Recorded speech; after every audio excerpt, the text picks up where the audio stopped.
Gotta love the Call of Cthulhu.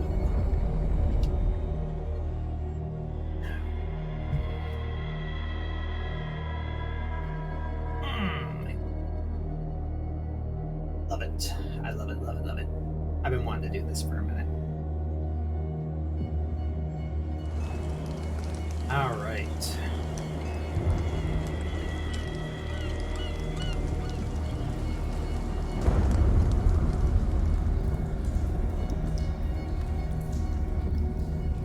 Get us a new game going.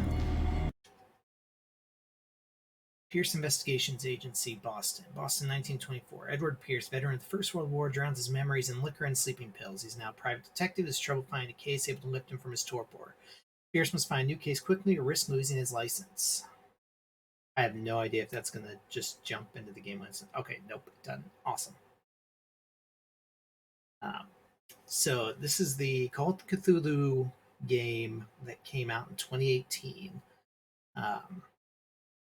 Unlike the previous one, Dark Corners of the Earth, which was a little bit more first-person shootery, this one is strongly built off of the tabletop RPG from Chaosium Games, and was very much built as an RPG.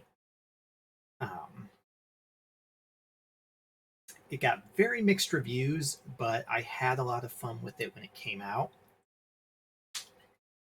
I mean, it's not a perfect game. And graphics are kind of so-so, but it's a lot of fun. With depending on your skills, there's a lot of things you can find, you can miss. That really lends towards the Cthulhu mythos. So this is one I've been wanting to do for a while, and tonight presented a nice opportunity because my friends, I had some family stuff going on tonight, and so by the time I got home, my friends were already playing Phasmophobia. I wish them all well with it. Well, no, I wish they die, but you know that's any time we play Phasmophobia. You kind of want the other people to die. But while they're risking getting murdered by ghosts, I'm going to go risk sanity against the darkness that lurks within men and deep in the void. That kind of sounded good. We're going to end on that. If I am mad, it is mercy. May the gods pity the man who in his callousness can remain sane to the hideous end. H.P. Lovecraft.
like 6 or something different endings in this game.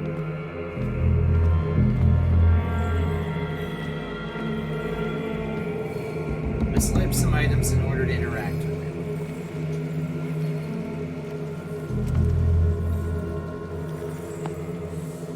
Come on.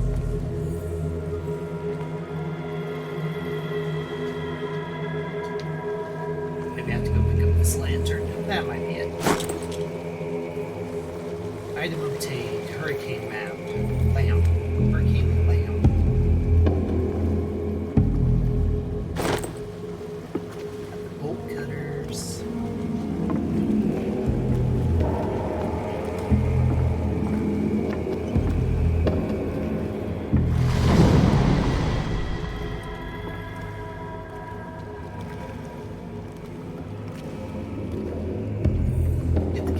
Shaking as the giant monstrosity dives.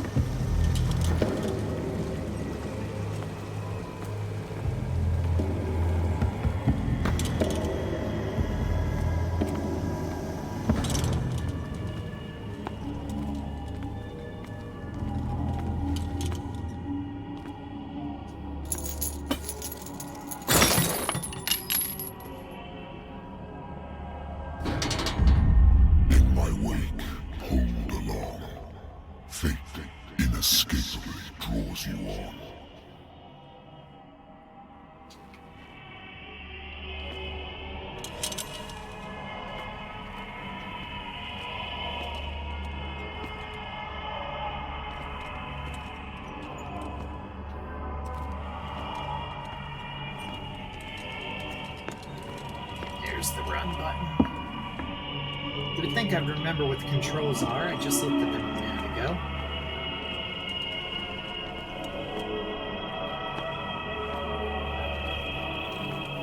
What a putrid offering.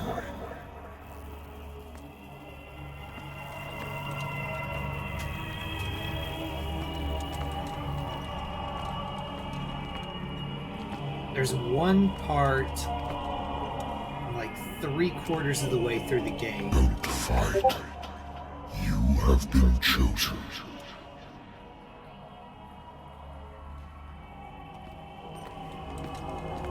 There's a point later in the game that I'm curious if leveling a certain skill is going to make it make more sense to me.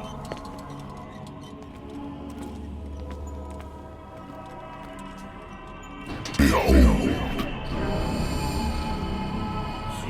Everything has already been written.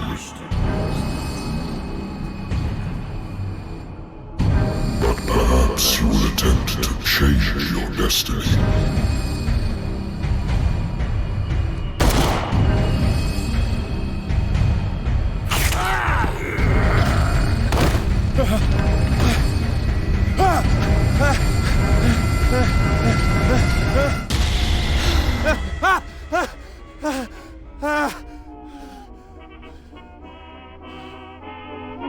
I hate whiskey.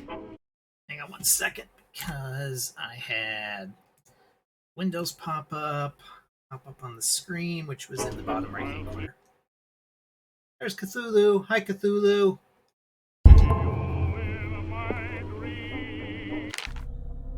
Pierce Investigation Agency, my private detective agency, contracted to the Wentworth Detective Agency. After the Great War, I decided to set up in Boston, where there's no lack of work for guys like me. One small-time case follows the other. Adultery, settled scores, disappearances that are not actually disappearances. Old office couch is less comfortable than a real bed, and I should probably get rid of these empty bottles, but this place is mine for the moment. No occult info. Lighter, my old lighter that I engraved in memory of the 77th Infantry and the men of the Lost Battalion who fell.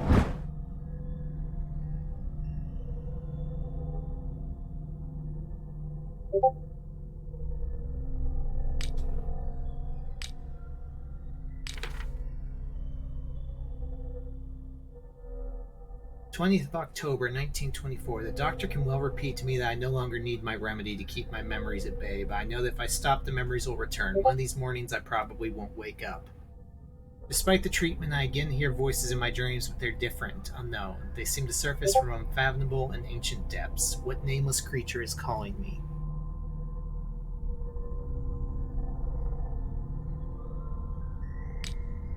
And Pierce. So we start. These are our starting stats. These are the only skills you get in the game. Oh yeah, you pick up different mental traumas as you go through.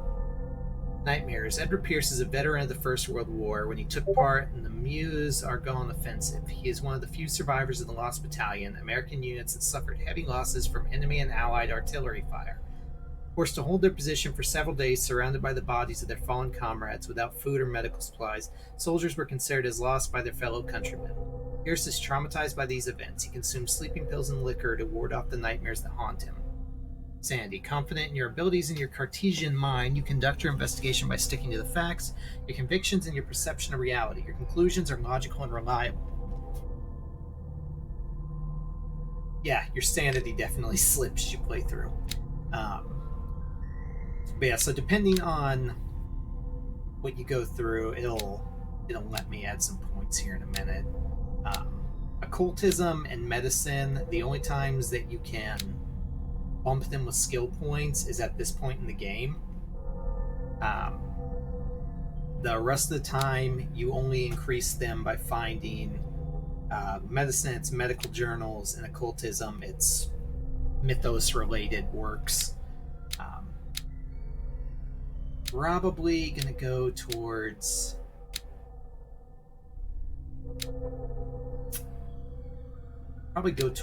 investigation and possibly spot hidden first, but occultism and medicine I want bumped up before I leave, because get those points while you can.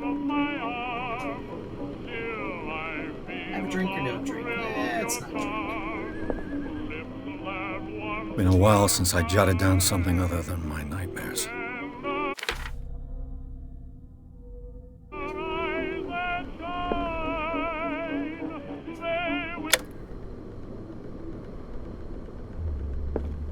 Natural sciences, linguistics, archaeology.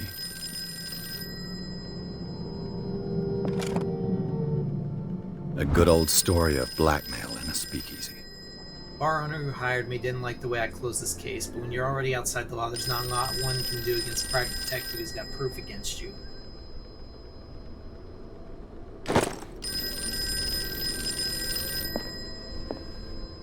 I know, phone. Married woman runs off with her girlfriend. The husband couldn't understand it. Husband never understood that his wife had left him. He kept on calling me weeks after the investigation was closed.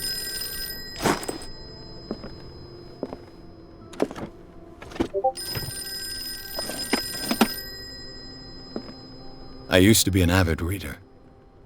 The Wentworth Agency doesn't attract top-notch cases. Yeah, can't trust them dames.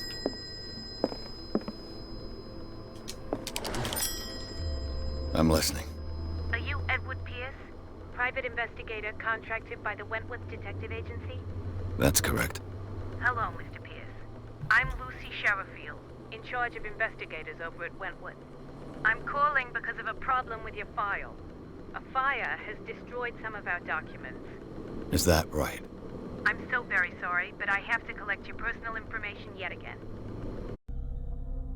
Alright, we have 8 points to start.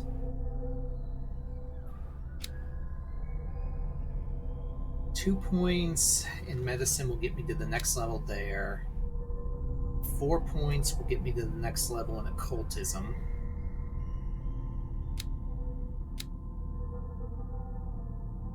And then 2 will get me to the next rank in spot hidden.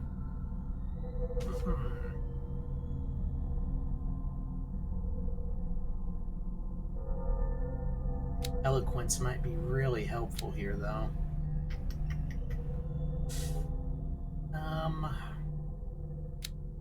Okay, well, I do want to bump this up.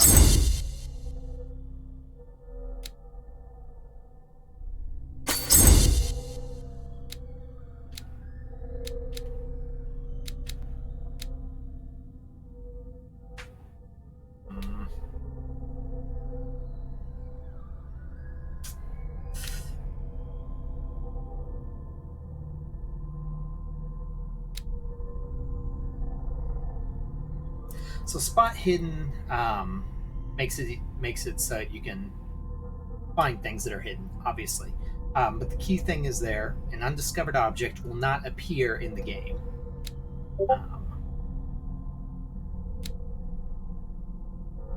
But some of the early stuff, it could be really helpful to have some more eloquence.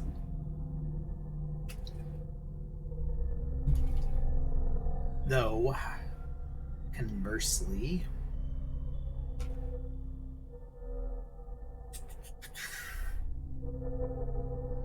the game doesn't lock you in if you fail stuff early on, which is good, because I remember the first time I played this, I failed a lot of checks.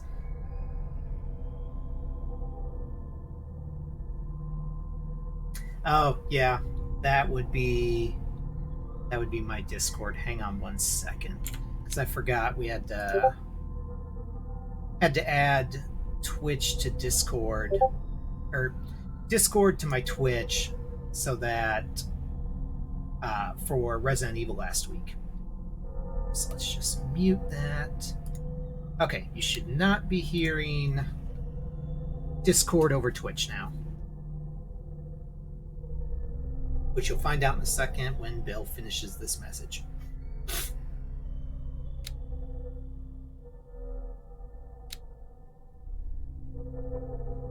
Is there a beep?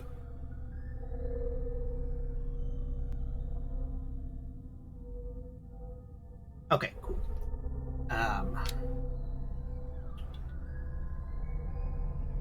And investigation also helps with picking locks, but we are not gonna, well, that is important, but screw it, we're gonna bump spot hidden up to 50%. Alright, so that's where we spent our initial points. Thank you for this information, Mr. Pierce. Our files will soon be up to date. And on a related matter, may I raise a sensitive question? What's wrong? As you know, we wish to closely monitor the progress of our contractors. And it would seem you've been accepting fewer new cases. Work is scarce. Mr. Pierce, you know as well as I do, there's never been more investigative work than now. But are those cases worth it? They're worth not losing your license. Show yourself worthy of the Wentworth Detective Agency, and we might keep you on the payroll. Mr. Pierce, you still... I'm coming.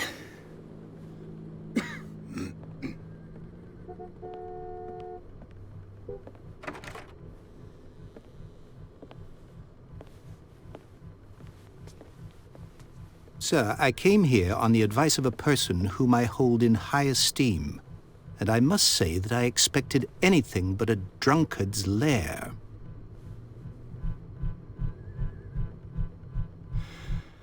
You're free to leave anytime, sir. Do you know to whom you speak? Stephen Webster, industrialist and art collector. All of Boston knows you. Tell me, Mr. Pierce, are you capable of handling a new case, or are you simply a deadbeat inebriate?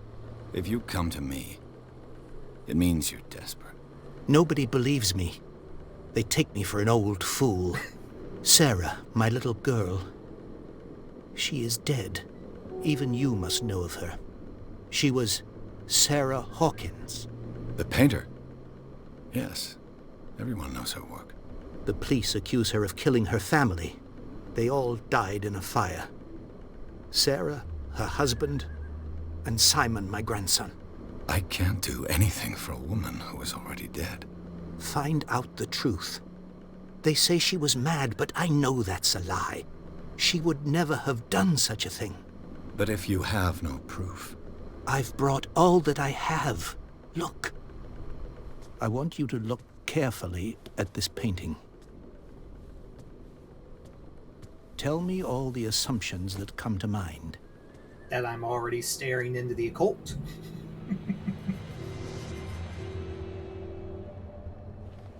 What am I supposed to find? Tell me if this is the work of madness. Or if, on the contrary, you manage to detect some logic. a rationality to follow so that I may understand it. Is that all you want from me? Yes, please. All right. I'll look at your picture. That's all you've got? The painting? I placed a file on your desk. It contains everything I have on the affair. All right.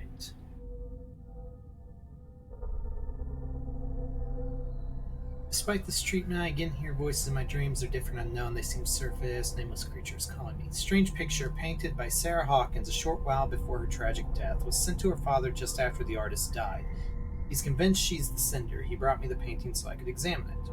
Stephen Webster, the wealthy industrialist, came to my office. He wants me to reopen the Sarah Hawkins case named after his daughter who died in a fire alongside her entire family. I must examine the documents he compiled in order to know more about the case.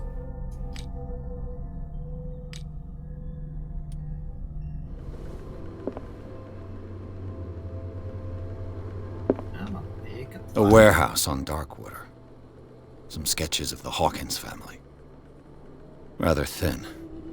Shipping label. Some of it's unreadable, but I can make out part of the address. Warehouse 36, Darkwater. Police report says fire started in the dining room and claimed the whole family. Police decide on domestic accident, but they nevertheless insist on Sarah Hawkins' mental frailty. Why? Press cutting. An article written about the marriage of Sarah and Charles Hawkins, a businessman from the island of Darkwater. They live a reclusive life there with their only son, Simon.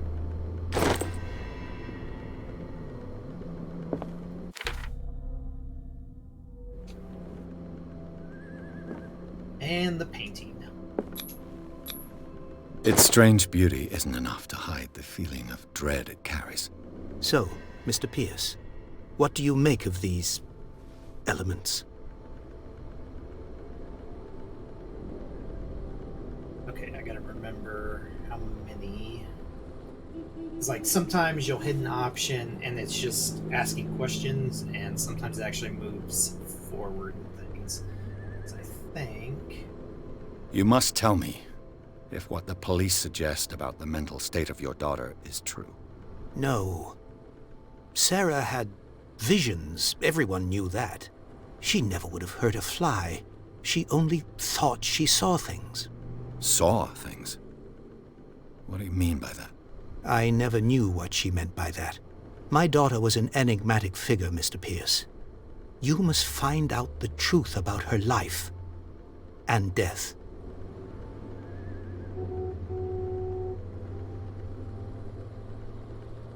Darkwater. Never heard of the place. Where is that? It's a small, remote island off the coast of Boston.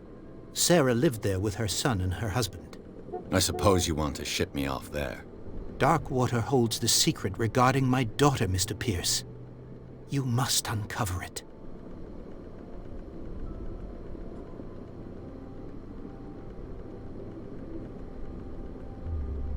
I'm a private investigator, not an art critic.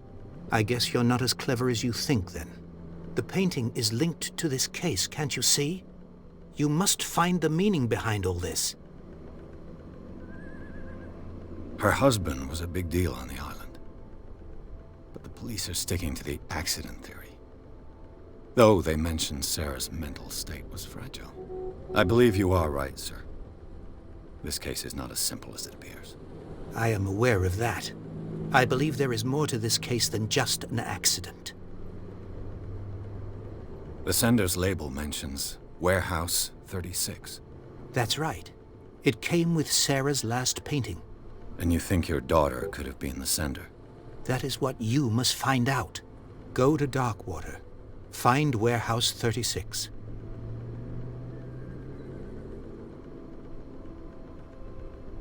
I think the exclamation mark ones are the ones that specifically move the story around.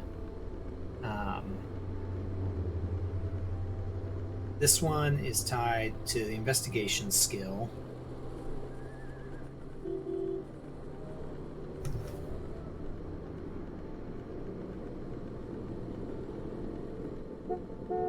No, I was not close to it. I have no idea if you're actually watching.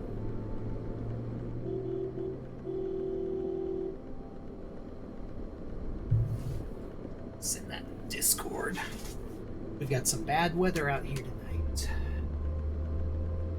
I think I'm beginning to understand. I'm willing to do anything for my daughter to recover her honor. Quiet down. I'm on your side. Let's sum things up.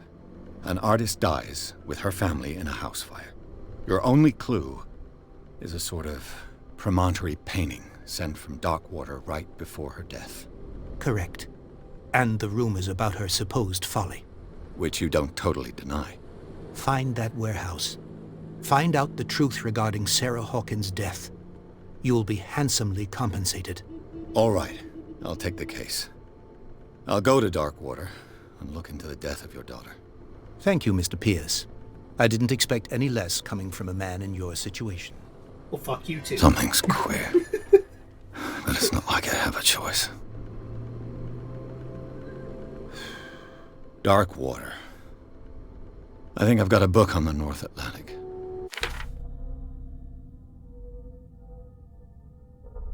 It bugs me that the father kept calling his daughter Sarah Hawkins. It's like, just call her Sarah. Yeah, it's your daughter.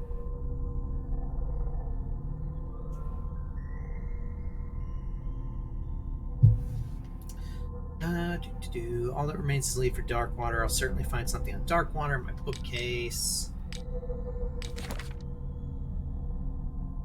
Stephen Webster, age 63, businessman, wealthy businessman, well respected in the Boston area. Stephen Webster came to see me in order that I investigate the death of his only daughter, Sarah Hawkins. The man accepts neither refusals nor inconvenient truths. He's ready to do anything to prove his daughter was not mad.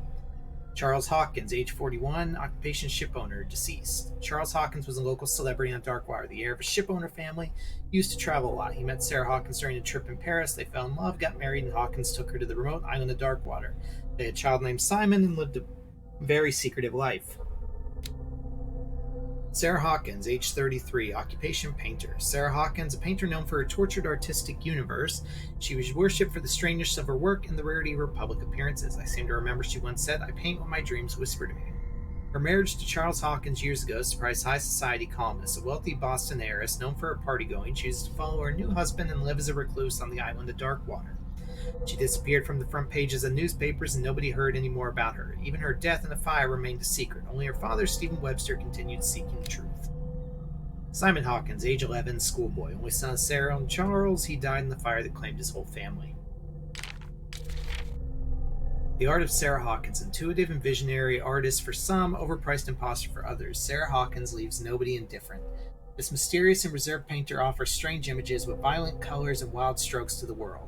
If her paintings are testimony to her vision of the world, then the world of Sarah Hawkins is a portal open to other dimensions. Extract from the notebook of Edward Pierce, private detective.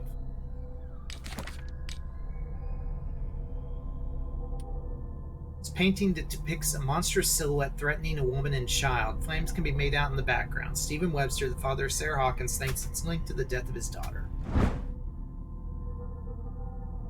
I do like how turning at the angle gets like the light hitting off the paint the right way. It's like it actually looks like a painting on canvas. I'll no doubt find some information on this island in there. Darkwater is off the coast of Boston, but I've never heard of it. According to this book, it was often mentioned during whale hunting times at the end of the 19th century, but it seems to have been shunned since then.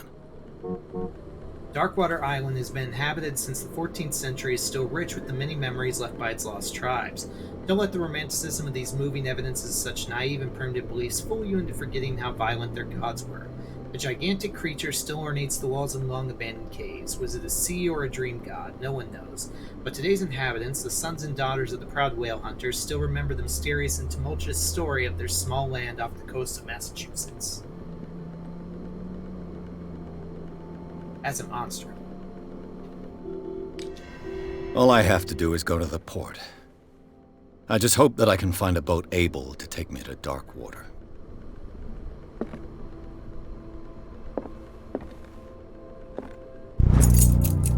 Aha! dense work aimed at interns and young practitioners. This first volume lists all illnesses known in the civilized world. It details symptoms and suitable treatment. So this one, the books like this are what you use to increase your medical skill. Which brought me up to 22 from 20. So nice. I don't know how many books there actually are like that. And I'm wondering now if he's got... I used to be an avid reader. He's got a book here that raises a cold. I wonder why I still take these things. Doctors prescribed them when I returned from the war. They swore they would put an end to the nightmares, but for a while now their effect has been wearing off.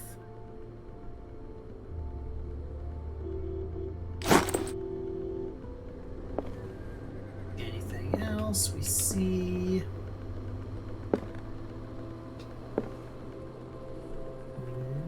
Natural sciences, linguistics, archaeology. Nothing that hasn't already been grabbed. Okay. On the road. And I got a character point. Pierce took the Hawkins case. The cursed artist is accused of having caused the fire that killed her and her family. As the only clue, she left her father a disturbing painting on the shipping label and address, a warehouse sound on the docks of the island of Darkwater. The place seems to be the starting point for Pierce's investigation. We are going to put that first point into eloquence.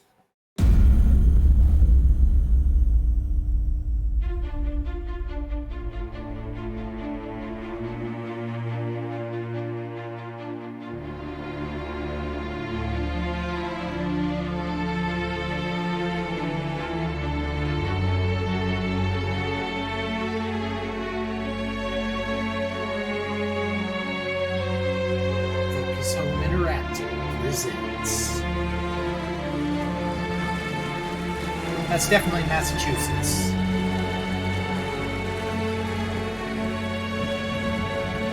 And she would know. She's from Boston. She lives in Boston. She knows Massachusetts. It definitely looks like this. A game by Cyanide Studio.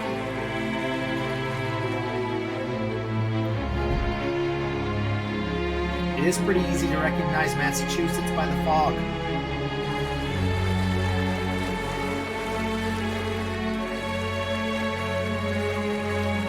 We're almost there.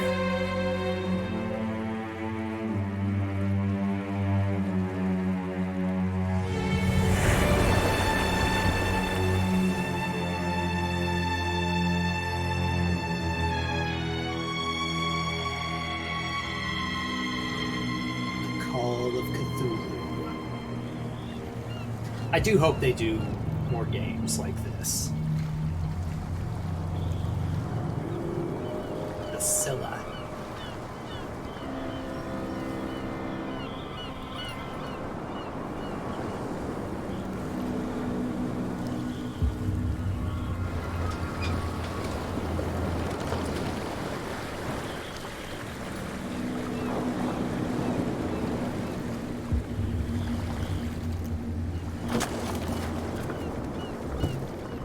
Stay on board.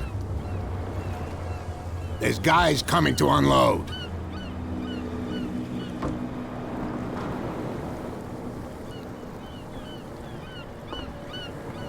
Welcome to Darkwater Island, Mr. Pierce. Why, thank you, Captain Fitzroy. So, what wind brought you? Does the Hawkins case mean anything to you? A sad story that we would all prefer to forget. Charles Hawkins may have been a landlubber, but he was a good man. But And he his was a wife, landlubber. Sarah Hawkins. A nice young woman, and a great painter. What a tragedy. You know what? Go have a drink at the Stranded Whale. What you need is a good pick-me-up. Mitchell may not be very welcoming, but his bar holds a surprise for you. As for me, you'll find me at the Harbor Master's office. If it's the Hawkins family that brings you here, I have a pile of documents that should interest you. Understood. I'm going for a look around the docks. All right. talk to Fitzroy, go to the bar, talk to Bradley.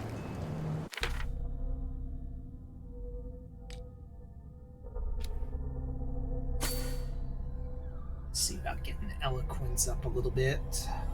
Wait. No, I want to validate. That's why.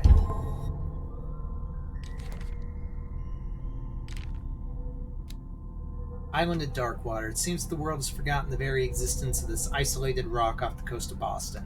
It's a small, inhospitable island where coastlines made up of steep cliffs and sharp reefs, and with only one outlet to the sea. It's mainly inhabited by the descendants of whalers who set up a supply post there in the 1800s. It was hit severely by the collapse of this activity. I think that the only venture on the island that's still profitable is its medical institute. Darkwater Port. At the entrance to the port of Darkwater, one still passes in front of the shell of the Scylla, the last whaling ship to have brought back a catch. Sailors wander the docks looking for some small job for the day. A gang of bootleggers has set itself up there and is gnawing away at the territory of Captain Fitzroy, the last sailor to own a boat capable of making the round trip between the island and the mainland. Here, the golden age of whale hunting is but a distant memory.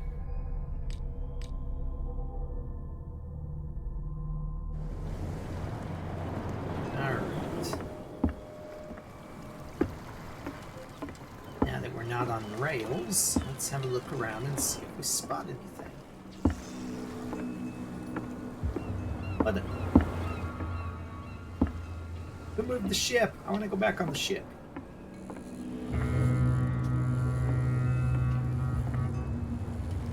That's crouch, that's run. Or sprightly jog.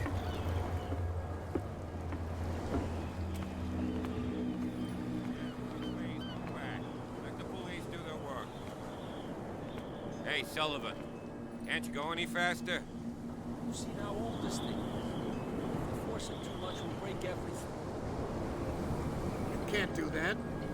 But it's only a fish. A fish? You've got no idea. Don't badmouth what you don't know, or you'll pay for it for sure. Okay, that's enough. Step back and let us do our job.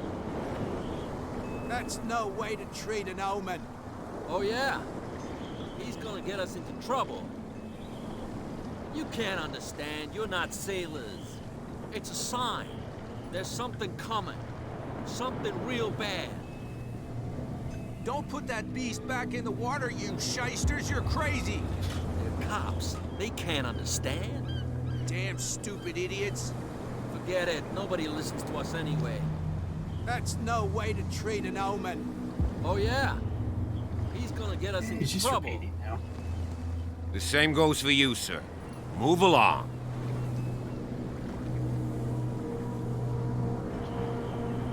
They seem to be very agitated about a dead animal. You're telling me? These fools think that putting the whale back in the water will bring about the end of the world. They're superstitious. If only you knew. They only listen to Captain Fitzroy. And not always. And you. What brings you to our island? I'm looking for this address. Warehouse 36, Darkwater Harbor. I like you, so I'll be frank with you. Don't go near the place. Don't try to get in. Why? Because I told you so. Learn to accept some friendly advice. Now, please, allow me to do my job.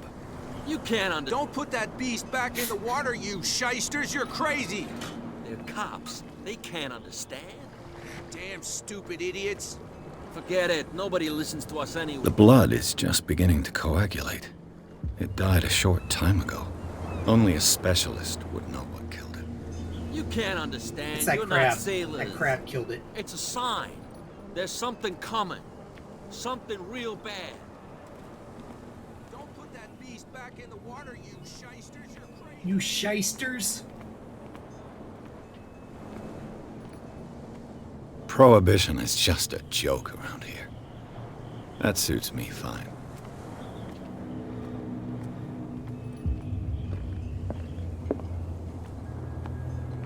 Can I take that lantern? Nope, I cannot. I keep trying to use the B button to run, and that is the crouch button.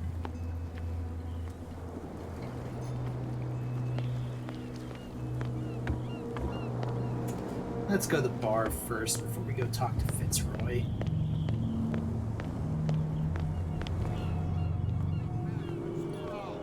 Optimistic. Are you stupid or what? Even your captain told you not to stick your noses Nothing for you around here again. either. This Beat isn't it. your home, you bunch of sand crabs. We go where we want. Hey, you'll get us into trouble. You're already in trouble. Come on, can we sort this out? You can see he's half drunk. There's nothing to sort out. Your chum wanted to stir us up. But you can stay to watch if you want. You can pick up the pieces. Come on, you bastard. You'll see what a true sailor's got in his belly. You hear that? You bilge rats don't scare me. What did he call us just now? I said you were a bilge rat. And even a poxed limpet. You think we don't know what you're doing? Hidden in the fog? I'll shut up your big mouth once and for all. Optimistic. Pick up some stuff by listening to the people's random rantings. You guys got anything to say? Nothing? Nothing?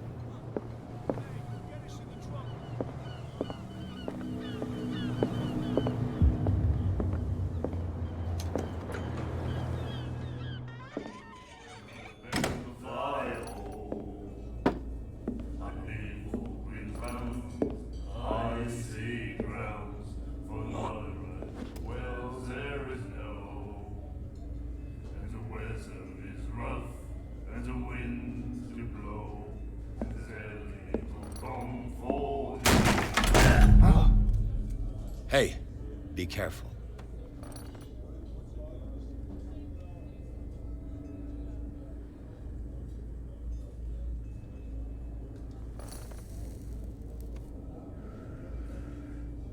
Let's get him another drink. He's dry. In my bar, we don't serve troublemakers.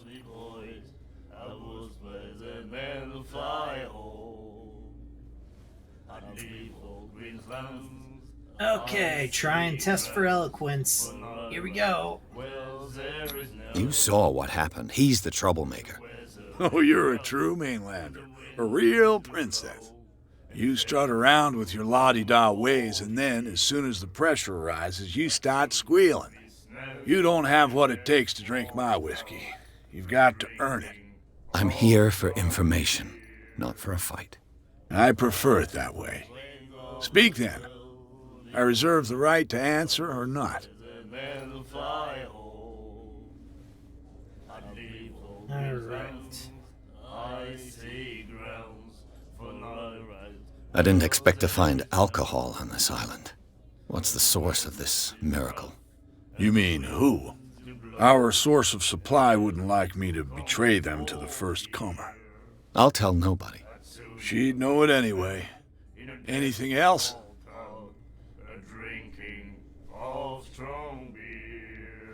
Do you know where this place is?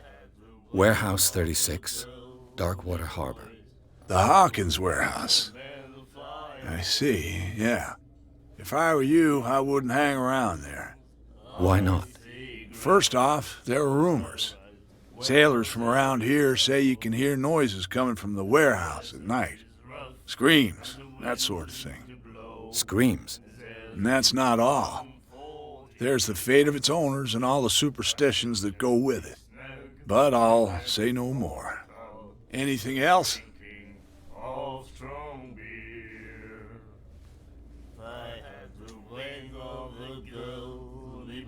The stranded whale. I guess this bar has been here a long time. What can I tell you? I'm a nostalgic sort of guy. The name, it reminds us of the golden age of dockwater, when our whalers left for long months and came back sweating and stinking of the oil and flesh of the whales they'd been hunting. It was a tough time, all the same. Ah, but steeped in glory. We've never known such wealth since then. What can you tell me about her? We all knew she was famous on the mainland for her paintings. Never understood why. Then, I don't want to speak ill of the dead.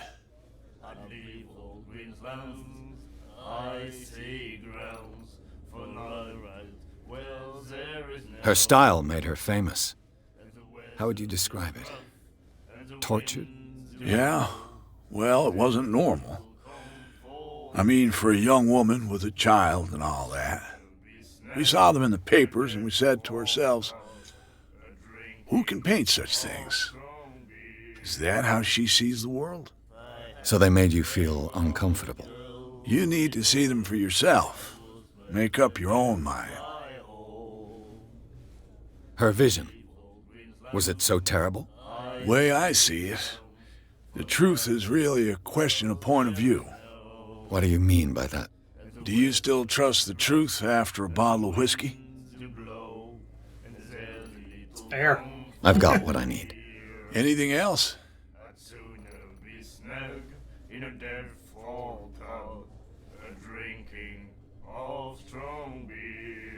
Captain Fitzroy told me about a little pick-me-up. Oh, yeah? That must have been before you came looking for a fight in my bar. Oh, come on. Because of a little tussle. Drinking it here is a privilege, and I grant the privilege to whoever I want. Anything else? That'll be all for now.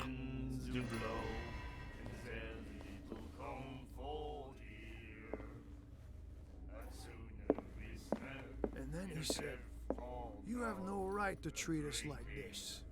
And the doctor, what did he say? He laughed. My God. You said it. The miraculous catch. Apparently, the most significant event of the last 80 years. The Chantey, 21st of May, 1847. Miraculous catch. Scylla returns to port to save Darkwater from famine. With given up hope, the crew of the Scylla, or what remains of it, returned to Darkwater port late on Tuesday afternoon. Locals immediately rushed to the docks to welcome the last whaling ship on the island. People were amazed at the sight of the unbelievable catch the brave vessel had on board. Of a size that went beyond that of the formidable toothed whales, the cetacean, that's already being called the miraculous catch, covered the whole deck and parts of it were hanging over the side of the ship. Surviving sailors told a frightening account of their perilous catch, but also of its meat, unmatched in its quality and plentiful nutritious benefits. There's no doubt that the immense size of this whale will allow numerous inhabitants of Darkwater to feed themselves, bringing an end to the famine from which part of the island was suffering. Warehouse for rent. Mr. Marks is putting his warehouse up for rent from June for fishing, workshop, or storage activities. You can contact him via your favorite newspaper or visit him on the docks. Special event at the Stranded Whale. To celebrate the return of our brave whalers, all the staff at the Stranded Whale invite you to the exceptional and free tasting event. Come with your family or friends to taste the miraculous catch. Each person will leave with a bottle of oil, so don't hesitate. She will do it again, you know. The girl doctor, Colden. She won't stop asking. Not that again. She will get us into trouble. I know.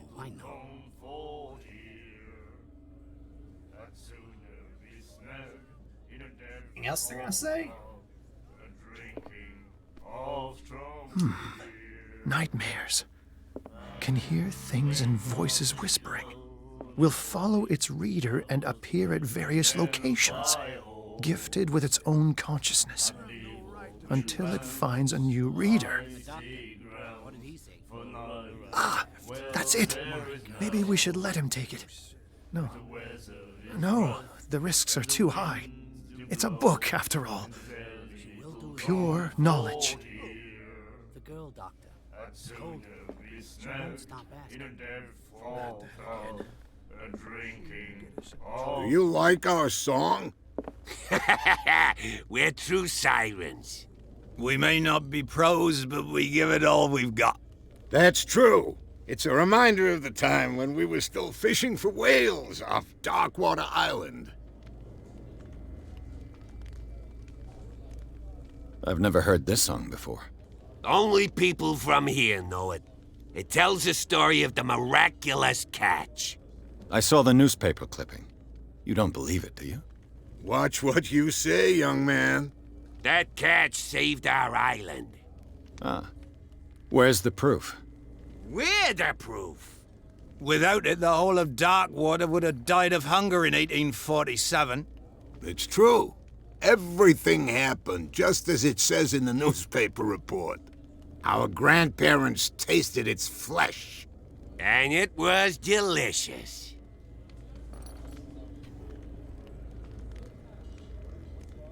What brought whaling to an end? The whales, of course. They all disappeared. You exhausted the stocks. You could say that, yes. There were fewer and fewer of them. Until the last, the biggest. The one of the miraculous catch. Exactly. I bid you farewell, gentlemen. Good night, stranger. So long.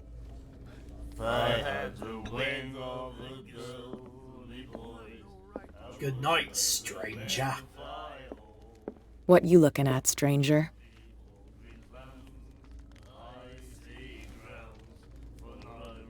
It's a woman like you doing in a place like this.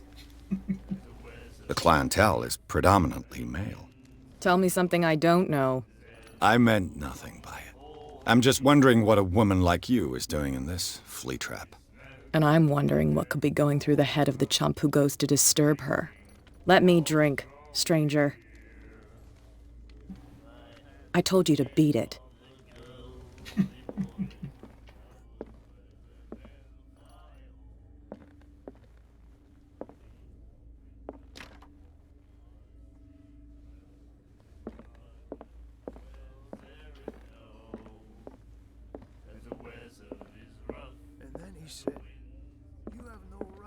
Charles Hawkins was a heavy drinker.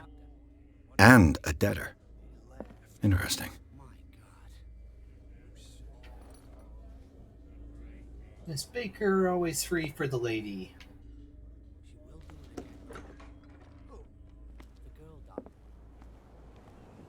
We'll go talk to Fitzroy. Dang it.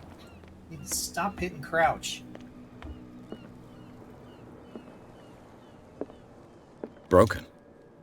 This place seems half abandoned. I've brought out the Charles Hawkins cargo manifests. They're on the table next to you. But in truth, you're likely to be disappointed. When you're done, come join me on the deck.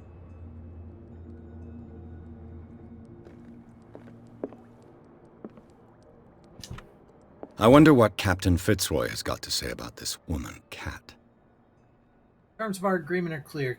Keep your men under control. You can't afford to provoke us. No need to answer this message. Just make your payment to the carrier.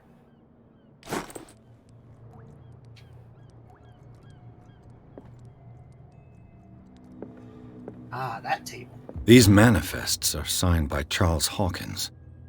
But that's all I'll get from them. Only a few dates are still legible. 1890, 1907 have partial date. Rest of the documents blocked out. Who would want this information to be hidden?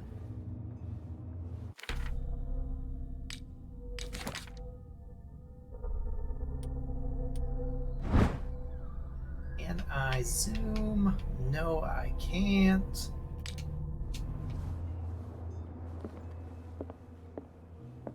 Fishing equipment. Could do with some rust remover.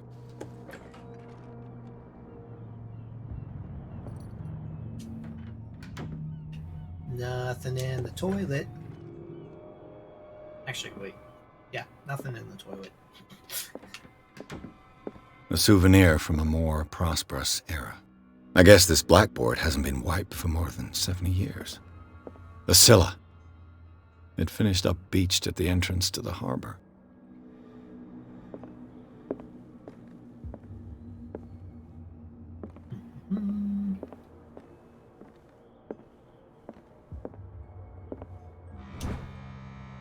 Second volume teaches ethics and good practice to medical staff.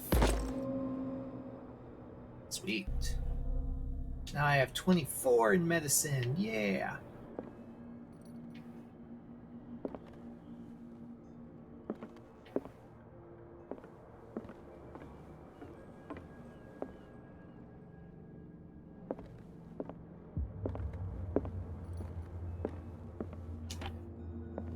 This man and Fitzroy could be twins. This photograph of a man who looks like Captain Fitzroy is posing on the bridge of his ship. He has a wooden leg. New clue memorized. What a macabre souvenir.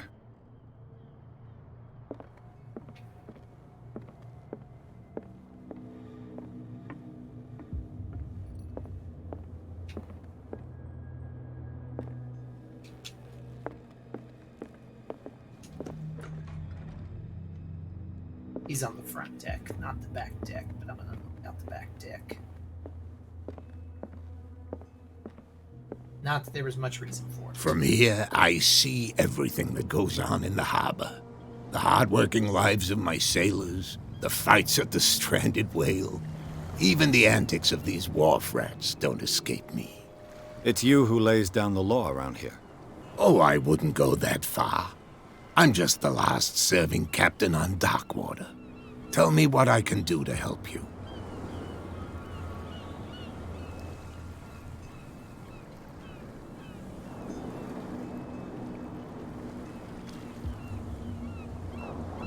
Okay.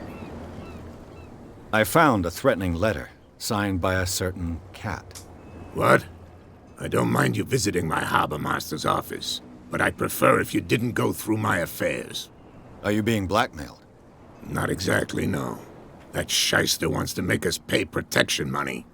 With any success? I wouldn't say that, but she terrifies my men as much as her own. Can you not do anything to stop her? Don't you worry about that. The miraculous catch. Is it a local legend? Not at all. It's an episode from our glorious past. Go read the story of the sailors' return to Darkwater Harbor. It's displayed on a wall of the stranded whale. I'm just back from the wharves. The dead killer whale is unsettling the sailors. Ah, yes. Us men of the sea are superstitious folk.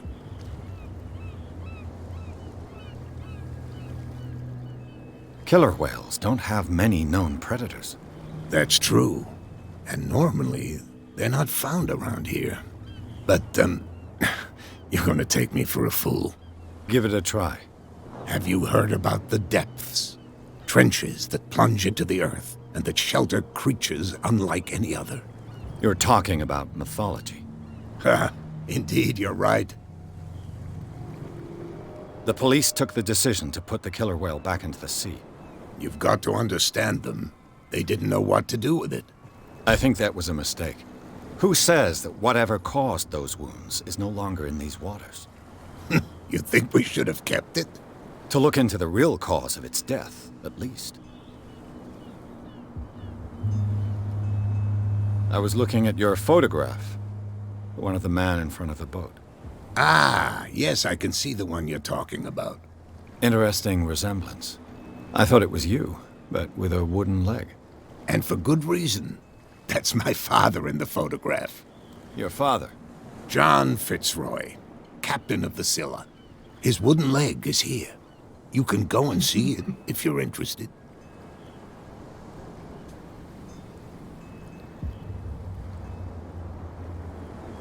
Your manifests have been blacked out. They're totally unreadable. Yeah, I saw that.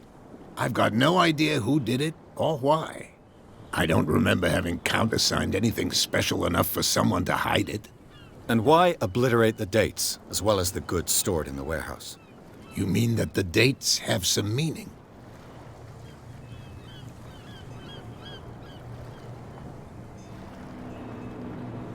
I'm surprised Charles Hawkins had goods to store, knowing that whaling stopped in 1847. I see that you're interested in the history of our island.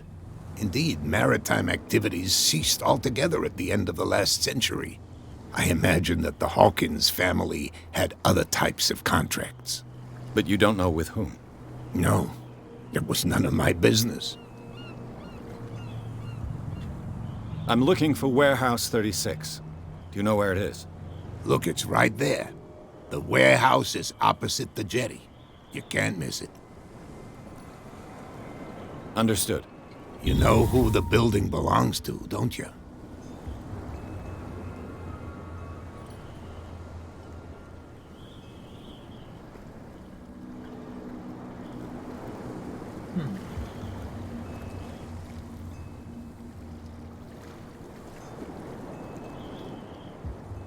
It belonged to the Hawkins family.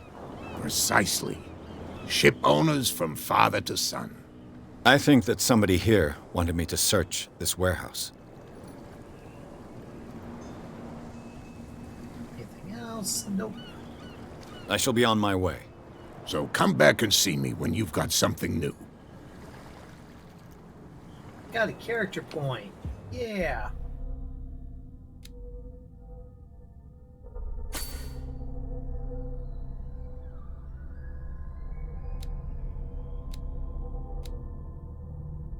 Try and get that up to 3.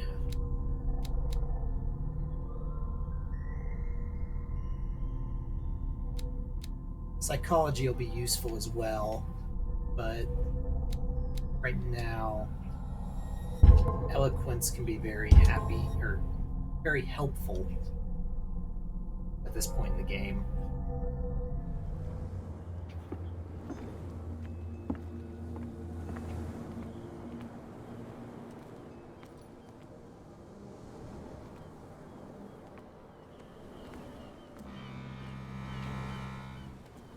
Yeah, a couple different ways you can approach this now.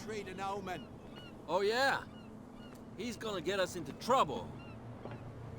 You can't What could have done so much damage? Don't put that beast back in the water, you shysters. You're crazy. You're crazy. They can't understand. Where do you think you're going?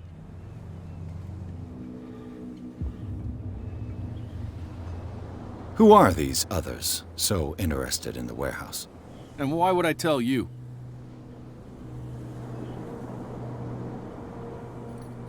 You and I are on the same side of the law. Oh, yeah? You don't want to know the truth behind this case. Are you saying our work was not up to snuff? Forget it. Oh, I'll fail to check. I thought that the Hawkins case had been closed. That's true. So what are you doing on guard duty in front of this warehouse?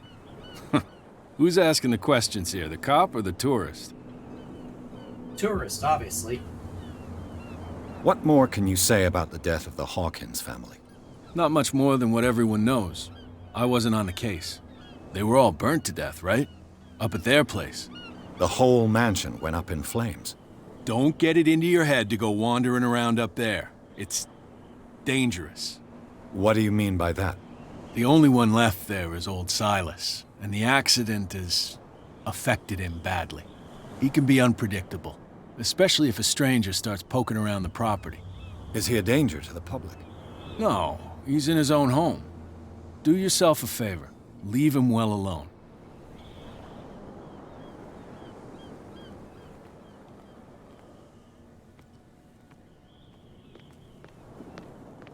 So the first big challenge is getting into the warehouse, and there's a number of different ways to do it.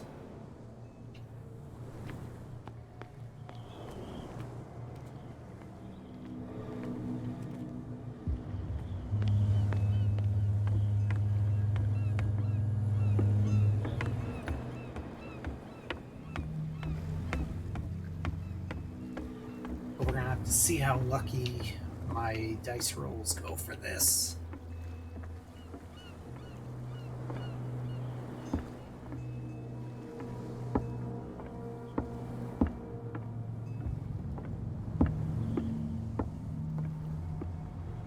St. Brendan the Navigator, circa 484 to 577. St. Brendan, patron saint of sailors and travelers. Desecrated. I can't even say which language it's written in.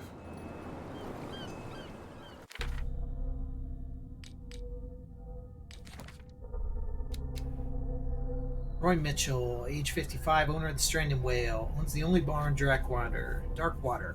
Prohibition has no hold on the Stranded Whale, and sailors come to seek comfort in the Mitchell's whiskey. The man therefore knows, more than anyone, the secrets and rumors that the inhabitants of the island exchange after a few glasses. Mitchell's devoted to the golden age of whale hunting, to numerous trophies that decorate his establishment or anything to go by. The man will talk freely on this subject, on which he is so keen, but will be far less enthusiastic if almost to inquire about his source of liquor. James Fitzroy, age 45, captain. James Fitzroy is the captain of the Charybdis, the only boat that still sails between Darkwater and Boston. His base is the harbor master's office, from where he misses nothing that happens on the island. The inhabitants of the Dark Water respect him, the bootleggers despise him. He offered to help me in my investigation. Stranded Whale, bar where liquor is served with total impunity. It's the last thing I expected to find when I arrived on the island. Stranded Whale is its name, and it's managed with an iron hand by the owner, certain Mitchell. He does not tolerate troublemakers, and he fiercely protects the identity of his supplier. All the inhabitants of the area seem to go there, and I even saw what looks to be a truce between the bootleggers and the sailors. Miraculous catch is what the locals call the last catch of their whalers. In 1847, their whales were disappearing from the fishing zone of the Dark Water whalers. The crews of the Scylla made a significant monstrous catch to save the island from famine. They still celebrate this catch, and it's an article from the Times still decorates the bar. It's strange how the memory seems so alive, as if it was maintained by the survivors. Extract from the notebook of Edward Pierce. St. Brendan. Does the patron saint of whales and whalers still protect the sailors of Darkwater? Visibly, there were other gods before St. Brendan. Their worshippers do not seem to be of this opinion. The locals still worship the old saint, but a mark was made on the statue by another cult. Photograph Captain Fitzroy.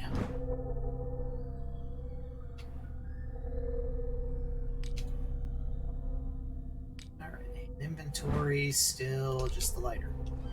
I wish you would stop telling me I had new inventory items when I just have the lighter. Now...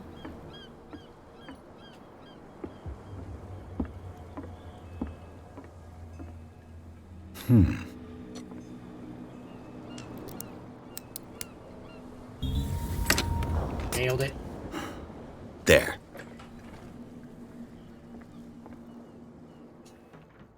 Spot hidden skill allows you to detect hidden items in close range. I missed what that said. Hello, old friend. Bottle and liquor.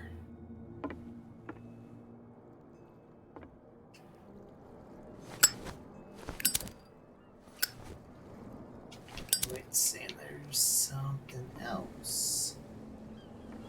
Aha!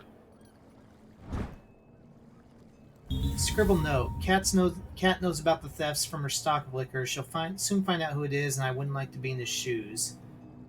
Cat knows about the thefts from the liquor stock. Leave a bottle behind you. But at the end of your shift, if you don't want her to know who to look for as well. Your conscience will be more at ease for this week. Somebody's stealing from the bootlegger's stock of liquor.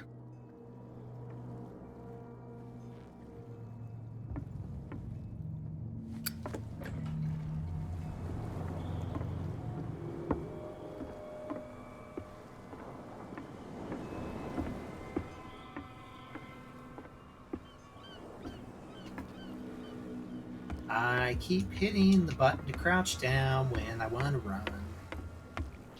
'Cause I suck.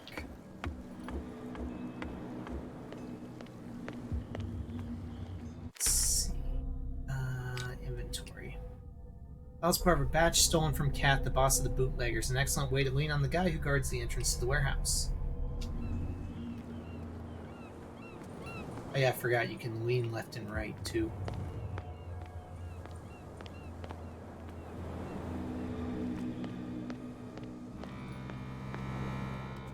You live here? Why did you do that, huh? We saw what you did to St. Brendan. Yeah, we'll teach you to come onto our island and ridicule our protectors.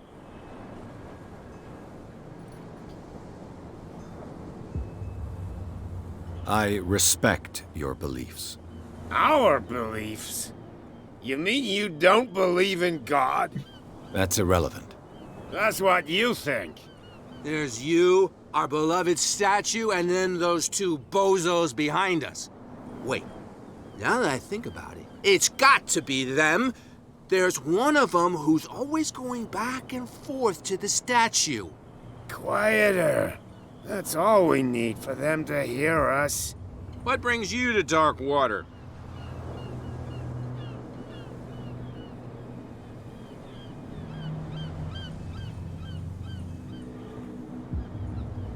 Peculiar house. Yeah, that's where we live. Our boat. It's not because it doesn't float anymore that we're going to abandon it. That statue represents your local saint.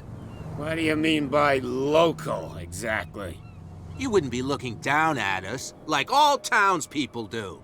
St. Brendan. He protected whalers and fishermen like us. Until those assholes defaced him. Isn't it a bit early for alcohol? We got nothing better to do anyway. There's not much work around here. Fitzroy gives us a few chores every now and again, but since the whaling station shut down, ain't a lot of jobs left around here. So we drink. I've heard worse reasons to drink. The two guys behind you, what are they guarding? The bootleggers. Scum. They're protecting their territory. From whom, I wonder? They really don't have a choice anyway. They're more scared of Cat than an attack by drunken sailors. If only they would kill each other. Is it Cat who's shaking down Captain Fitzroy? Hold on just a minute. We didn't tell you a thing. Nothing at all. I've taken enough of your time. We'll see you later. Now I do want to crouch. No, if it gets out, I'll have serious problems with you-know-who. I bet that you hid them somewhere in your hut on the docks. Not even. And don't... How could you be dumb enough to leave the entrance to the warehouses unguarded? Keep your voice down. Why not go and shout at the cat while you're at it? I don't want to end up with her little knife under my throat. It's a stiletto, you idiot. And with that smell on your breath, I don't give you much chance anyway.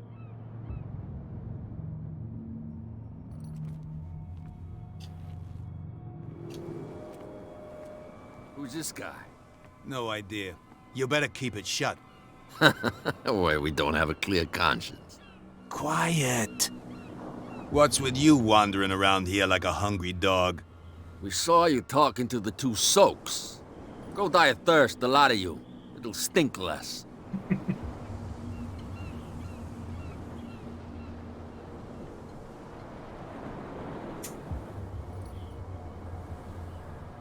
I went to see the statue of St. Brendan.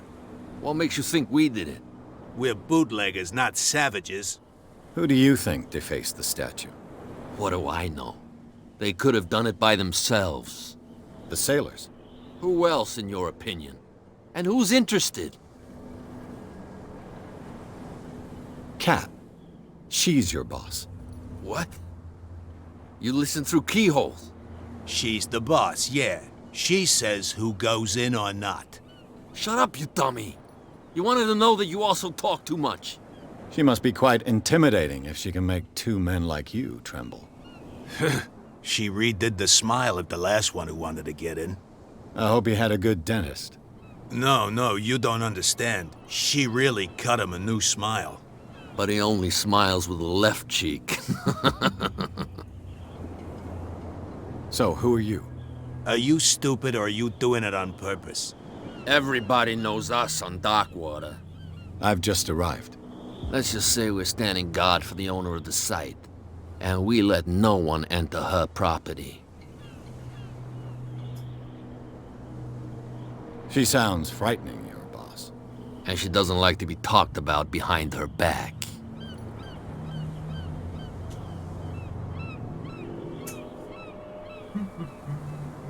I've got to enter the Hawkins warehouse. I guess it's going to be complicated. No, it's very simple, in fact. Fuck off. I don't give a damn about your racket. I just want to get into this warehouse. And we don't give a damn about you. Whatever your reason for wanting inside, there's nothing we can do for you. Sure there is. What will Kat say when she finds out that it's you who are filching stock? You've got no proof. That's true. Apart from this little note from your friend here. You didn't throw it away? I couldn't know that someone was gonna force the lock. What a So, what is it you want? To get into the Hawkins warehouse. That's all. Go on, then. And we never want to see your rat snout again.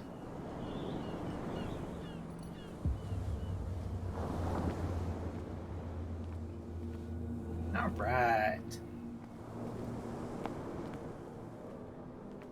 It is completely possible to fail every check that involves getting in here, and the game will still let you through, but you wind up owing Cat a favor for it.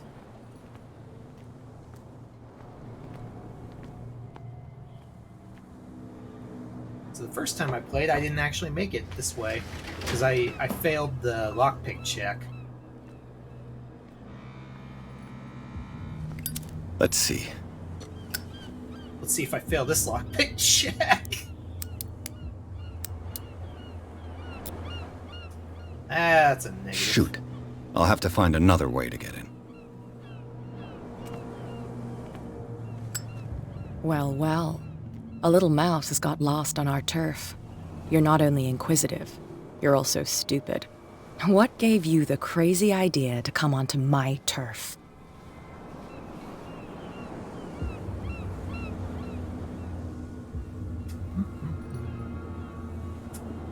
Your turf? That's news to me. For a guy who has no idea, you've been doing a fair bit of poking around. My men saw you staking out the Hawkins warehouse. Is that against the law? I'm no idiot, Detective. I'll tell you how things work around here. I decide who comes in and who stays out. And anyone who doesn't respect my rules, I punish them. Is your name Cat? What of it? Maybe we can come to an understanding. Maybe. Or maybe not.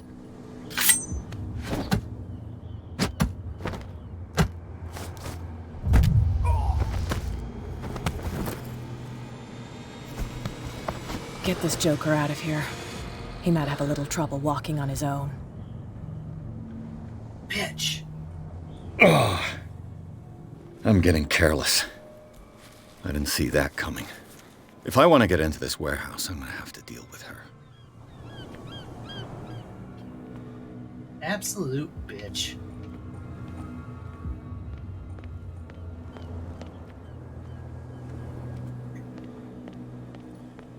That's no way to treat an omen. Oh, yeah? He's gonna get us into trouble.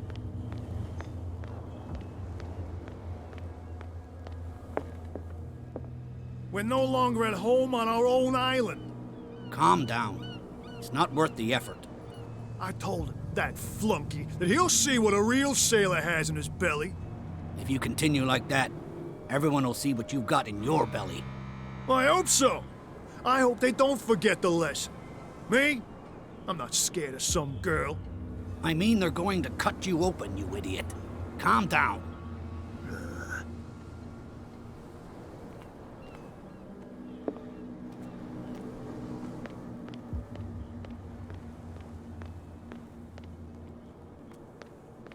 So now you can go around this side after they did their thing. You saw what happened with those sailors. Don't hang around here unless you want trouble with the bootleggers. It's a little late. I've already met Cap. Well, at least you're still here to talk about it. She must like you. Something like that. With that, please do excuse me, because I'd prefer not to be seen talking with you for too long.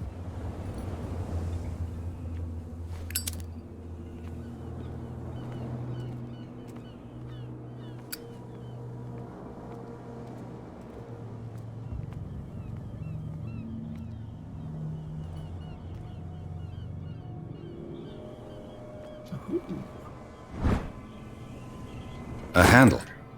It must come from these old winches. Something else, too.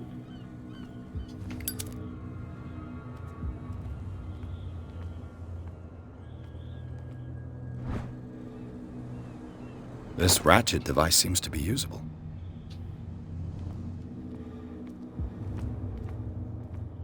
A whale vertebra. If the newspaper clipping in the bar is true, this bone is a real fossil.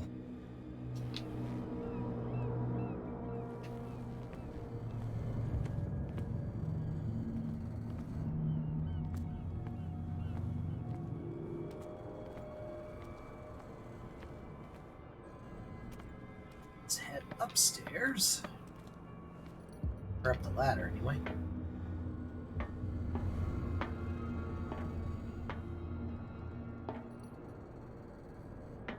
I could use this old winch to lift the grating.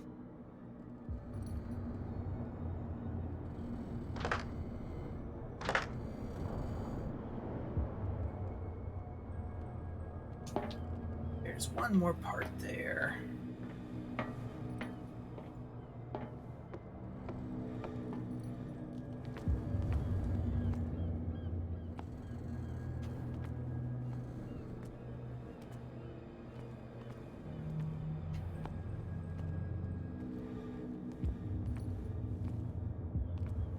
Not sure where, though.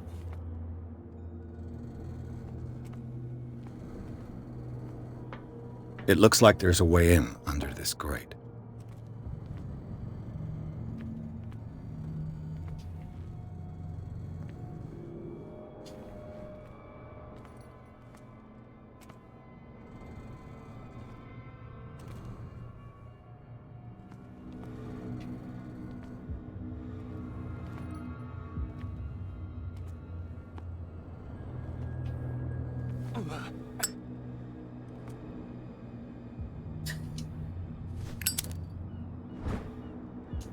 It should be possible to mount this cogwheel on the winch. I guess that was a good spot for the lighter to get too hot.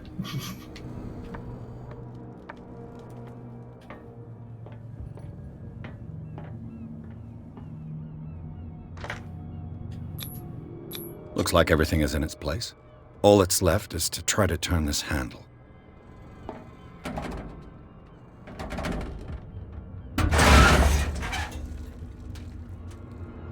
Damn, I broke it.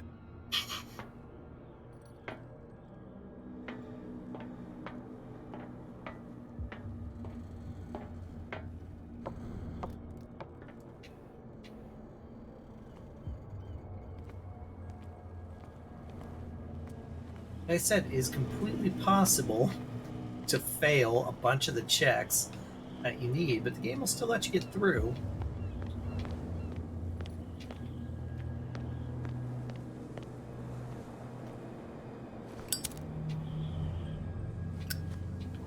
Eventually.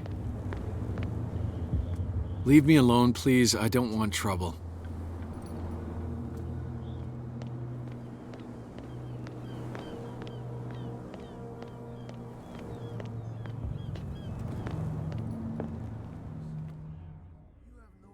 Treat us like this. And the doctor, what did he say? He laughed. What? Another break? One of those damn sailors came looking for trouble again. But he won't try again anytime soon. We gave him a good hiding. So you said to yourselves that after such a feat, you could abandon your post. It's just a little drink. We taught those guys a lesson. We'll return right after. It's just that standing guard in this alley makes your throat dry. That fool Fitzroy can't keep his dogs on a leash. I'll have to send him a more clear-cut message. Can I try the store again? Nope, still nothing.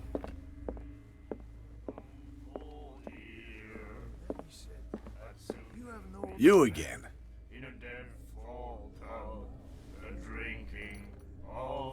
Oh!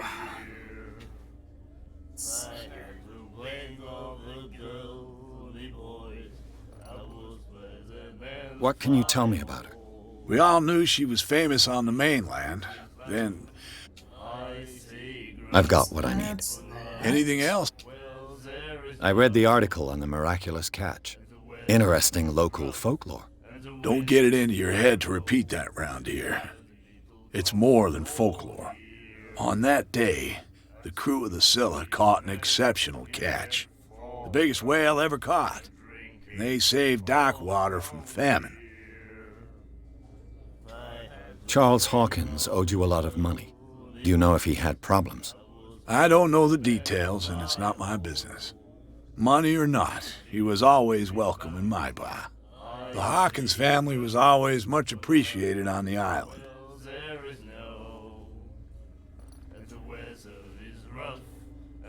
What do you know about the Hawkins warehouse? If I were you, I wouldn't hang around there. Why not? First off, there are rumors. Sailors from around here say you can hear noises coming from the warehouse at night. Screams, that sort of thing. Screams? And that's not all.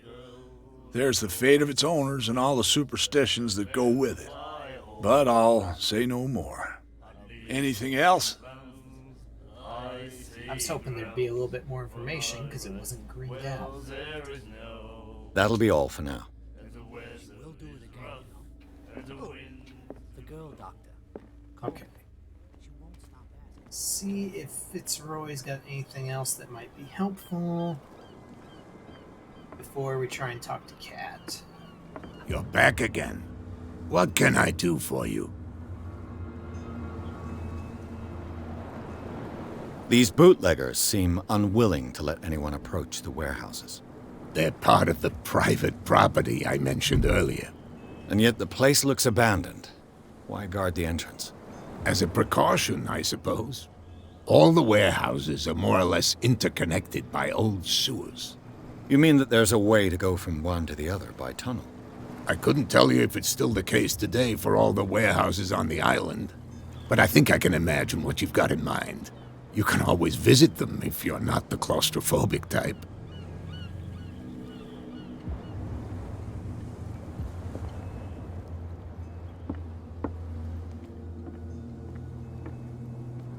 Let's talk to that cop one more time. Something real bad.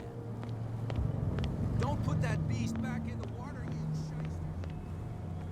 You again. I told you to beat it. No need to get worked up. Nope.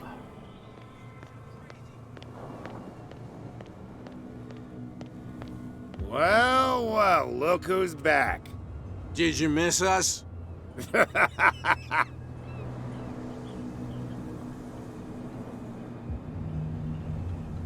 I have an offer that could interest you. We're listening. I need you to keep them busy for a while. You send us to take the punishment while you go quietly about your business.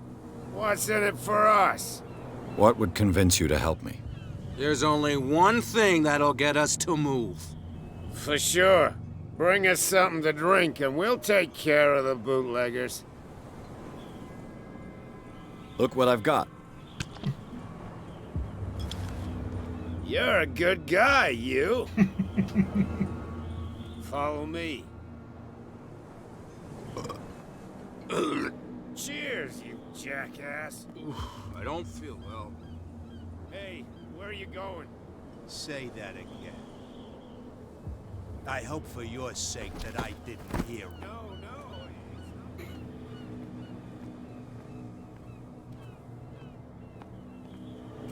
Okay, so can't go that way. And we get that hatch through the tunnels. It's no use. The padlock won't give.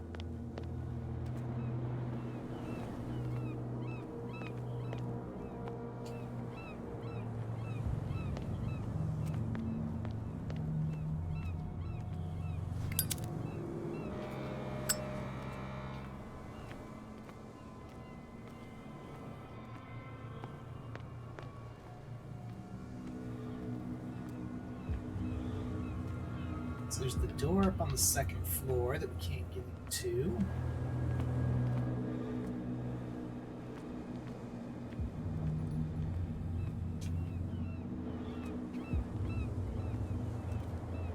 I think I gotta talk to Kat.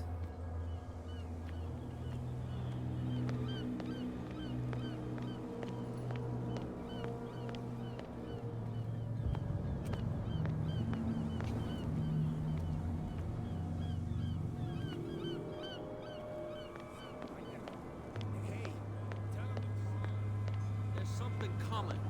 Something real bad. I try back on the other side of the warehouse again real quick, but I think I'm gonna have to talk to Kat.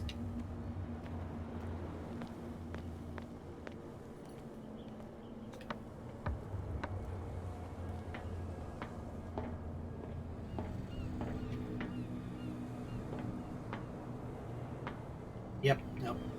He is broken. He is broke.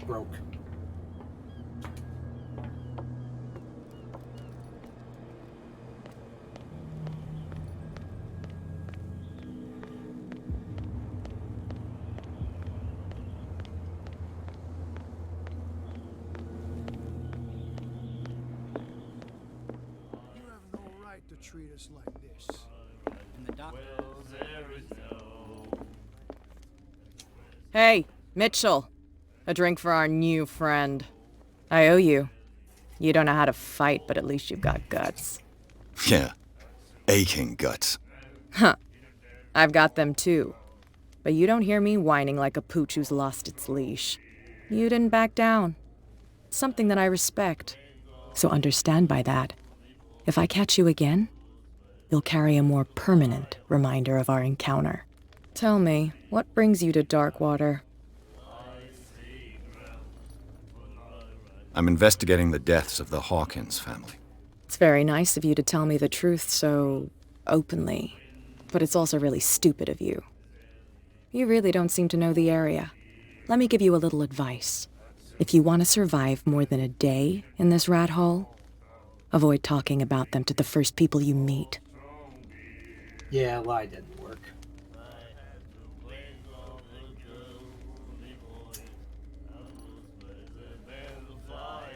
Is that more dangerous than having a drink with you? I'm not kidding. The old families, they were here long before us, and they'll be here long after we are gone. The old families? The descendants of the first whalers. These people truly worship their ancestors. I've got a few questions about the island. I'm not here to give you information. Mitchell will tell you what he wants to tell you. I need to get into the Hawkins warehouse. You're out of luck. It's on my turf. It's precisely for that reason that I've come to see you. Are you pulling my leg? Think it over. I've seen what you're capable of.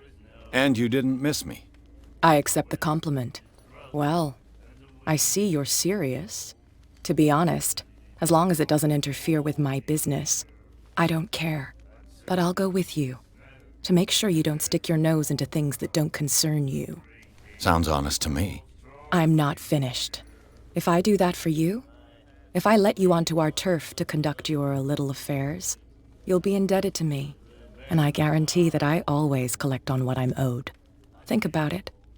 I help you, you'll owe me a favor in return. Do you accept?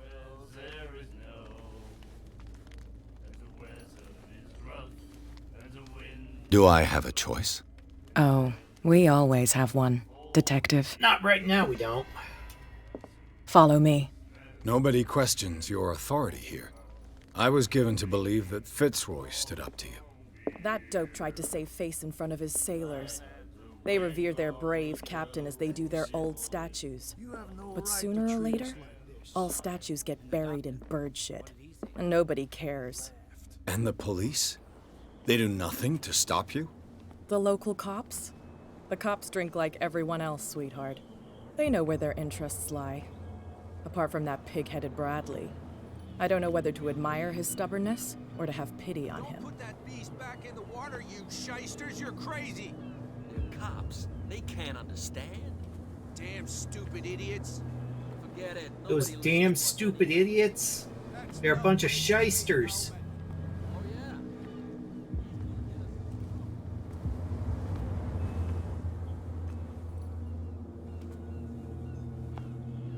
It's fine. He's with me. Oh, okay.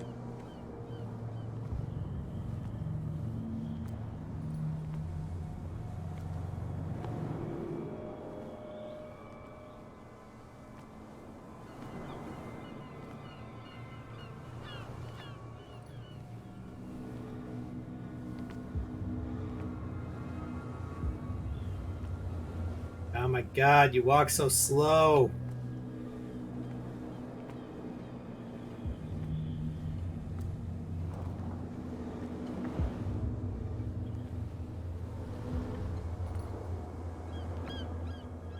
But you pick locks better than I do, and I'm not afraid to admit That's how it's done. Do I still need to hold your hand? Or do you think you'll get by on your own now? Don't overdo it. Good. In that case, I'll leave you. I've done enough mothering for now. I do like Kat. She's a bitch, but I like her. Oh, this place stinks. What is the connection between this place and the Sarah Hawkins case? All right, reconstructing the scene of the crime. Ow.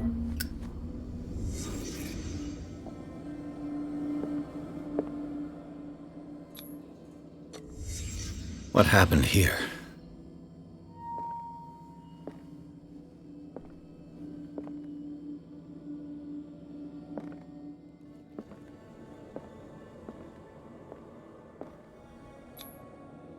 What is this picture of Charles and Sarah Hawkins doing here? Is this one of Sarah Hawkins' paintings?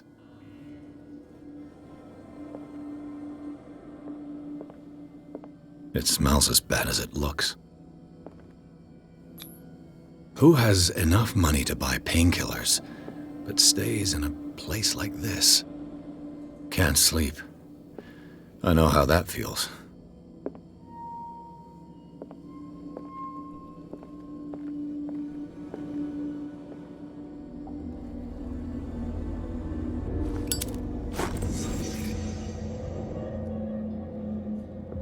New clue memorized. The Hawkins warehouse.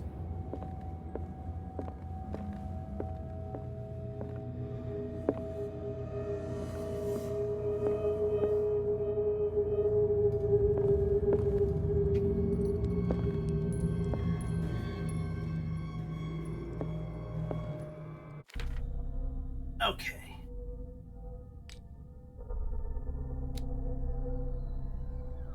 We got 2 points available, which will be enough to get us up on eloquence.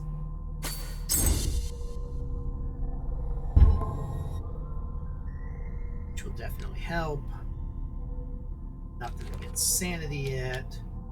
Age 24, Cat, gang boss. Boss of the gang of bootleggers, which seems to use Darkwater as a hideout. Cat always keeps an eye on her territory, the zone of abandoned warehouses on the docks. I have the impression that all the men on Darkwater fear even Mitchell, the owner of the Stranded Whale, is reluctant to talk about her. She uses Darkwater as a point of departure for her cargoes of whiskey. She's slowly gnawing away at Captain Fitzroy's territory. Clues. Hawkins Warehouse. Officially unused since Charles Hawkins' death, this warehouse recently housed a clandestine resident. Signs of life attest to the fact. The presence of blood-stained bandages must also be noted, probably removed from a wound, as well as pills, painkillers, and sleeping pills. Moreover, the occupant seems to be obsessed with Sarah Hawkins, as attested by the presence of several documents connected to the artist's lives, photograph, press cutting, etc. But it's the discovery of a partly charred painting recognized by Officer Bradley as having come from the Hawkins Mansion.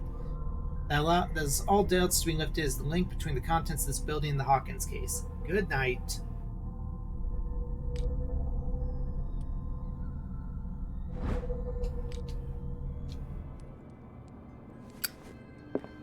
Let's see here.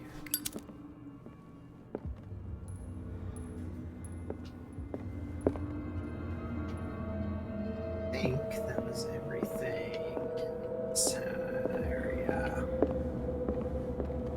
Anything else? Anything? There's no spot hidden symbol.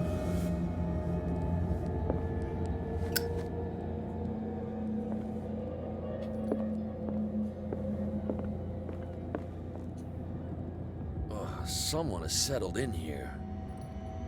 And whoever it is has something to tell me about the Hawkins case. Is there anyone in there? You! Don't move! You again. I told you to stay away from this warehouse. Threaten the police officer.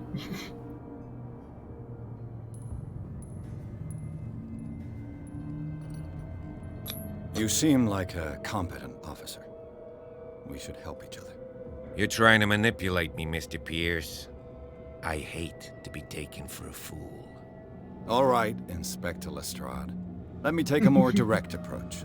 Can you explain what this painting is doing here? This strange portrait. Wait, I know it.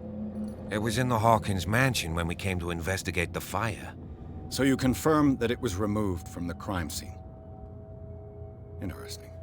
I'd like to go and see the mansion now. Of course. You want to go back along his trail? I'd like to understand how this painting made it to here. Come on. My car's parked down the way. Andrews, would you please shut the door? And open your eyes, damn it. This guy went right under your nose. Actually, I walked right in God front of him, damn not it. so much under his Her nose. again. This case has nothing to do with you, Baker. Clear the passage or I'll shut you up for obstruction. Officer Bradley, you've finally grown a pair. Too bad you're too fat to see them down there. Why, you? Come on, keep the smile. You don't want to force me to widen it. Okay, I get it. Can we go to the mansion now? I thought I'd straightened you out, mister. I am disappointed, but we'll meet again. Is it far, this mansion? Look behind you, at the top of the ridge. You see the building? That's the Hawkins Mansion. Come on, we got some driving to do. Garden of the Hawkins Mansion. Pierce managed to get into the warehouse. The place, thought to be abandoned, revealed some surprises. Signs of recent occupation as well as a partly charred painting. Interrupted in his search by Officer Bradley, Pierce convinced him to join his investigation. The police officer is willing to drive the detective to the Hawkins Mansion. I am real quick going to pause here while we're on the loading screen to run to the bathroom. So I will be right back.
All right, and I'm back.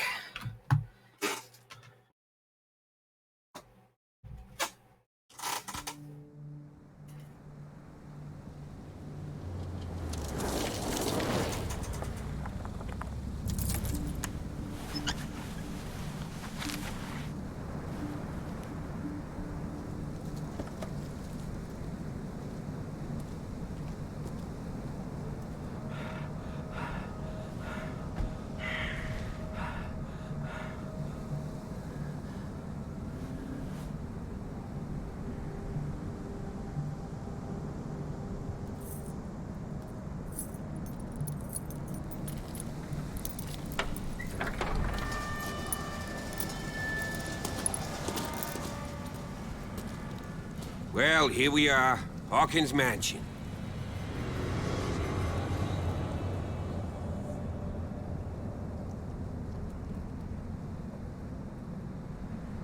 The place has been abandoned since the fire. There's only old Winchester in his hut.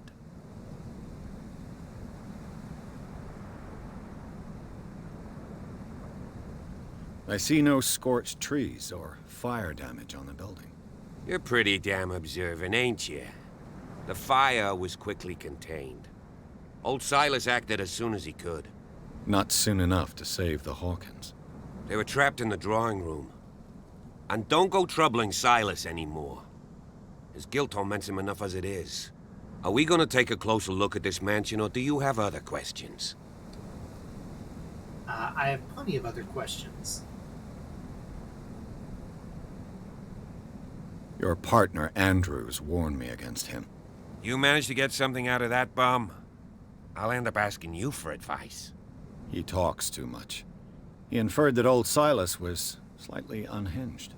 That's not far off the mark, I suppose. But kinda unfair at the same time. You know, Silas Winchester has been working for the Hawkins family as far back as I can remember. Charles was like a son to him. The day of the fire, he lost his whole family, so he's got nowhere to go. And, as you'll see, in a way, he's still watching over them. Is there anything else you want to ask me? Or do you want to go up there? I'm gonna ask you plenty of things. You're the one who looked after the Hawkins case. Don't think I was trying to hide it.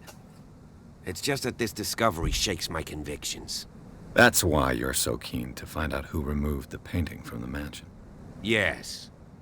If something escaped us, or if there's been a law enforcement error, then it's up to the police to make good its mistake. Anything else? You won't get me to believe that it looked any better 3 months ago. It's a very old building, you know? Its foundations would probably date from the arrival of the first settlers. It's got nothing to do with Charles Hawkins' debts. Ha! You've already begun to nose around, it would seem. So, since you already know it, the Hawkins family couldn't afford the upkeep of this house. It remains to be seen what they did with all their money. I wager it was Charles Hawkins' travels.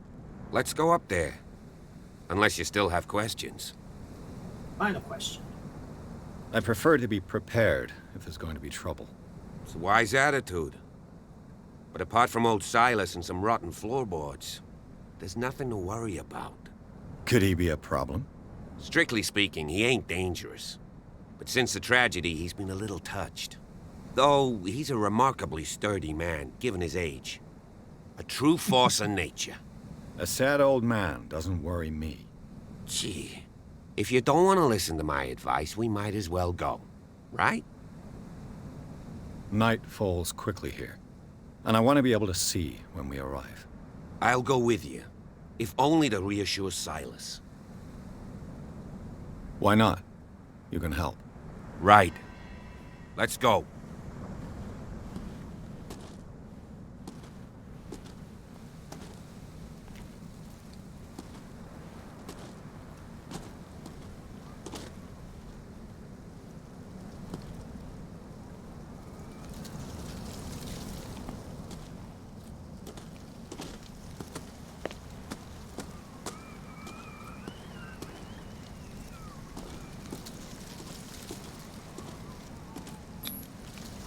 Hilltop House, built in 1693 by Reverend John Whitney. Bradley was right. This place is much older than I imagined.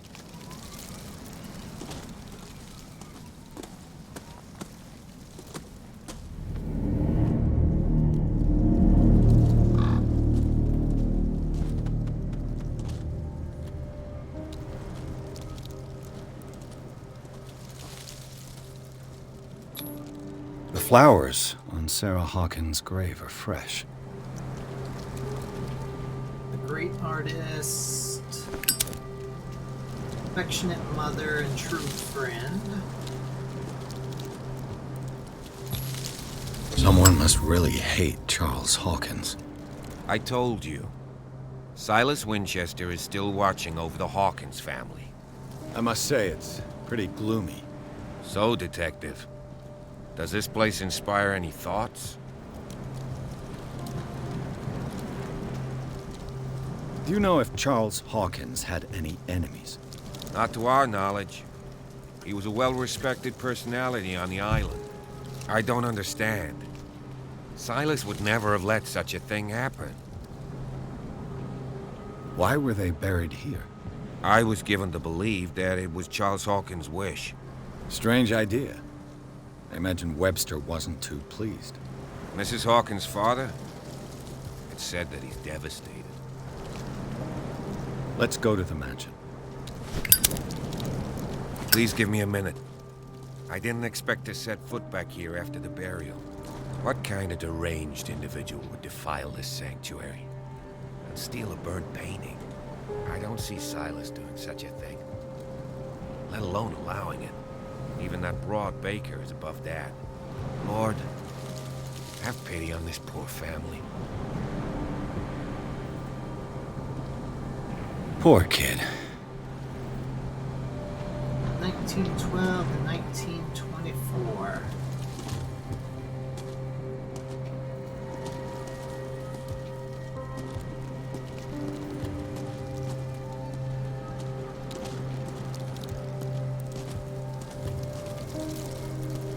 I think you can just go off while Bradley's still over there praying.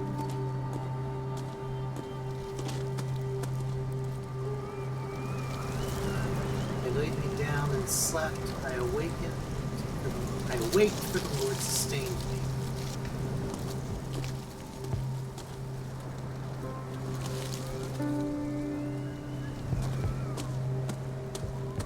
Let's see what's on this side.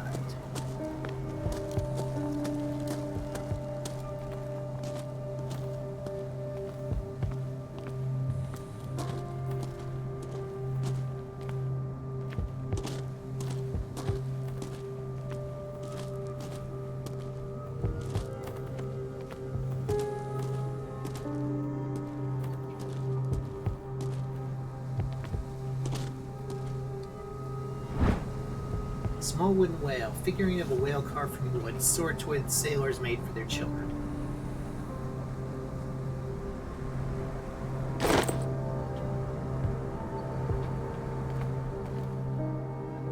There's Silas' house, or his shack, anyway.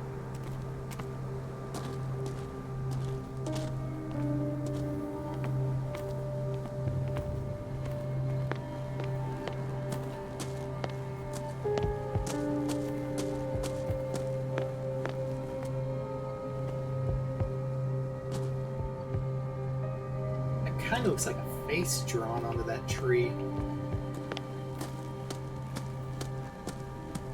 Recently fallen.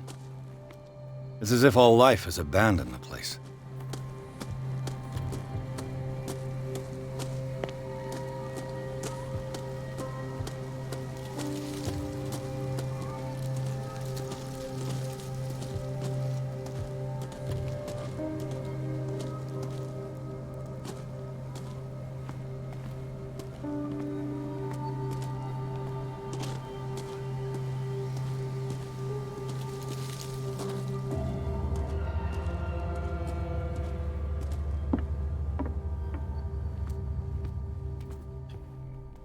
I'll have to find another entrance.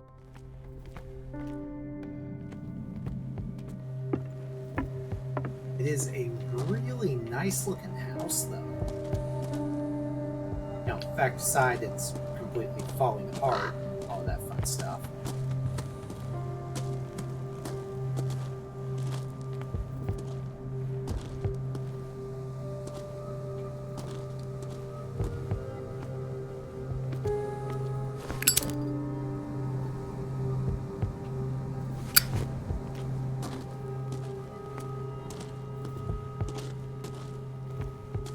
This entrance is still in use.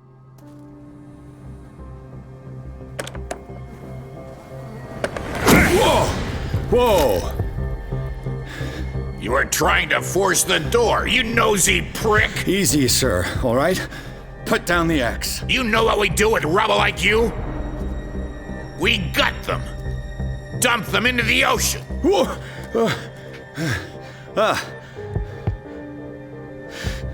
You're Mr. Winchester. Lower that axe. Let's talk calmly. I'll show you how we have it out on Darkwater. You haven't forgiven yourself. You stay here to honor the memory of the deceased. That's true. I want no more violence. No more tragedy. It's painful to be the last one left. You don't know how right you are. Understood. I'm listening. The police report describes a domestic accident, but Stephen Webster has several reasons to believe that this may not be the case. Webster is as stubborn as an old mule. And I did tell him that we should let the dead rest in peace. He wants to restore the reputation of his daughter. I just need to see where the fire started. No, I can't let you in. The mansion isn't safe. That's why you barricaded the entrance. That's right. And this door? It's locked, and I make sure it stays that way.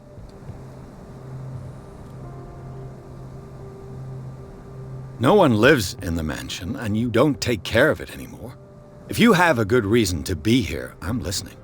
There's vermin. I keep an eye out. Vermin?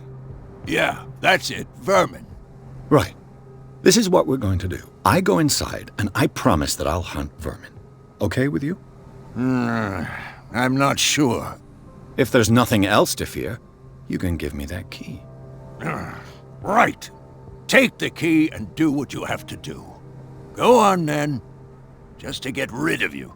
Let's see what more I can learn from this mansion.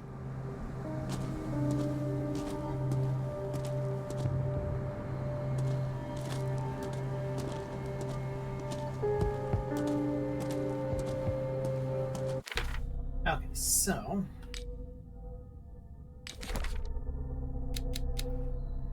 Officer Bradley, age 37, police officer. This hick cop likes order and justice. He's no great sleuth, but he seems more inclined than his colleagues to discover the truth in the Hawkins case. Inhabitants of the island seem to be friendly with him. He could help in my investigation. Silas Winchester, age 64, caretaker of the Hawkins property. Old caretaker of the Hawkins family, Silas Winchester still watches over the family graveyard in the burned-out mansion. Devoted to Charles, whom he all but raised, he has also great respect for the memory of Sarah and their child Simon. His long months in solitude in this abandoned property have made him very distrustful. Silas still puts flowers on the graves of Charles, Sarah, and Simon. Hawkins Mansion Gardens. The Hawkins Mansion is perched at the top of a steep cliff. The abandoned garden harbors the graves of the Hawkins family, and only the old caretaker, Silas, still roams this bleak spot.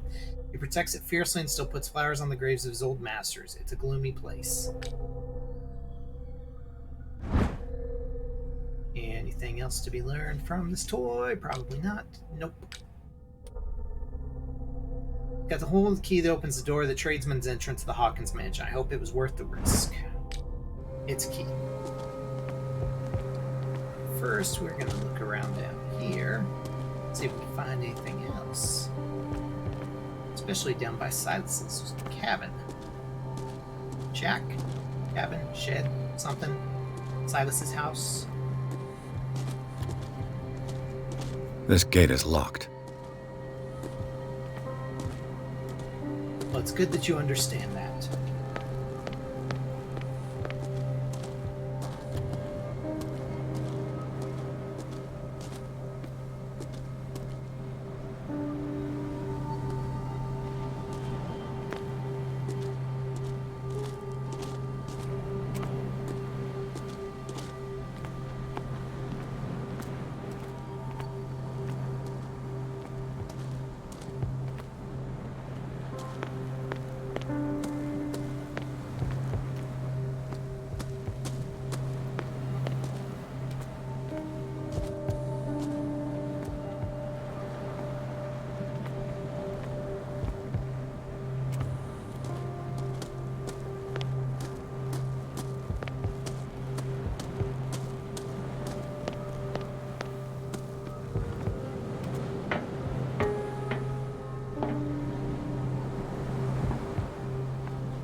The poor wretch seems to spend the best part of his time isolated from the world. I know a thing or two about solitude myself. Rather Spartan. The caretaker has simple tastes.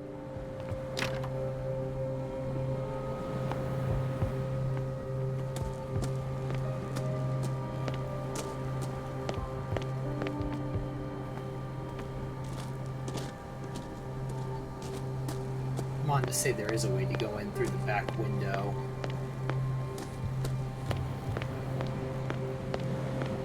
Or it might just be you peek through it. It's been a minute.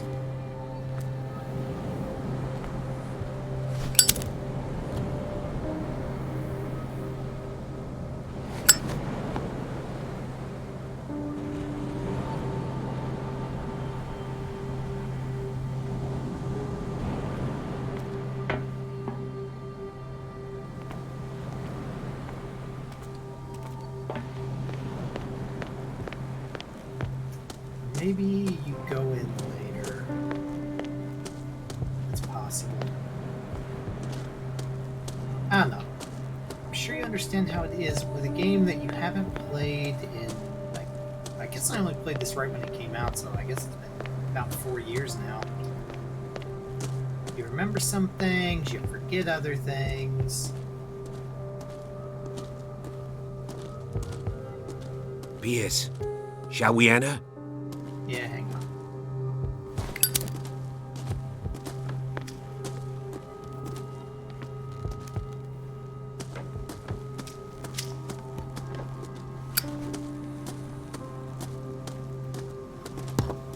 Do you have a moment? What now? Nothing. Sorry. Stop wasting my time. I wanted to ask you about the grave, but if you're gonna be like that...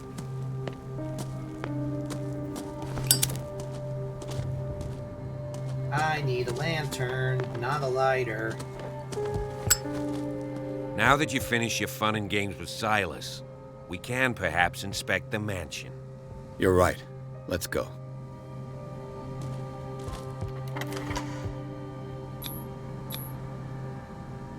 Let's take a look inside. I'm with you. Pierce and Officer Bradley explored the gardens of the Hawkins Mansion. The family lies in the graveyard of the property guarded by Silas Winchester. The old caretaker, still faithful to his employers, keeps watch on the place armed with his axe. Pierce and Bradley manage to calm him down, finally get hold of the key of the Hawkins Mansion. They enter the building looking for the scene of the fire. Enter madness. Follow me. I know the place. Who left this light on? Ooh, 2 character points available. Hell yeah. Hell yeah.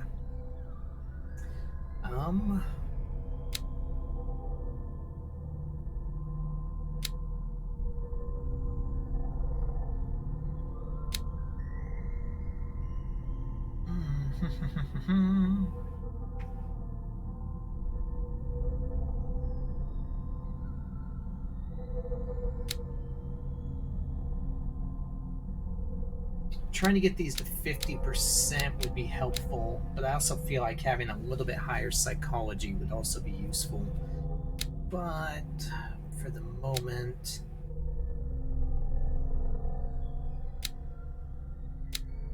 let's get that to 50.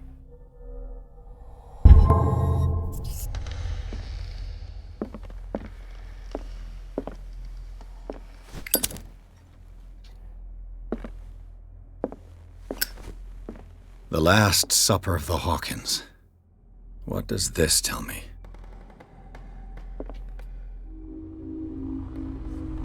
Ow.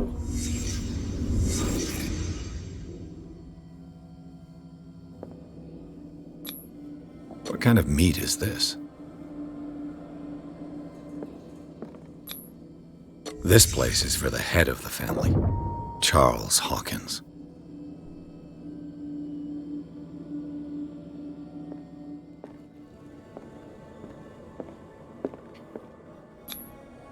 The boy was probably here. Smashed his plate on the floor.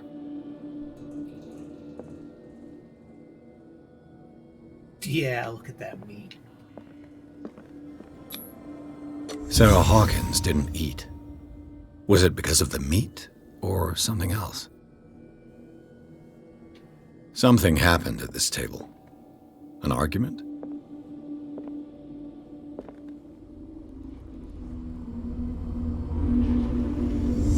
Hey, Pierce. Daydreaming again? Working, officer. This dinner table tells us a lot about the Hawkins family life. Well, we don't have all day. The scene of the fire is next door. Okay. The entrance hall of the mansion, a lighted lamp seem to be waiting for us, and the old caretaker who thinks he can stop people from entering. I must find the place where the Hawkins family died. En route, I'll pick up as much information as I can on their life. The dining room has remained untouched since the night of the fire. It taught me something about relations in the Charles-Sarah Hawkins couple. It seems an argument broke out the night of the drama. Since the fire in the Hawkins Mansion, the dining room has remained intact. Setting allows the places occupied by the various family members to be investigated. Visibly, etiquette was respected even in private. Charles Hawkins sat at the head of the table with wife and son on either side. The knocked-over chair could be due to something that happened after the fire. It could confirm the theory of a domestic argument. Only the roast was untouched in certain plates. The meat, mysteriously preserved since then, seems to have been the subject of the dispute between the Hawkins couple.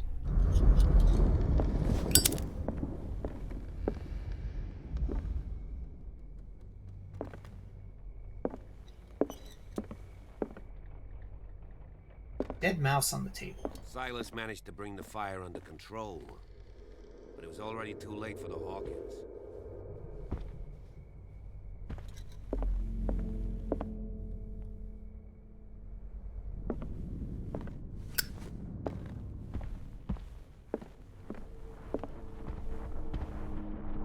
Was Charles Hawkins some kind of explorer? Charles Hawkins poses like an explorer in front of exotic ruins. It's common knowledge that he wasted away his fortune on expensive trips. What was he looking for?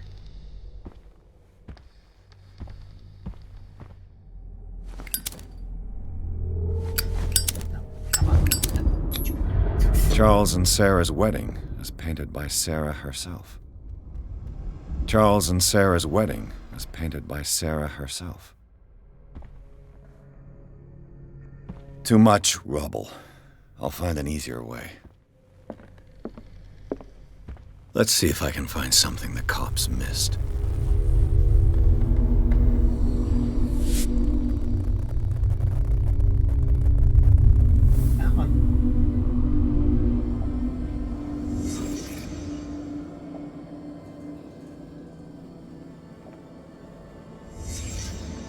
The child's corpse left a trace. Where are the others? Did it stop at the time of the fire?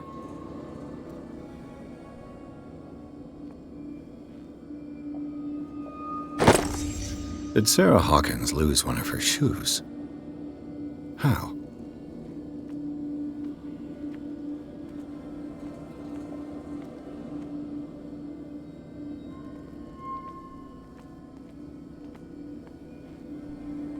Was Charles Hawkins a heavy drinker?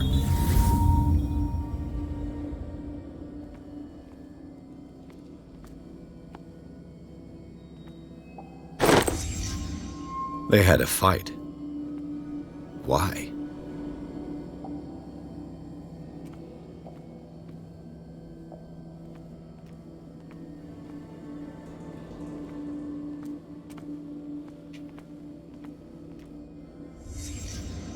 Did someone escape the fire?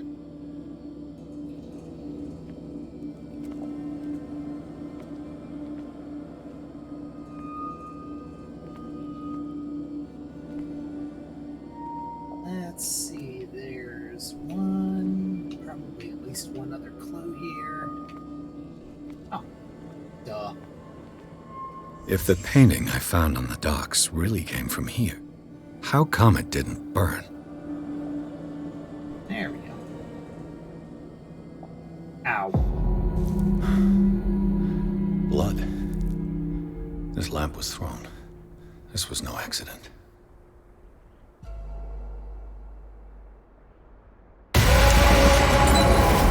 This was a fight.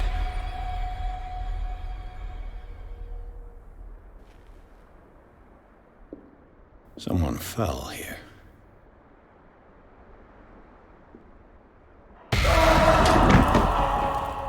A desperate attempt to flee.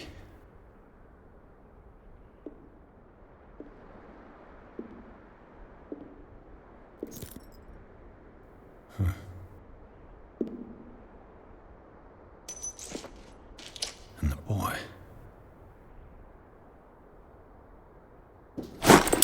So, Detective, what do you make of it?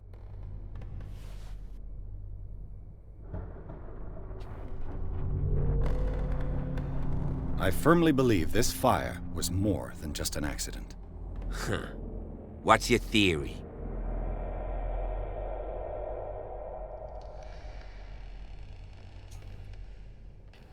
And nope, I can't.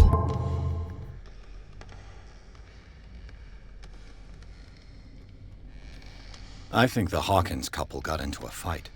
You sure of that? There's only one way to be sure.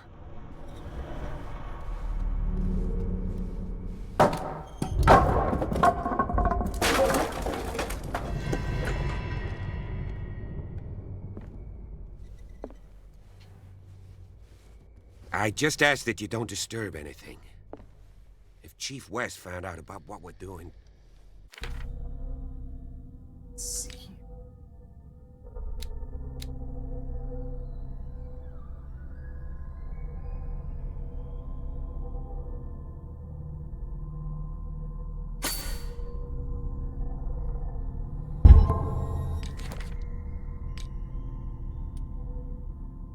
The glass of this heavy clock is broken. The hands show 10 o'clock. It could give the time of the fire or have nothing to do with it.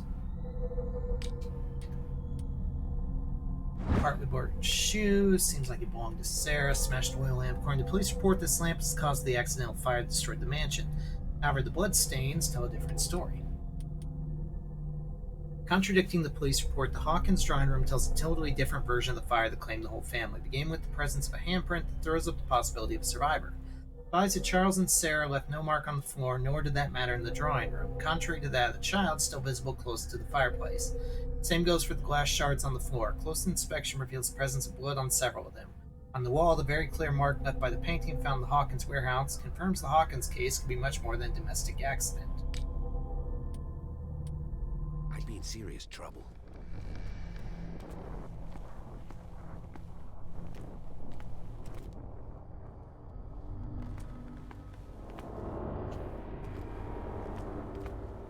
I want to go back here and see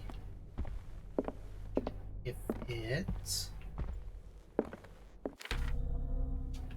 I think it's through that door.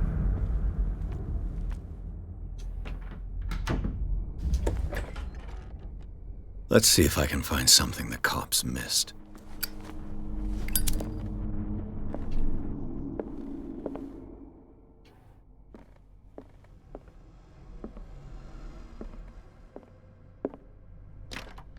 This door is locked.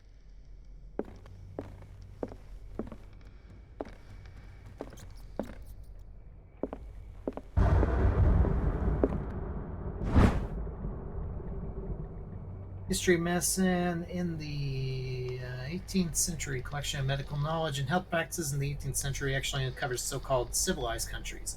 It does not deal with the influence of holistic medicines or medicines from continents considered inferior.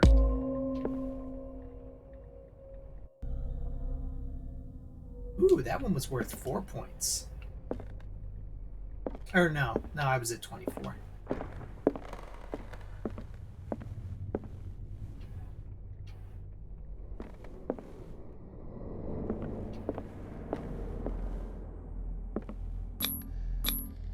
These bandages are covered in dried blood. But whose?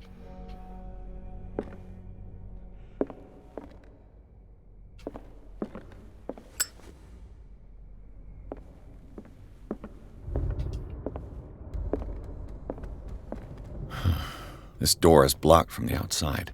The lyrics of the drunken sailor. A sea shanty. Classic.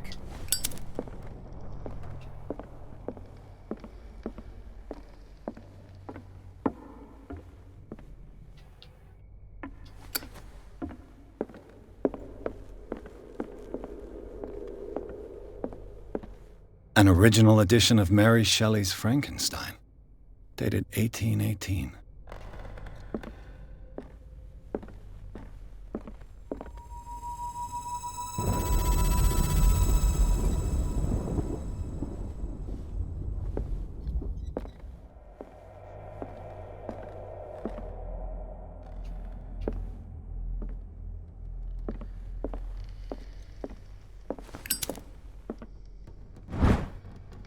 Human Body, a Comparative Analysis. Precise and very detailed treatise on the particularities of the human body compared to the animal world.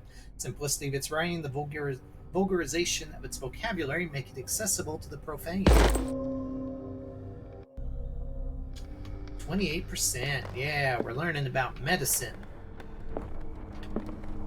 A book on the first inhabitants of the island. It seems they got here around the 14th century.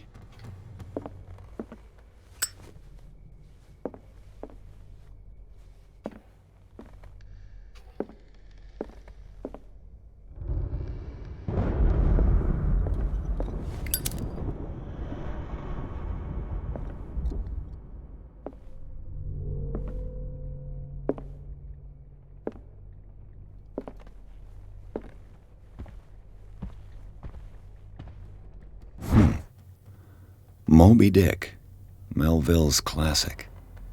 The epic battle between man and whale. Copy of the novel Moby Dick by Herman Melville, a classic especially for the family of shipowners. Mandatory reading for any whaler, I guess.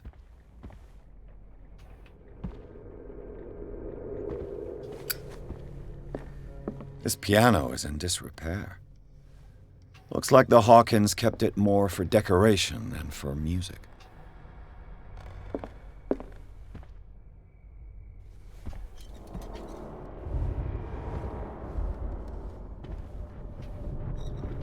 I love the lightning effects.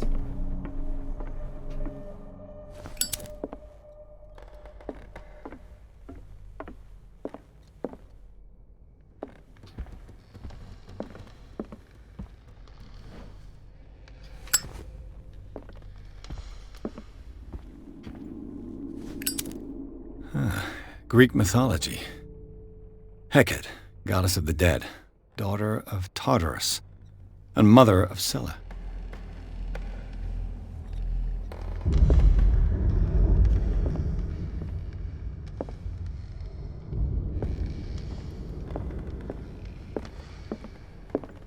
Darkwater history. This place was settled back in 1692 by two families that seceded from the New England colonies.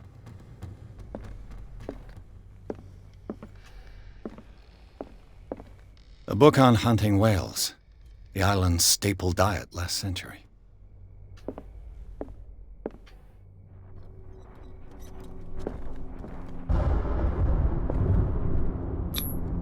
One of Sarah Hawkins' paintings.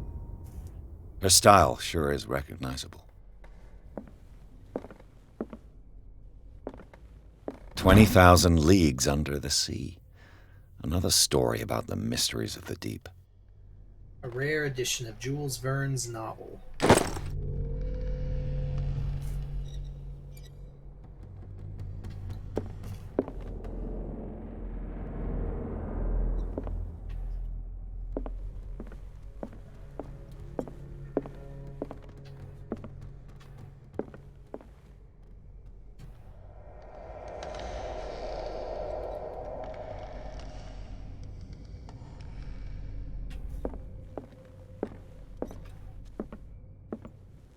So many things that are easy to miss. Okay. Nothing else here. Let's go further into the mansion.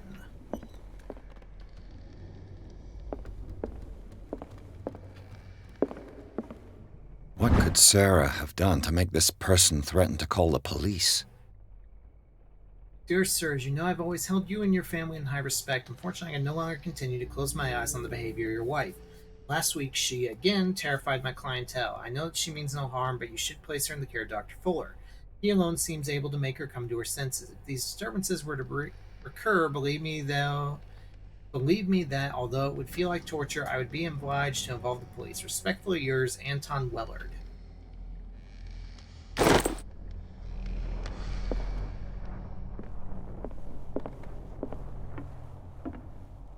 this side of it.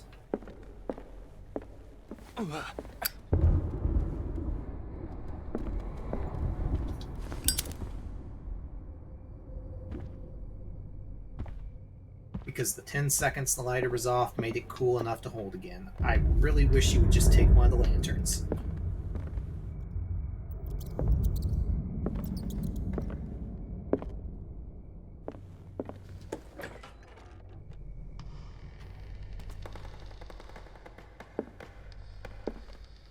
The boys' room. The Wonderful Wizard of Oz.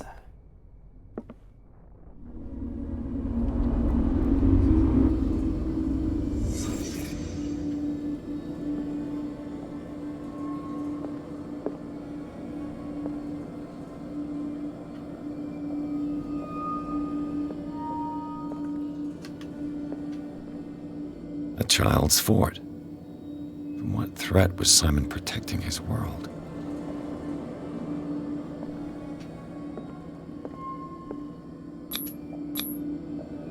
Tom Sawyer. Mark Twain. Sarah must have read it to him before bed.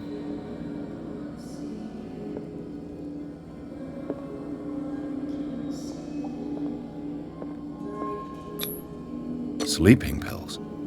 Strong for an 11-year-old boy. What was wrong with this family?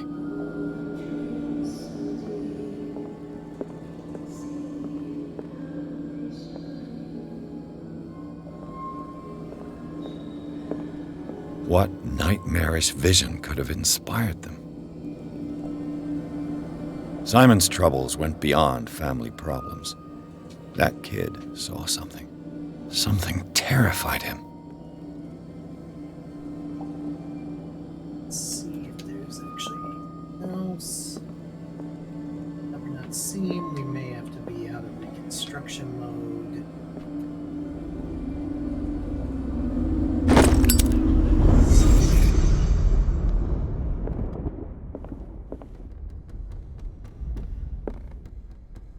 I like the fact that the pictures are gone.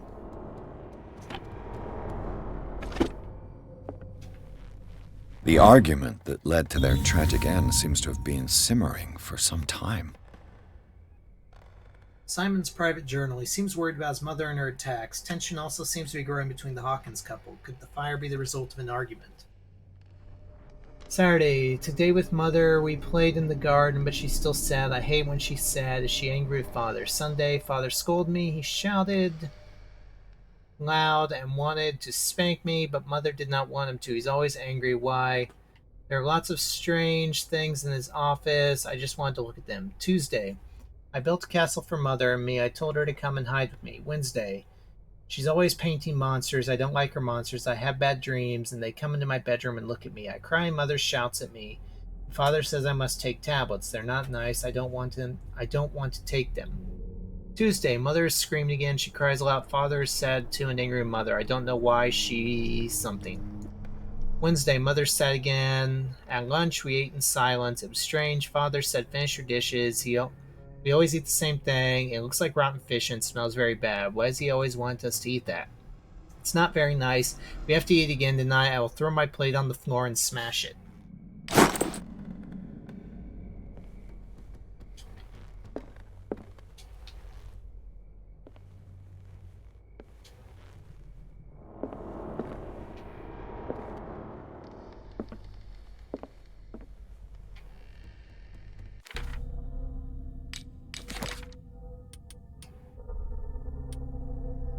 In the little boy's room, an abandoned book on the bed and toys scattered on the ground talk about the everyday life of a normal family, but the disturbing drawings and the sleeping pills raise suspicions that even Simon Hawkins may have been suffering from mental illness.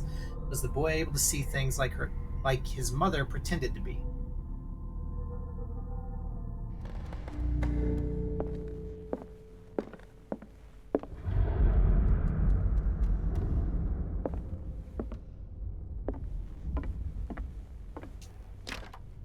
This door is locked.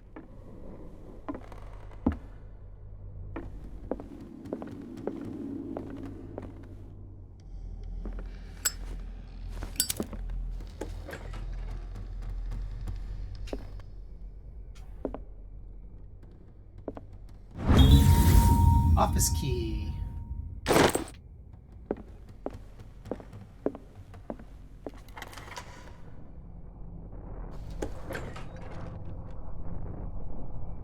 Yeah, we're gonna get to that in a second. What will her room reveal about her?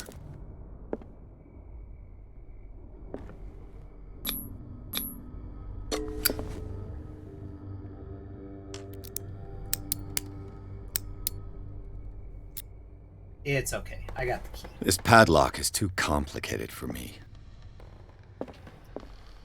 So complicated you didn't even think to use the key you had. Barbiturates.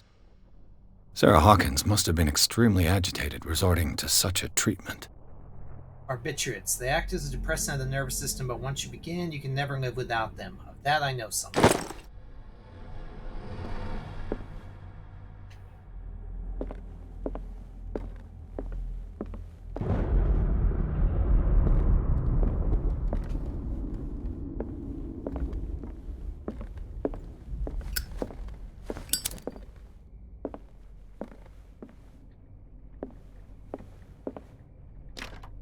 The door is blocked on the other side.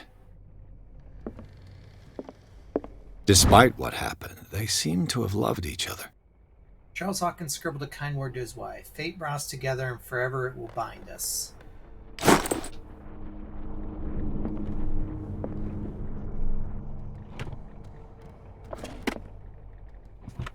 This ledger lists all of the paintings Sarah Hawkins sold. Page 1, January to April. Painting for Boston client, $230. Painting for JF, $170. Painting for Boston client, $200, $230.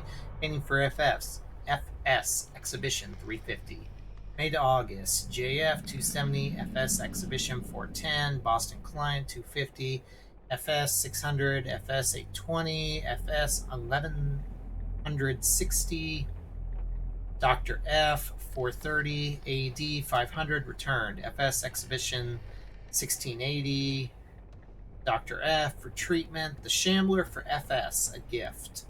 It seems the last one was given for free to a Francis Sanders. I wonder why.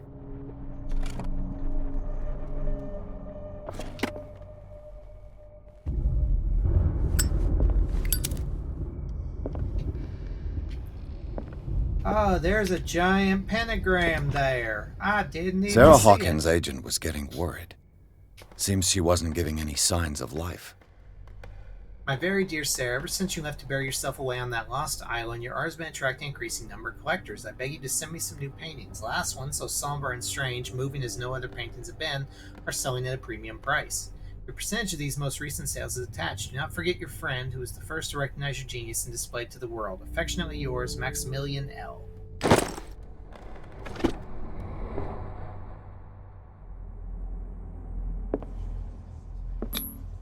Was Sarah Hawkins interested in the occult? What was she trying to achieve?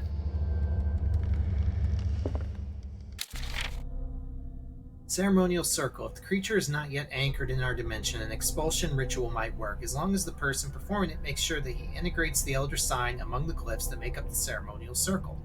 Be careful enough, because the works that describe the creation of such circles are not all of proven reliability. Extracted from the Malleus Bestiarium by Abigail G.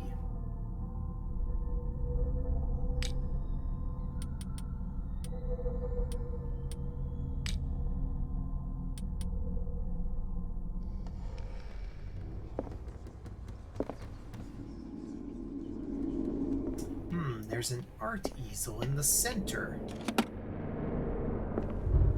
I wonder if that could have anything to do with what's going on there.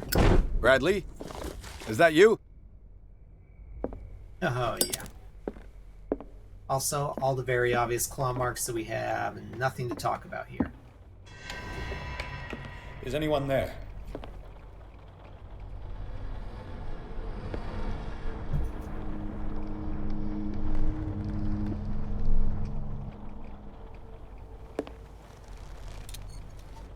Oh, do I get to keep the lantern? That'd be awesome. I'd love it.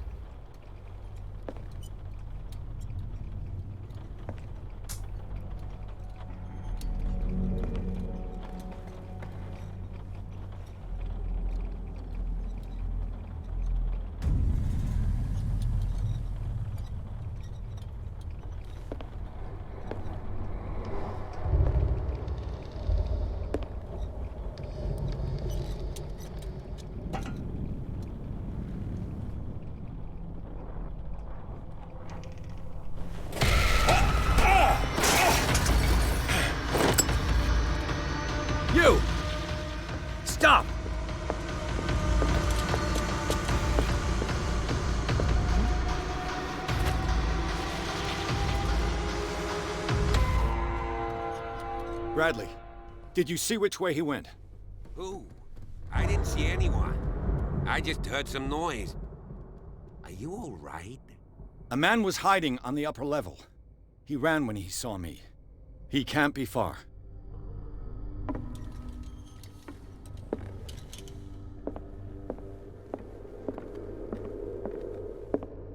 I'll cover you.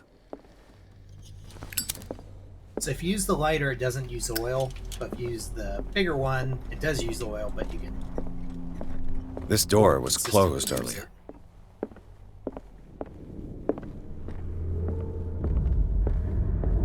Where did he go? 4 character points. Okay, so...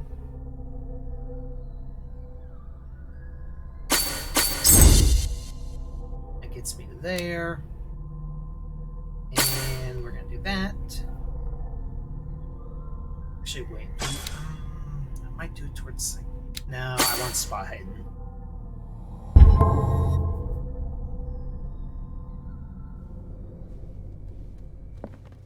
They look like Celtic ruins. Charles must have brought them back from one of his foreign trips. Woo, occultism went up by 5. Do you really think that your fugitive came in here? I don't see any way out. It looks like an old seaway map.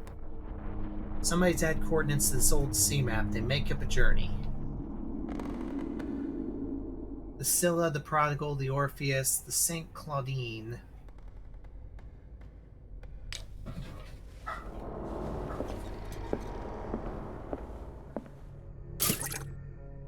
Oil refilled.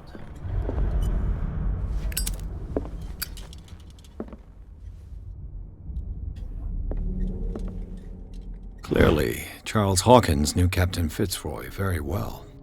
In this photograph, Charles Hawkins and Captain Fitzroy posing with the third man. They seem close. I wonder who the man with the glasses is in the photograph. Probably another friend of Hawkins. It looks like a freehand map of dark water. Certain areas have been highlighted. I wonder why.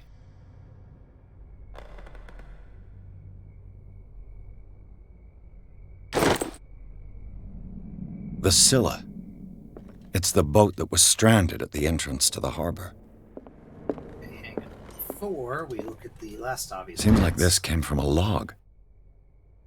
Monday, 24th May, 1847, 42 North, 70 West, Darkwater Island. We sailed north all morning. Captain Hamilton is confident. He says that we'll beat the Orpheus this season. May God be merciful. Sunday, 30th of May, 1847, 47 North, 55 West. I preferred it when the whales disappeared without trace. With these carcasses, we can no longer ignore their sad fate. What's eating these huge beasts? I told Hamilton it was bad omen. He doesn't care. Tuesday, 1st of June, 1847, 49 North, 61 West. We dropped anchor near a village. The inhabitants say the waters are red with the blood of the sacred beasts, and to follow them is to defy the gods. I told them I only feared God Almighty, but in the loneliness of the hold, I'm scared. Friday, 4th June, 1847, 57 North, 51 West. We've sighted a huge whale in the distance. Its sign seems to be beyond anything known to man. It sends out an infernal song, but Hamilton wants it. Wednesday, 23rd June, 1847, 33 North, 53 West. We finally caught it. It's the most grotesque whale I've ever laid eyes upon. It will go into memory as the biggest catch ever. Men have died, but we've gained glory. This day will be celebrated for years to come. Tuesday, 29th June, 1847, Darkwater. We beat the Orpheus, returned with empty holes. We have beaten the Orpheus, returned with empty holes. The Scylla and Hamilton are only memories. There must be a link with the Seaway map. Okay, so first, if it'll let me, I'm going to run back upstairs. Actually, now that I've got a little bit more spot hidden, I'm going to see if I pick up anything else I didn't see before. Probably won't, but you never know.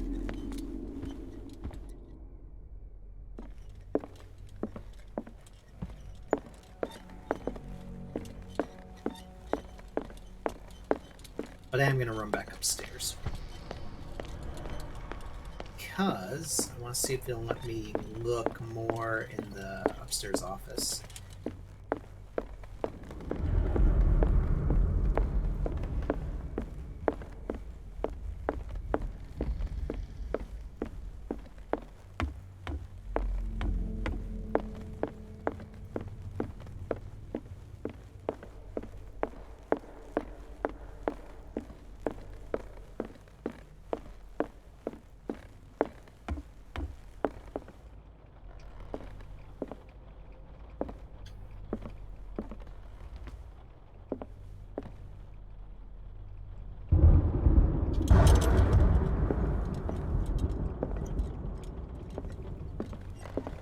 Okay, so there was nothing else after the painting being stolen. Well, you never know if you don't look. No. You know how you don't know, you know?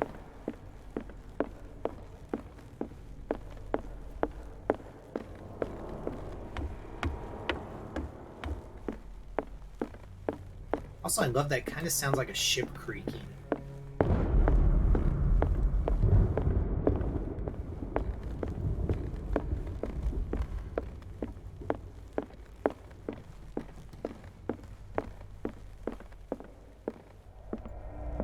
As if the bookcase has been moved several times. The Scylla. It's the boat that was stranded at the entrance to the harbor. This panel is movable. Cogwheels. They must be linked to an opening mechanism. Probably a secret passage. I must find a way to activate the opening mechanism. I'd be better off not touching them for the moment. Now let's not force it and break it.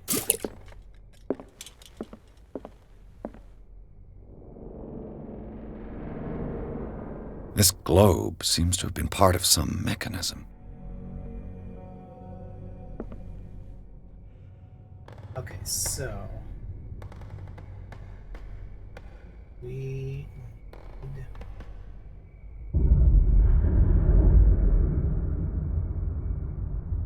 Okay. So this Doesn't work. I must have missed something.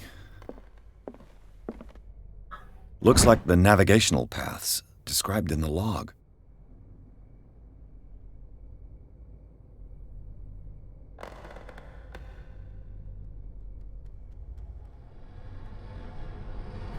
Okay, so the Scylla went to 3353, and then 5751. Okay, let's try 3350 first. Okay, so I will...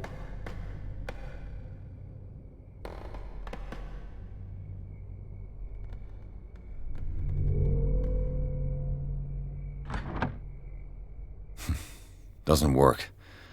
I must have missed something. Oh, no, wait, duh. This one actually says where There must be a link with the Seaway map. Oh, no, I was right. 33 north, 53 west.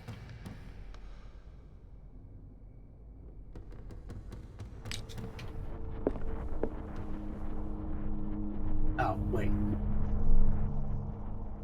So, 33 north, 50 west.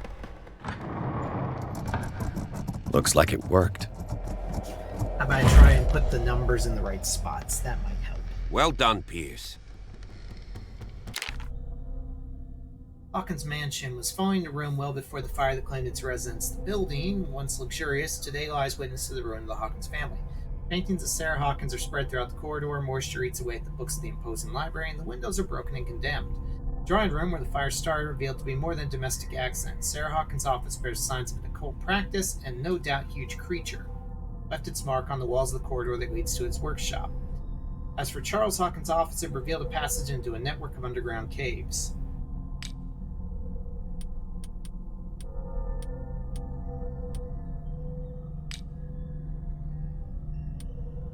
Hurricane lamp, an old hurricane lamp, still working. I've got to be careful, it burns a lot of oil.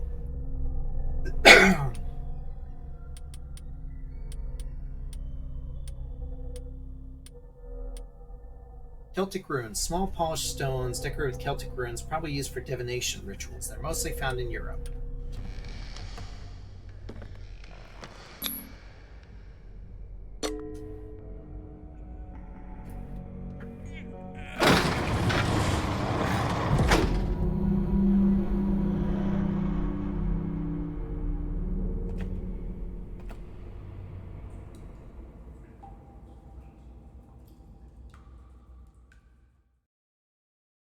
Tunnels under the Hawkins Mansion. Inside the Hawkins Mansion, the scene of the fire revealed secrets. Pierce and Officer Bradley, now on the trail of a survivor, had undertaken to search the place looking for proof. When the hooded man leaped into Sarah Hawkins' workshop to steal a painting, detective and police officers set off after him. By following him to the office of Charles Hawkins, they discovered a secret passageway. Pierce and Bradley entered the tunnel under the mansion. A secret passage, under the manor. It's like a detective novel. That guy must have already got...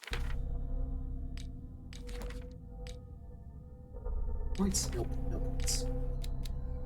Tunnels under the Hawkins Mansion. Who would have guessed the Hawkins Mansion was hiding such big and intricate tunnels underneath? It seemed to be the hideout of a cult of some kind. I can't believe Sarah and Simon lived right above such danger without knowing anything.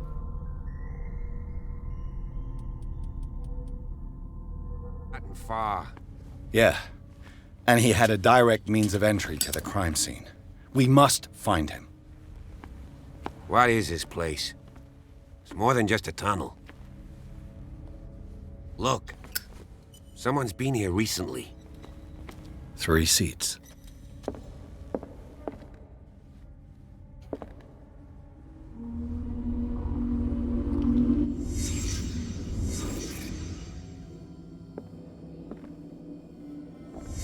Did Charles Hawkins use this place? Who were the others?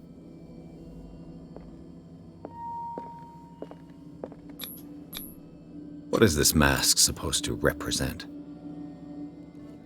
Nothing good. Typically. Nothing good.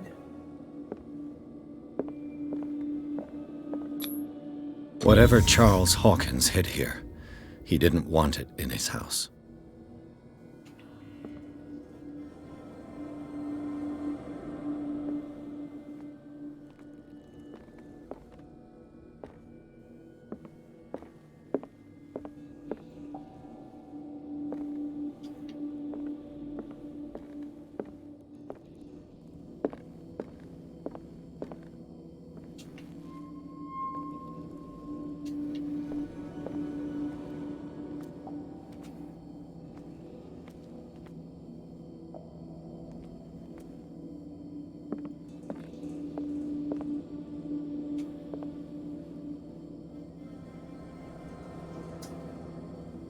Look, everybody, it's the statue of the Virgin Cthulhu.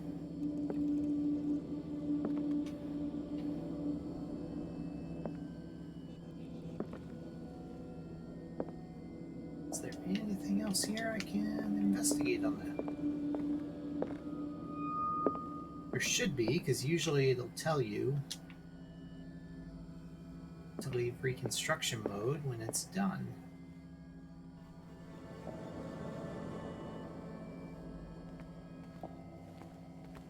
Oh, there we go. This piece of cloth is unmistakably from a dress. Was Sarah Hawkins here? There we go.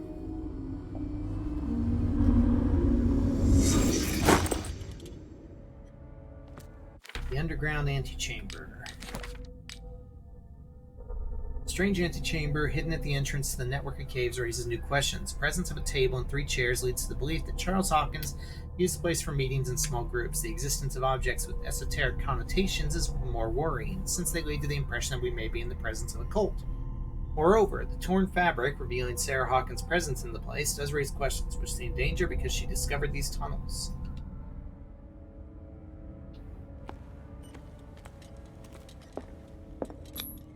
This symbol.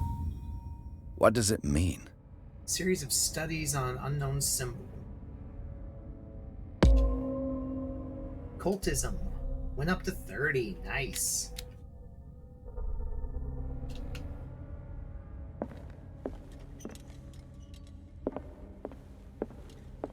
A disfigured saint. What does it mean? Oh, that's the Virgin Cthulhu. There's nothing disfigured about her at all.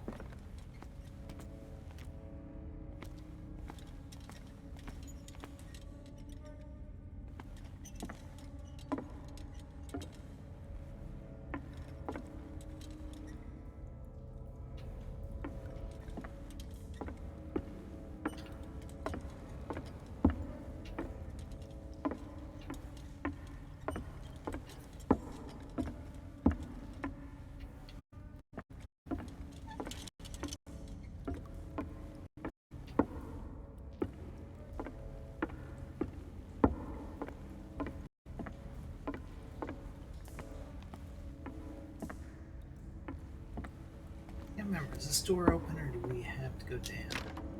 Of course. And something tells me that the key is climbing these steps. There's tunnels all over this island. Given the size of this cave, there's gotta be other entrances. The passage continues further down. Might as well start with that. I ain't gonna squeeze in there. I'll find another way. If possible, I prefer not to ruin my uniform. Fine, fine. Go look for another entrance. I'll try my luck down below.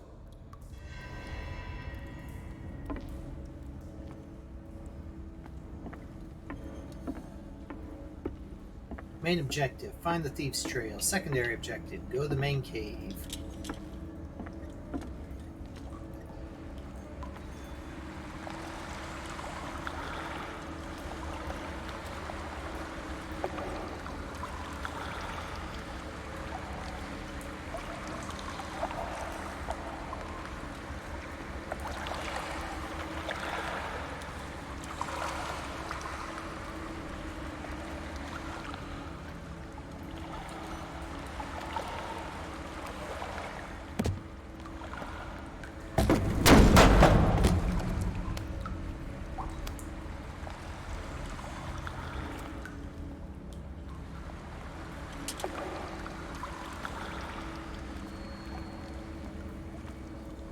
Some kind of dream catcher. If I touch it, it'll turn to dust.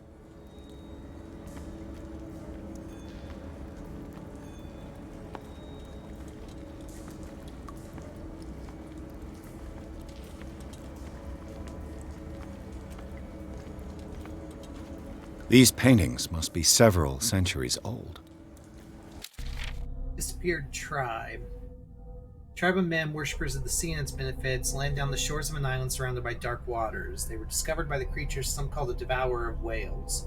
For years, the creature hunted them down into their dreams until their weakened minds surrendered. Following the creature's orders, they sunk into the dark waters surrounding the island and never came back. Extract from the Malleus Bestiarum by Abigail G. Cultist symbol. It's drawn sheets of paper hidden in a safe, itself hidden in a tunnel under the mansion. Symbol was repeated on the paper, its form becoming more distinct with each attempt. I do not know what Charles Hawkins tried to represent with this symbol. One thing is sure was important in his eyes. Extract from the notebook of Edward Pierce.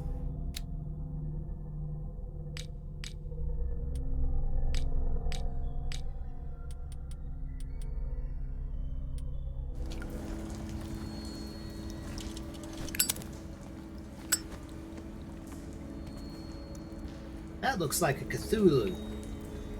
Not the best Cthulhu I've ever seen, but it looks like a Cthulhu. This monstrous creature must be an allegory. Sure it is. These people lying down. Are they dead? Are they asleep? They are dead dreaming like great Cthulhu.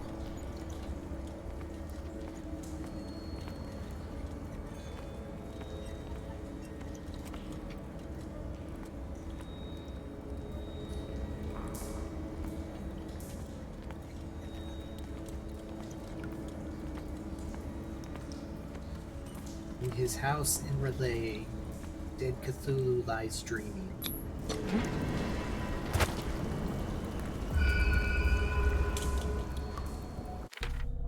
Alright. 1 point. Let's bump that spot hidden.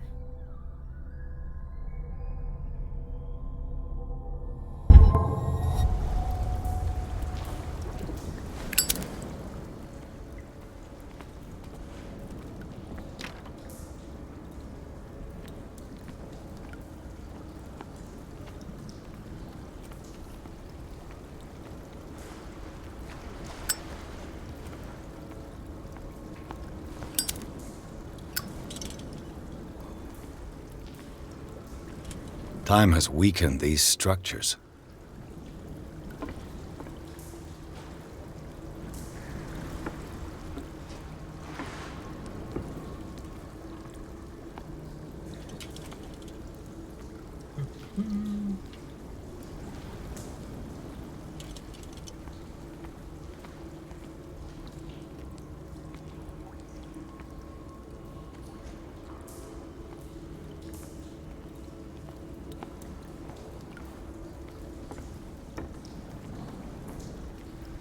Path forward goes up. We are going down. I don't have time to search them all. What if you had time to search some of them?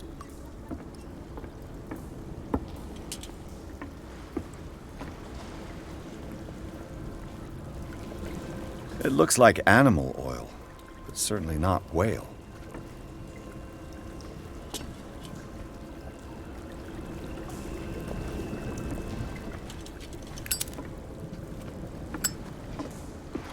Need to refill my lantern.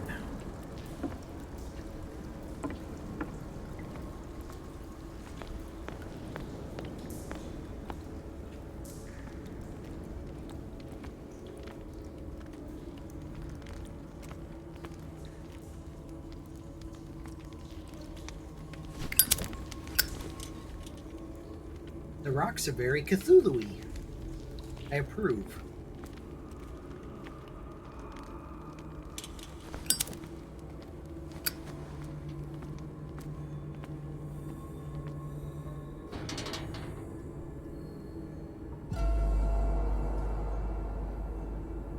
What's going on here? Pierce! Keep your voice down. We're not alone. Good God. What have you got me into? We'll see. I'll go on. Try to go down on your side. Yeah, there's a passage. I'll meet you at the bottom.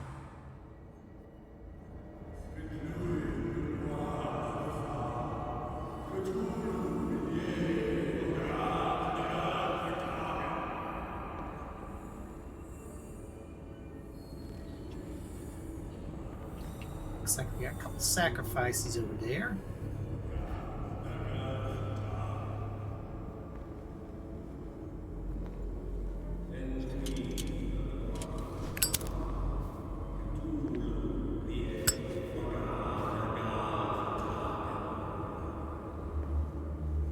Hey, they're just saying the exact same thing I was just saying. Only in more Relayan than English.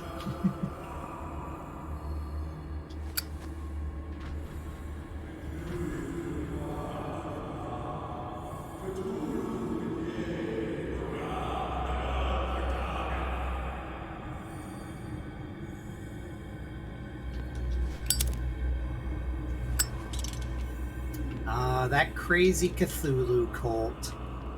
Always doing crazy things like that.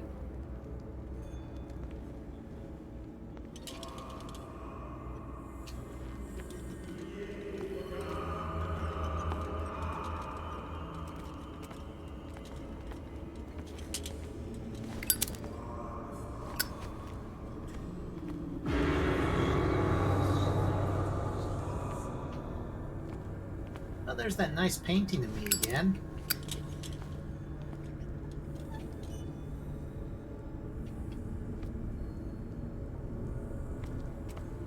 A mass grave. An engraved whalebone. A strange creature has been carved into it. Probably a figure of worship. Yeah. Cultism's up to 35.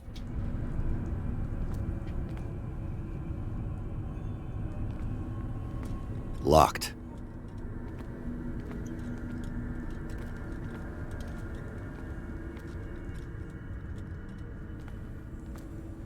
A table for sacrifice?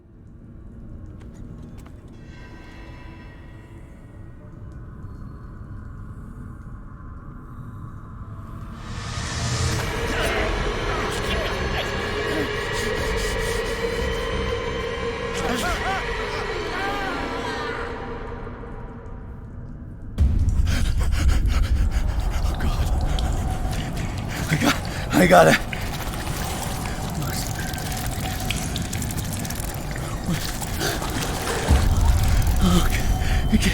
It can't breathe. What? Some situations and encounters will make you leave the place as fast as you can.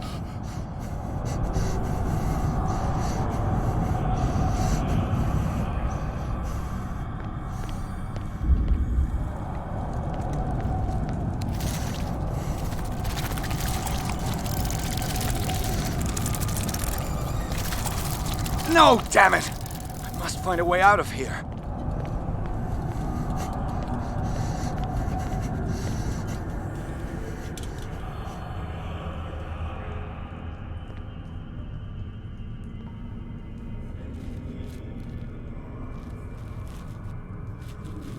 This was where we were.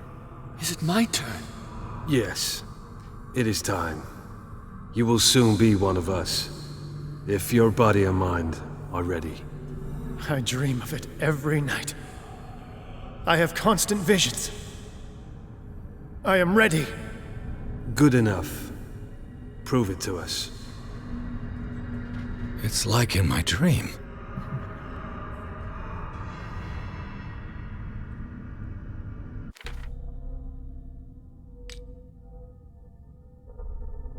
Sanity.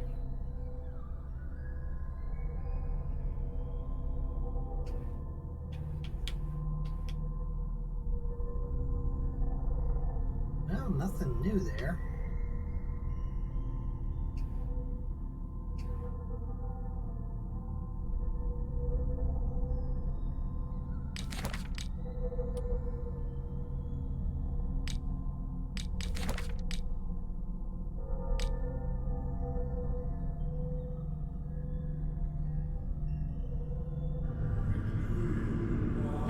Yeah, it still says I'm pretty sane.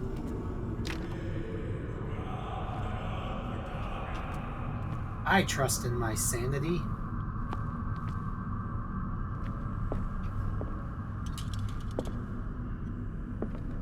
It seems to have been used recently. Probably some sort of ritual. Found the stagger in the tunnels under Hawkins Manor. Its owner left it behind when he went with the other hooded men. 40%, yeah. Ooh. I'm a professional occultist now.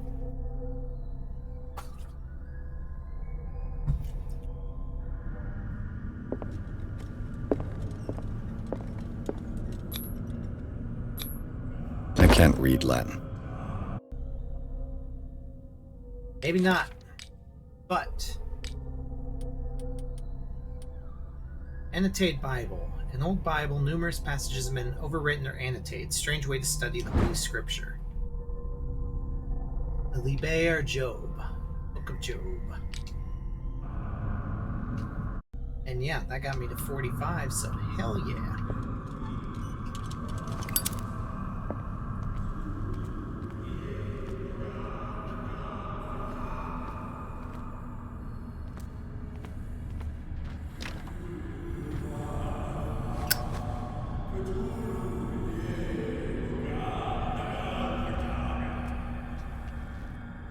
A Toggin.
You who sleeps, accept this dream under your immortal wing.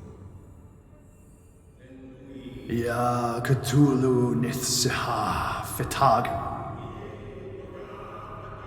Grant him your flesh and accept his, so that his body and yours may be one. Yibithink Hupadk Cthulhu Bithinkor. Grant him your mind and accept his, so that his mind and yours may be one. Yeloig Padk Cthulhu Loigna. Grant him your dreams and accept his, so that the paths of your souls finally intertwine. Yor El Cthulhu Kashag. Let his soul guide you to us, just as your dreams guided it to you. Yor El Cthulhu Bugshug. Let your dreamers open the way, so that the day finally comes when you will awaken. La Cthulhu Nafal Fatagan.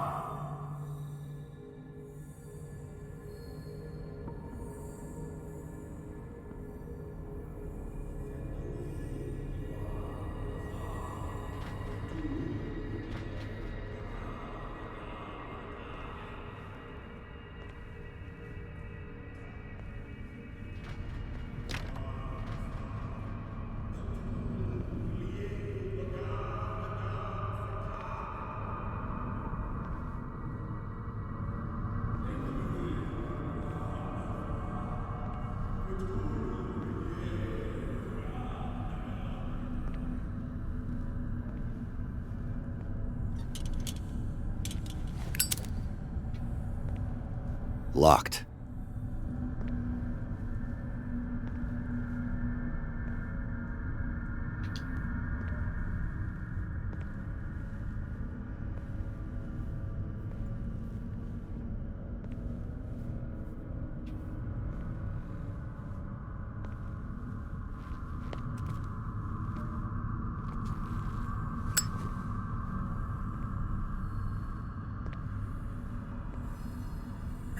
Now we get to try and sneak past all the cultists.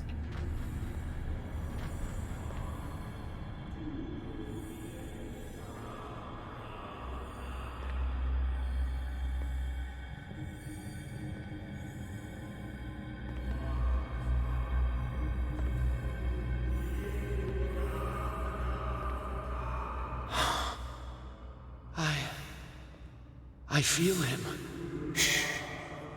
You are gifted indeed. Not another word.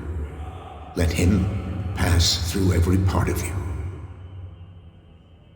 All you who sleep, we pray for your return into the kingdom of the earth. Kstelbsna Cthulhu Kashok.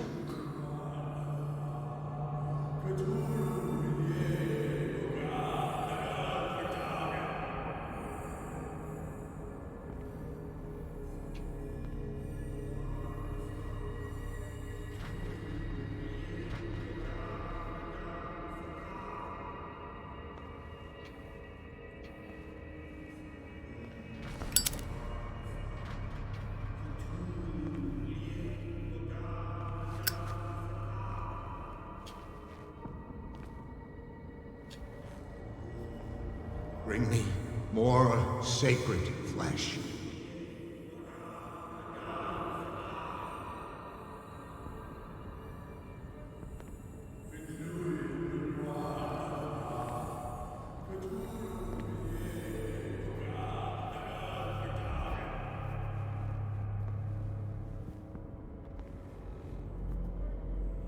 You did? Yeah, you did. Dead? This ritual killed him. Where's the sense in that? Sleeping cultist. They are laid out on a frozen stone. One would say that they are dead, but their bodies do not decompose. They are in some form of coma. One thing is sure, these men were subjected to a type of treatment that changed their physical characteristics. I'm not sure we would still call them men.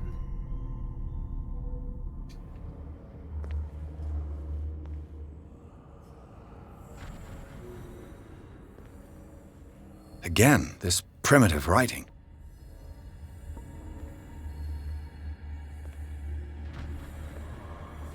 We are ready for the ceremony. What about your protege? His awakening is complete. He will join you shortly.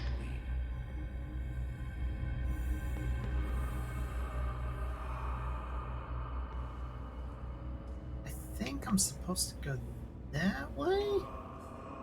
I'm confused about where I'm supposed to go.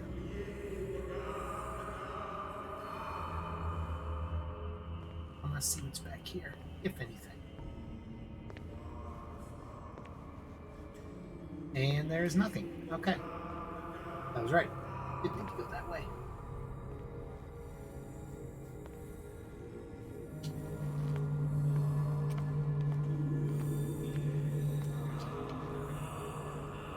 We just gonna sneak back here. Don't look this way.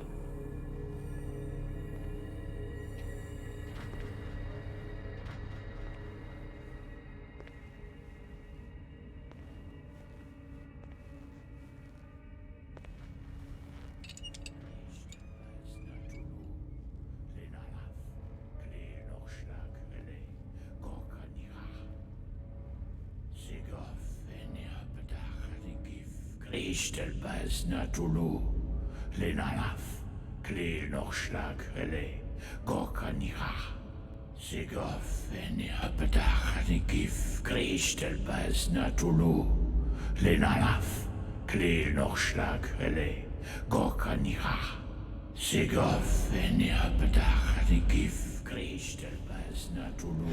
Bradley, what are you doing here? I saw two odd-looking guys coming down. Seemed up to no good. What in the world is this? An intruder! Oh, shit! Don't move! Police! Don't move!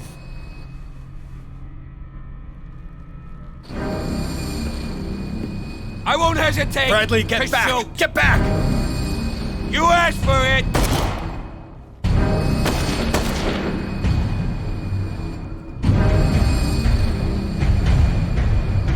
Charles, you shouldn't have seen this.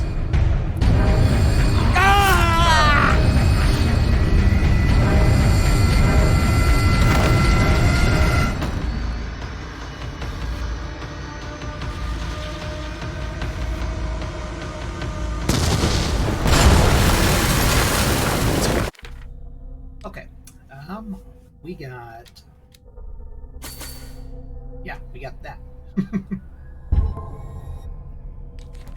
Caving in. I need to get out of here.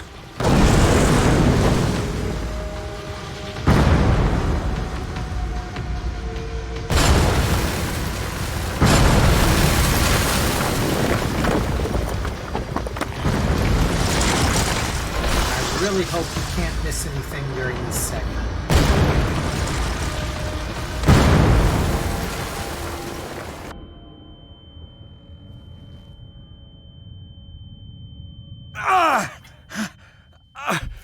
My leg! Oh God, I don't have a leg! I have no leg!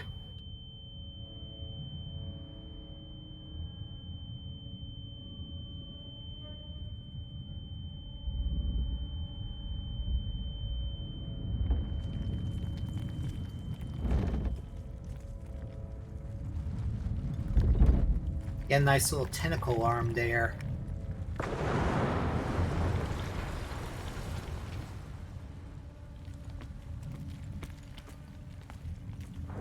Hobble to freedom! Light! At last.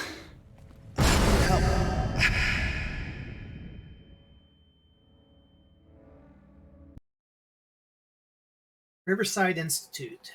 Pierce and Officer Bradley followed the intruder to the secret meeting place of a cult set in a network of underground caves right under the Hawkins Manor. They witnessed a strange ceremony led by Charles Hawkins, very much alive. Bradley tried to arrest him, but Hawkins, whose body displayed various mutations, disemboweled the police officer. As he tried to escape from him, Pierce found himself prisoner of a rockfall. Rushed to the Riverside Institute. He's in a critical state. Get wrecked.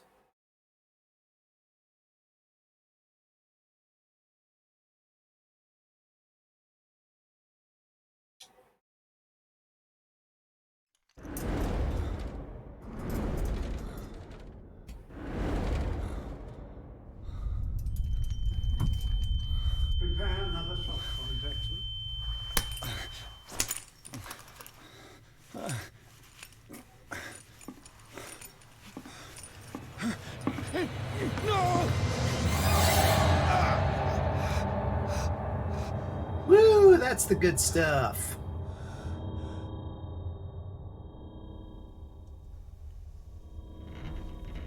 He's having a seizure. He will survive. A strong subject.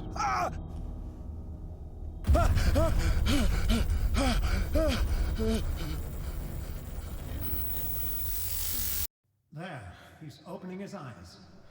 You saved him, Fuller. I can't get up. Don't move, Pierce. You can certainly say that you gave us a scare. What did you do to me? Undo these straps! Whoa! Go easy, my friend. You were dead. He killed you. Are you sure he's better? He was dead. Me too. We were dead. What are you doing? I'm sorry, my friend. What? No! Time for some night-night juice.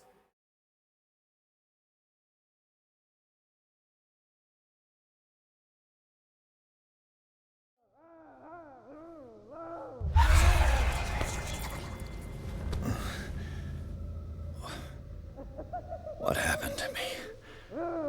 Where am I?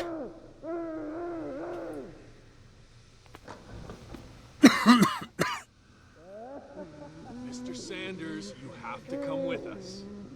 No, please. I can't leave here. You got no choice, Sanders, and neither do we. You don't can't understand. escape. If I go out, he'll see me. No! No! You're leaving this cell. Please. I don't want him to find me. The Elder Sigil.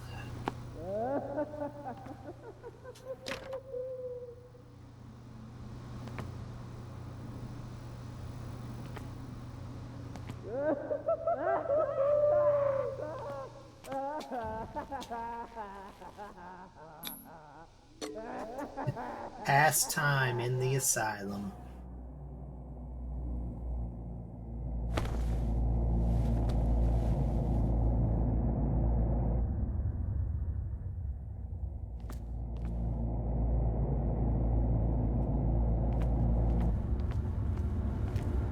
Okay, I'm still kind of drugged, but we're good.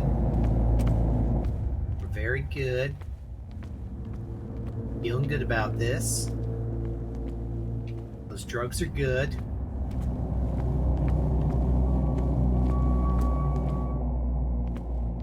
They tracked and hunted me, pursued me right into their dreams.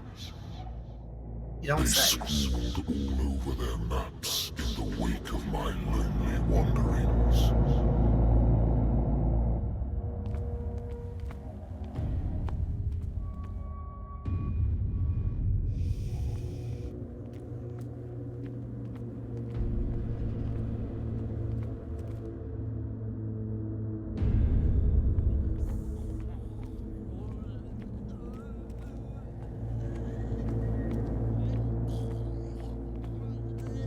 No sea is dark enough to hide the color of my blood. No wind strong enough to scatter my dreams. Yeah.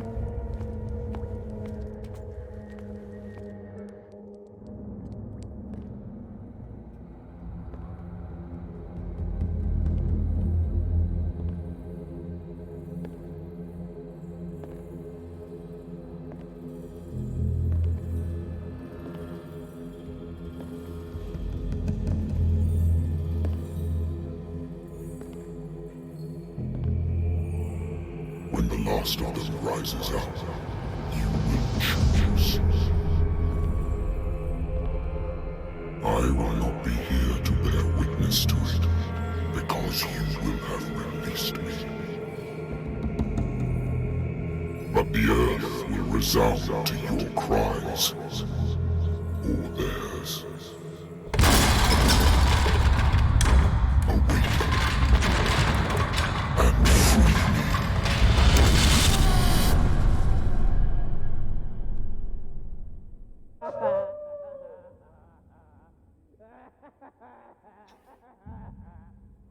You there.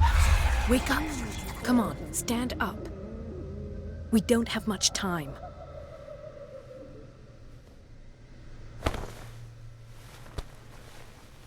Can you stand up? Who are you? A friend of Ethan Bradley.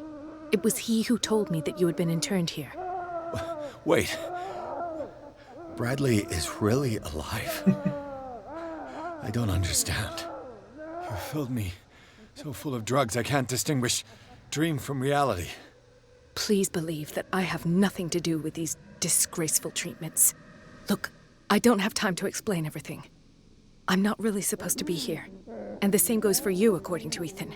You must leave as soon as possible, and as unobtrusively as possible. I've brought you your clothes. Let me go ahead. We'll meet upstairs. Wait a minute.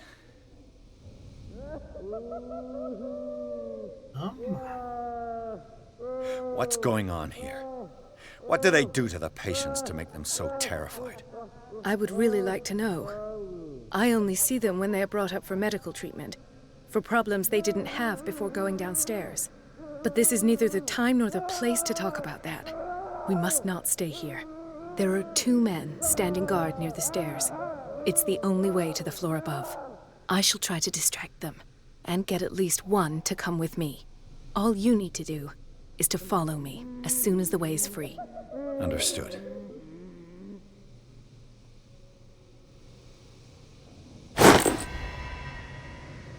All right. That's still almost empty. Okay. I have no points, but my sanity probably took a hit. Yep. Ritual. In the tunnels under the Hawkins Mansion, Pierce witnessed the disemboweling of Officer Bradley by a man with a monstrous appearance. Men in gowns and their rituals had not succeeded in affecting the veteran. However, the brutal death of Bradley, the discovery of the identity of his killer, whom he recognizes as the dead Charles Hawkins, as well as the latter's superhuman strength, managed to strike fear into him. Pierce still does not know if he should believe what he saw. He may even put these visions of horror to the shock caused by the death of Bradley, or he may put it down to a lack of oxygen provoked by the rockfall. Yeah, there's like all these different mental traumas you can pick up playing through the game. From just getting through certain things. Alright, let's see here. Charles Hawkins, age 41, ship owner. Charles Hawkins is alive. Despite its crude and deformed appearance, this thing looks like Hawkins. He attacked Bradley after he recognized him. What could have happened to Charles on the night of the fire? I've never seen a major burns victim in such a state. Something's not right. Marie Colden, age 32, doctor. Officer Bradley's female friend works as a general practitioner at the Riverside Institute. She's been figured out long before I arrived that Fuller was involved in illegal activities. She wants to shed full light on the nature of his experiments and believes that helping me to solve the Hawkins case could advance her own investigation. Alright. I don't know if that's true. I just know there's some things you can only get by experiencing certain traumas.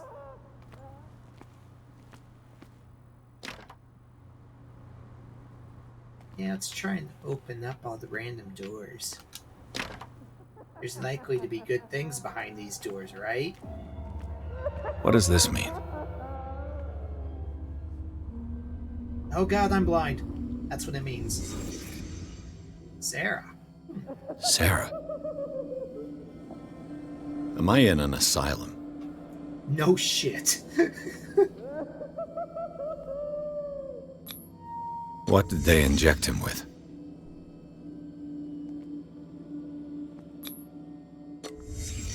In his eyes, this symbol must have some protective virtues. Paintings are cursed. He'll come for you. What did he write about the painting?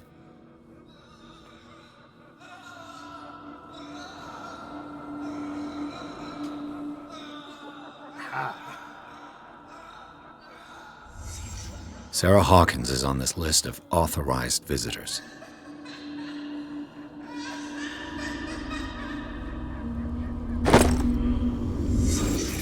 In the padded cell.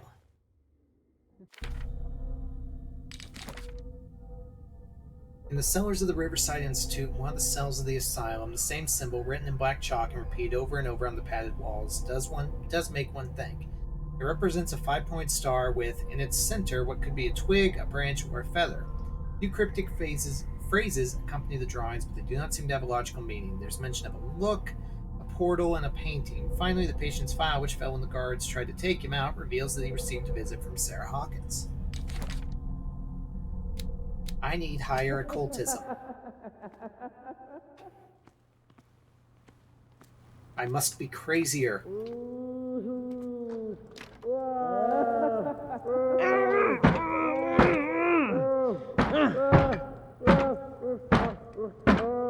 Come on, buddy. Keep it up. You'll get out. If I don't get out of here, I'll end up like him. Making a nice nap? That sounds like a good time to me. Poor wretch.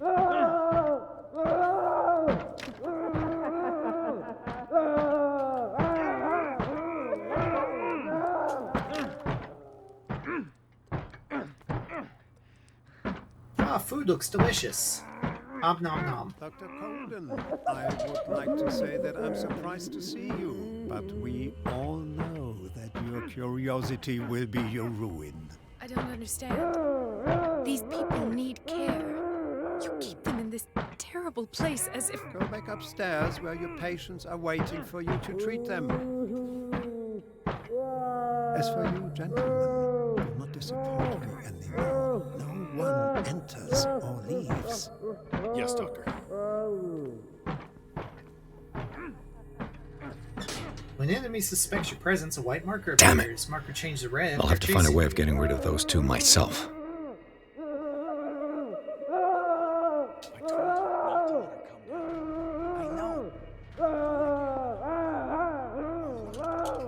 Not that one.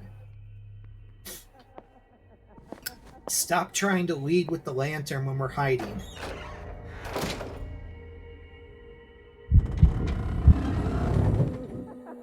Oh yeah, the darkness starts to fuck with you when you hide.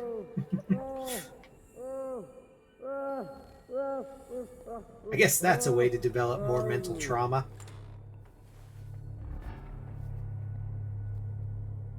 The machine is working again, but the control wheels haven't been put back on. I was just going to the storage room. I can bring them to you. No, Dr. Fuller doesn't want us touching the pressure valves. As you want. I'm gonna see if there are sleeping pills left. They've run out again upstairs. Put a few aside for me, will you? And above all, leave the wheels where they are. I gotta remember how this segment goes. Good God. What could this machine be used for? What is going on here? Not a lot good.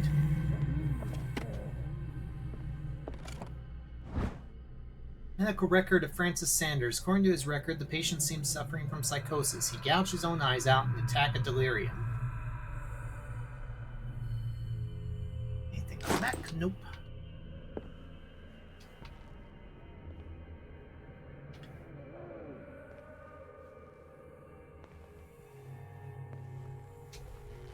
The corpse is complete. Whose are these limbs? Is there a connection between this corpse and the machine? Usually.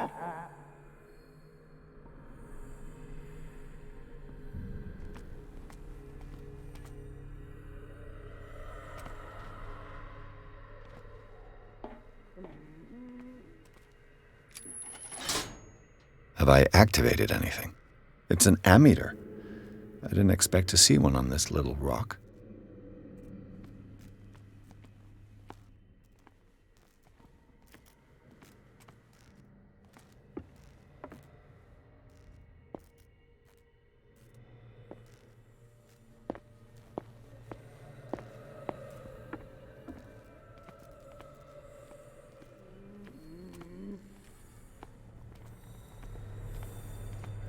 This machine seems to consume a great deal of electricity.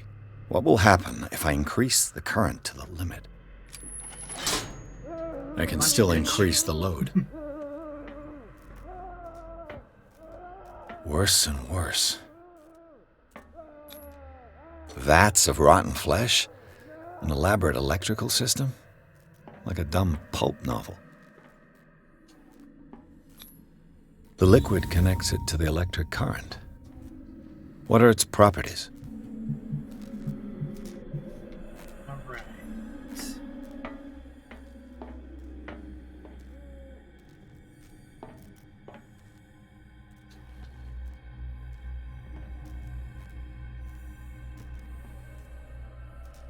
Do the cops know what's going on?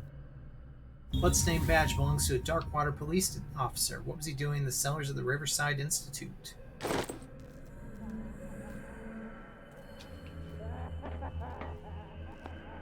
Okay, let's see.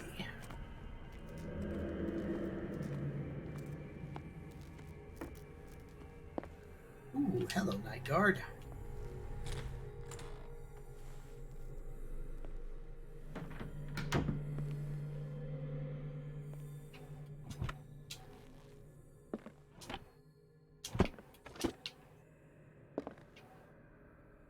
Zoology, esotericism, mineralogy, and a full shelf on cephalopods.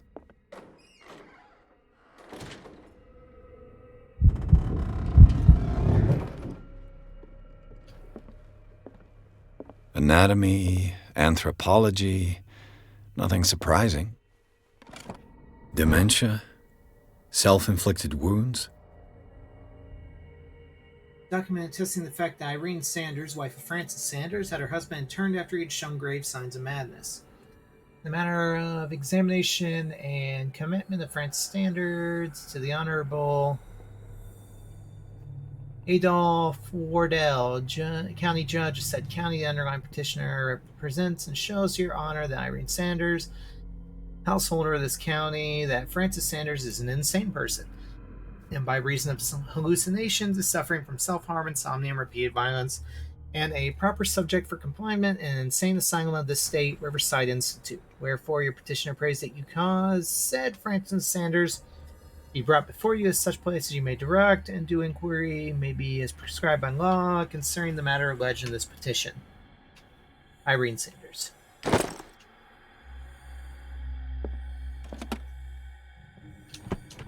Sarah Hawkins. She was a patient here. Sarah Hawkins was interned at Riverside for fits of insanity a while before her death. She wasn't at her first attempt with the fire at the mansion.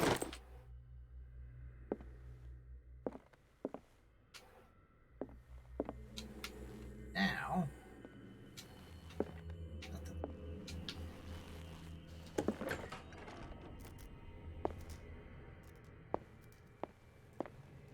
Burns me.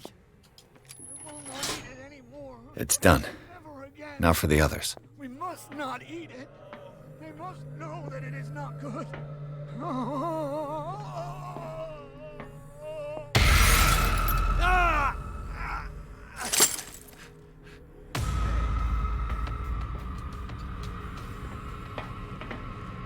1, 2, 3, 4, 5, 6. No, not 6. 4, 5. would you stop pulling out the lantern? What is it?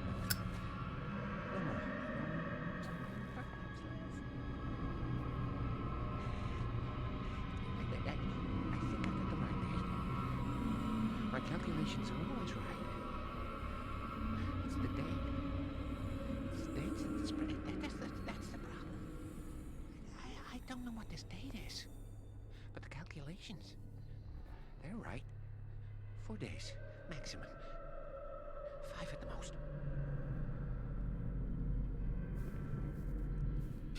Ooh, hi there.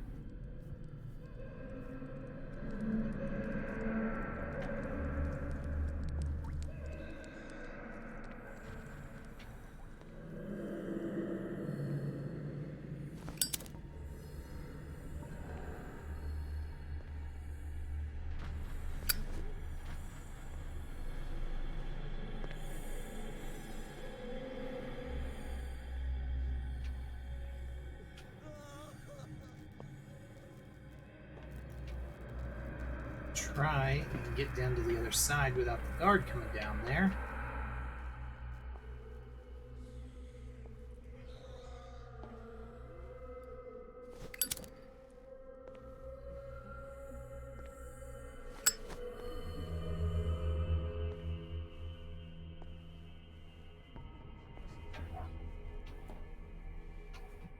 Because one of the patients you can talk to, and I have no idea where the hell the guard is. Oh, Scheisse.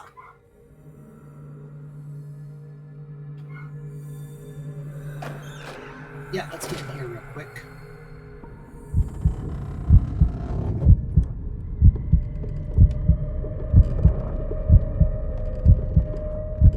Okay, that's good enough.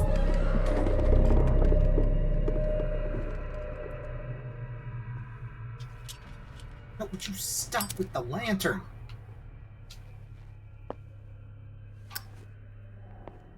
Come on, man, you're killing me with that.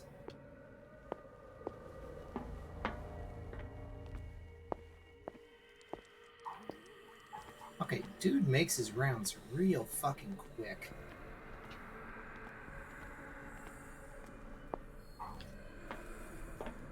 If I walk, I do not stop. If I do not stop, he does not catch me. If he does not catch me, I do not sleep. Get me out! I do not see him. Don't let me sleep in here. What is welling up inside me? He does not I feel it in my head and in my body. He roars and swells and has strength of oceans. Its waves rise and crash, leaving behind them only a trail of white, nourishing foam. He is my master. He enters me. Yes, yes, yes, yes.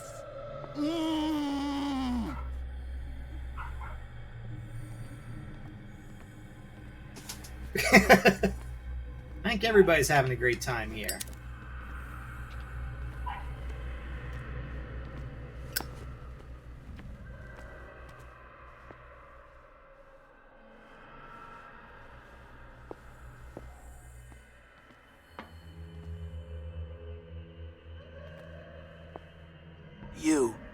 You there, come here. I don't know what you're doing there, but you don't seem to be friends with the nurses. I can help you. Help me, and I'll owe you one. What do you want? Sleep. That's all. Sleep? You don't want to leave? No. Have you seen the storm that's brewing? I'm fine here, except for one problem.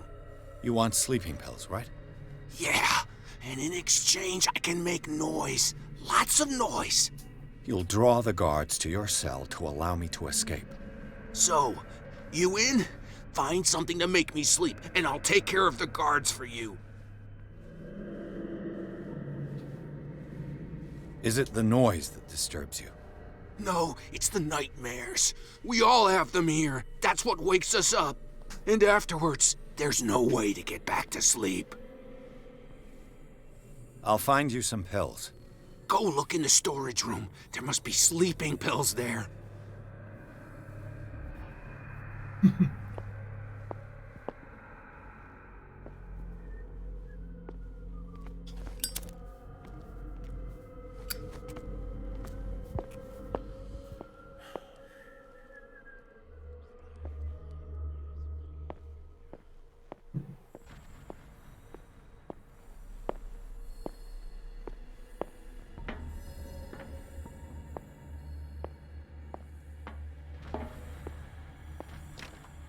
Locked. Exactly what I need.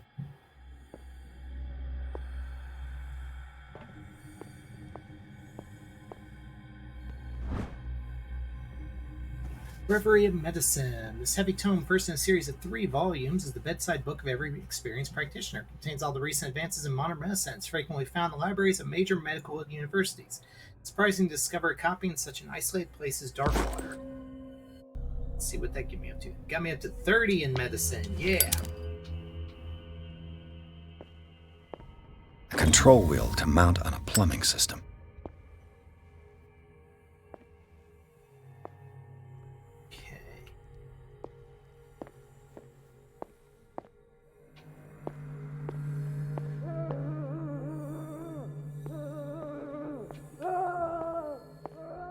Ooh, hi guys. Let's not just walk directly in front of you. That's probably not a smart idea.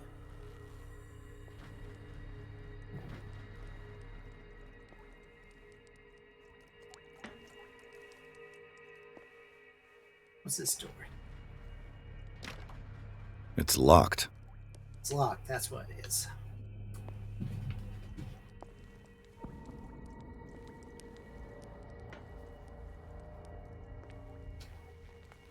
The green gas leaves from here, and it runs through the whole building. And I pick that lock. I hope so. Damn it. This padlock is too complicated for me. Come on, Pierce, you had 70% chance to make it. You may have failed. What the This hell? valve controls the pressure.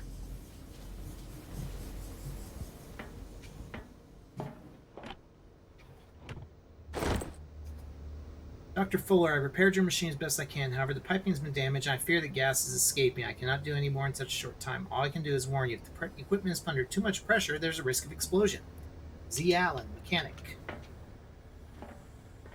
Explosion, you say? Would you stop defaulting to that? Now for the next step.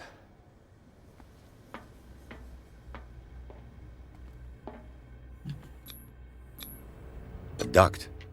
It's impossible to break this chain with my bare hands.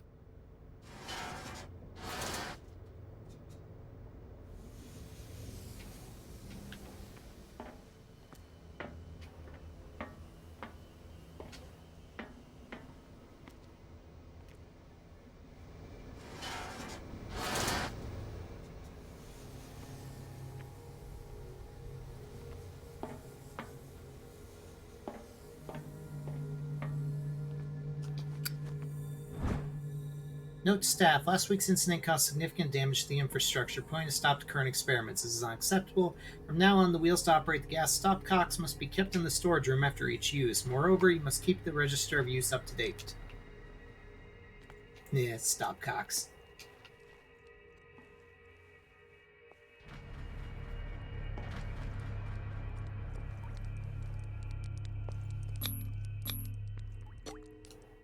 Can I pick this lock? Hell yeah. Perfect.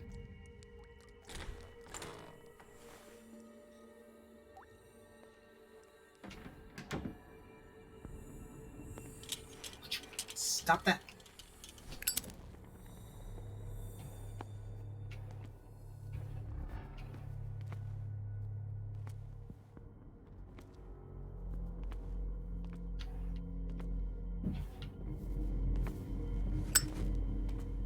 Ooh. That was close.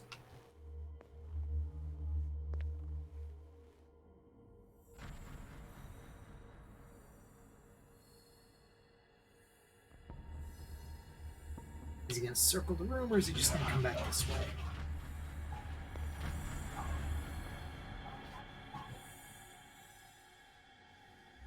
Okay, great. Great. Another wheel. Meds. I need drugs. With these chains on your wrist, you can't escape. I need drugs. Drugs. Give me all the drugs, please.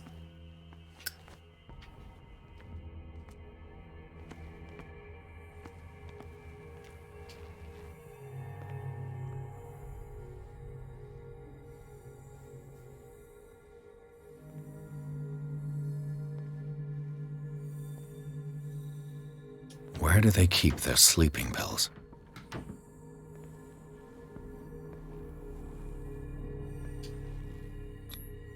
Scopolamine F. There's no such thing. They've created derivatives of all common medicines. Sleeping pills. Small bottles of sleeping pills, probably used on a patient who has trouble finding sleep. My new friend's sleeping pills.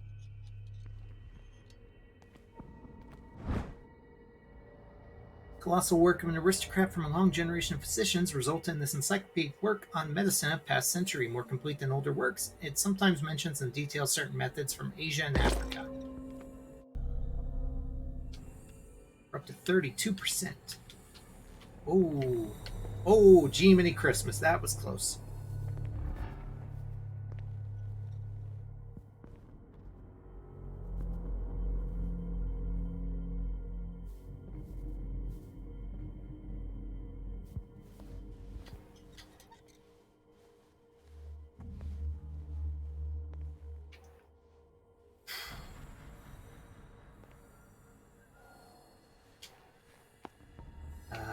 Anything else? Anything else? Anything else?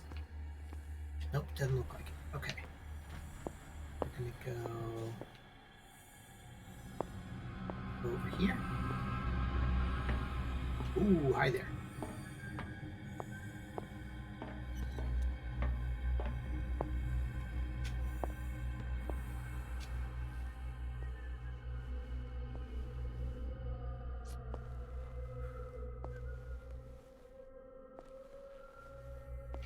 Okay, so we just gotta wait here until Cookie goes over there, and then we sneak into administration. These guards are stressing me the fuck out.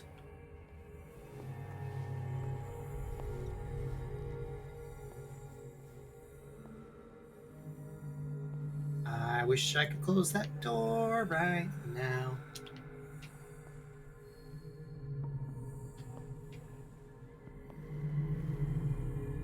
Okay. So from here, we should be able to see... Okay, here he comes.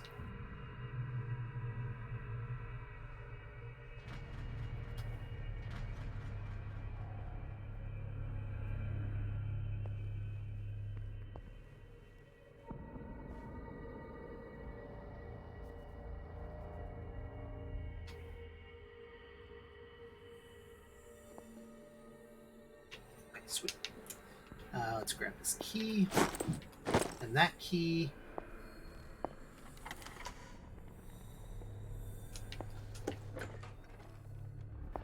And lock the door back behind us. Where in the ever-loving hell am I now? Storage room is there. Medicine room's there.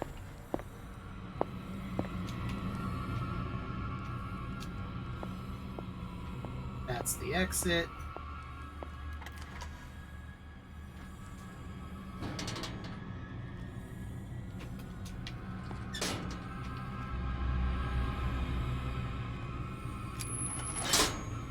Theoretically, I've only got one lever to push.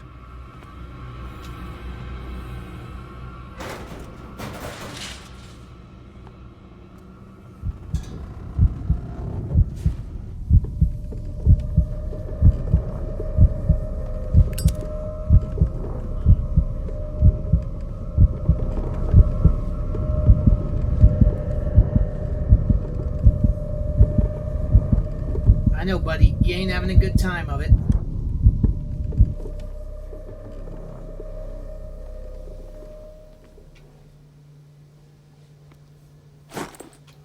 Some nice bolt cutters.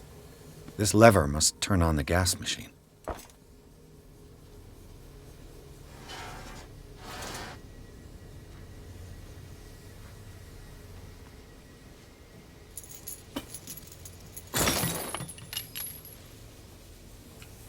Yes, I think the 3 ways you can do it are give him the pills so he causes a distraction, turn on the gas so this starts to blow up, or get all the electric levers and then blow up the machine.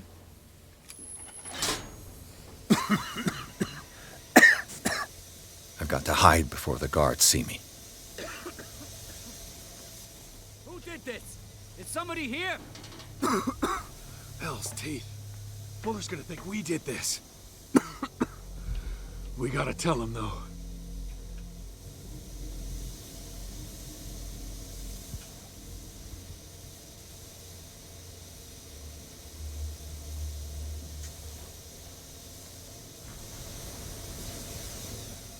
You just go right over there with your buddy. I don't know how that worked out. I'm not going to question it.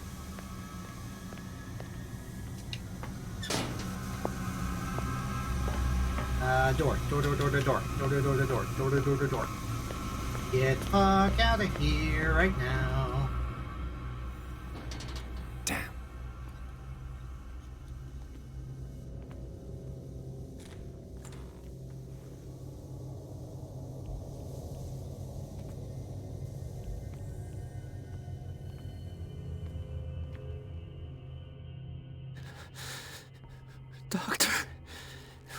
Is that you? Don't you worry about the doctor.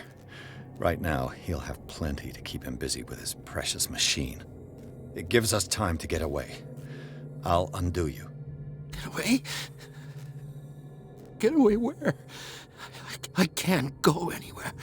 It'll find me, like it found me here. You're mistaken about the beast. Don't stay with me, or you'll end up the same way.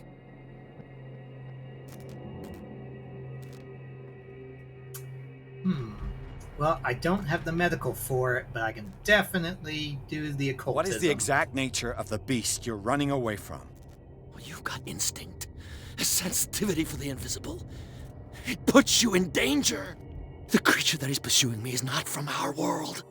After what I've seen so far on this island, I'm ready to believe you. Don't do that! Do not believe, or you'll end up like us all. What happened to you, Sanders? The real culprit is Sarah. Her and her accursed paintings. You're kidding me. You're talking about Sarah Hawkins. The one and only. The legendary. There is no artist more enlightened or cursed than Sarah Hawkins. In her office, I saw signs of a ritual, perhaps an invocation. These things, that's what makes you say she's cursed. You're wrong. It was not an invocation, but a revocation. But she failed. And that's what counts. What's going on this island? I'm so sorry. We should never have met. What are you talking about? Destiny! It has trapped you. No, don't let it see you, or you won't be able to escape it. Don't look at it. That's how it finds you. What finds me? Sarah Hawkins' visitor. The Shambler. Sanders, pull yourself together. Without her, it's no longer possible to save me.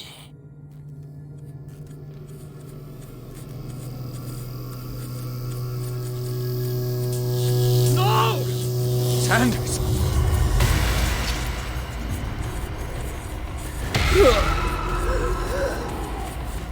What the hell?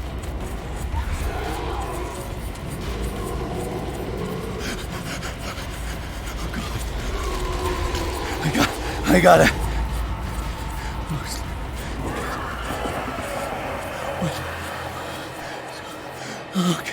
Okay. This is insane. What killed him? I was thinking that I was being chased by it, but I'm not being chased by it. Would you stop with the lantern? Lighter, not lantern. Lantern's almost out.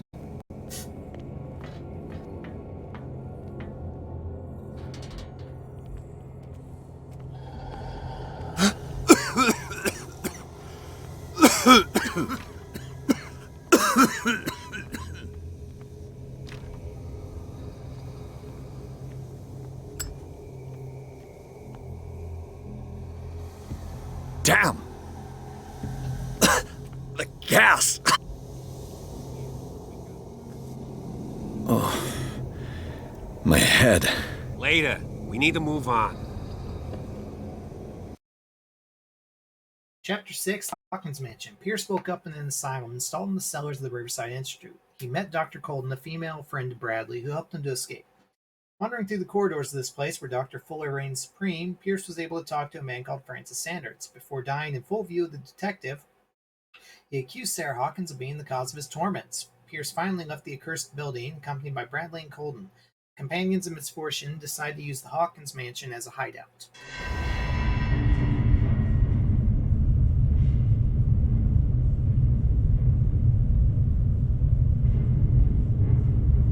The Kraken.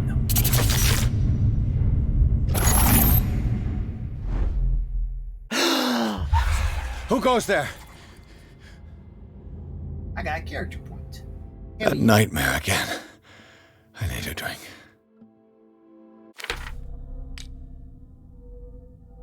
Ooh, I got 3 points. Nice. Okay, so 2 for that.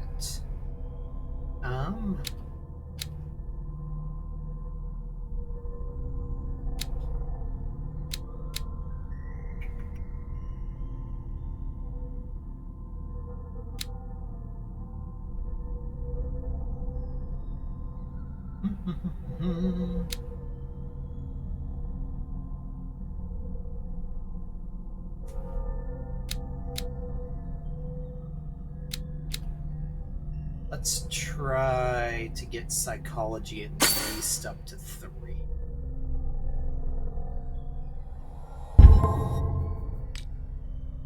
Sanity. Shaken. The ordeals you've gone through have left their mark, but you still manage as best you can. Keep your mind busy in order to chase away doubts and painful memories. You still have some way to go. Who knows where your mind could lead you along the paths of insanity. Death of Francis Sanders. The weirdness of Francis Sanders' death went far beyond anything Pierce had ever seen. Lifted off his feet by an invisible force, the poor man's body was carried into the air before being thrown violently against the bars of his hiding place. Pierce, powerless, watched the limbs break and Sanders' body crumble to the ground. During long moments of agony, the detective saw nothing that could explain this event. Weakened by his wounds and the operations he could remember undergoing, Pierce begins to question his ability to tell the difference between reality and the nightmares that haunt him. Francis Sanders, age 47, art dealer, deceased. Francis Sanders knew Sarah Hawkins so well that he accused her of being the source of his suffering. The man gouged his eyes out with his own hands and smeared the walls of his cell with esoteric symbols. He seemed to be obsessed with a shambler linked to Sarah Hawkins. He died before my eyes in circumstances I can't explain.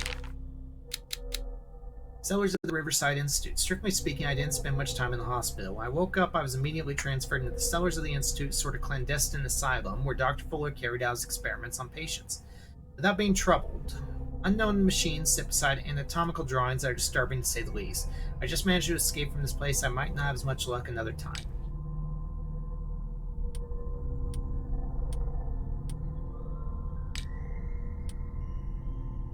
Alright, oh wait, knowledge.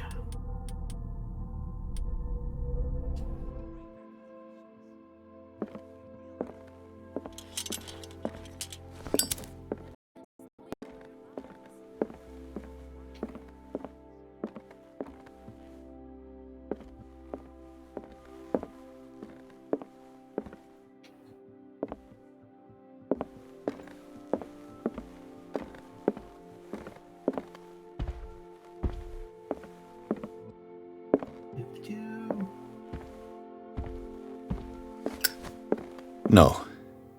I want to know what Bradley and Dr. Colden have to say about all this. But I want to explore again. I want to find new shiny things. You're awake, Mr. Pierce. How do you feel? Did I sleep long? The day is only starting. It's fine.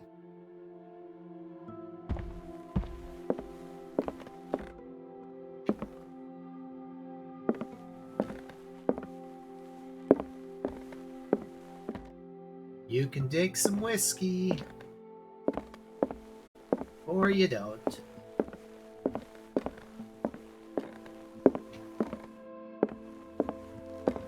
I legitimately don't know if the whiskey actually helps you or not. As yet, no, you're going crazy. How's our fugitive? Dr. Fuller hasn't reported your disappearance to the force, but that'll come soon. Bradley? Who else would it be? Mr. Pierce, are you all right? You look like you saw a ghost. There are things I can't explain. Tell us. What happened?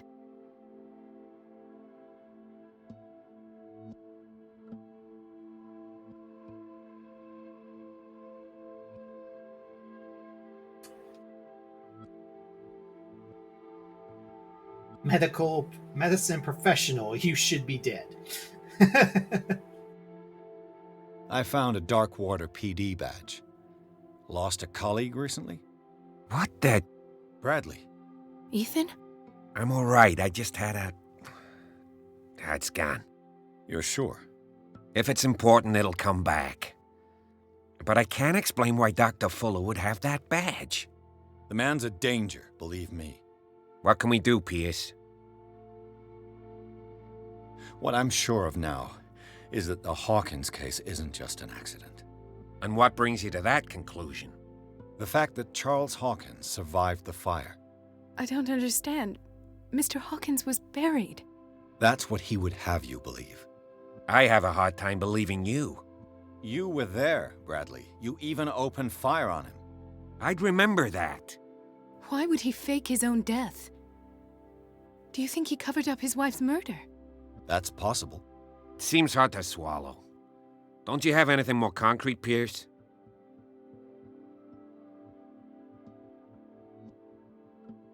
You should be dead. Bradley, what do you remember? I don't understand your question.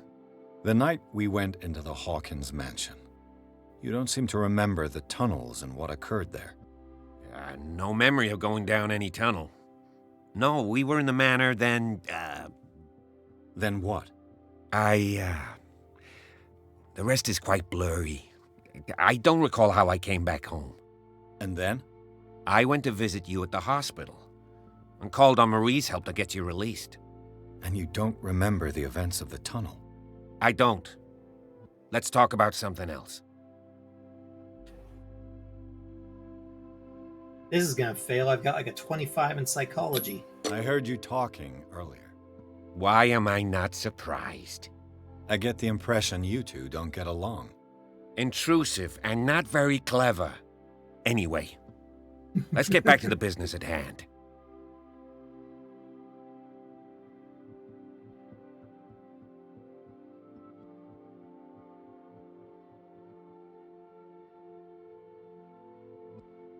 Given the energy he pours into Riverside, I presume it was Fuller's creation.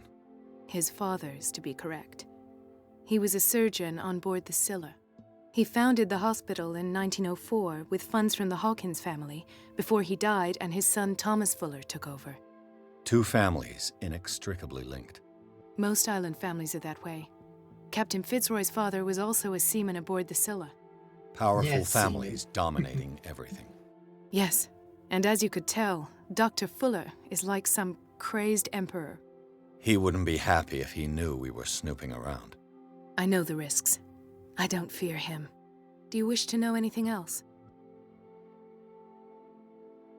I found a file bearing Sarah Hawkins' name in the Institute's basement. It makes sense. A powerful family like the Hawkins had the means to hide such a disgrace. But everyone knows the Fullers have been taking care of the Hawkins for at least a generation. And all were aware of Mrs. Hawkins' fragility. Perhaps, but no one would allow a psychiatric internment. From what I read in the file, Fuller used her as a subject of his experiments. Francis Sanders and Sarah Hawkins, subjects of Dr. Fuller. Why those two? Dr. Fuller seems to be leaving a trail of corpses. Not to mention those strange machines, chains, and tools of all kind. Yes, I've been telling you that Fuller uses his patients as guinea pigs. What I saw was more akin to torture than medicine. Do you even hear what you're saying? Dr. Fuller is highly respected. It's the truth, Ethan, and I'll prove it to you. I'm listening, Mr. Pierce.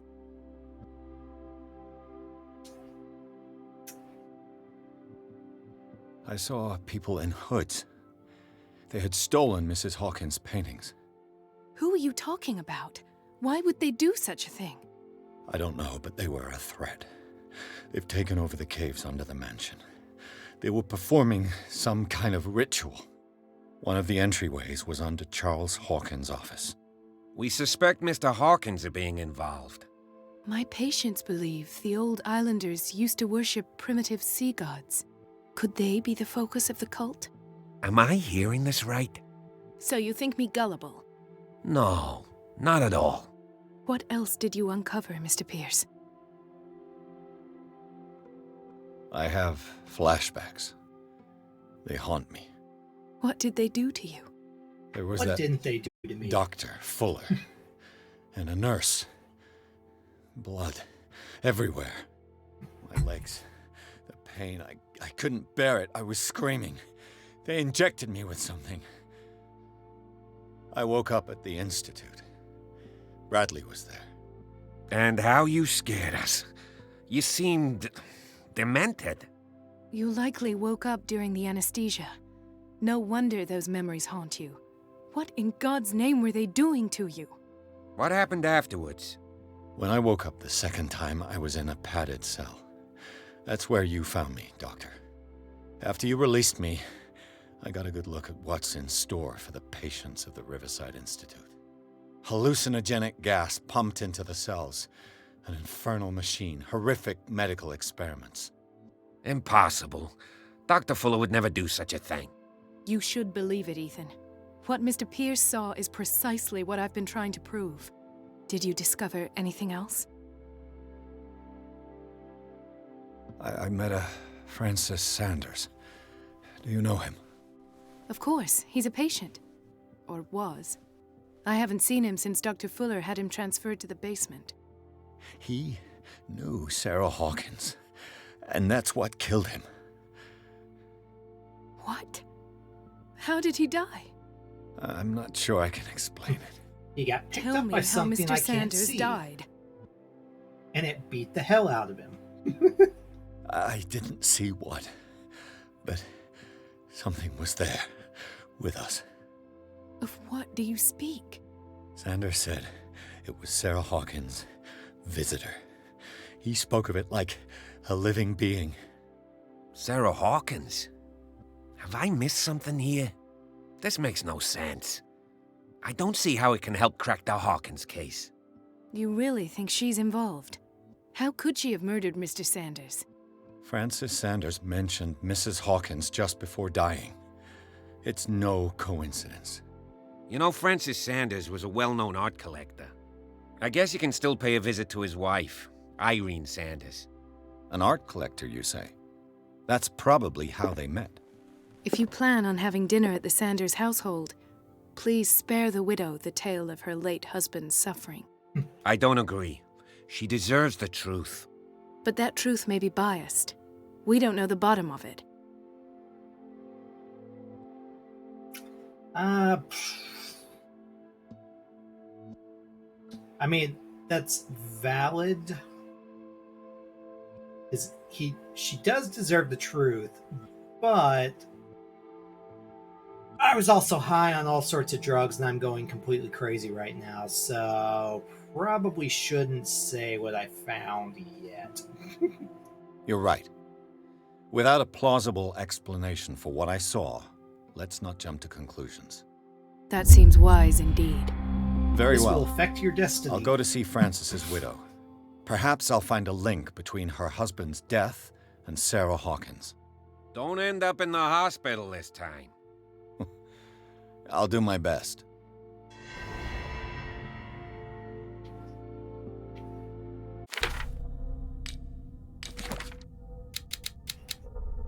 Dr. Fuller, age 52, Riverside senior physician. Dr. Fuller reigns as the undisputed master of the Riverside Institute and cellars, in which he carries out illegal experiments on his patients.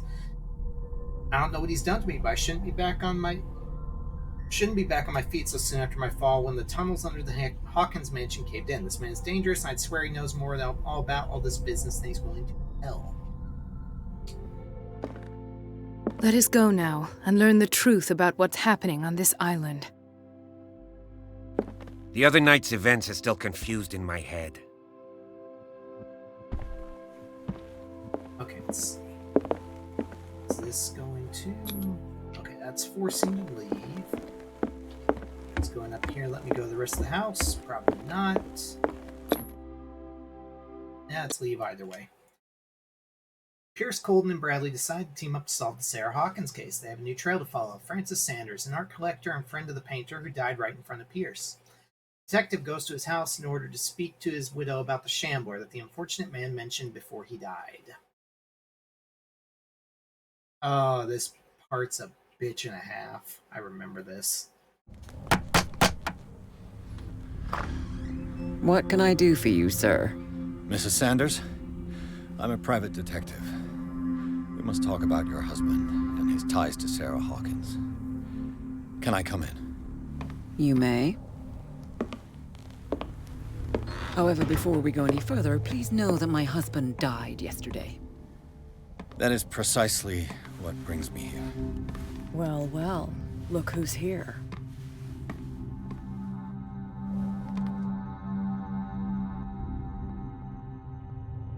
You know each other? We met briefly. Time enough to iron out a few matters. The main thing is that we understood one another. The brave detective has a talent for sticking his nose into my business. I bump into her every time I'm investigating someone's death. It's a small island, Detective. My island. It's better that it's you bumping into me. You're investigating Francis' death. Why? Who hired you? I spoke to Francis before he died. His story suggests a link to a case I'm working on. Well, since this business has got nothing to do with me, I'll be in your husband's office, Irene. We'll carry on later. Very well, Miss Baker. This way, Mr. Pierce. And do make yourself comfortable.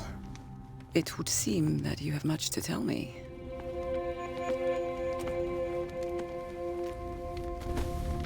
Your husband be dead, yo. May I inquire as to when you had the opportunity to talk to my husband? Yesterday. I met him at the hospital. He spoke to me about Sarah Hawkins. Oh, of course he spoke to you about her. That's all he talked about. Sarah Hawkins and her paintings. Please forgive my tone. The fact is that I have not been allowed to see him since he was interned. You, on the other hand, a perfect stranger, were able to see him and even talk with him the day he died. Yeah, How I'm was awesome he? like that. Were you present when he had this attack? What happened?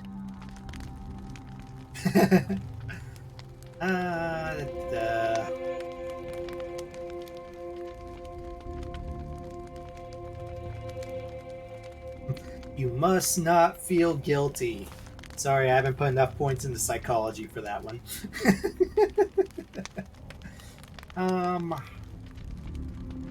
Let's go with... yeah, kind of levitated, kind of bashed against some stuff. Honestly, it wasn't that pretty, especially when his head twisted all the way around by itself.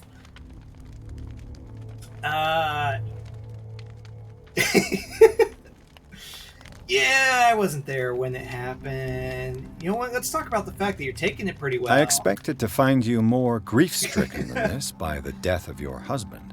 I do not like the tone of your allusion, sir. I had long months to weep every tear in my body, and to accept, if not my fate, at least that of my husband. And so I'm sorry to disappoint you if you're expecting more hysteria and grieving widow in my voice. I totally Rest was. assured, however, my anger is real. I need to understand. How could this happen? In a reputed institute? And right before your eyes? Whoa, whoa, whoa. Did you not do anything to help him?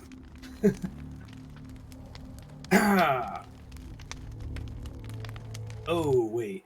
What's my eloquence? I think my eloquence is only like 40. I could try it.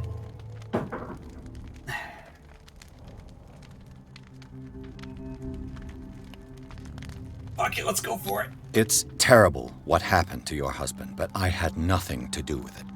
I was injured, and I came across him in the hospital quite by chance. Injured? Well, I'm delighted to see you in such fine fettle, Detective. Not everybody enjoyed such a prompt recovery. I suppose Fuller does do miracles now and again. Luck is obviously very kind to you. Oh, I'm tired, Mr. Pierce. I would be grateful if you could tell me what you expect of me, and then leave.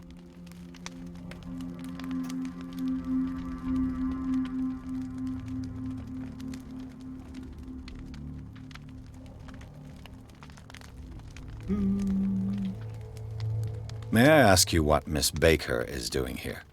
How do you know her? My business with Miss Baker is private, Mr. Pierce. But you do know what kind of business Miss Baker is in, don't you? I am no fool. Please believe that much, at least. How did you come to meet Sarah Hawkins? We were the wealthiest and most influential families on Darkwater. Of course we would know each other. And when Charles returned from Europe with his sweet little artist, she and her sinister paintings were destined to catch my husband's eye. He bought many of her works over the last 5 years. They adorn his macabre gallery. I deduce that your husband already mentioned this dimensional shambler. Well, you can imagine that's all he talked about. It's exhibited at the center of the gallery.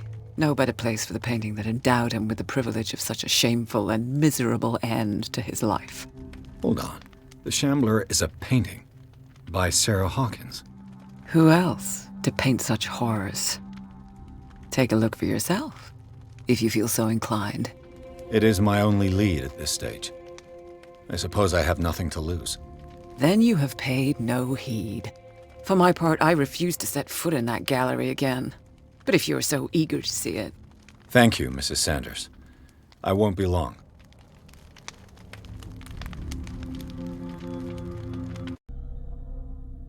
Okay, we got 2 points available.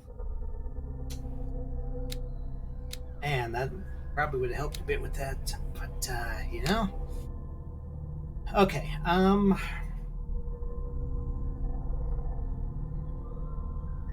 spot hidden for obvious. Investigation, though, could...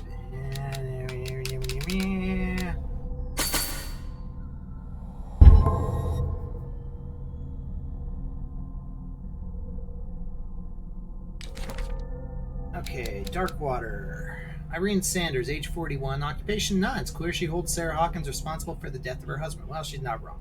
What I don't understand about Irene Sanders is this mix of sadness and insensitivity. It looks like she has given up on her husband long before his horrid death in the cellars of the Riverside Institute.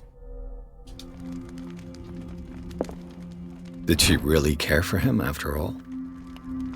Dear Madam, I acknowledge receipt of the letter in which you demand the body of your deceased husband. I'm sorry to inform you I cannot agree to return his body to you. At the moment of his interment, you signed a discharge allowing me to dispose of his body as I see fit. I extend my deepest condolences to you. Thomas Fuller. Ooh. Wait, did that give me 2? Oh, damn it. That would have been awesome if that gave me 2 more. The day the shambler came into the Sanders' lives. Photograph Sarah Hawkins next to the Sanders. They must be close.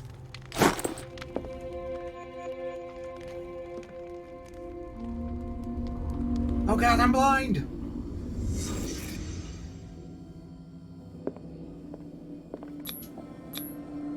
Frances Sanders and Sarah Hawkins were close. Friends, even? A house of artists. A house of artists.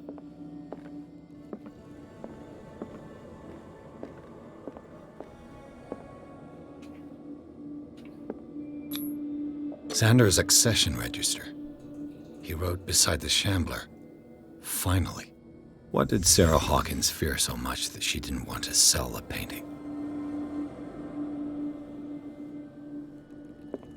He finally won. Was Sanders aware of his imminent doom?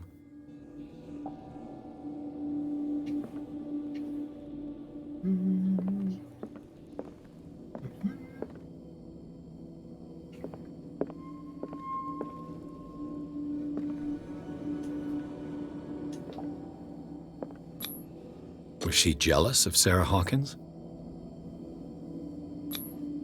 She first refused to sell the painting. How did that make her feel? I don't know. I don't understand psychology. I didn't put any points into it. Ah! Yeah, I saw that.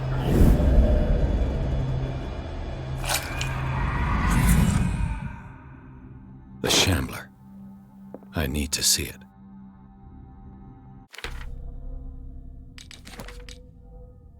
Clues. Cross-checking the information given by Francis Sanders and his widow, it's possible to reconstruct the events that led to the internment of Sanders. Everything points to Sanders and Sarah Hawkins being close, linked at least by the interest the collector showed in the artist's work, but more probably by a certain friendship, attested to by the repeated refusals of Sarah Hawkins to sell the painting called The Shambler. Against all expectations, she finally gave it away for free. The feelings still shown by Irene Sanders towards Sarah Hawkins are evidently derived from what she considers to be the artist's responsibility. Madness struck Sanders a short while after he gained possession of the painting.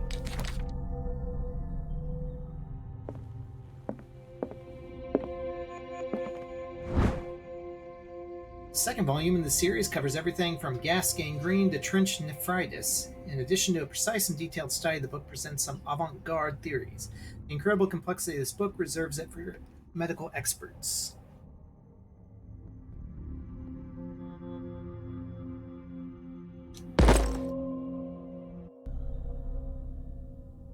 "34% medicine, yeah!" Hey, Si, do me a favor real quick. Can you ask Josh if he's available tomorrow for Resident Evil? Because I know he's got stuff with Jeff later on the evening. I believe they were saying that earlier.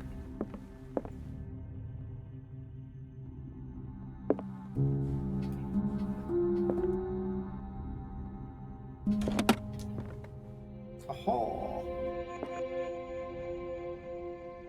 He's not available tomorrow? Okay, cool. Or he's not available tomorrow, or he's not doing stuff with Jeff tomorrow night. Clarification.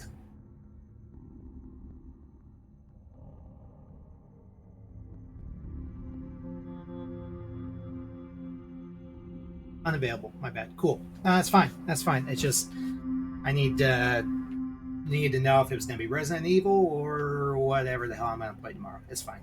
Thank you. Is this dagger part of Sanders' collection, or was he seeking to acquire it? Art and Mysticism, Forgotten Objects is a collection written by Francis Sanders. In it, he catalogs and categorizes objects from all ages and origins that are linked to occult or mystical practices. It's open at the page of a dagger that bears a symbol that's not known to me. That's not unknown to me. An exceptional dagger made in Ottoman Empire in the 16th century. The elder sign is engraved on its guard. She is known to have belonged in Pargali Ibrahim Pacha, Grand Vizier at Sultan Suleiman the Magnificent's court. According to legend, at that time, the castle's mirrors were haunted by a creature who could travel through them to kill Suleiman's subjects. Pargali used the elder sign to protect the court against the creature by painting on the mirrors. After that, he was executed by order of the Sultan. Did Suleiman fear Pargali's power? Probably. On the bright side, I got 50% occultism now. I understand more about crazy occult shit. Go me.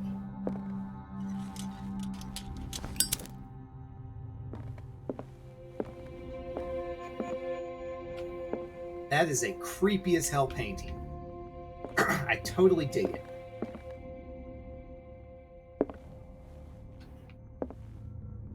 Okay, let's see what's by the front door.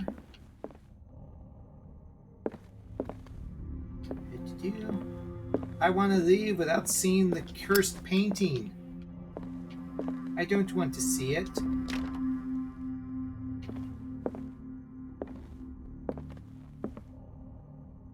Yeah. 100% give you that one.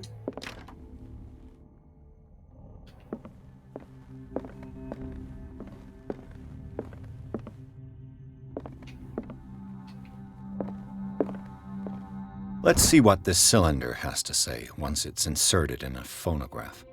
Audio recording that Francis Sanders left for his wife Irene. Sanders Session 1.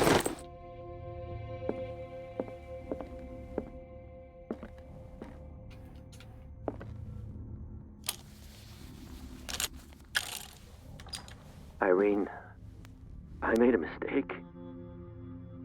I fear that it might be too late for me. Nobody should enter, except to burn everything.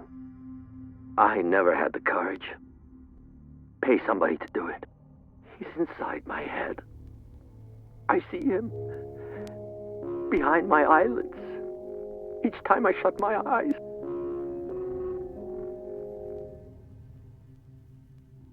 Oh, that's how you're supposed to know how to do the music on the piano. Anymore. I can't hold him back. Forgive me. Instead, I just brute forced it. Those accursed paintings, that accursed Sarah. Man, dude must have liked that painting a lot. He bought it twice. Oh, dude. Tentacles around the skulls looks awesome.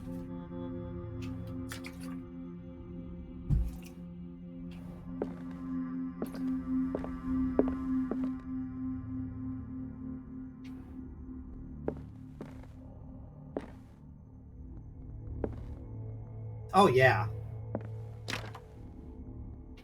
That'd be totally awesome in the house.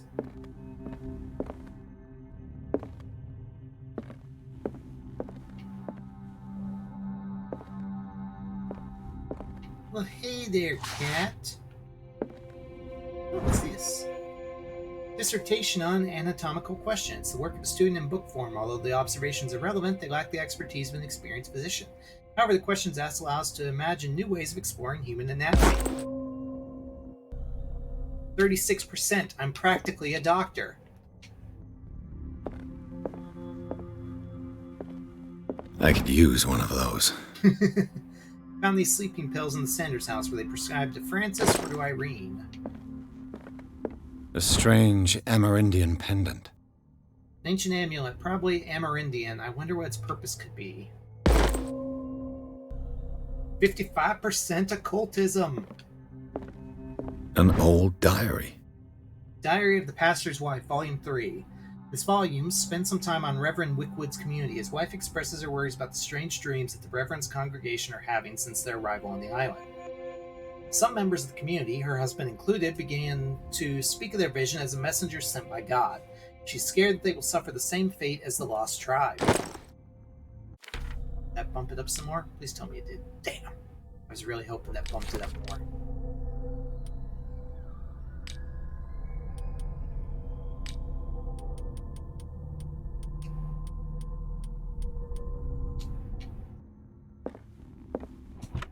Strange. For months, Sarah Hawkins refused to part with her painting, to finally give it away for nothing. Dear Francis, I beg you to give up all hope of ever owning this cursed painting. If our friendship has any meaning for you, please spare me the weight of guilt. I cannot be the architect of your fall. I beg you, my dear friend, forget the shambler. Your friend, Sarah Hawkins.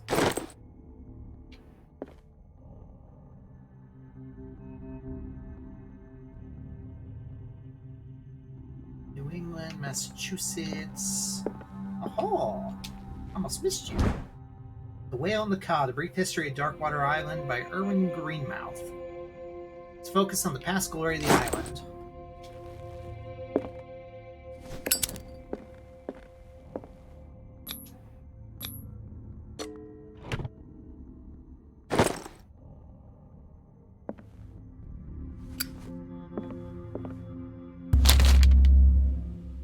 Would you read the book?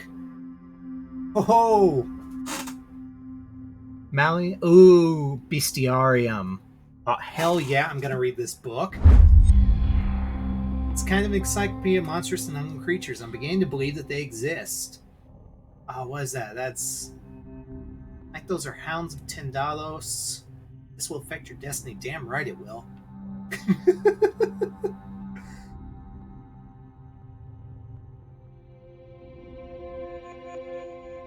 Ulysses Aldravand. Volume 2.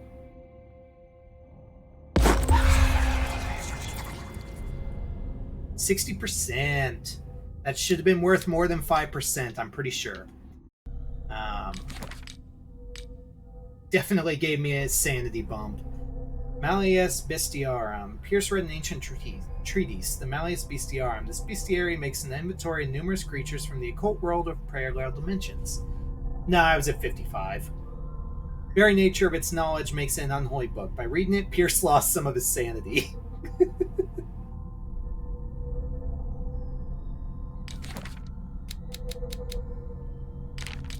Cult. Dimensional Shambler. The Dimensional Shambler comes from a dark and inhospitable dimension where the rarity of food sources keep it in a state of permanent starvation. This is why it's in a constant state of readiness to travel to other dimensions in order to feed on its inhabitants. Make sure you never weaken the veils of your dimension, otherwise you risk attracting this very dangerous creature. Should this happen, you just have to lay eyes upon it for its being to anchor itself in your dimension to allow it to rip you open with its claws. Malleus Bestiarum. Men will gather the knowledge through the lines dictated to me by the great old ones, but also in other volumes. The visions that assail me whisper me names and silhouettes of mystical creatures. Soon the Malleus Monstrorum, repository of all anatomical, cosmic, and dimensional knowledge, will be seen as the authoritative work. This book, unholy among the most cursed books, will one day be the final rampart between man and the predators that are waiting to devour him, hidden behind the veils of parallel dimension.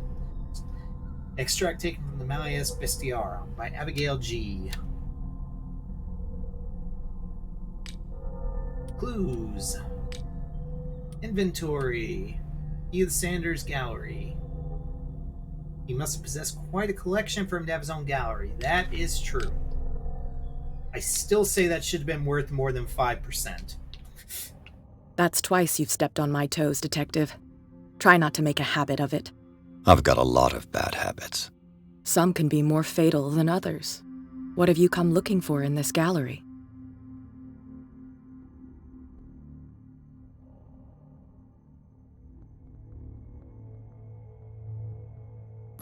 I have a well-off client in Boston who heard about the death of Francis Sanders and wanted me to size up his estate before making an offer to his widow. Nice story. Bad lie. Learn how to dupe, Detective. Yeah, but as long as you keep out of my way, you're free to carry on with your visit. I don't put points in eloquence, I know.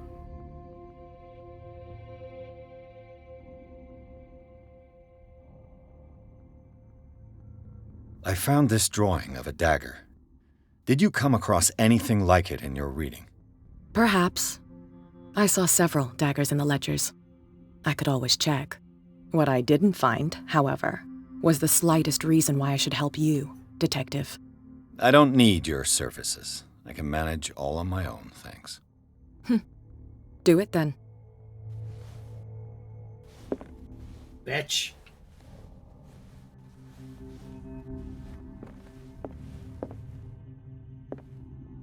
Not now, sweetheart. I'd like to read this without some snoop looking over my shoulder. You're reading the Bible in Latin.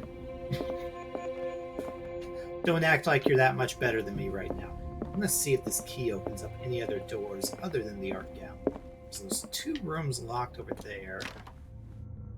And that one locked.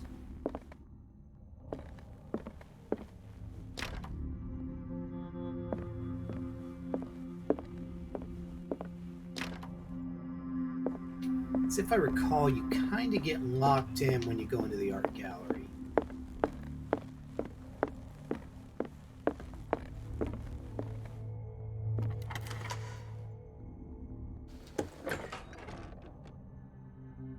I do love his art gallery, though. No, I didn't want to hide in there. Get out. Get out before you go crazier than you already are. These artifacts date from pre-Columbian times. These artifacts date from pre-Columbian times.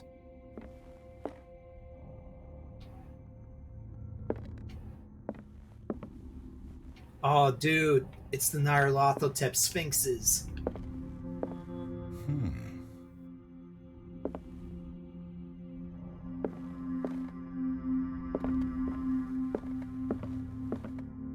Oh, it's the Virgin Cthulhu.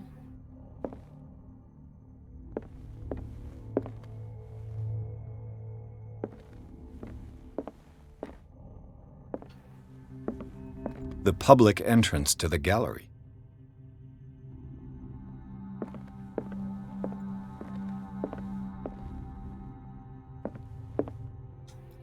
There's daggers and most of the exhibits. Why was he so interested in old weapons? That's the one. Because you have to remember where the actual one is.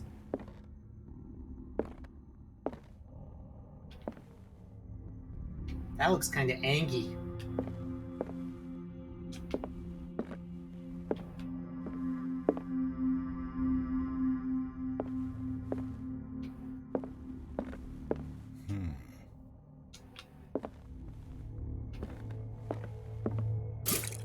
Oh, good. That's a bear. Just a bear.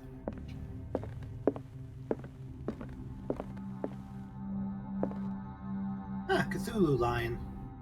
Don't see that often. The man transformed an entire wing of his manor into an art gallery. I know. I wish I could do it too.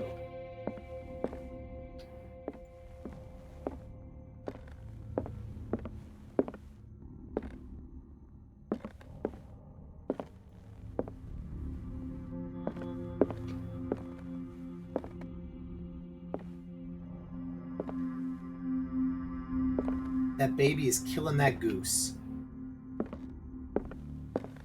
Or is that an angel? Nope, it's just a baby. Baby's killing that goose.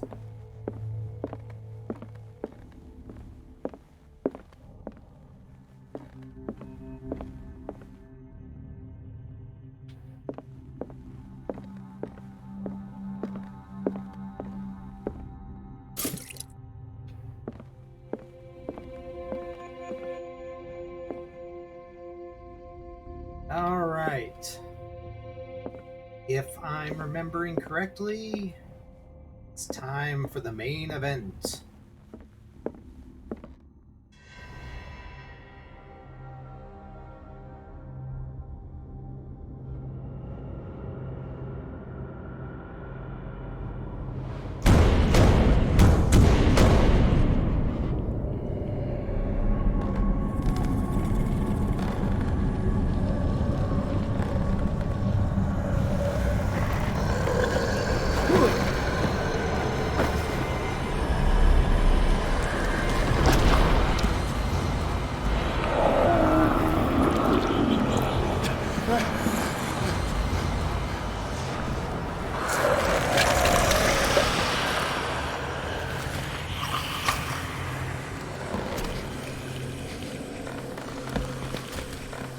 I am probably going to die at least once here.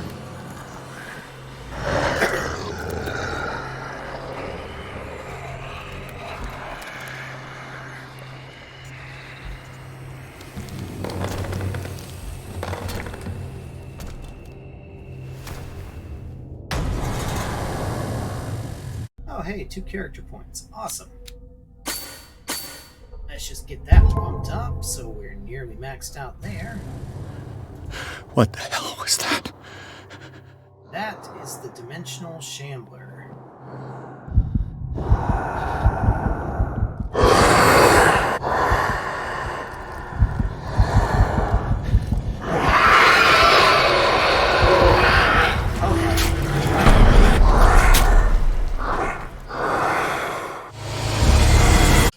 Yeah.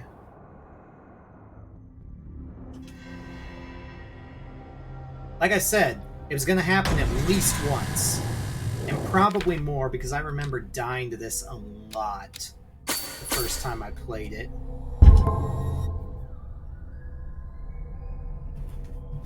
Basically, you have to get back there, get the dagger. What the hell was that? And then you have to get back around and destroy the painting.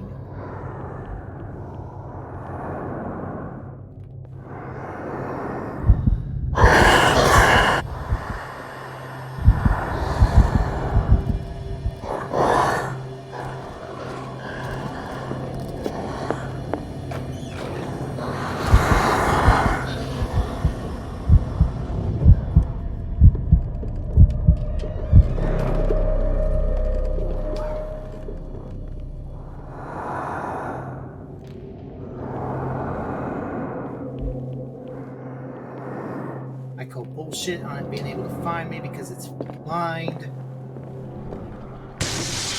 Damn. This dagger looks different. Yeah, so how about you stab it with the dagger?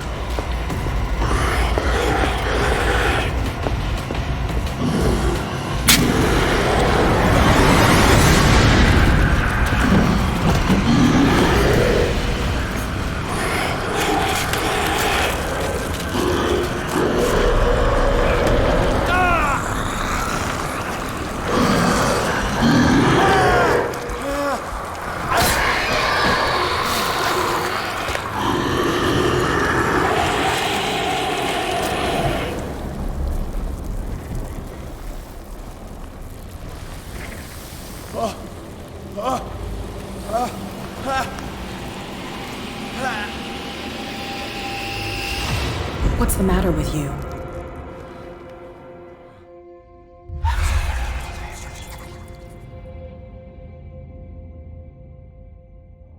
You sure you won't be needing that hand? You're losing it, Detective. At this rate, you're right. The bottle will get you before I do. You didn't see anything. I saw you within an inch of putting a dagger through your forearm. Did I miss something more interesting? Sanders was right.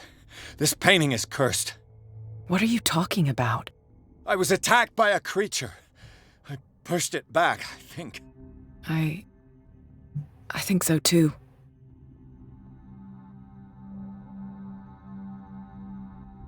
You knew. You knew about the beast.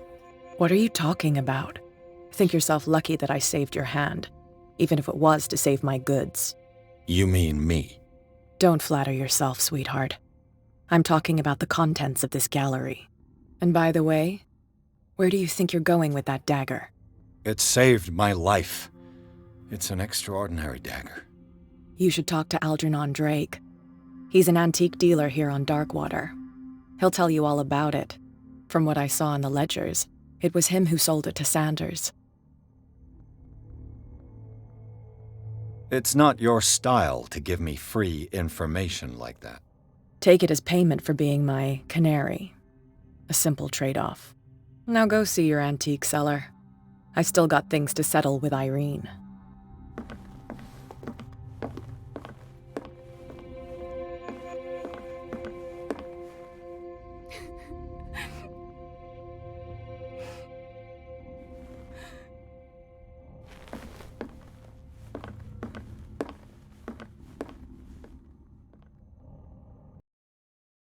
Shambler turned out to be much more than an artwork painted by Sarah Hawkins, as the huge creature came out of the painting to attack Pierce. After a hard fight, the detective managed to send it back into the painting. He later discovered that the dagger he used to repel the creature had been sold to Sanders by a man named Algernon Drake, owner of the nameless bookstore. Pierce decides to pay the library a visit.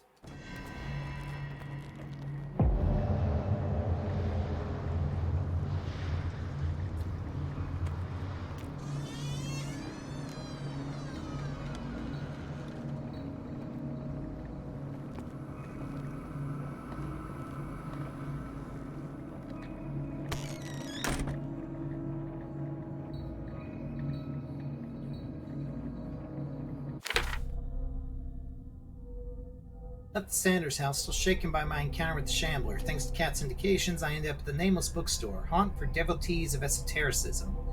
The place seems to have been burglarized. Who could have done such a thing? Oh man, I have no points available. Yeah, we picked up some more trauma, that's for sure. Meet the Shambler. It's in Francis Sanders' private gallery that Pierce discovers the identity of the Shambler, a huge artwork piece painted by Sarah Hawkins. When Pierce approached it, a creature burst forth from the painting and immediately chased after him. This beast from another dimension has such a hold on the mind of a person who finds himself in its presence that a simple glance in its direction is enough for Pierce to lose some sanity.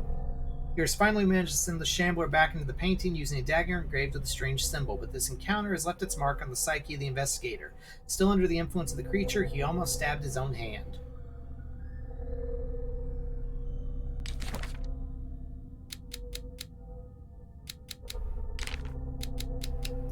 Sanders residence. Sanders' house, all in shades of red and gold, is impressive, but nothing matches the private gallery of Francis Sanders. The place is huge and entirely dedicated to his passion for troubling and macabre works, defaced figures of virgins, sacrificial daggers, statues of monsters, and the painting that led him to his demise takes center stage. The Shambler, a painting by Sarah Hawkins, a close friend of the couple. What happened in this room, I'll never be able to forget it. Damn right. Dagger of the Ancients. This exceptional dagger of Ottoman origin probably dates from the 16th century. It bears the Elder Sign on its hilt. It apparently belonged to Pargali Ibrahim Pasha, Grand Vizier at the court of Suleiman the Magnificent. Legend tells Pargali used the symbol on the dagger to protect the court from a creature that haunted the mirrors of the palace. What is certain is that Suleiman and his vizier executed the Ephraim after this demonstration of power. Painting was exposed in Francis Sanders' gallery, but I think the creature no longer requires it for movement. It went to hunt down Sanders in the cellars of the Riverside Institute. I do not know where it comes from, but one thing is for sure, it's starving. If I succeed in sending it back to its world, I'm not sure.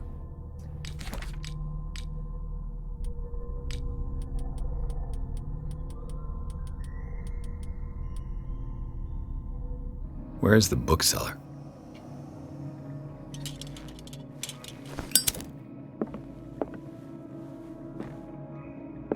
An old diary. Diary of the Pastor's Wife, Volume 4. The pastor declared himself to be the prophet. He renounced God and worshipped a strange pagan entity with a monstrous appearance. His wife tried to reason with her husband, but in vain. He was convinced he must listen to this voice in his head because it holds the truth.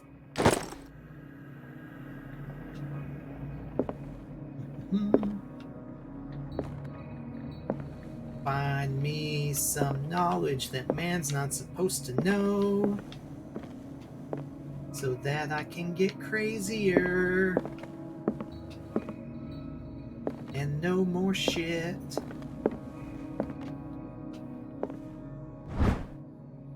Darkwater History, Volume 2. A Puritan colony led by Reverend John Wickwood settled on the island during the 17th century.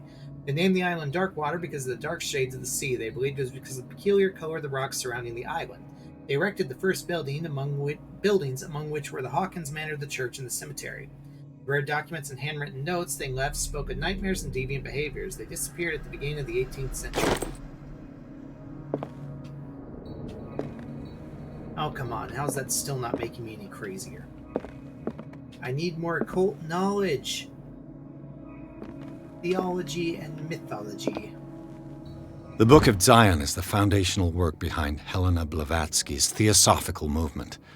Its followers place truth on the same footing as a religion. These Tibetan writings are at the origin of the esoteric movement founded by Helena Blavatsky. At the end of the 19th century, the creator of Theosophy would have drawn extensively on the texts of his works, but no one has ever been able to consult them. I thought they didn't exist. This book, discovered in the nameless bookstore in Darkwater, could be as much fake as irrefutable proof of Blavatsky's sincerity. Hey, there we go, 65%. We're nearly rank 4 on occultism.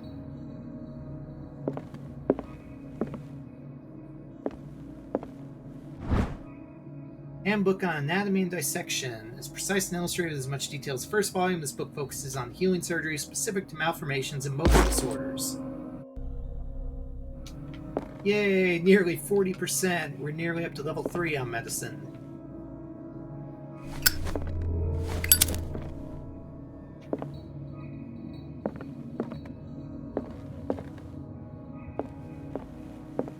Alright, let's go over here.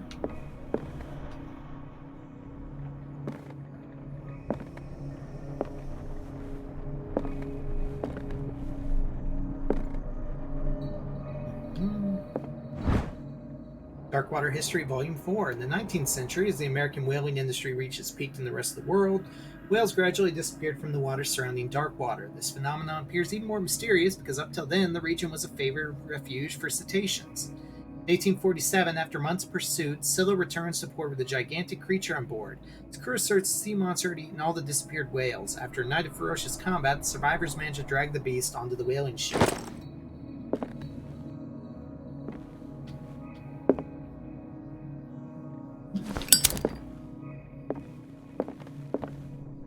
Oh, sweet.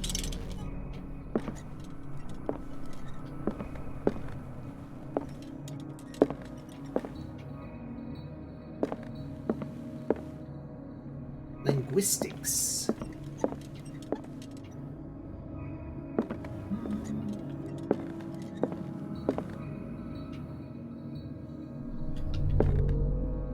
What happened here?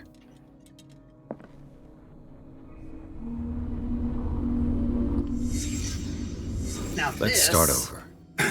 Where did they break in from? This is the fun part. We get something real good here. And if it only gives me 5% occultism, I'm going to be real pissed. Blood. Seems like amateur work.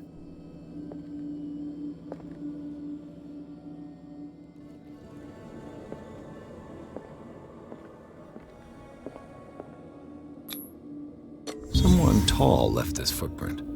A man, probably.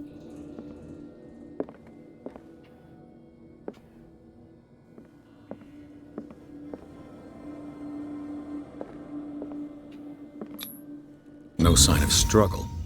If the burglar smashed this jar, it wasn't intentionally. Was he hurt then?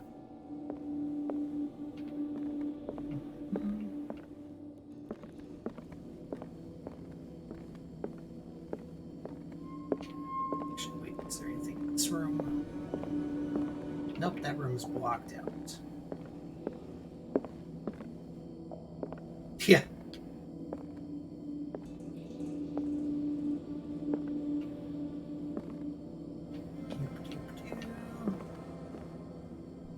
What happened that made the burglar flee before finishing his work? What sort of thief leaves his tools at the crime scene? What killed all these animals? Well, that would be what is inside this safe.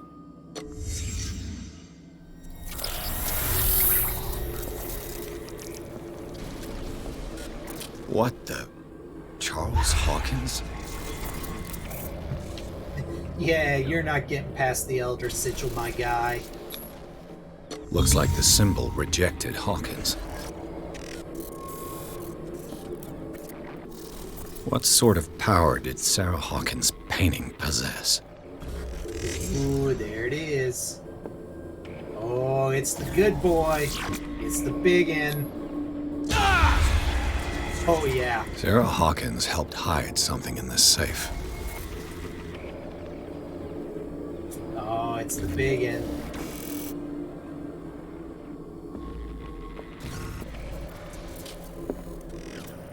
Drake put in a great deal of effort to hide whatever is in here. Everything is linked to the Sarah Hawkins case.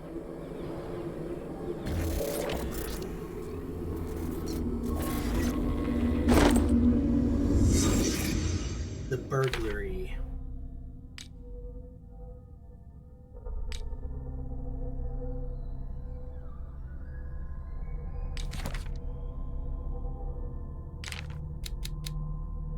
Nameless bookstore. I've never seen such a collection of works on magic and occultism. Algernon Drake, the owner, prides himself on being a luminary in the study of esoteric phenomena.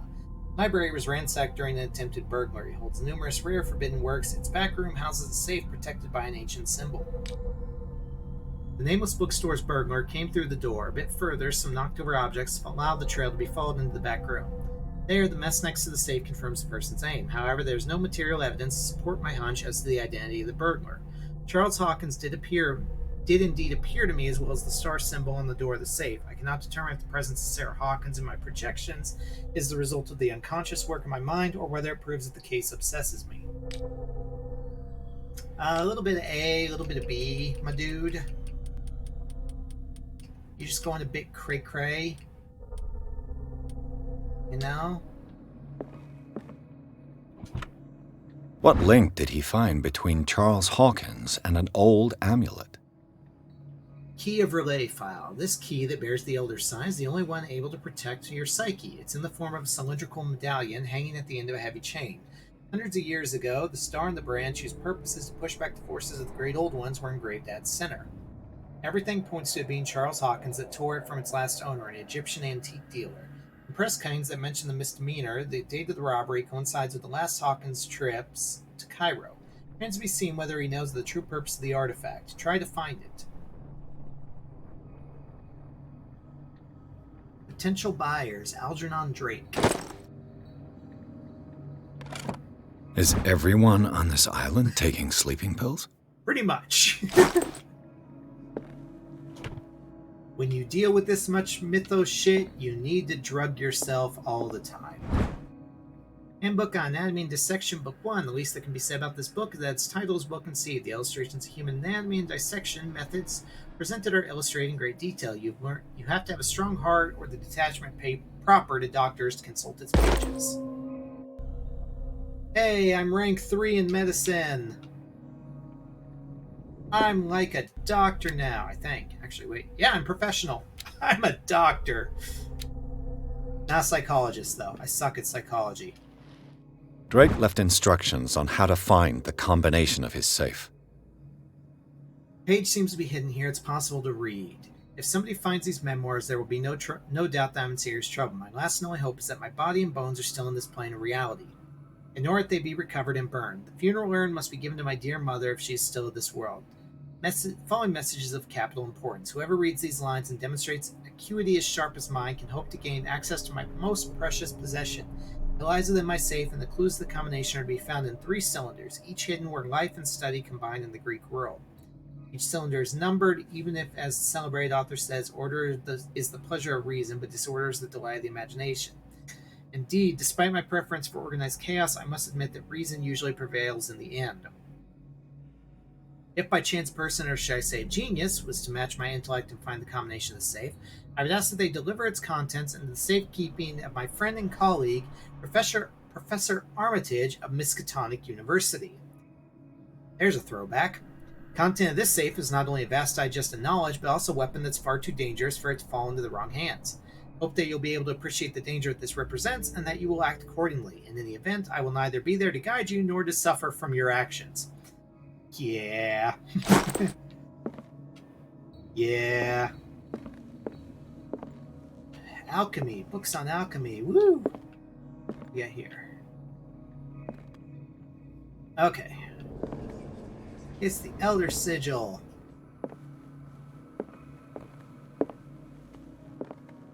So much Arkham stuff. editions. Never heard of him. Book of Esoteric Philosophy and a key text in Madame Blavatsky's Theosophical Movement, written by Helena Petrovna Blavatsky. This volume is part of the Arkham Anthology, a luxurious collection of treatises and works on esotericism and the supernatural. Isis Unveiled. How many volumes are there in this collection? Key of Solomon, Book of Spells, supposedly written by the legendary King Solomon, contains various rituals of invocation, rituals of curse. Reedition by Claudia DeWaits, based on L.W. de Lawrence's original. This volume is part of the Arkham Anthology. That's volume 4. Another volume by Arkham Editions. Opera in 8 acts by Benvenuto Chieti Brodehera. An infamous lyrical work published in Italy in 1768 said that the opera was performed only once, resulting in an audience riot that left several dead and missing. Arkham Editions. Never heard of him. Collection of long-term astrological predictions written in verse, written by Nostradamus, translated by Ian Leone and Theophilus Widebridge. How many volumes are there in this collection? Ancient Frisian manuscript translated by William R. Sandbach. Text claims in the distant past Europe and other continents were controlled by the mothers of this people, and moreover, that our alphabet is derived from the Frisian language. Another volume by Arkham Editions. Things That Should Not Be, a collection of essays on American folklore and urban legends written by Albert Wilmar, the professor of Miskatonic. Arkham Editions. Oh, dude, would you stop Never being heard of surprised by it? Corpus Hermeticum, written by Hermes Trismegistus, translated and edited by Nathaniel A. Coppelius. This collection of texts on different beliefs is written by a legendary philosopher and includes a translation of the Emerald Tablet, a popular text among 16th century alchemists.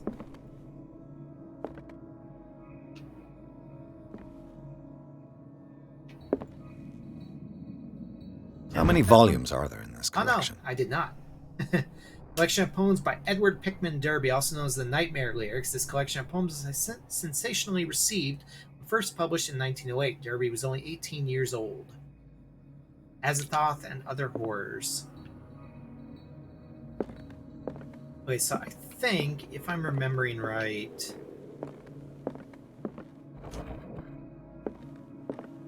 Cylinders that Drake tried to hide. I should perhaps listen to them. Well, that wasn't what I was expecting to find, but sweet. Would you read the book? Oh, it's another Malleus Bestiarum. Hell yeah. What does this strange book contain? This book contains unholy knowledge. This collection catalogs and classifies creatures I'd never heard of, divinities from the stars, creatures capable of traveling from one dimension to another. It presents itself as the reference work on the bestiary of the myth, without giving details on the mythology of which it refers. Its pages are covered with phantasmagorical illustrations. That looks like a shambler there. Is that the shambler on both of them? Or is that maybe a hunting horror? Volume 1. I still wish that wasn't only worth 5%.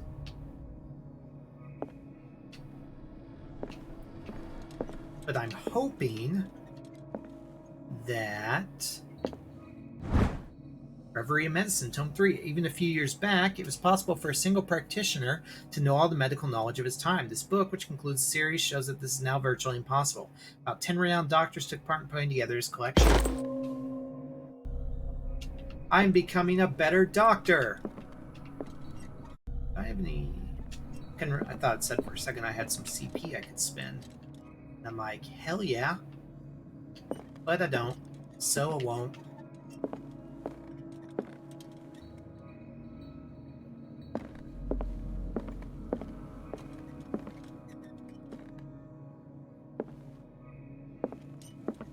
So I'm hoping that I can get up to 100% occultism, which may have required spending all points at the very beginning of the game in the occultism to get there. I'm not sure. Because there's one section in particular coming up a bit later. A kind of chalice. Goblet seems to be very ancient, seems to be made gold and decorated with real precious stones. Do the rubies and sapphires make up a specific motif?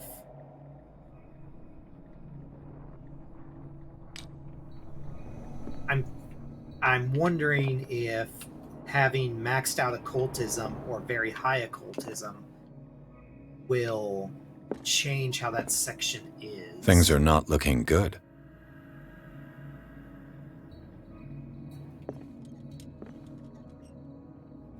Okay.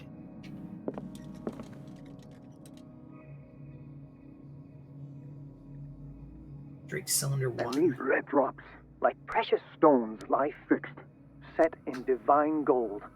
To be the guardian of the Grail does not protect me from its attractions, Henry. And I do confess it. I am willing to pay to know its secrets. Okay, so the Grail. The chalice of knowledge.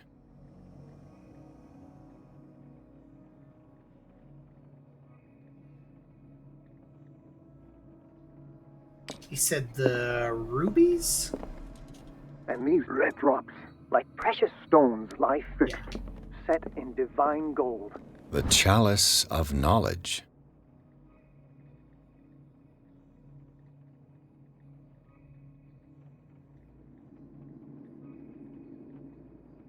Three, 4, 5. Okay, so there's 5 rubies in that. To be the guardian of the Grail does not protect me from its attractions, Henry. And I do confess it. I am willing to pay to know its secrets. I finally understood that we were only pieces on the chessboard of the gods. Let those of us who are still standing protect our White Queen from their dark soldiers. I see our number dwindling, and my will strengthens as my apprehension grows. We shall refuse to be the playthings of destiny. So 5 and 3. Dear friend, I thank you again for the anthology of the works of Arkham editions that you sent me. Volume 9, Azathoth and Other Horrors, seemed particularly relevant to my research. I never tire of browsing through them.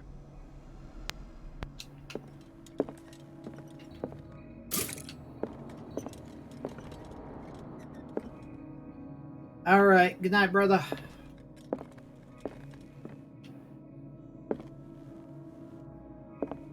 Drake talked about a particular volume.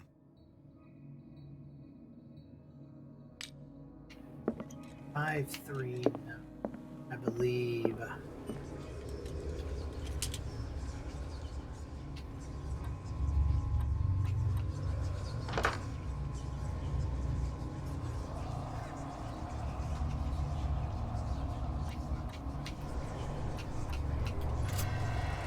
Here we go.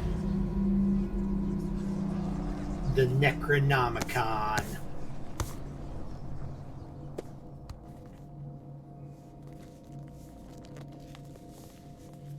Now we're getting into real shit.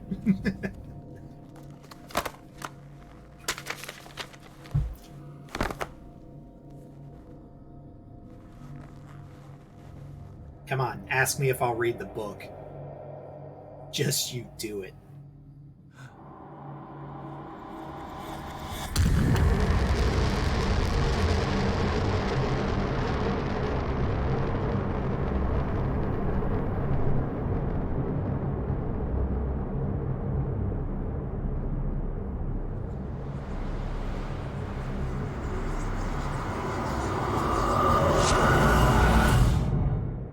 And if you do let me read it and it's only worth 5%, I'm going to be pissed as hell. Riverside Institute. In the name of this bookstore, Pierce traced the trail of an attempted burglary. He discovered that Charles Hawkins was behind the attempt. Pierce opened the bookseller's safe to find what the latter and Sarah Hawkins had hidden there. A book covered in human skin lay inside, irresistibly attracted the detective. When he opened it, his mind was projected into another body.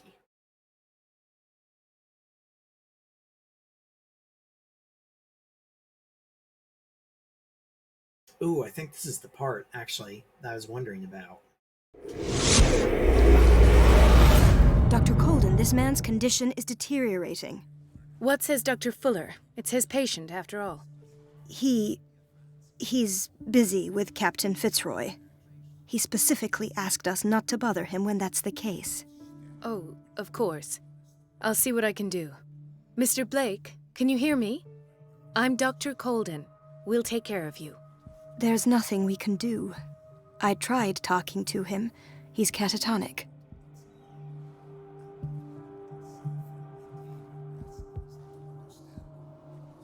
What can you tell me about him? He was highly agitated an hour ago. We were about to tie him down when he fell asleep. 10 minutes ago, he curled up into a fetal position. I thought he was waking up, but no. What are his symptoms? His temperature has been going down, his skin losing its color, his body rigid. I closed his eyes myself. They were glassing over. I didn't want them to dry out, and I couldn't bear to look at the expression on his face. You did well. Don't worry. Let's stay professional, if you will. I don't recognize him. Did he just arrive on the island? He said he worked on the docks, but not with Captain Fitzroy. I think he works for Ms. Baker. Who? You know, the woman at the head of their gang. They call her Cat. Oh, I see. Do you have other questions? Show me his file. That's not possible. Don't tell me Dr. Fuller has taken this file as well. We need it. That's why I called you. This man's ailment has been hidden from us. Come on now. What was he treated for? An intoxication, I was told. After inhaling chemicals. That'll do for the time being. Any idea what this man might be undergoing? Did you inject him with a tranquilizer? No, Doctor. Not me, not anyone. Our stock is empty, yet again. Again? But there was enough for the whole island. More and more people are suffering from insomnia. We can't refuse to help. Of course. Any idea what this man might be undergoing? Very well. I'll examine him.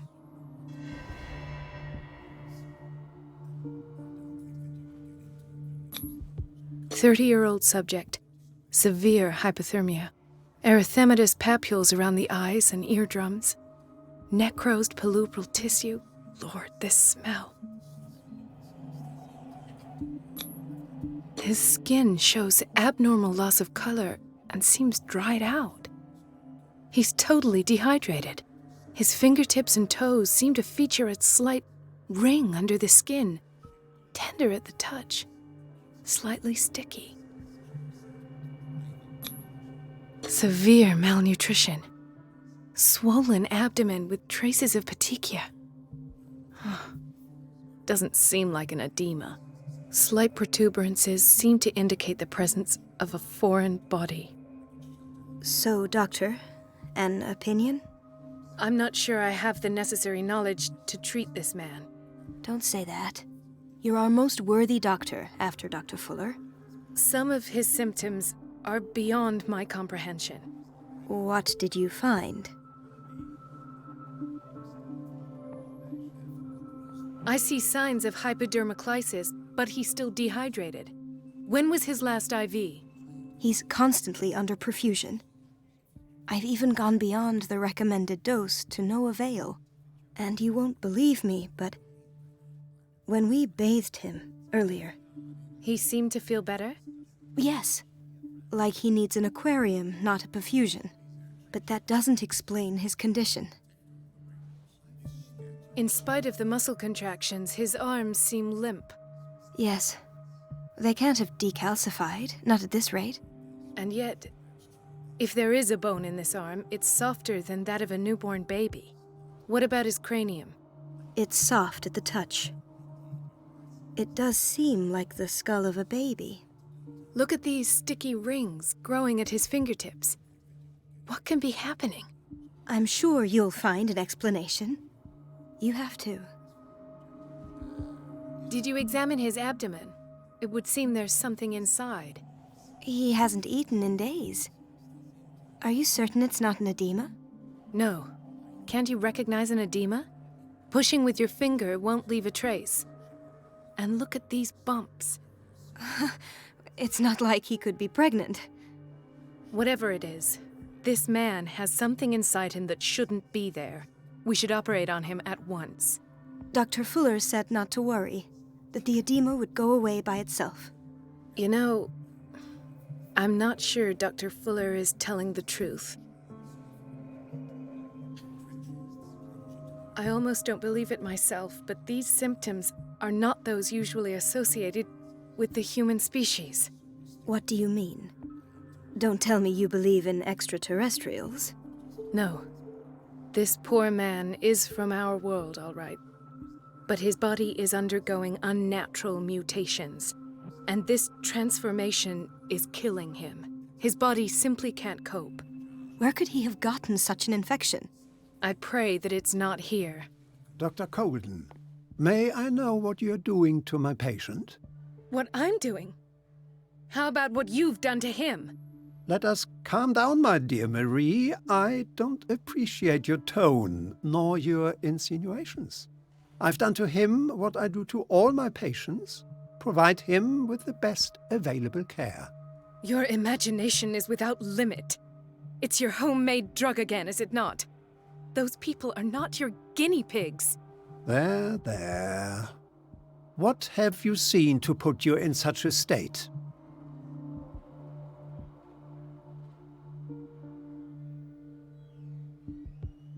These are alarming symptoms. If we don't act, he'll die. Do you believe that? I'm not as convinced, you see.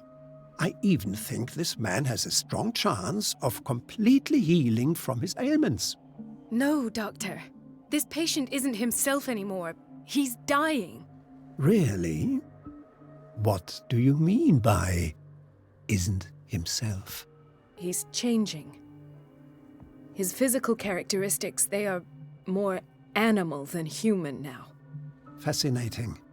An animal, you say? Could you be more precise? Cephalopod, perhaps? This amuses you. Your reaction does. I know your thirst for knowledge, Doctor. It's your innocent worries for this man that have you overreacting. For this man, and the others whose medical files you've been hiding. I have to protect my discovery. These people owe me their life, but the world isn't ready yet. It will be, in time. I will not let you do this. You disappoint me, Marie, but I still have hope you'll one day share my point of view. In the meantime, take care of your own patients and try not to forget who you're dealing with. Was that a threat? What did he mean? It was a warning. Dr. Fuller is this institution's founder and one of our profession's most influential voices. My word is of no weight against his. If I continue to protest, I will only ruin my reputation and career. It's scandalous. Can't we do anything? Is there no evidence of his crimes?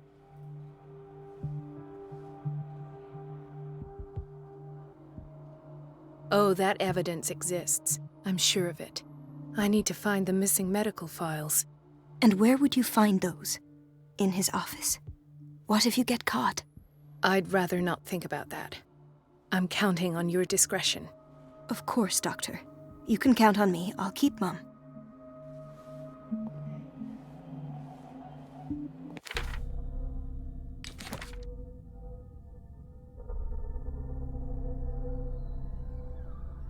Okay, I'm gonna pause it here for a second because it's been a few hours. I need to go to the bathroom, so I'm gonna do that. BRB.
And we're back.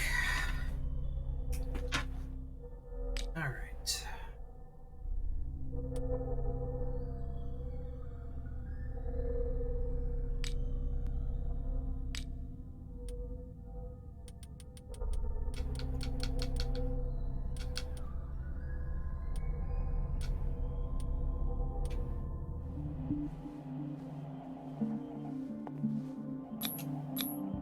An unknown medicine.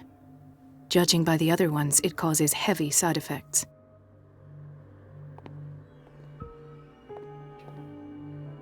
It's Marie for a little bit here.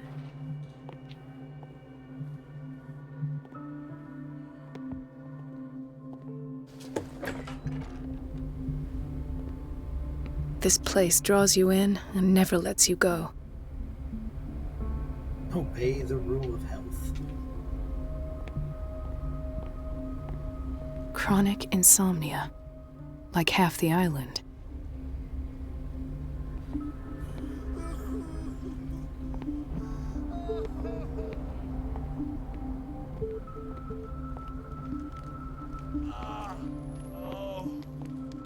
Hay fever. What's he doing here? Doctor, please. My chest. Oh. His perfusion of a semi-physiological solution doesn't seem to work. He's undergoing a ventricular fibrillation. Nurse? Deborah, come and help me, please. His potassium level is too high. Replace it with 2% glucose solution with insulin, calcium, and sodium bicarbonate. I'll tend to it right away. Thank you. He's in your hands.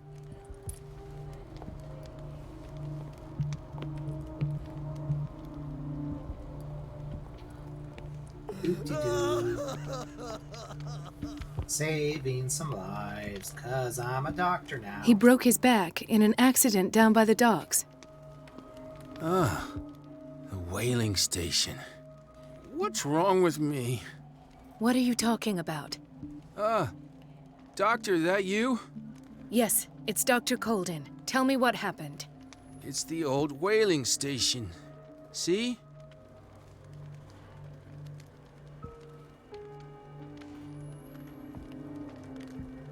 The one that hides the smuggling business. Oh no, not them. They don't go on that side of the island. Everyone in his place. The captain on one side, Cat on the other, and me. Well, I've been to the whaling station, I have. What did you see there? Nothing. Nothing at all. The floor was all rotten and I fell straight through. And that's how you broke your back? Perhaps. No idea. Passed out. I'll just sleep a bit more.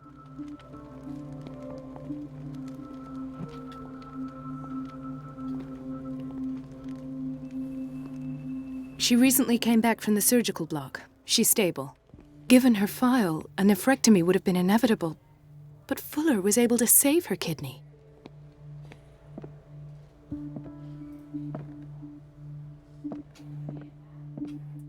Fuller's working with magic drugs. What is the boiler room key doing here? The key to the boiler room. Not where I expected to find it. It's there so that when you have to come back as Pierce, you know where to look. Intoxication from breathing organic vapors. Another insomniac. I should find the cause for such a widespread trouble.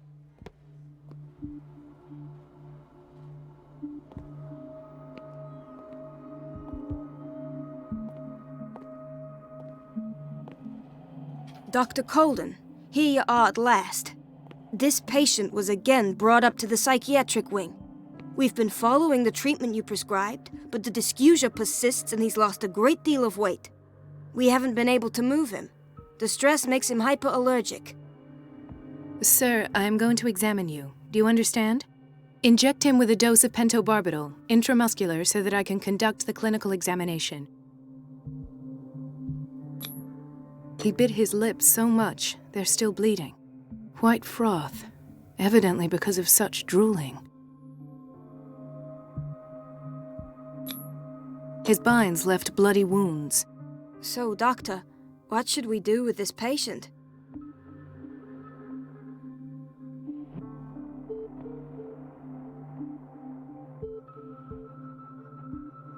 Those basement brutes tied him up too tight, and now he's hurt. I keep trying to heal his wounds, but he reopens them. Do you have a diploma as a nurse? Excuse me? So take care of this man.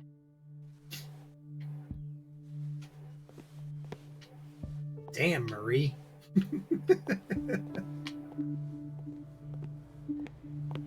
Okay. Anybody else in here? We got you. We see you. Why did nobody tell me about her admission? Irene Sanders. File describes the state in which Irene Sanders entered Riverside Institute, as well as the treatments administered to her. Fuller added a handwritten note. He recommends take her down to the psychiatric wing in order to provide her with the quiet rest she needs.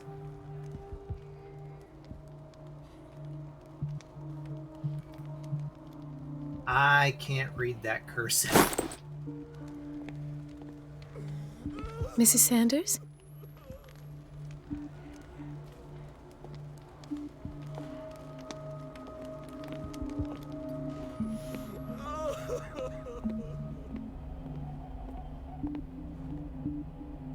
Hawkins Wing, generous donor and unfailing support. It's a quiet little town. Days go by, steady as ever. I wanted more for myself, but...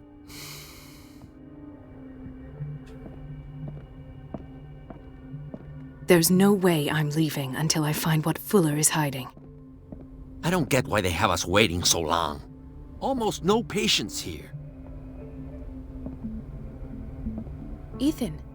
Marie, What are you doing here? I'm waiting for my medication, of course. Why?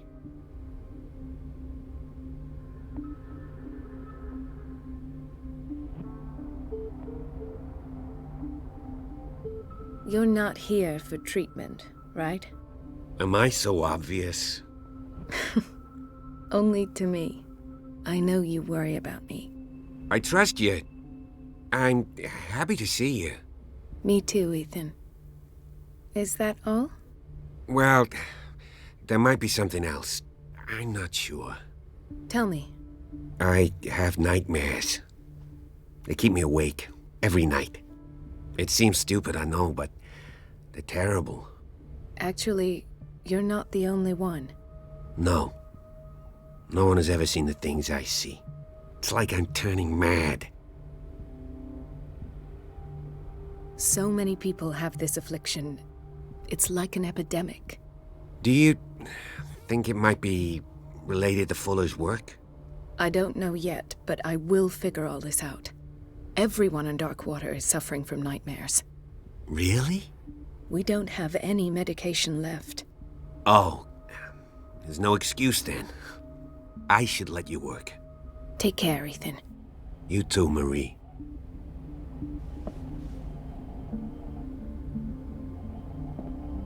Dr. Colden.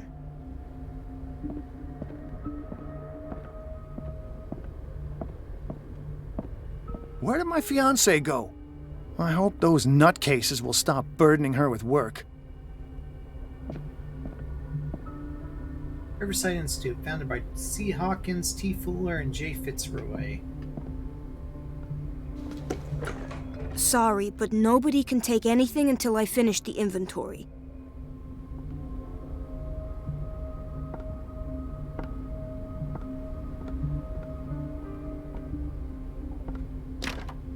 The operating room is never accessible after an operation.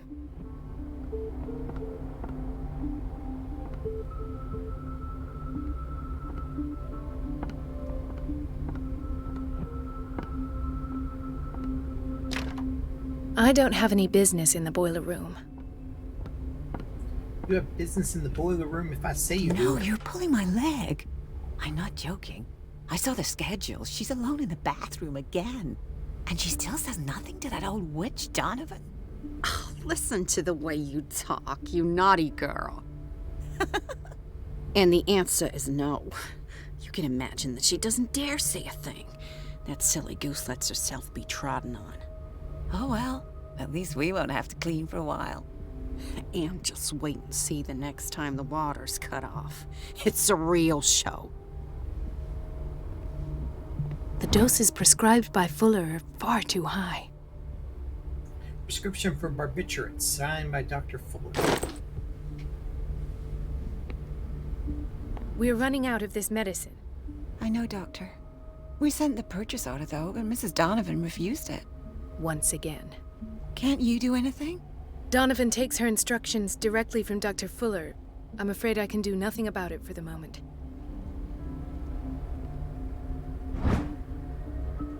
Uomo Delinquente, the pseudoscientific work by Cesare Lombroso, correlates an individual's morphology with his criminal predispositions.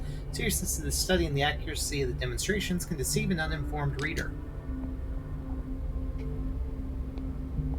I think that counts for when I get back We've to been waiting Pierce. to be restocked for weeks. I think that counts for medical when I get back to Pierce.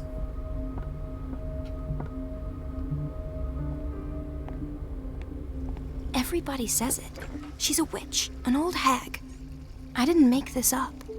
And I'm the one who pays. What a pest. It's so unfair. It's temperamental, if I understand correctly.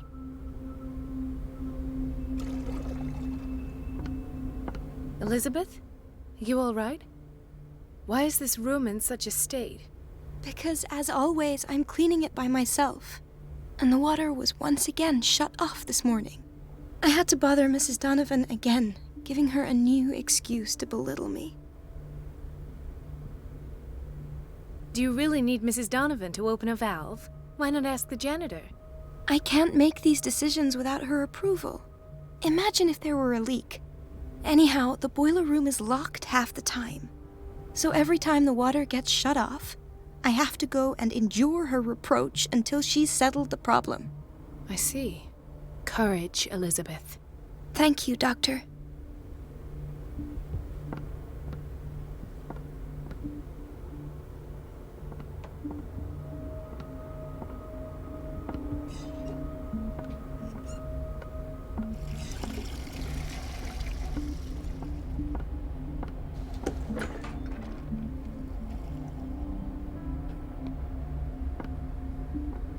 Everybody says it.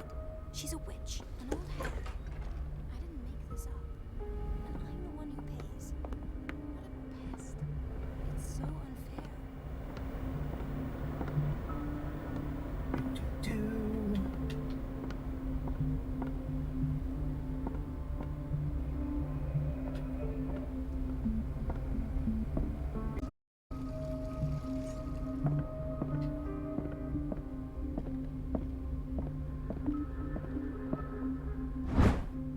Reference Book of Medical Sciences. Like a dictionary, this work references in alphabetical order all the medical sciences known and practiced in the modern world. For each of the entries, the major works and the names of the reference authorities are listed. Mary Donovan, head nurse.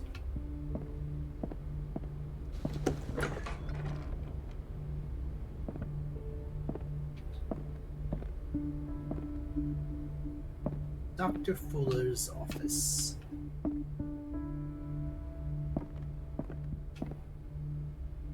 I have little time for you, Doctor. You'll find out that it's not only the doctors who have things to do. Well, ain't you high and mighty? Okay, so. Almost gone through. Yep, that's the entire place.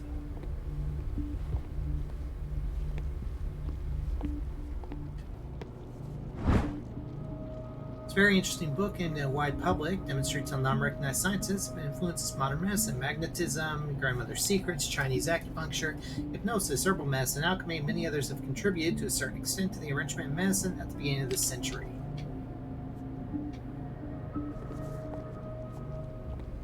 Watch out for the water, Doctor. Gentlemen, may I help you? We're waiting on news regarding our mother, Maureen Harding. She came in with a kidney problem, but we haven't heard anything since. I've tended to her, and I have good news. Her blood analysis is reassuring.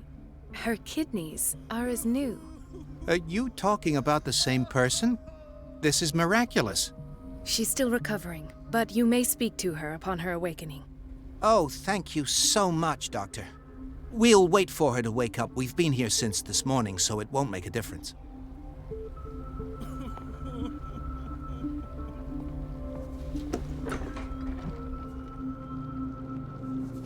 What kind of food we got in the kitchen? Yummy, yummy, yummy.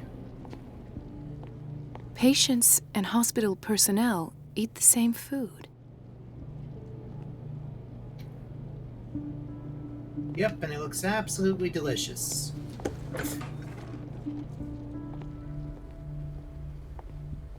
Okay, so come back around here.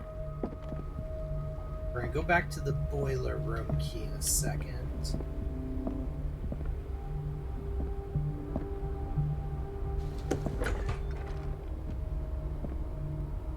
This man, Edward Pierce, his file is incomplete. What did Fuller do to him? File is strangely incomplete and detail and treatment is not given. It does not respect standard practice. Thank you for your help, Doctor. Thank you. I'll be going. In theory, this is where we hang the key to the boiler room. Dr. Fuller always keeps his key with him.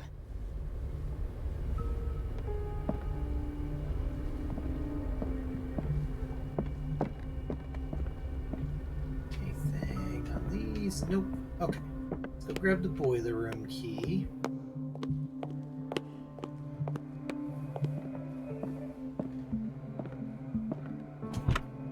The key to the boiler room. Not where I expected to find it. The key to the boiler room. Not where I expected to find it. Maybe I was right initially and can't do anything with it yet. Okay, so... Please, the fewer interruptions there are, the faster I'll be finished.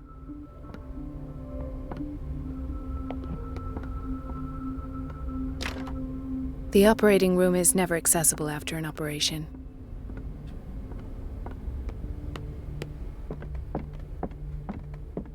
I have little time for you, Doctor. You'll find out that it's not only the doctors who have things to do. Wait a minute. Where do you think you're going? Dr. Colden. Mrs. Donovan. Nobody goes into Dr. Fuller's office. But rest assured, I'll tell him you came by. That won't be necessary. Thank you. I will tell him, nonetheless.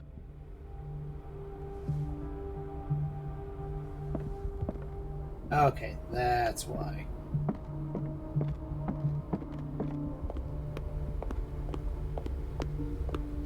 Now we can go get the key.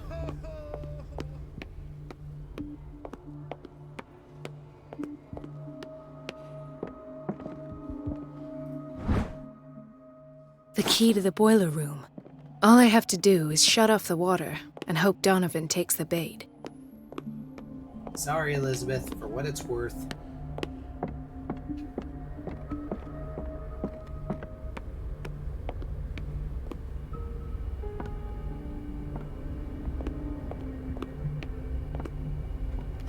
I know she's gonna be an absolute bitch to you here in a minute.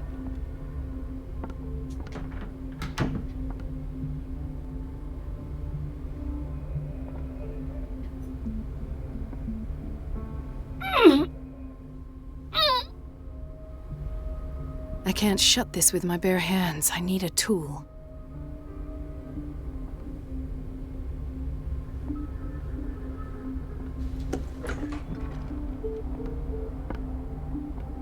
I think.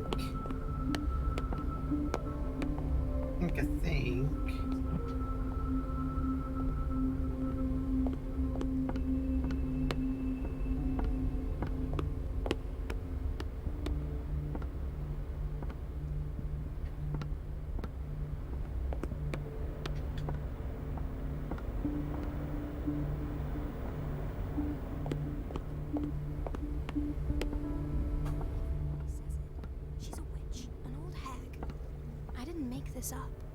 And I'm the one who pays. What a pest. It's so unfair. The answers must be hidden in Fuller's office.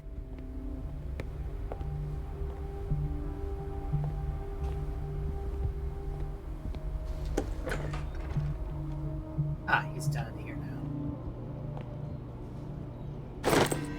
There we go.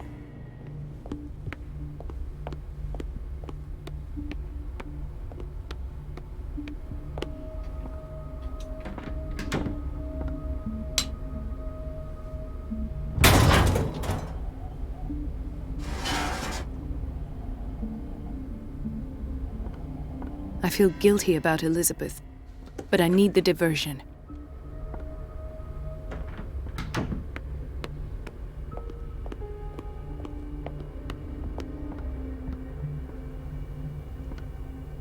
It's temperamental, if I understand correctly. Dr. Colden, might there be a problem with the water? I was about to mention it. It seems it's been cut off yet again. I can't take this, Marie. I feel I'm gonna burst. It's not your fault if we have defective plumbing. And yet, I'm the one who gets punished because I'm gonna have to square off with that annoying old witch. Courage, Elizabeth. Here we go. And hold your tongue this time. You got this, Elizabeth. Go kick her ass.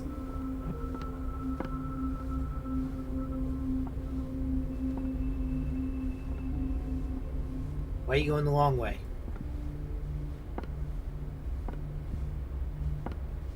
Mrs. Donovan? I'm busy. Elizabeth, isn't it? Yes, ma'am. But it's about the water. What now? It's off. It's not my fault. Nothing is ever your fault. I told you to control the flow, even if I know it's not your strong point. I've apologized 1,000 times. I haven't counted that many, but then unlike you, I don't have time to keep track. Please, Mrs. Donovan. I'm grateful to you for having kept me on despite that incident. I just need the water to be put back on. Otherwise, the bathroom will quickly become a nest of germs. Oh, very well. I'll finish what I'm doing, and then I'll fix your blunders once more. Thank you, ma'am. She is such a Last. bitch. The missing files must be hidden here. The Stendhal syndrome. Of course. This is where Fuller found his diagnosis for Francis Sanders. Study of the Stendhal syndrome, a particularly rare mental illness. Subjects display mental disorders linked to an exposure to works of art.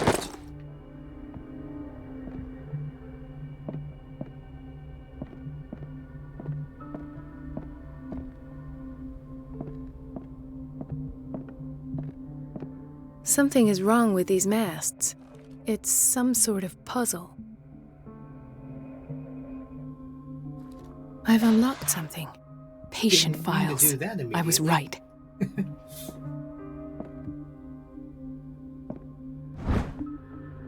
So was hidden inside Fuller's office. He recorded his thoughts about one of the many psychoanalysis sessions he submitted here at Sarah Hawkins to.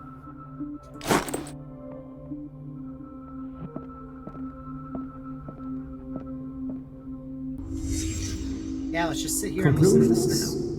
Session number 17. Patient? Sarah Hawkins. The patient appears This to have finger finally belonged to a accepted woman. the illusory Why keep it nature of here? what she calls the mythos. It goes without saying that these peculiar delusions are the price that comes with her exceptional gifts.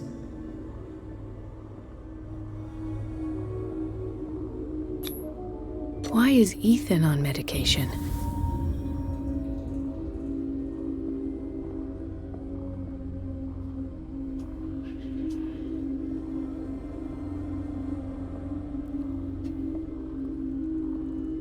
Why does Dr. Fuller write psychological reports about Sarah Hawkins? At first, I presumed that her blood was the key. But I found nothing to explain Mrs. Hawkins' abilities.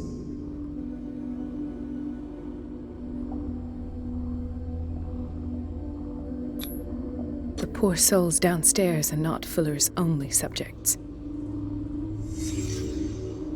Then James came, irate that Charles was keeping secrets from him.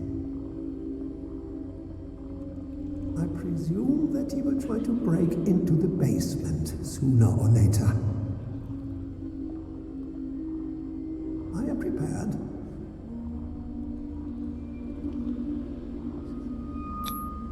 Hawkins, Fitzroy, and Fuller. What is the connection between these three? It is fortunate that I had the presence of mind to set the morgue in the basement. When all the fuss about the Hawkins incident finally comes to an end, I will dispose of her belongings. In the meantime, they must remain hidden in plain sight.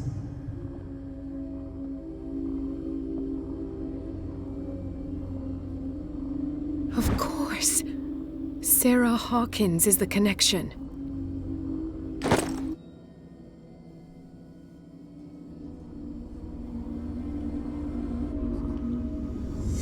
I must go back to the basement.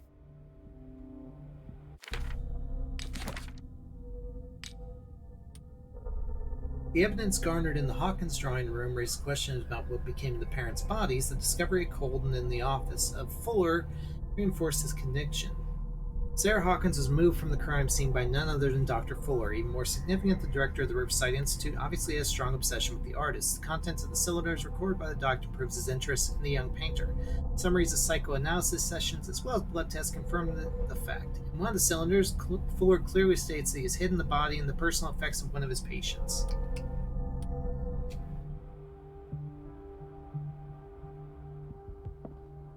I should go another way.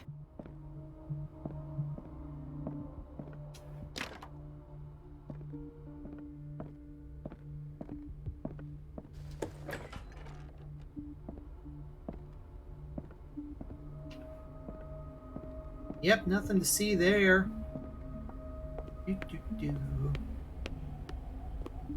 Just taking a stroll down to psychiatric.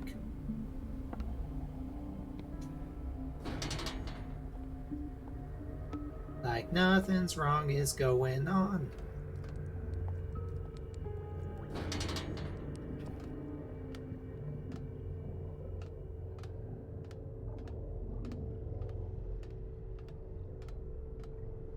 Taking a stroll, do.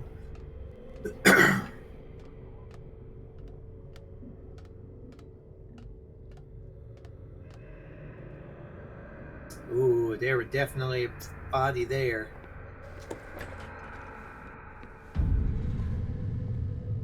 Ah, now that's the Marie that I know. I knew I could count on your scientific curiosity.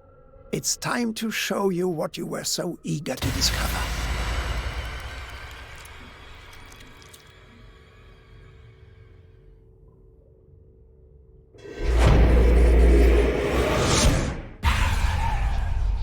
Stabbed her right in the boob. If you're gonna shoot me, at least have the decency to look me in the eyes. Turn around. Slowly. Talk, filthy thief! Oh, I swear I'll shoot!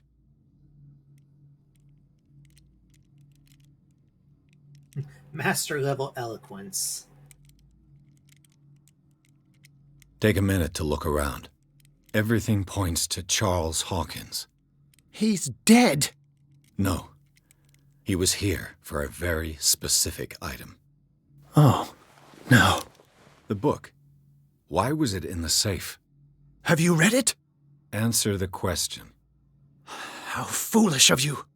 Now you won't be able to escape his will. What did it show you?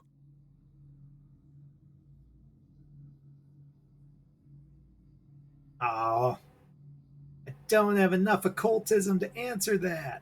She went into Fuller's office. She was looking for Sarah Hawkins' corpse. Sarah Hawkins, you say? Let's go back to the start, shall we? Whose life did the Necronomicon choose to show you? Dr. Colden. She was at the Riverside Institute. She's in danger. I have to go. Wait! No one knows the occult better than me. You might need my help. All right. I might need you after all. Perfect. Let's meet later at the Hawkins Mansion. Now go!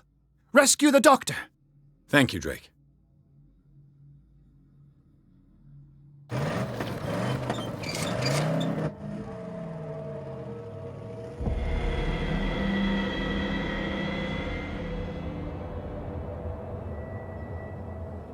Caw!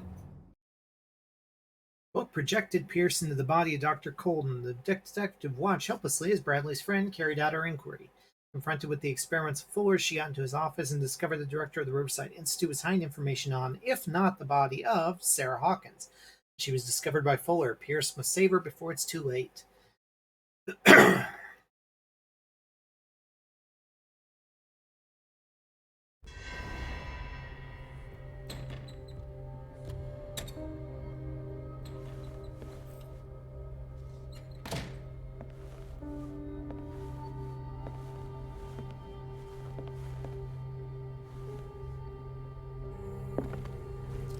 I pray that Colden is really here. And alive. Oh, just snuck in through his window. Okay, I got 4 points here. So, we can finish maxing out spot hidden. And almost get investigation up the rest of the way there. Sandy. Reading the Necronomicon. Pierce has read the Necronomicon. Drawn by the whisperings of the accursed book, he forced the bookseller's safe, touched the skin binding, and deciphered the last words of the crazed Abdul al-Hazred. As if as an answer to the questions that Pierce himself was asking, the book sucked into his mind, projecting it into the body of Colden. Silent witness to his own investigation, he follows her steps down to the cellars of the Riverside Institute and her confrontation with Fuller. Returned to his own body, Pierce slowly comes to understand his investigation is taking him to unknown territory. Words of the Necronomicon still echo in his mind. Will he ever forget that horrifying read? So I think... Let me see real quick.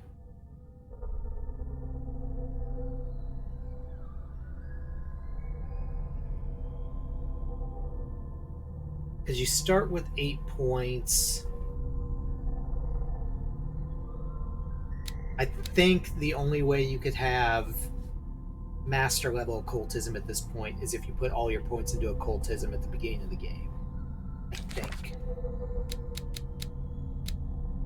Algernon Drake, age 43, occupation bookseller. Algernon Drake is the owner of the nameless bookstore and friend of Sarah Hawkins. It would seem the two of them were united in a common thirst for knowledge about the occult. He has a strange collection of parchments and books of spells, and he seems to know a lot about the island's clandestine activities. If I decide to explore the occult trail, he will be an excellent guide. Riverside Institute. Through the eyes of Dr. Colden, I finally visited the Riverside Institute. The operating rooms and dormitories surround the pharmacy.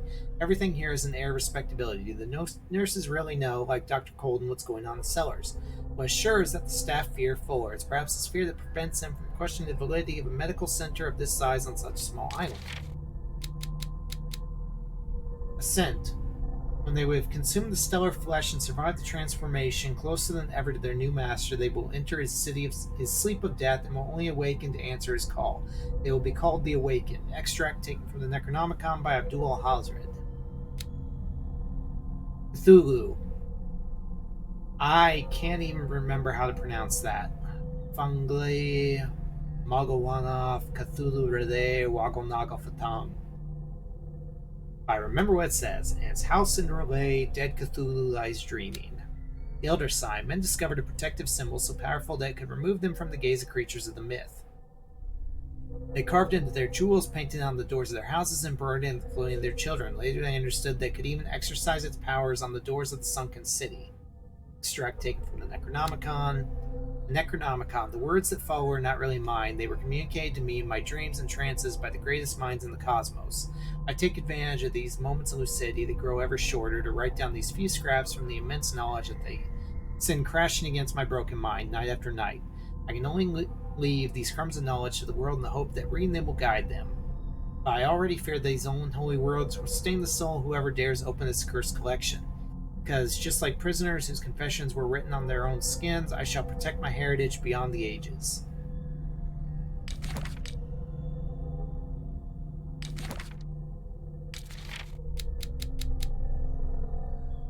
Oh, missed that. High Priest. The call cannot be made without a guide. The guide does not see or to hear. He is fully committed to the cause of the great old ones that he serves. He will find the oracle. He will pursue the truth seeker. He will neither reveal nor explain. He will observe him when the stars align, the day of awakening arrives. He will take his place and lead the call.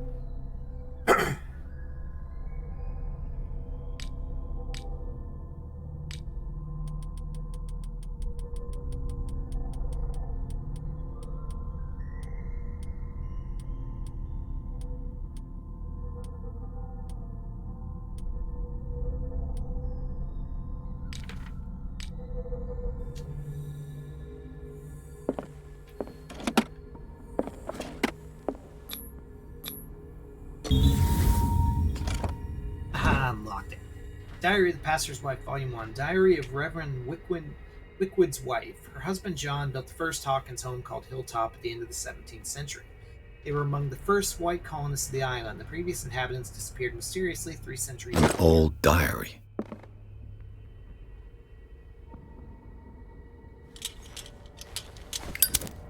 The Scylla is here, like in the vision. Colden came this way.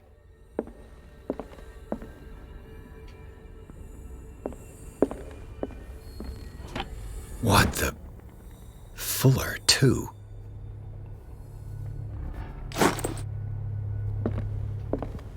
Everyone's on drugs on this island.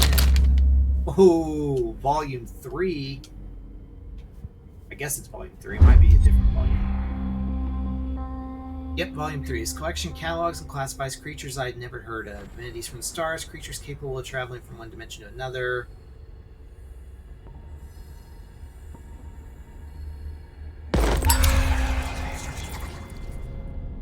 %. My sanity is so far gone.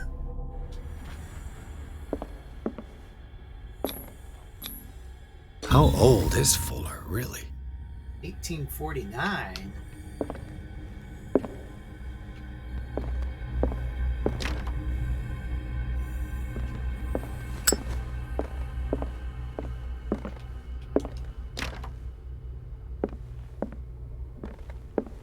Right. Enough time wasted. Colden needs me. I must find her.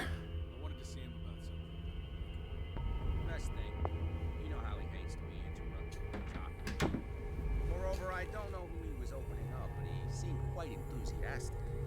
I wouldn't like to be on that table. Whew, you said it.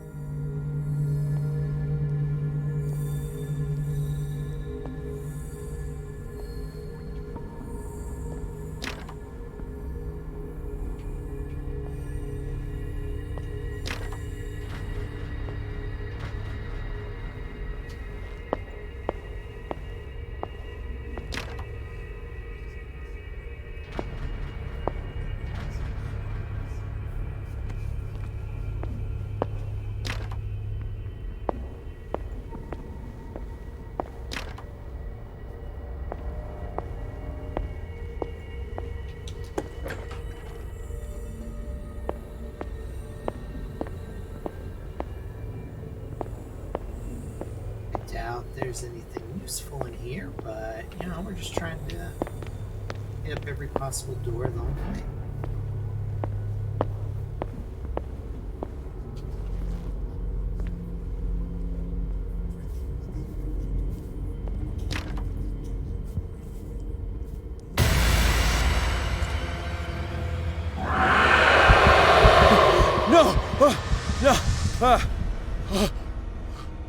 My God, what is happening to me? What was that? It's as if I'd been transported somewhere else. What happened?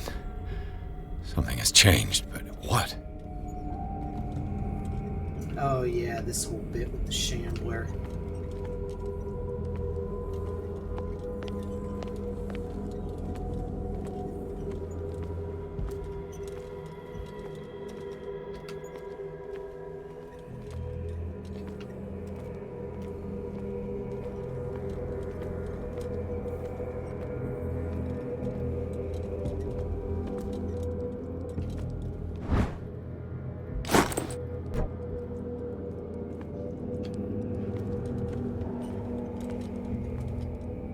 Elder sign.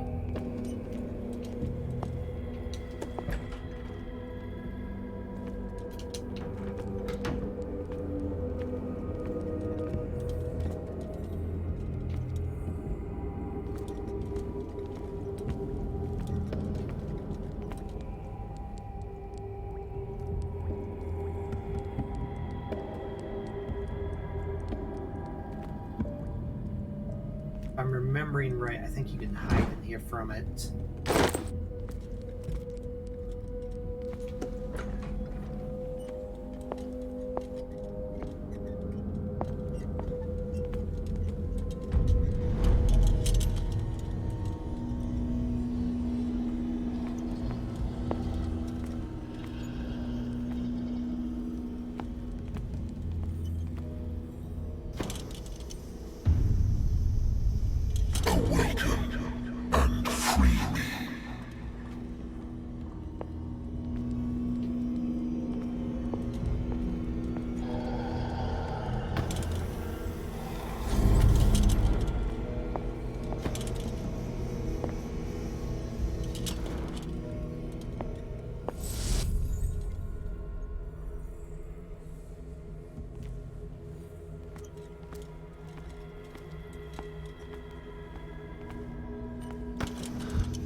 There's the mark there.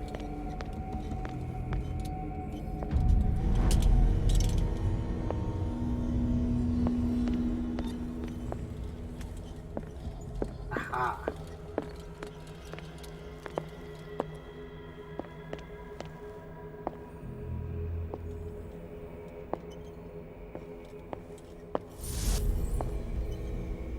There we go.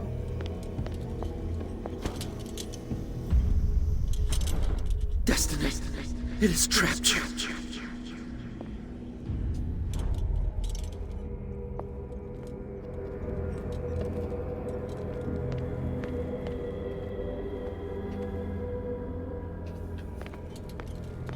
I'm remembering how this works now.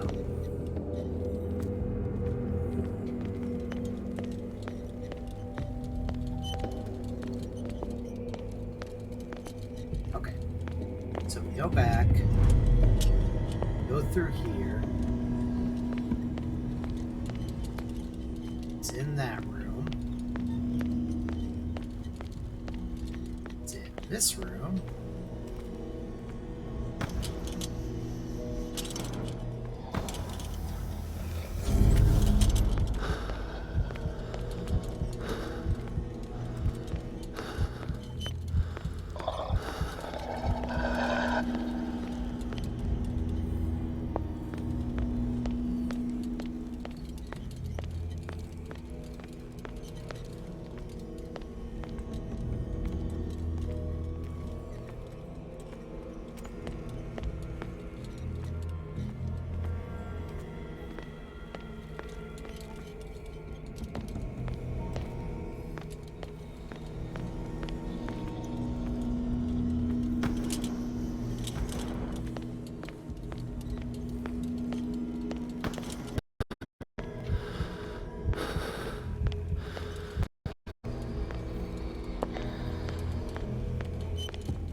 forgot all about this one.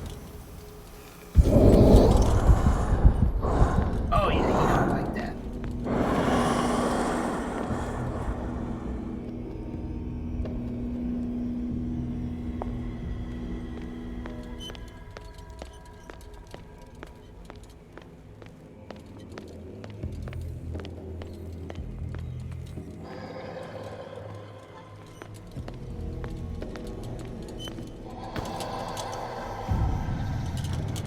You are confronting powers that surpass you.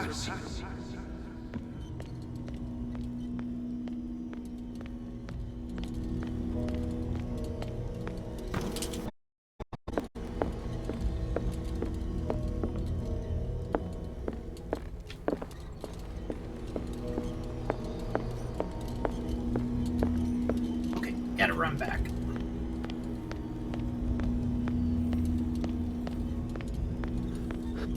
I should probably be doing, but no one's ever accused me of being smart.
I may actually have to scout ahead in the other world.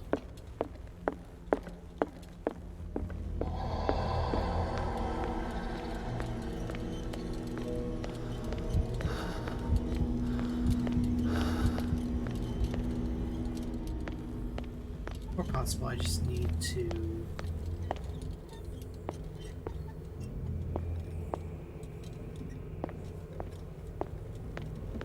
No, not getting through that way.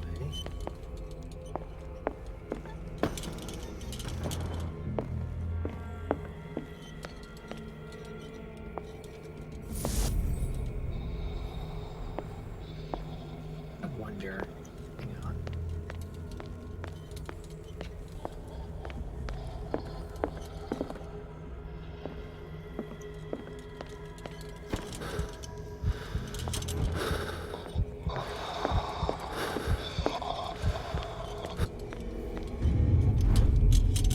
Gotta scout for a minute here.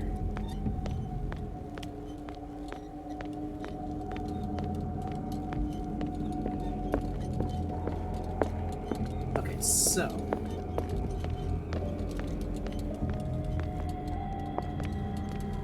that probably helped.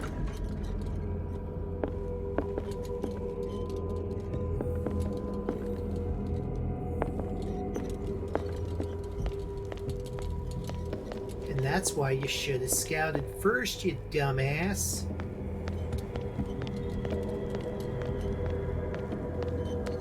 So that you could find that the door was warded with elder signs and open it up so that you could go through.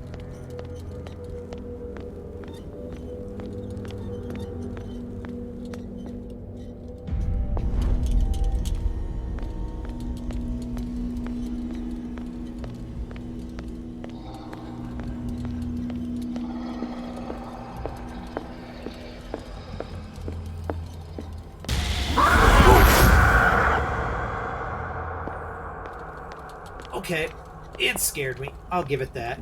It fucking pulled that off very well.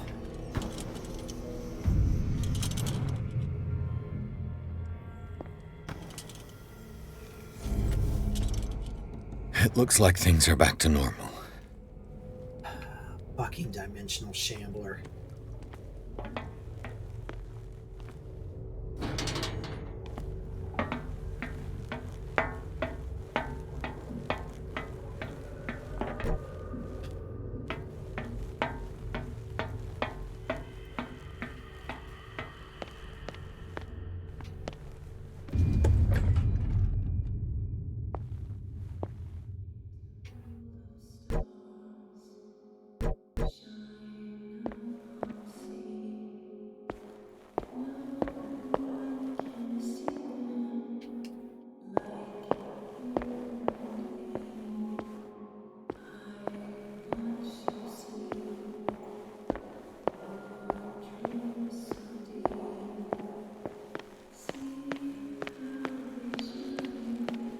What's going on?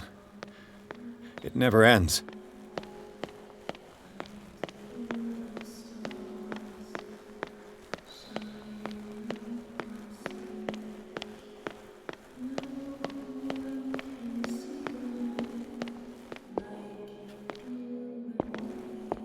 Damnation.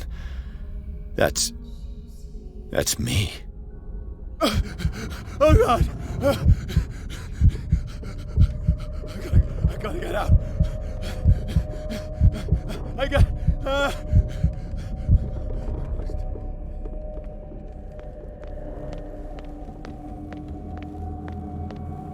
Pierce, I found her. I finally know what's going on. You must live and find the truth. It is already too late for me. Colden? What's going on? Was it a hallucination?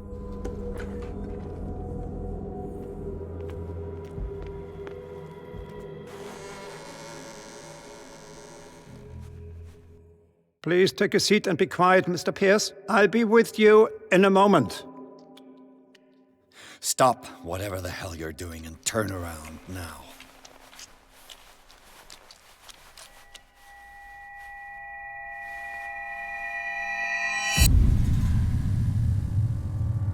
No, it can't be. No! You son of a bitch! What did you do to her? I wish I could have done more experiments on you, Mr. Pierce.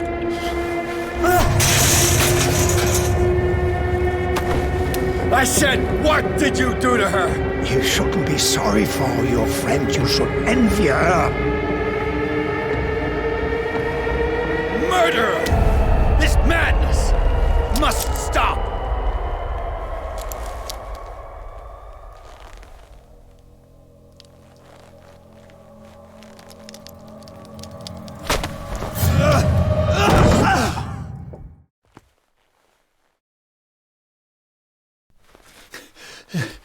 Colden?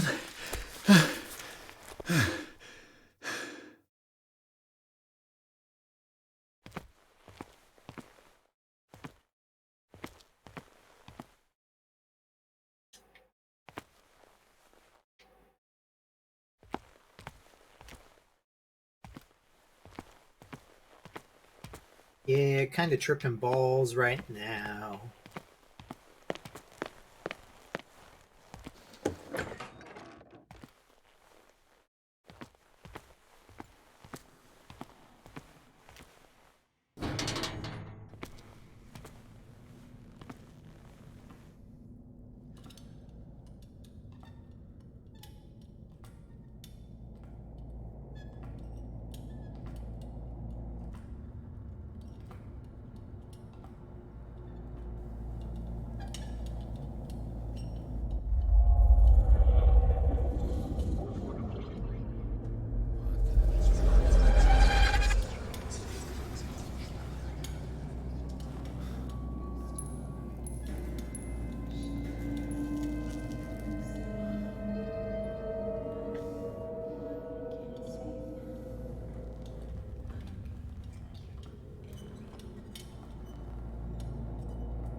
What did they do to you?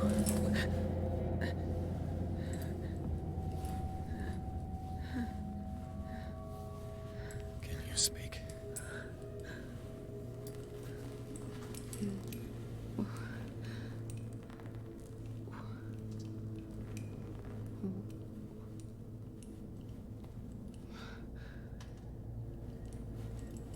What is this? Is it... what?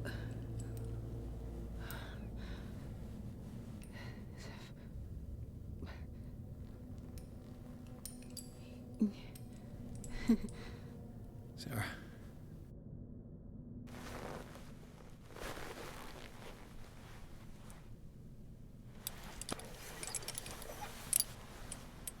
He gave him the gold and I the azure.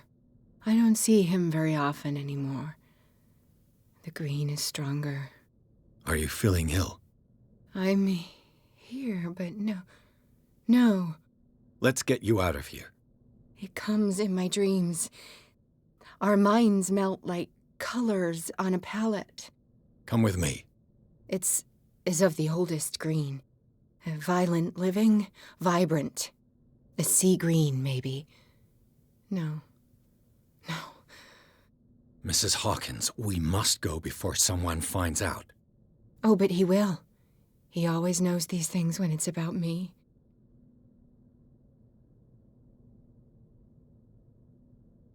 Sanity requirements met.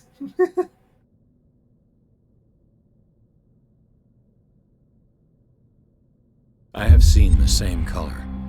It was not as vivid as you said. A pale copy. A discarded spawn. Do you know what it was? Tell me. I can't. We should not call his name. Terrible, terrible consequences.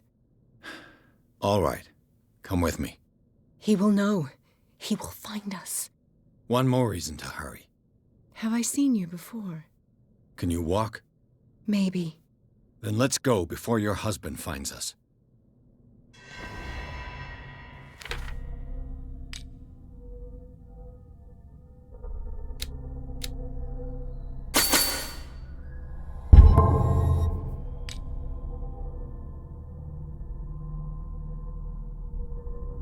Yes, Sandy is so far in the toilet. That's the truth. While Pierce's sanity is growing dangerously weaker, his increased sensitivity to the occult opens new ways for him. On rare occasions, he's now able to unearth hidden truths when he speaks to the inhabitants of the island.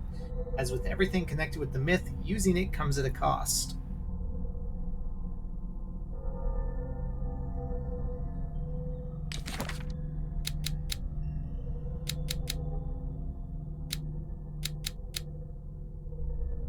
I arrived too late to free Colden from the clutches of Fuller. Just before I found her body in the hands of the doctor, she had come to see me to give me a last message. I don't know if I'm going crazy, but I believe her words were full of truth.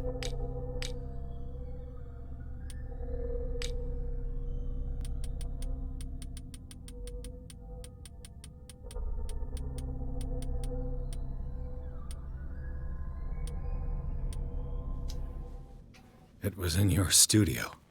What? You painted me. That's where you saw me. Of course.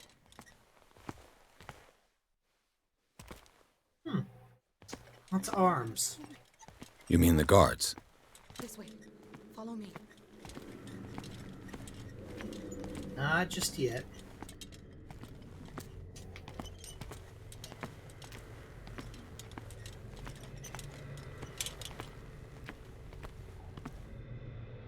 What the?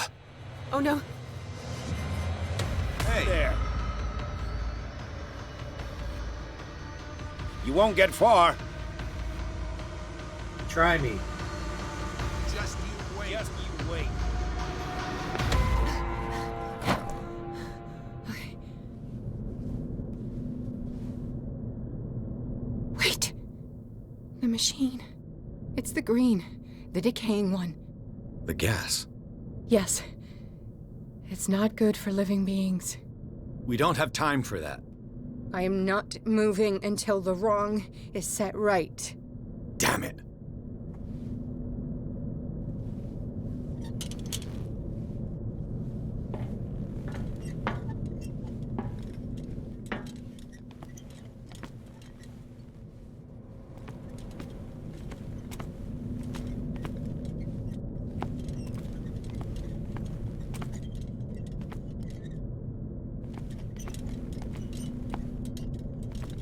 Hidden items. Nope.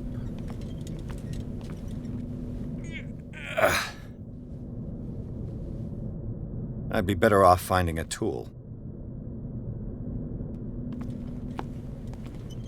Perfect.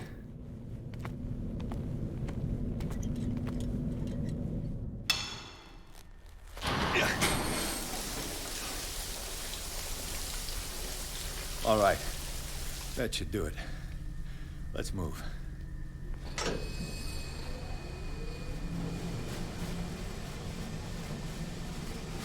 Where the hell do you think you're going, woman? I'm your puppet no more, you bastard!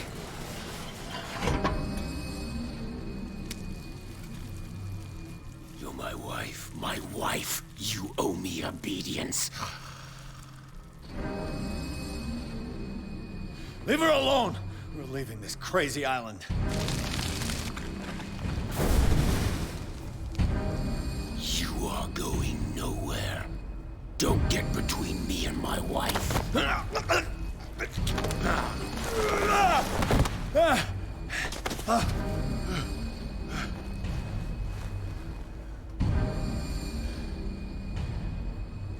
Edward!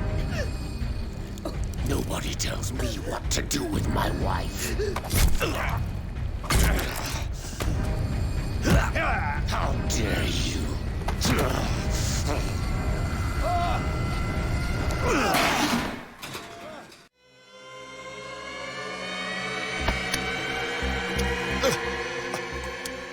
No!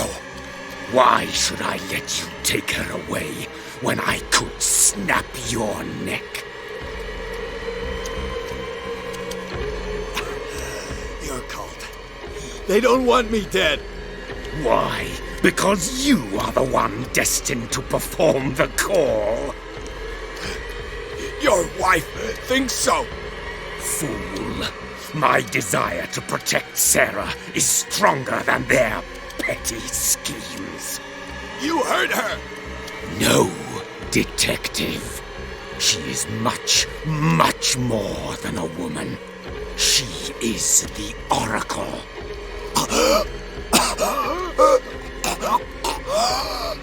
Sarah has seen things, has made things you can't even begin to imagine.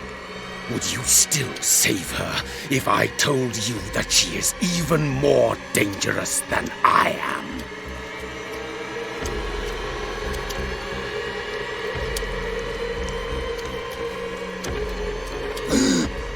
It was her magic. The bookstore.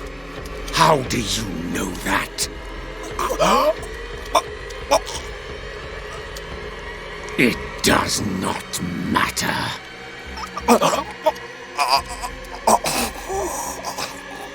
Sarah has been in the presence of the myth for too long.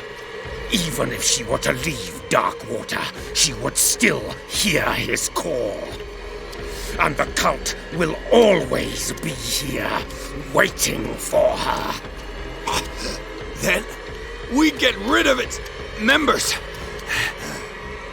You are out of your league, detective. They control the whole island. She will finally surrender to his power, and the world will fall with her.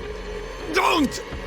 No one can escape the wheel of destiny, they say. But I will change it. I will save Sarah.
Chapter 9, the Hawkins Mansion. After the death of Colden, Pierce, victim of hallucinations, advanced inside the Riverside Institute to the point of discovering Sarah Hawkins alive, prisoner Dr. Fuller. Last confrontation between Charles Hawkins and his wife has revealed that the man, under his monstrous appearance, tried to protect her from the influence of the myth. He warned Pierce if Sarah succumbs to the lure of the occult, she will lose all free will, allowing the cult to bring its plan to fruition. Summon an ancient and evil god. Henceforth, Pierce must know more about Sarah Hawkins' intentions and find a way to protect her.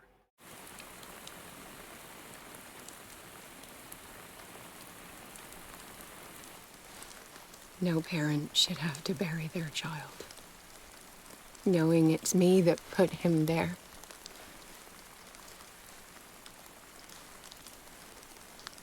The guilt will never go away. I feel your pain. I'll do anything to get him back. Anything.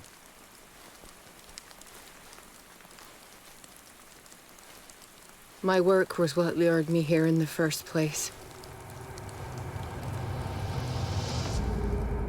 It began showing me things I never should have painted. Things Charles should never have seen. What am I to you?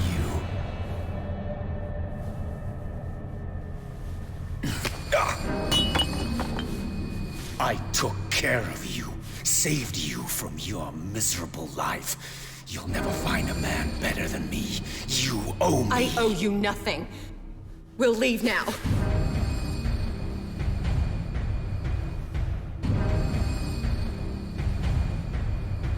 You're not going anywhere.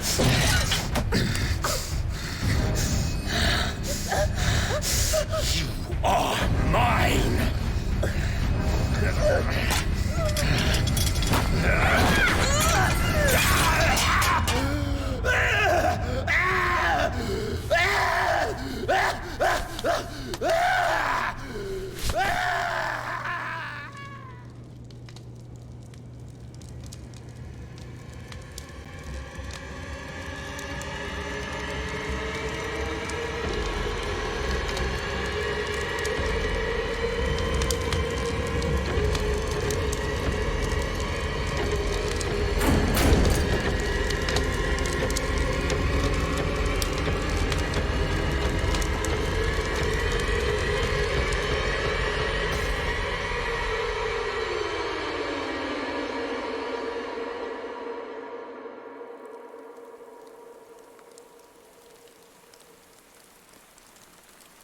Simon. Come on. It's over now.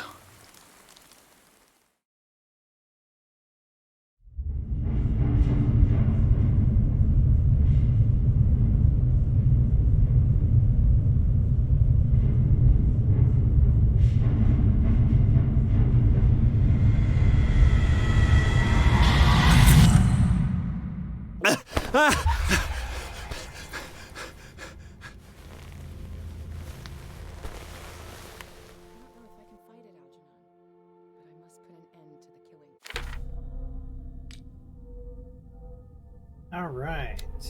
Max out investigation.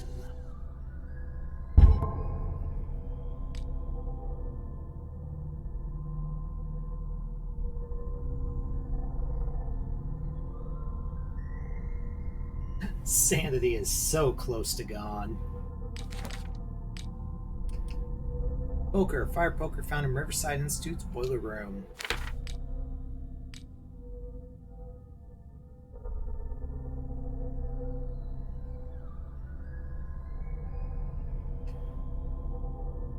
Is the death of Colden a hallucination, or is it the sole flash of truth and the slow descent into madness that Edward Pierce's mind is undergoing?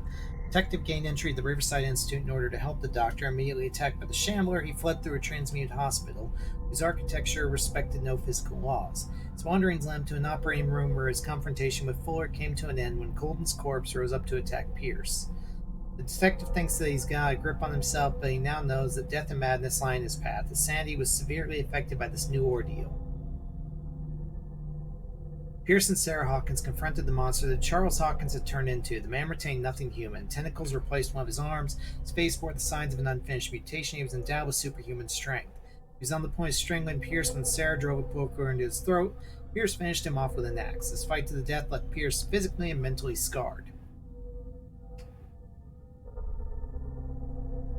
I'm curious how to get, like, all of these other ones. Because I know that I'm near the end of the game,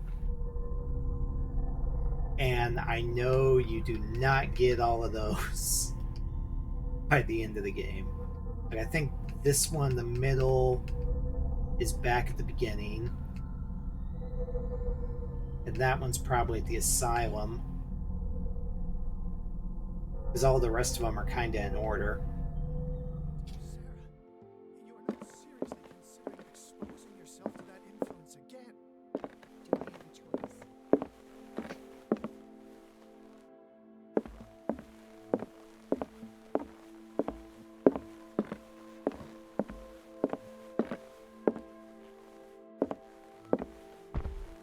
Hey Bradley, how you doing, bud? How are you, Bradley? Ah, it's you, Pierce. I'm just worried about Marie. I mean, Dr. Colden. Have you had any news? I mean, you wanted the truth earlier.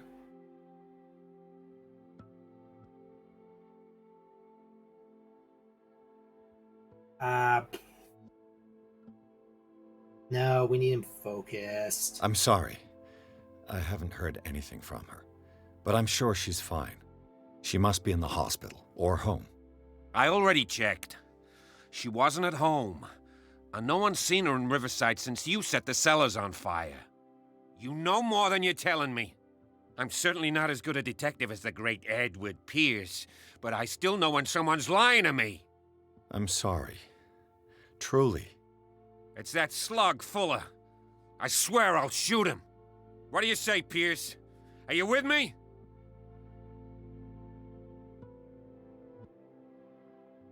Oh. Kind of curious what that does.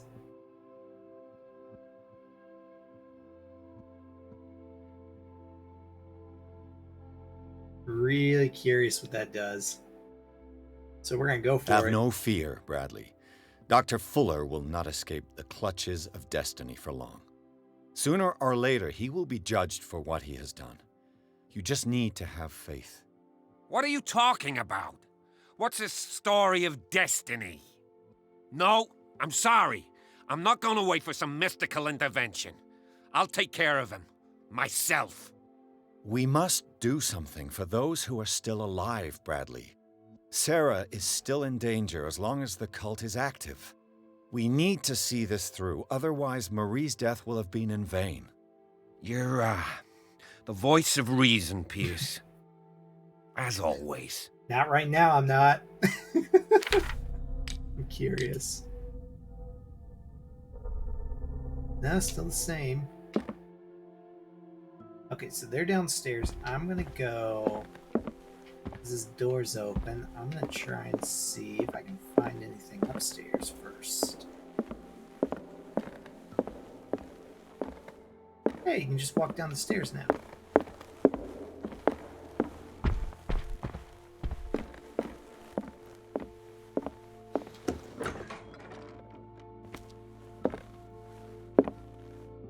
Was Sarah Hawkins telling the truth?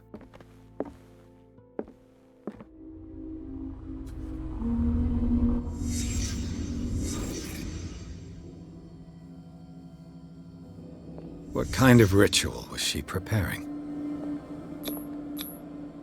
Was the painting of the Shambler displayed here?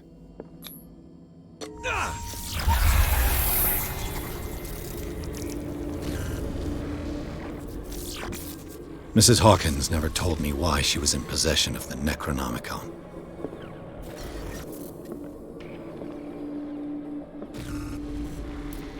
Oh, we going some cray-cray.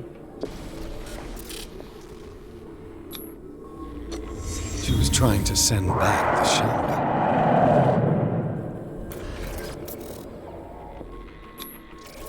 How did she react? Was she afraid?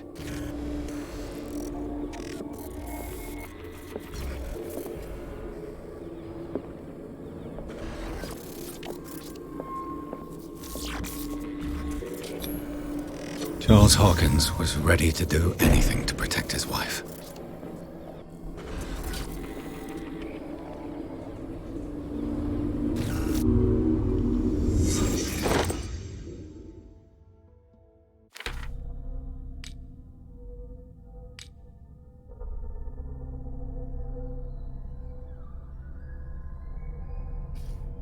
Sarah Hawkins' rituals. The Necronomicon down with its own conscience. While investigating the Hawkins Mansion, Pierce came into contact with the residual image of the lost book. The work is so powerful that even the memory of it is enough for the detective to lose some sanity. Pierce is not the only person to have read it. As he suspected, Sarah Hawkins also studied it. I am currently psychotic. There's a secret, a forgotten secret, so old and terrifying, which is only indulged in the blasphemous pages of lost homes or whispered during forgotten and outlawed rituals. We're not children of Providence. You know the cruel and awful truth, and you have seen the frightening face of reality. Sweet. We are going absolutely cray-cray.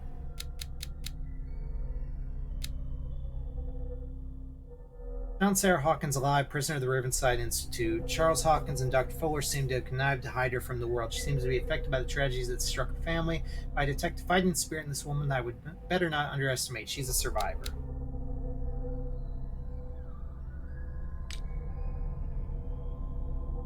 In Sarah's office, a circle decorated with unknown symbols surrounded by partly consumed candles bear witness to the artist's occult activities. In the middle of a tangible proof, upturned easel, broken bowl, mark left on the floor by a beast, new residual images arrived to disturb the reconstruction.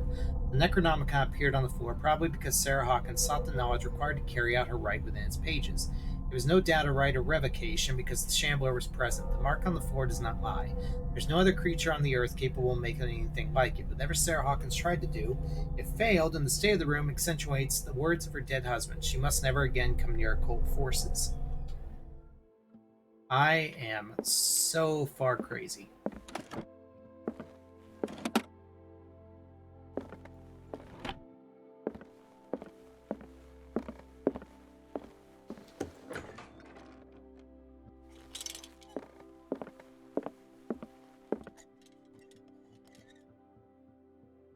Actually, I'm kind of curious what effect being fully crazy will have. Because I don't think I got fully crazy when I first played the game.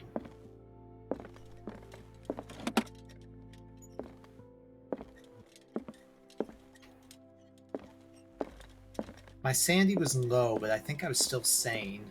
I think I ended the game shaken.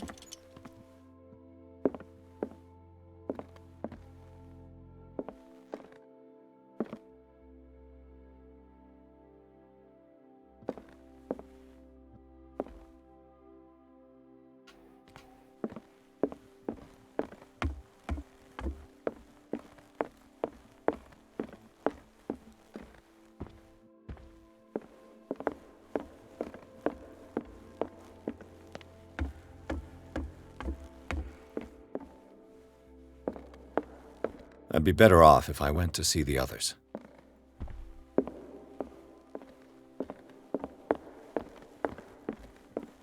Yeah, we'll get to that.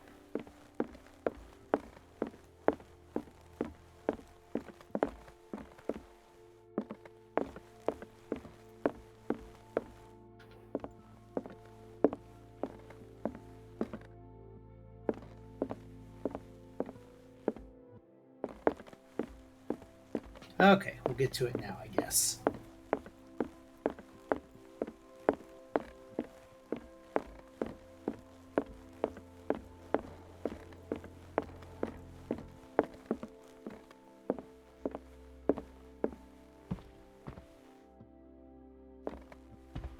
Maybe that will help with my sanity.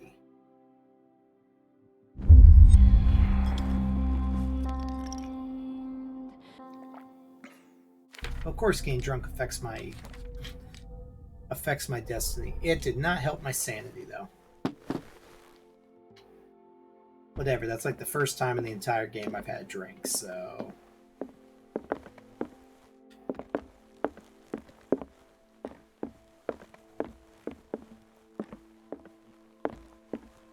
Mr. Pierce, we were waiting for you. Good. Sarah doesn't have much time. What are you doing here? Did you think I would let you confront the occult without supervision? This is too dangerous for a bookworm like you. Algernon, I need to talk to Mr. Pierce. Very well, Sarah. I will be in Charles Hawkins' office.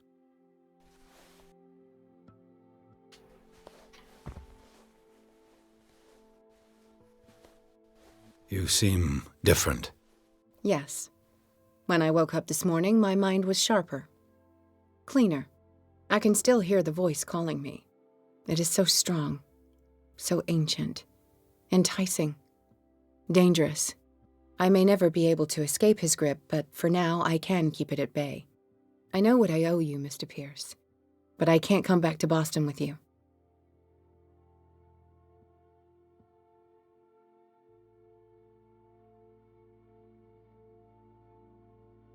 I saw everything. The tunnels under your house, the rituals, the secret society. I must get you out of its reach. I know how dangerous they can be to me. But first, there's the Wanderer. I must find it and kill it. I am the only one who can end its slaughter. No. No, you will come with me to Boston. I owe you no obedience. This isn't about what you want or don't want to do. You would risk destroying the world just because you can't face the consequences of your actions. I am willing to atone for my sins. No, you're just trying to erase all proof of the mistakes you've made. I know what I have done. I will not rest until the creature is sent back to its dimension. You can't give up, even knowing the stakes. Yes, thank you. Still, I won't let you go. What? You will stay here until I find a safe way to return to Boston. That's ridiculous. Listen, Algernon knows of a way to protect me. Help him find what he seeks, and we may all survive this battle. All right. I'll help you.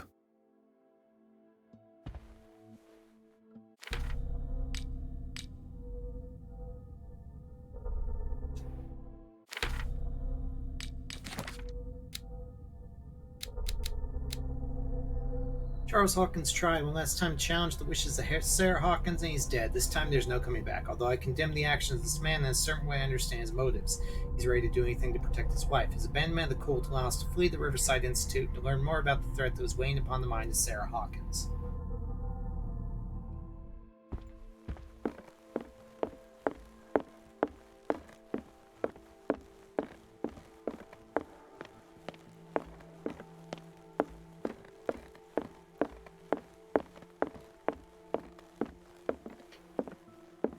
Seeing you again.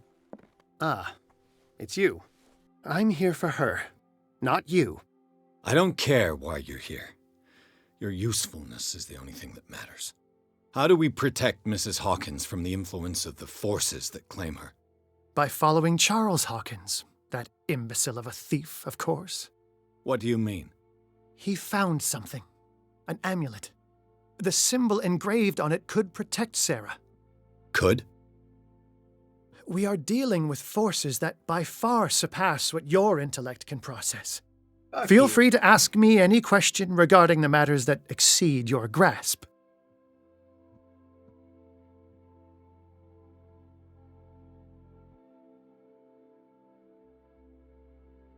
The dagger with the strange sign. Was it you who sold it to Francis Sanders? If you are referring to the dagger of the ancients, then yes, it was me. Why? Do you know what he intended to do with it? Francis was primarily a collector of occult objects. He liked rare items such as the dagger. But I doubt he knew its purpose. It allowed me to send the creature you call the Shambler back into the painting. Fascinating. But I am afraid that this might only be short-lived. You mean that thing could come back? Yes, that is why I am looking for a more permanent solution.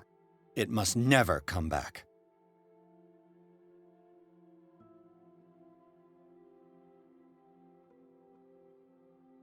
What is the true nature of the Necronomicon?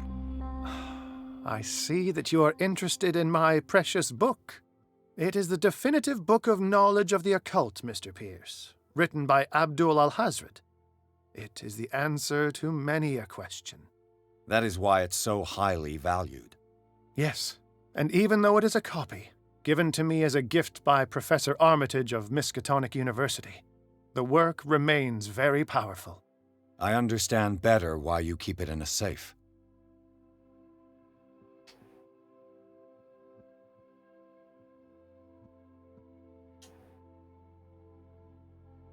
This creature, the Shambler, what is it?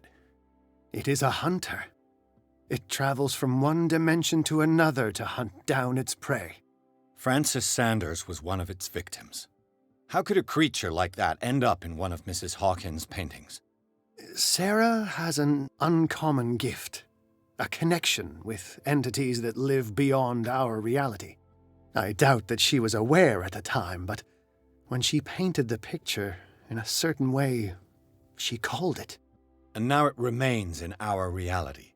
Let us say that it uses the painting as a portal into our reality, and we make enticing prey for it. That's why we must find a way of sending it back to where it came from permanently. A genius like you must have already found a way to get rid of this creature, yes? I sense your sarcasm, but it does happen that, yes, I do have a solution. I think I can destroy it, but for that I must approach the creature, and to be able to do so, I need the key to Rie.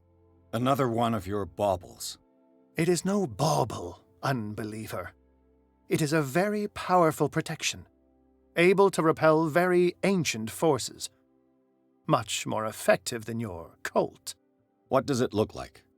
It is a golden amulet, bearing very ancient inscriptions and an elder sign at its center. A star with an eye in the middle. I've already seen that sign. Where can we find it?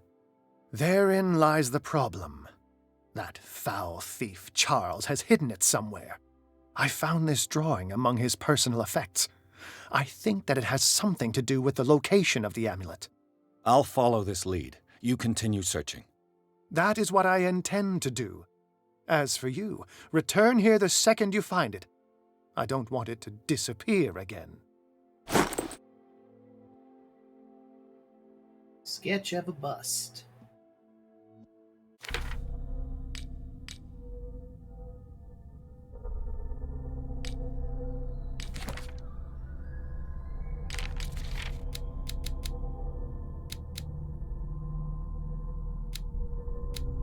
The key of relay. Drake maintains that it can repel the forces of the Great Old Ones and lock the doors to the undersea city of Relay. I see an ugly solid gold medallion engraved with the same symbol that repulsed Charles Hawkins in the nameless bookstore. It remains to be seen if it can really protect Sarah. Sketch must guide me to the artifact concealed by Charles Hawkins. Where have I already seen it?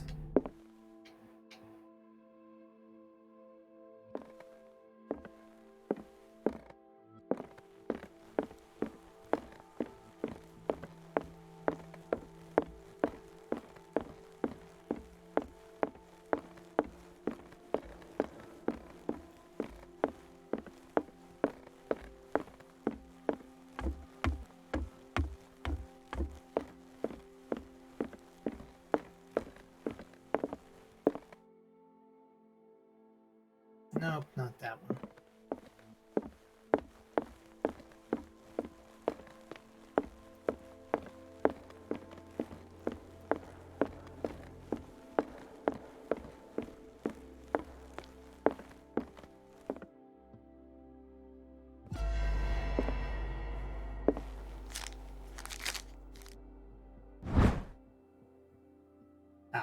Sketch guides me to the artifact concealed by Charles. Where have I already seen it?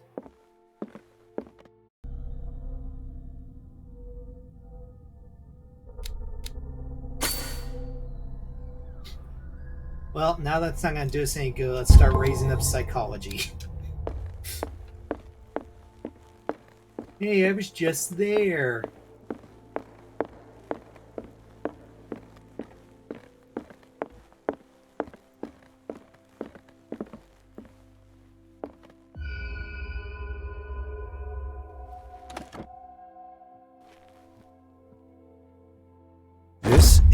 amulet that Drake was looking for.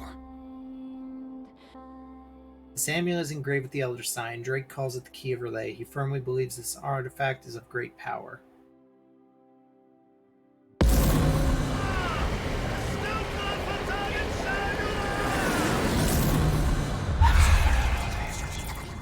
Hey, my occultism went up. It's at 80.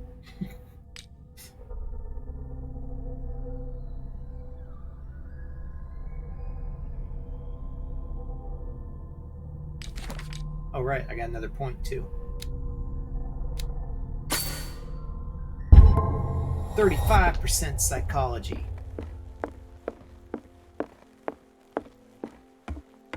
I'm gonna understand just how crazy I am.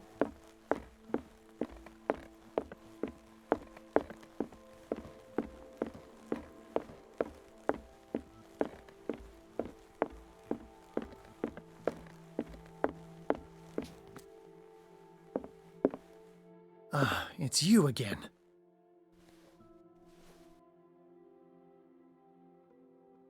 I think I've found what we're looking for.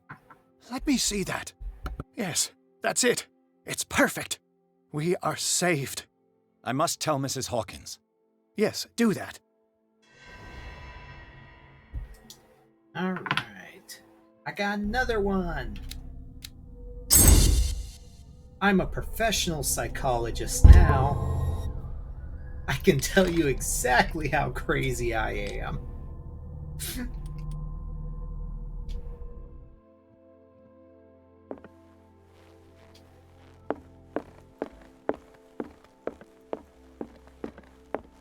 I should not be pursuing occult knowledge this happily.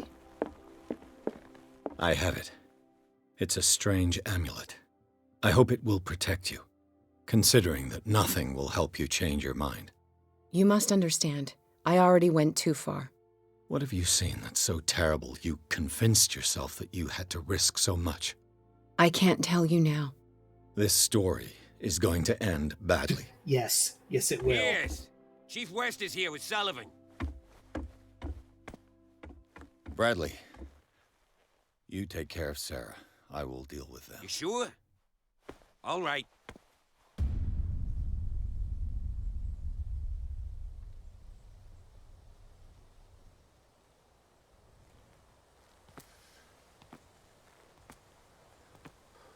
Oh, yeah, this part. I've been hearing about you a lot lately.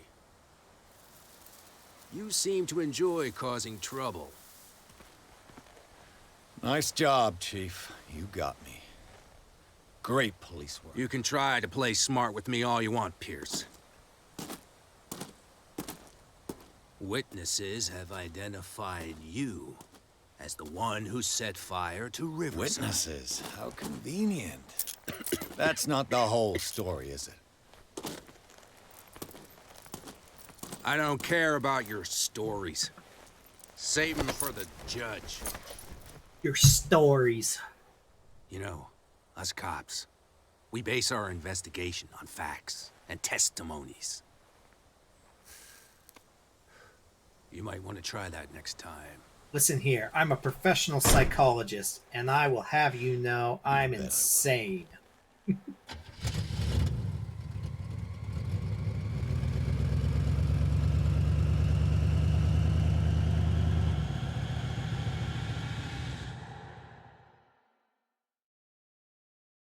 I don't need any shrink to tell me that. With the help of Algernon Drake, Pierce has obtained an amulet that is supposed to protect Sarah Hawkins against the evil powers that covet her. Painter told him of her desire to track and kill the dimensional shambler in order to atone for her sins. Before Pierce could stop her, he was arrested by the police.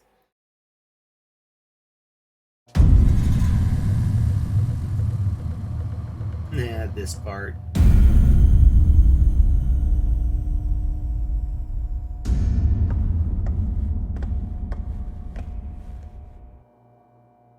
You know, I've heard a lot about you, Mr. Pierce. All good, I hope. It appears that you've been involved in a variety of misdemeanors since your arrival on Darkwater. Entering private property, twice. Aggression, insulting behavior, and to top it all, arson.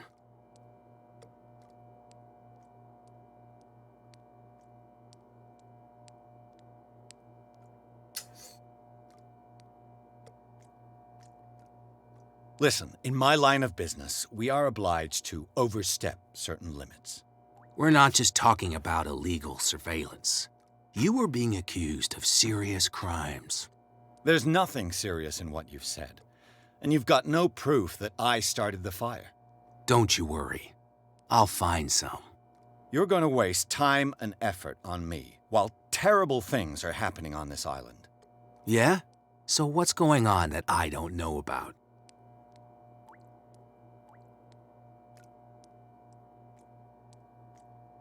Well... yeah, we'll go with investigation. You'd be better off taking an interest in Dr. Fuller. The experiments he carries out on his patients are as inhuman as they are illegal. And when Dr. Colden wanted to put a stop to it, she too went under the knife. What are you talking about? Nobody's reported any wrongdoings. Dr. Fuller is a man who is as much respected and admired on the island as he is in his profession. It seems like you've got a grievance against him. Is that why you set fire to his institute? I'm admitting nothing at all. Come on, I'll show you to your new residence.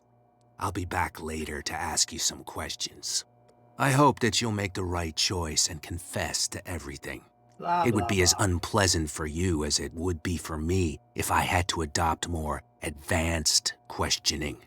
I have no doubt about that. Good night, Mr. Pierce.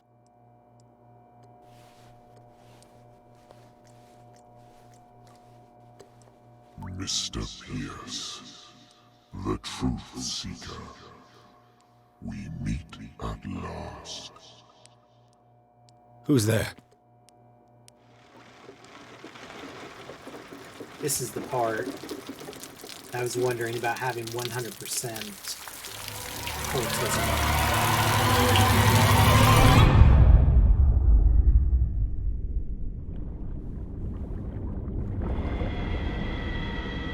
I am the one men named Leviathan. Not because of the scale of my terrestrial form, but as a reminder of the immensity of my knowledge, which I came to share with you, human.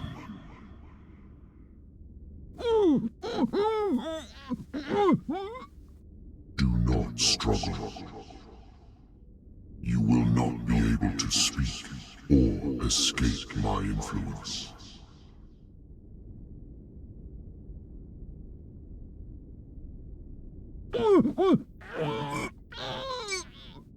I told you to behave.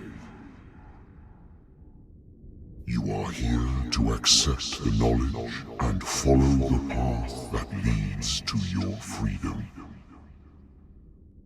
This is an offer that the likes of you, particularly those with such rare characteristics, cannot refuse.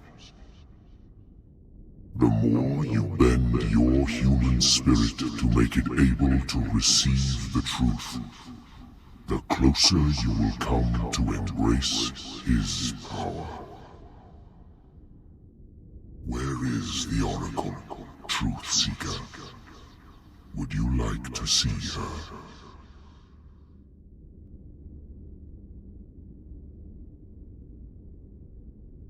Well, we're pretty much dead set on going full crazy on this path, so, Where is the Oracle? Is she not the very object of your quest? I'll let you see for yourself. But do not forget, your fate has already been written. Our paths shall cross again, Truth Seeker.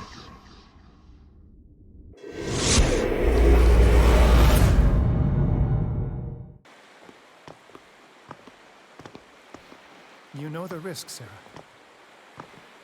If you happen to use your powers again, you may lose more than your life.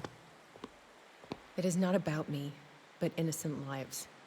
I hope that your sources are reliable. The bootleggers have the painting. If the Dimensional Shambler is to appear, he will do it here. The Shambler! I knew it! No! Not again.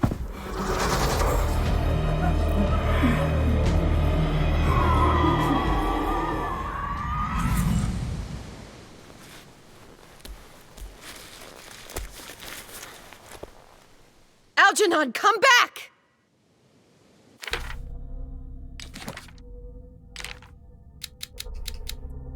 Darkwater Police Station. Police station on Darkwater is in the image of those that occupy it. Cramped, neat, tidy, and totally amateur. I'm the only one occupying the cell, but it's not surprising when you see the collusion between the police and the bootleggers, who no doubt supply them with whiskey. Let's find a way out of this hole.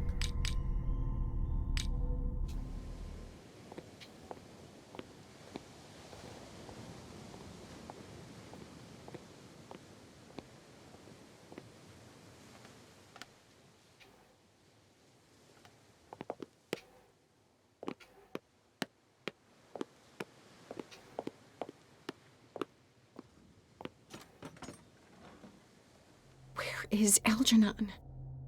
And the Shambler.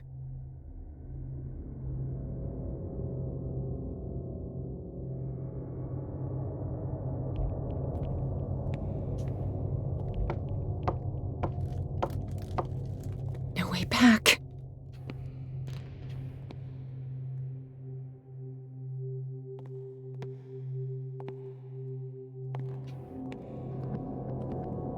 I remember having to play this part as Sarah. But apparently you do. How many are there? How many are there?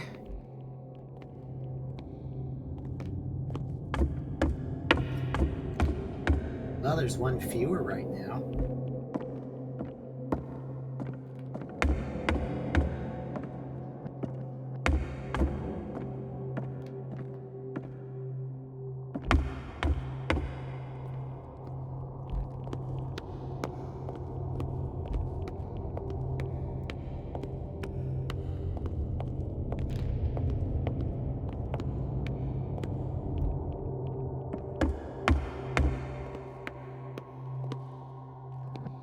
Two fewer, three fewer, four.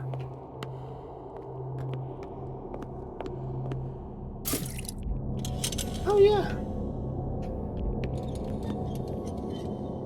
Five.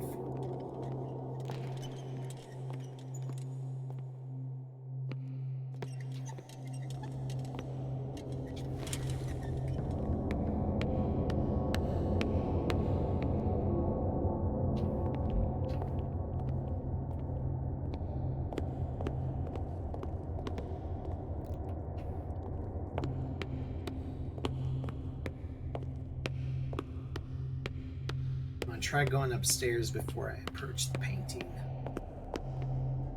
So I saw a cat. There we go.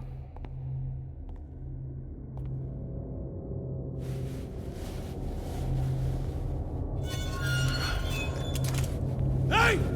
You can't leave us! Sorry, old friend, but it's either you or me. No! What are you... No! Open! Open up! Open this door! It's here.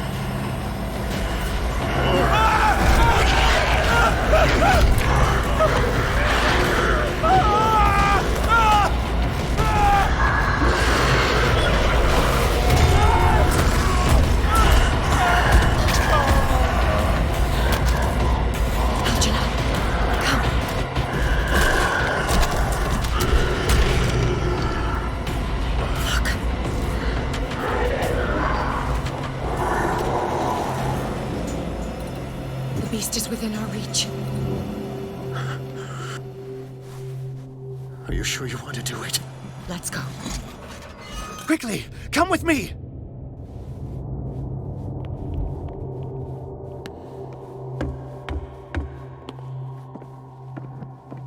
How do we kill it? The Shambler can open breaches between dimensions. He uses glyphs as anchors to stay in our world. Then I must destroy these glyphs. Exactly. How can I find them? I will make the glyphs visible so you can revoke them. By doing so, this zone will be protected by a barrier. Perfect. Stay inside the shield. I'll create the protective barrier. Get back inside it as soon as you sense the slightest danger. All right. Yeah, The first glyph must have appeared somewhere on the floor. You gotta find and destroy 3 glyphs first.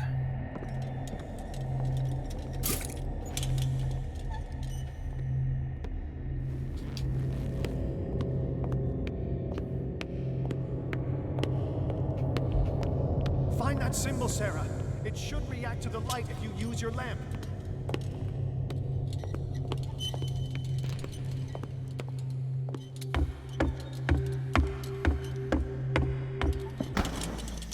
The glyph. I can't move it. Is it acting against me?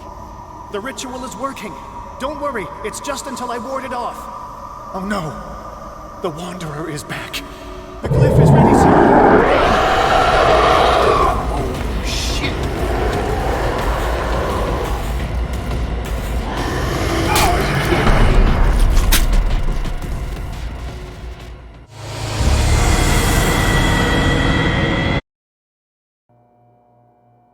I would just like to say that it's bullshit that Algernon's staying in there with the damn Elder Sign. The first glyph must have appeared somewhere on the floor.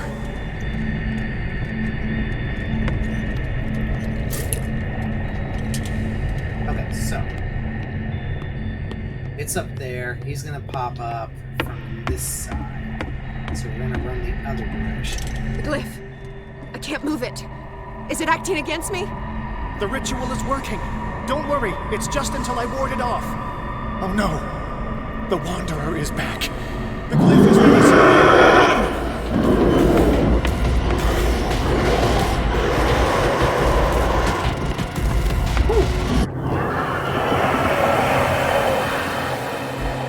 The second symbol has been revealed. You know what you have to do, Sarah.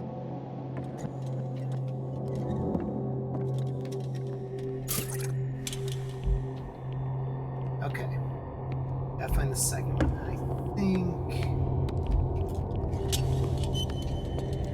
I remember one of them comes down here. I think it's the last one. The second glyph must have appeared. Let's press on. Yeah. Shut the hell up, Algernon.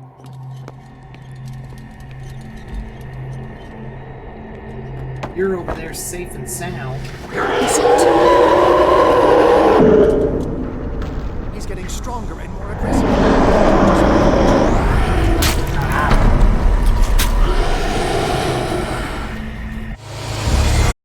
I wasn't sure if the lantern would knock him back. Okay.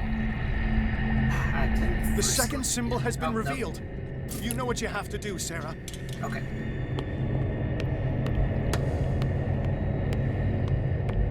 So we need to go up here. There.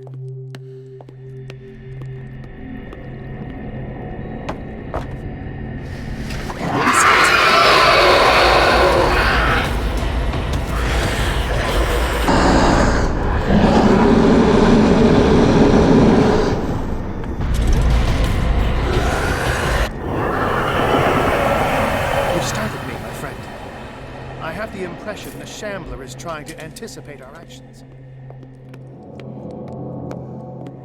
The second glyph must have appeared. Let's press on. He's getting stronger and more aggressive. If he catches up with you, try blinding him.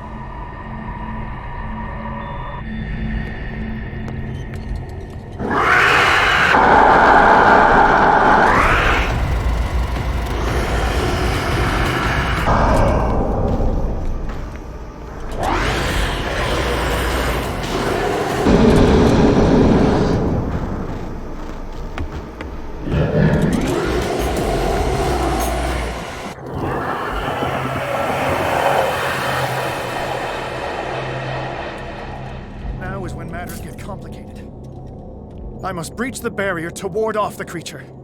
You have to lure it in front of me, Sarah. Do you understand? Once it goes after you, I need you to guide it towards me.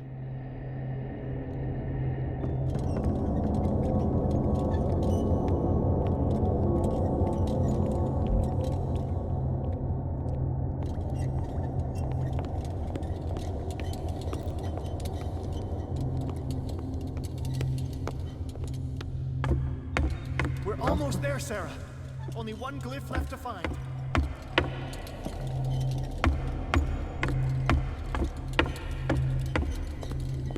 I need to refill this.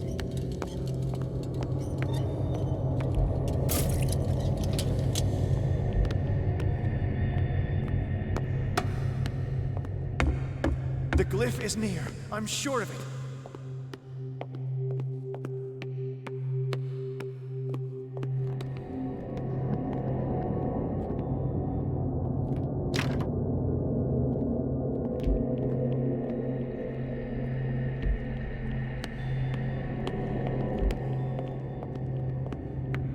We're almost there, Sarah. Only one glyph left to find. Yeah, I'm looking. Shut the hell up. Ha.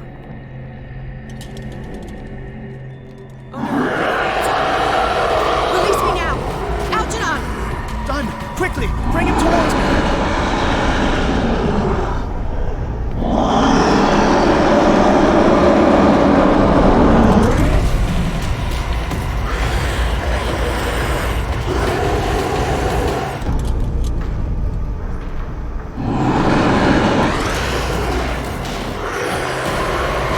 Well done, Sarah. It's time we were done with this.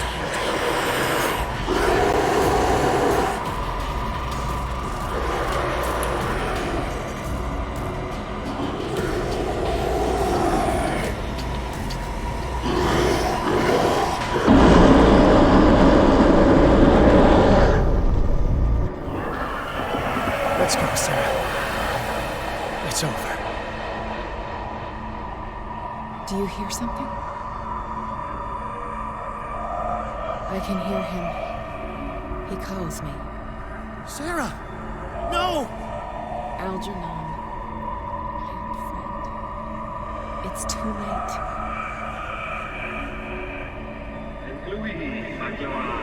You must resist! Please! Don't!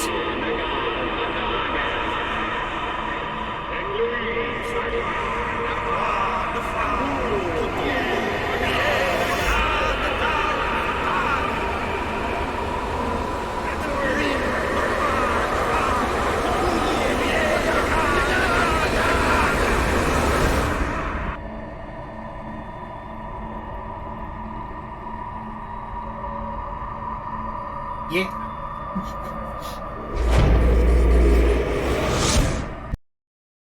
Sarah Hawkins, together with Algernon Drake, managed to permanently drive the dimensional shambler back at the end of a fierce battle. However, this feat of strength cost her what was left of her self-awareness.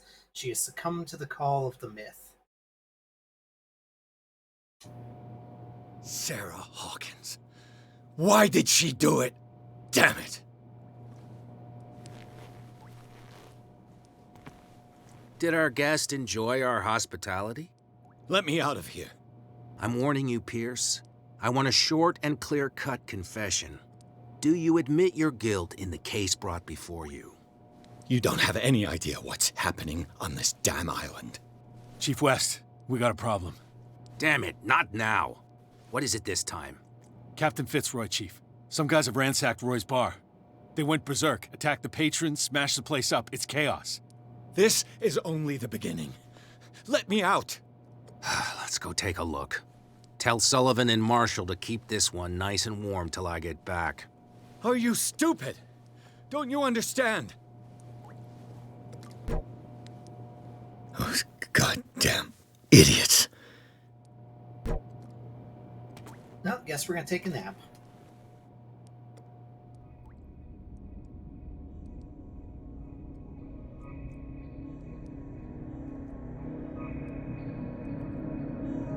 Oh, we're underwater again. Truth Seeker.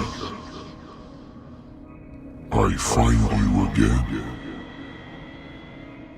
As promised, I come back to reiterate the offer of truth. As your mind expands and finally understands the true nature of the world, your perceptions change. Are you ready to see your world and the ones that live in it as they truly are? Yeah, this part. I wonder if you have 100% occultism, if it makes these answers show up for what they really are.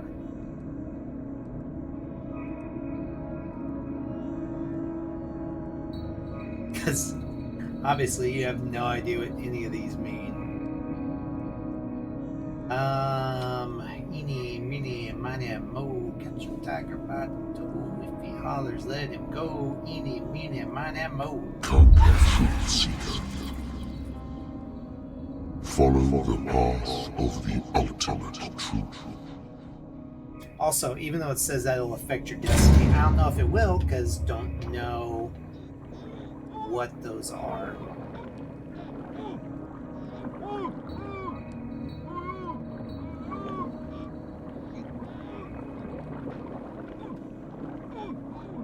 I thought we were made of the same stuff, Detective. Fighters. Survivors.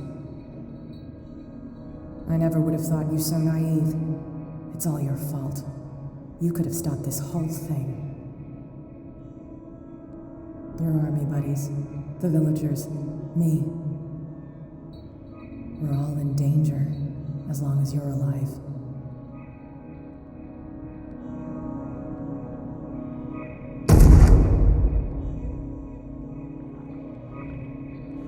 Well, that's not very nice.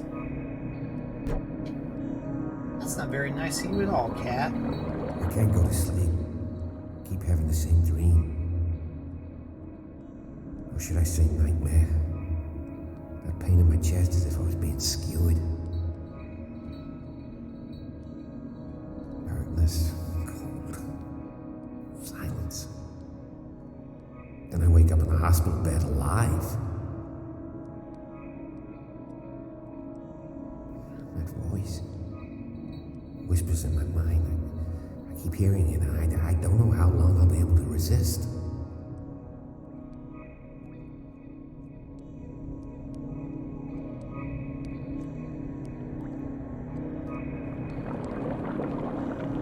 Who are you, Truth Seeker? I may see you in my dreams. I still can't decide if you will be my doom or my liberation. This fate, it may have been written for both of us, but I will fight for what is right.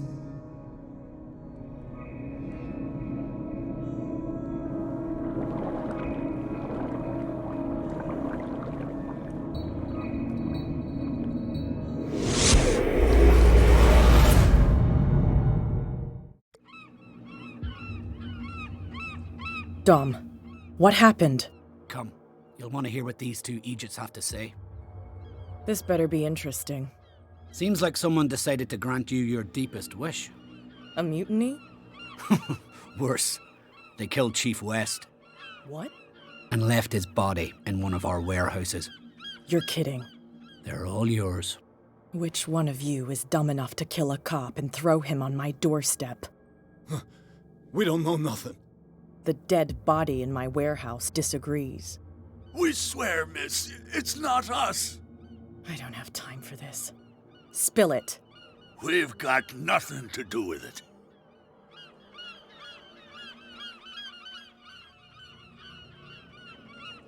I want to know everything about the corpse over there, or I swear you will meet the same end. If we speak to you, we're dead. If we don't speak to you, we're dead. What? No! Listen, miss, we didn't see what happened, but we heard. Noises and talkings, like. We've been betrayed. By whom? Go, look at the body. You'll find out for yourself. Interesting. Let's go, Dom. Where is this workshop? I'll go with you. He must be talking about the old boat repair workshop. Release our friends, you bunch of picaroons. Yeah, they've done nothing wrong. Apart from killing a cop on our turf. That's hooey. How do you know they killed him? Do you want me to settle it with some lead? Scurvy dog, always threatening us. Quieten these lunkheads down before I shiv the lot of them. I'll take care of them. A bunch of liquor sponges aren't going to lay down the law round here. I'll take a look at this workshop. Join me when you're finished.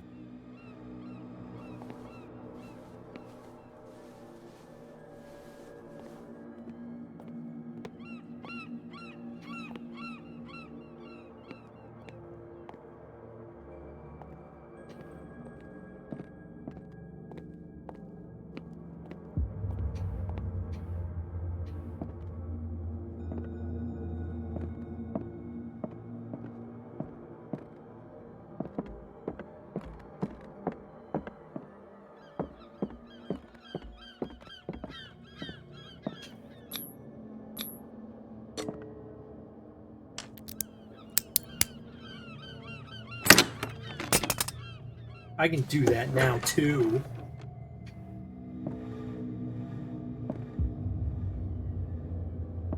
If someone had told me that one day West's work would kill him.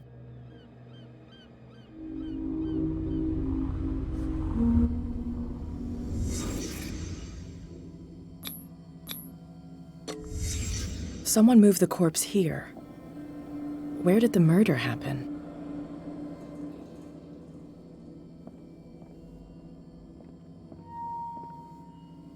We came from here.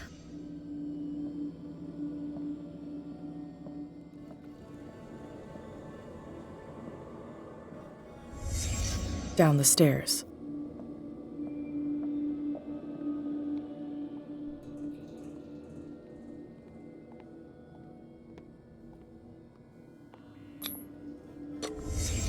So this is where West was killed. What's that? What the fuck is that? Where did it come from?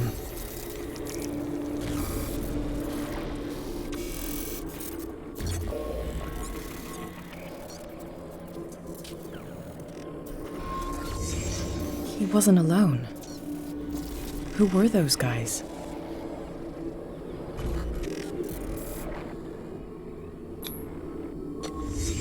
There's only one man who smokes these gaspers. Fitzroy.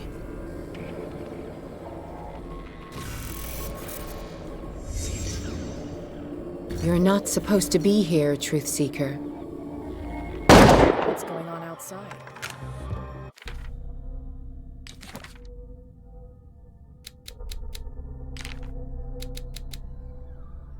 Abandoned mine. Sarah Hawkins struck dimensional shambler right into this abandoned mine. Buys the bootleggers in the person's crate. Shut the place was used by Cat's gang. Body of Chief West was found in a warehouse on Cat's territory. By following the trail of blood, she discovered the identity of the killer, a member of the cult that's currently running amok on the island. Possible, on the other hand, to explain how she uncovered the following information: the presence of Captain Fitzroy, and especially that of Sarah Hawkins. Algernon Drake, who was supposed to have stayed with her in the mansion, appears nowhere in this strange reconstruction. Colt 1911 A1 pistol, mainly used by the United States Armed Forces, well-crafted and effective weapon.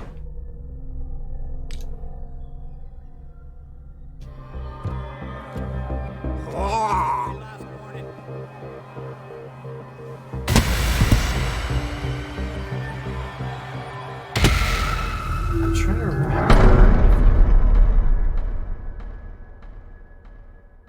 Hang on a second. I need to look at controls real quick.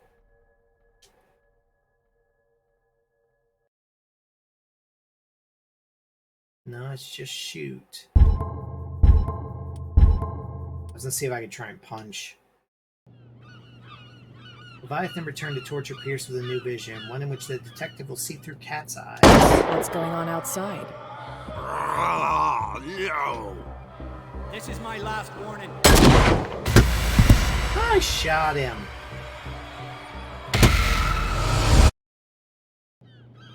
What's going on outside? This is my last warning. Next one who comes close gets one in the head.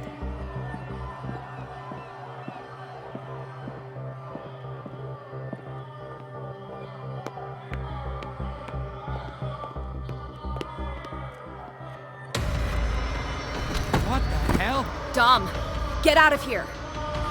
Go! I'll cover you. Die, you filthy rat! Damn it!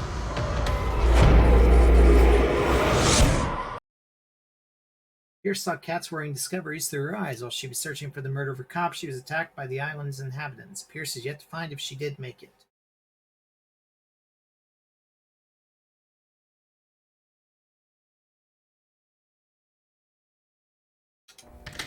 Pierce, wake up. What happened? Take that weapon, you'll need it. Sarah Hawkins, she... Ah! What? Tell me! My head! You're coming into my head! Bradley, damn it, pull yourself together! They got me! I can't resist any longer!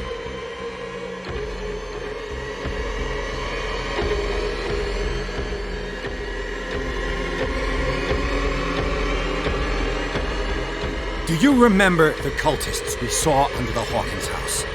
I saw them on the docks.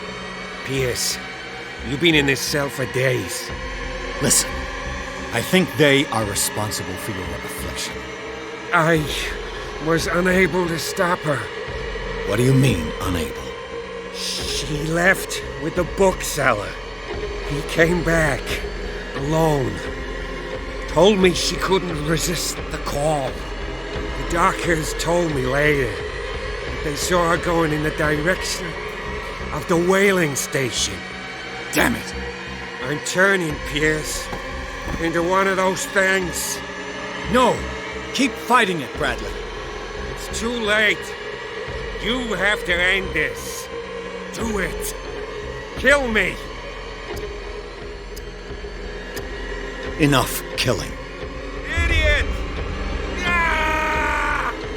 Now go, you imbecile.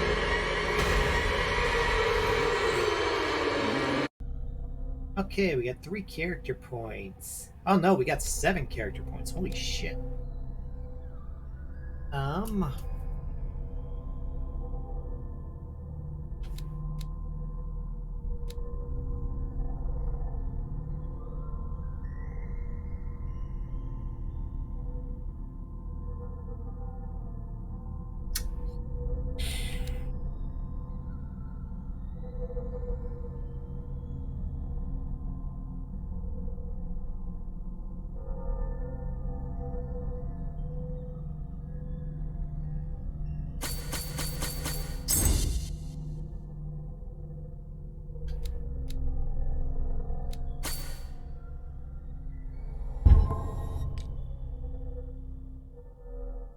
Okay, let's see. Stolen choice. Gain knowledge always comes at a cost. An unknown entity has come to find Pierce in his cell. The presence, who calls itself Leviathan, offered to grant him what it called knowledge to him. When he accepted this gift, his mind was again projected into another body. He followed the actions and the fall of Sarah Hawkins. She that Leviathan calls the Oracle gave in to the attraction of cold forces after having defeated the Shambler once and for all. Pierce paid a heavy mental price for this knowledge. First dilemma. Leviathan has returned to torture Pierce. This time the choice has allowed the detective gain access to shocking revelations on the inhabitants of the island they believed were his allies. Each piece of knowledge gained destroys Pierce's mind one more bit, a mind already weakened by visual and sound hallucinations that accompany Leviathan's visits. Detective sanity is greatly undermined by these encounters, and in danger of sinking into madness for good. My sanity is so freaking low.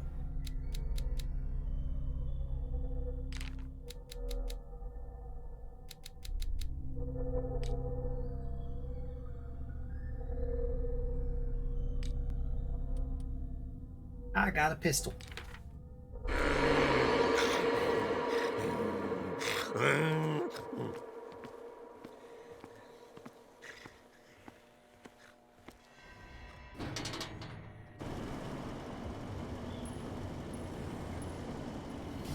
Sarah Hawkins was going to the whaling station. Now there's I think if you kill Bradley, it basically makes it that you have one less bullet for dealing with these guys. And can I get around here? Enough!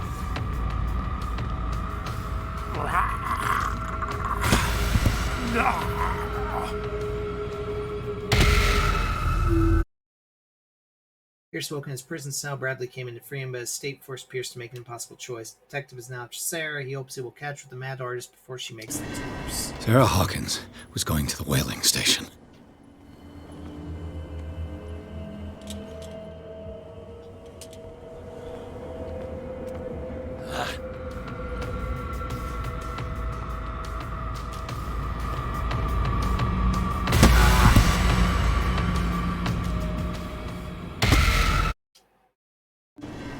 Sarah Hawkins was going to the whaling station. See if we can get No! Enough! I can't take anymore!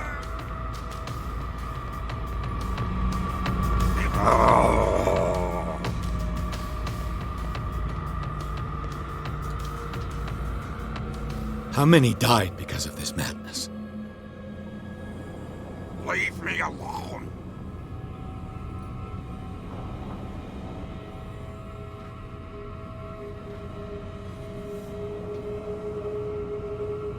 Leave me alone! Enough!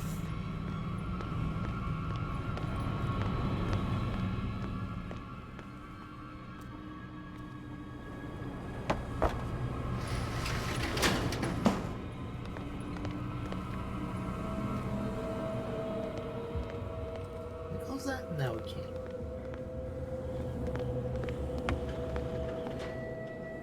Hey, you! Come over here. They got the boss. Nasty wound. I wanted to get her the first aid kit in the Hawkins warehouse, but there's one of those poor bastards in it. Too dangerous. I'll see what I can do.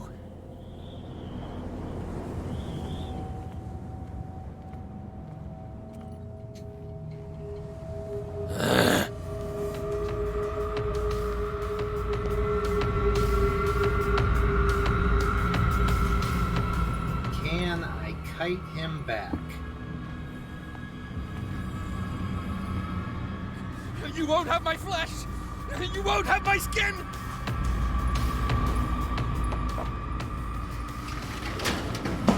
Maybe. Can I? Nope. It's my body! Only I can't take anymore!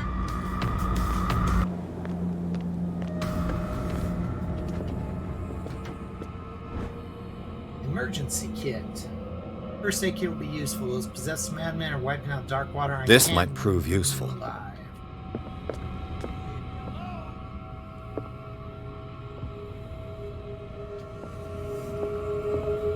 Hang out the front. Nope, we can't.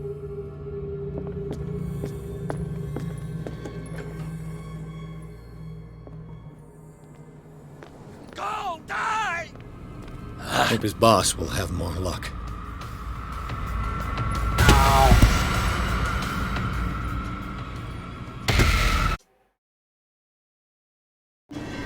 Sarah Hawkins was going to the whaling station. Come on. Enough! You won't have my flesh!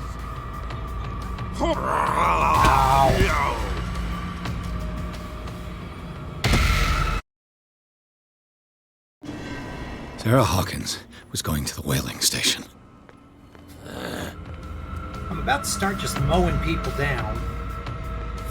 Enough! You guys think I won't do it, but I will. My body!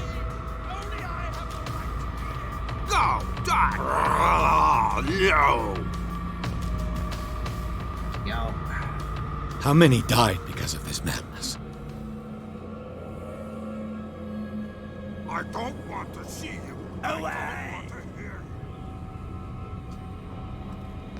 Enough! I didn't realize they were there. I can't take anymore. Yeah, you see My body only I have the right. Hey, you! They got the boss. Nest I wanted, but there's one. I'll see.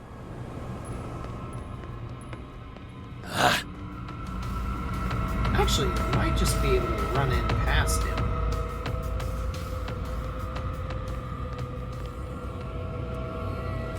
You won't have my flesh! You won't have my skin! It's my body! Only I have the right to eat it! I can't take any more! This might prove useful.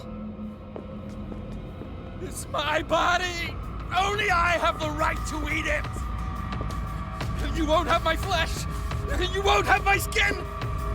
There we go. Thanks, buddy. I can't take any more! Hope his boss will have more luck.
Shit.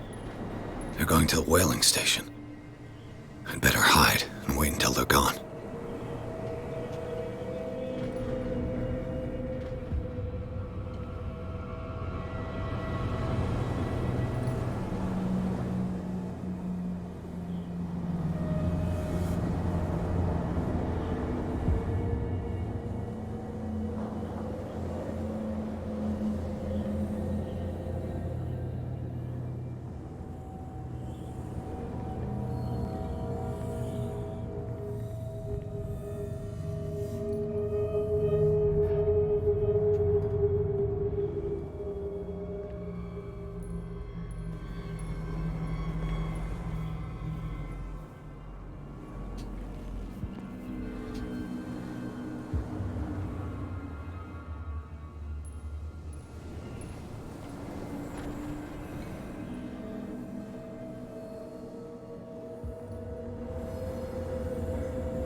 Can't I get to the door?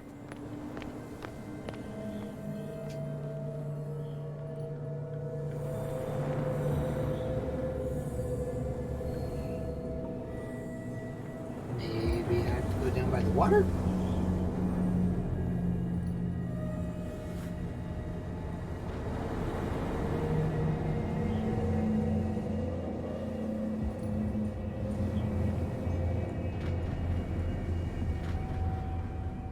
That might be it.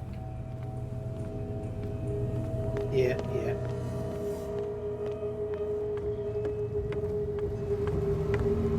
I can't take any more.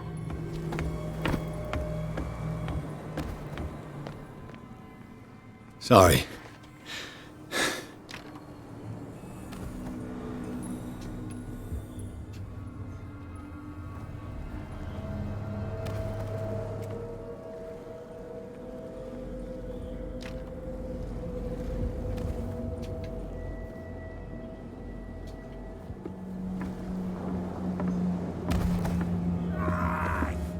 Take it off! Leave me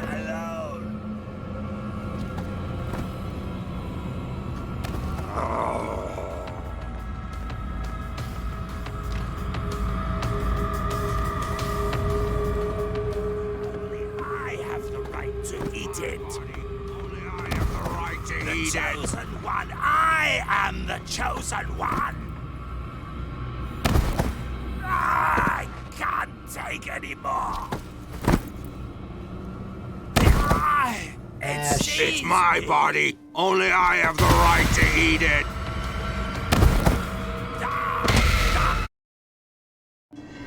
Sarah Hawkins was going to the whaling station.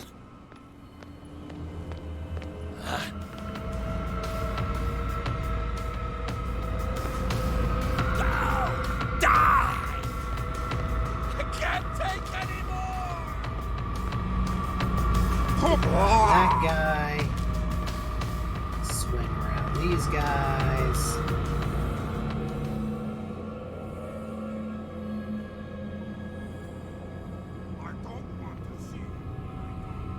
Creep up here, past these guys.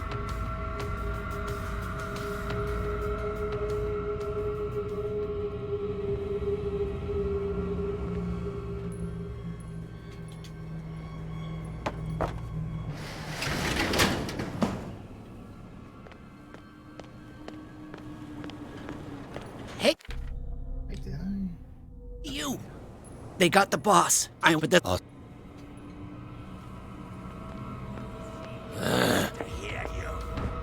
This might prove useful. Wasn't sure if that would work or not.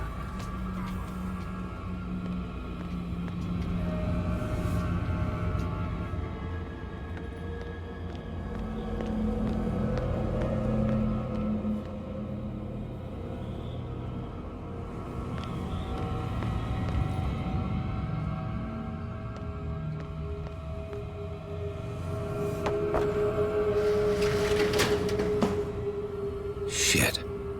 They're going to the whaling station. I'd better hide and wait until they're gone.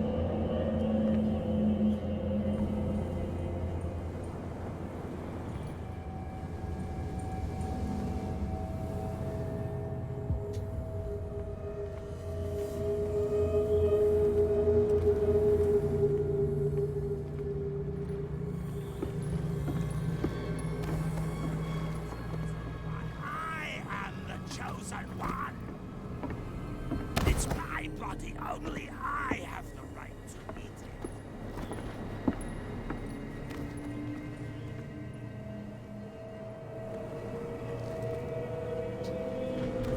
it. Sorry.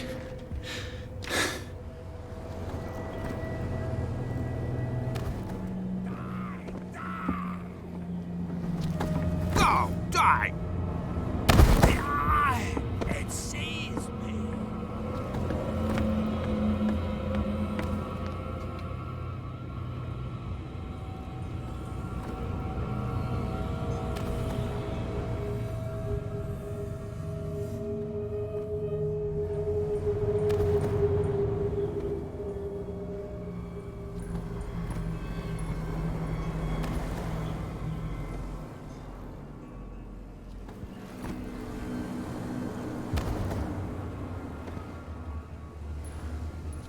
I cannot for the life of me remember how to progress here. Like, I need to get into this area. I think there's an item at the end of the dock.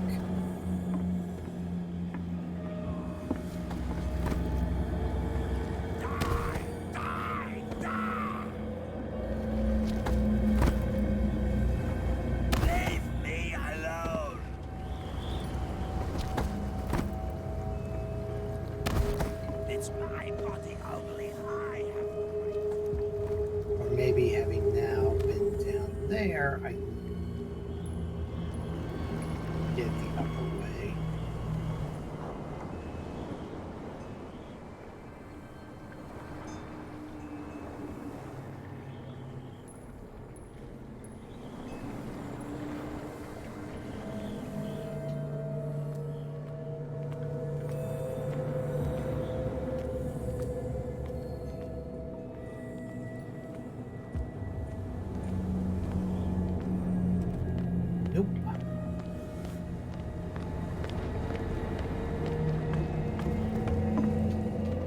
Okay, well, I've been trying to avoid having to kill any of them, but, I can't take any more.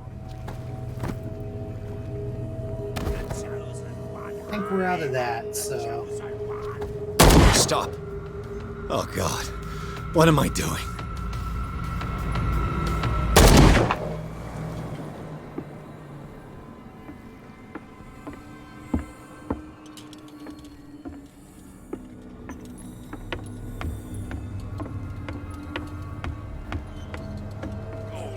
Shit. Oh, stupid.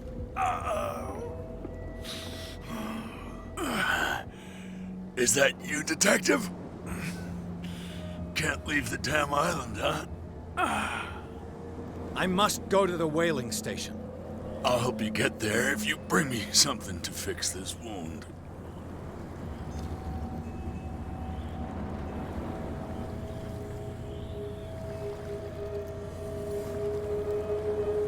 I'm coming back with a first aid kit. Make it quick. I'm dying. To get choice to heal Mitchell or heal Cat. It looks like St. Brendan's critics finally got him. Probably the cult's work.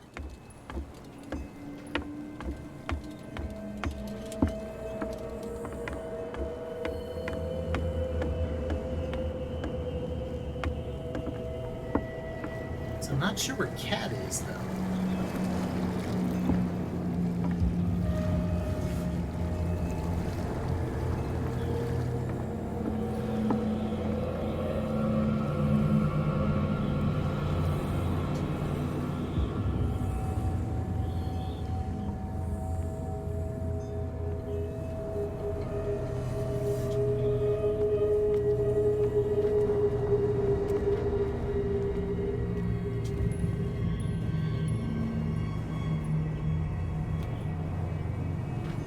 Sneak past him when he goes past.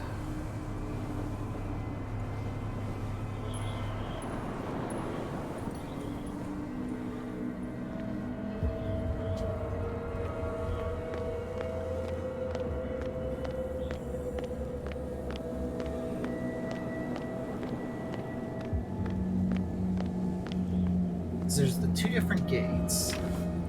Mitchell's over by the one.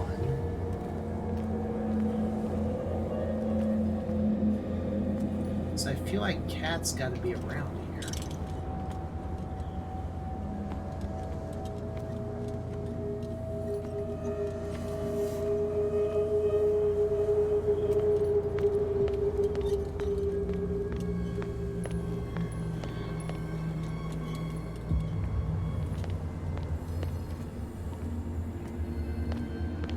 Hope his boss will have more luck. Enough!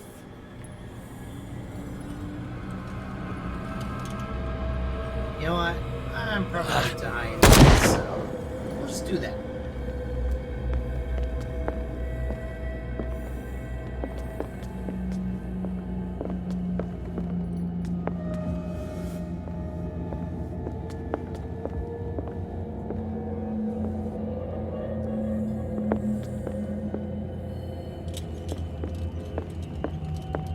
How in the hell?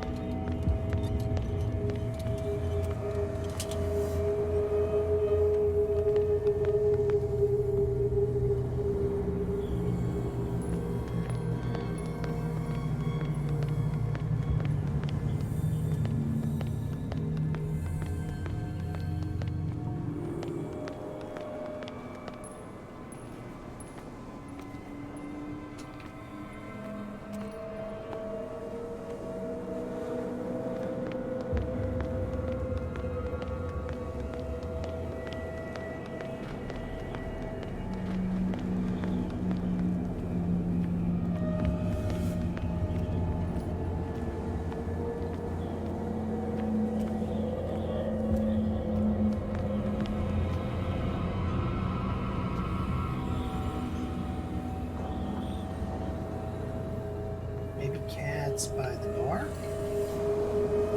Enough!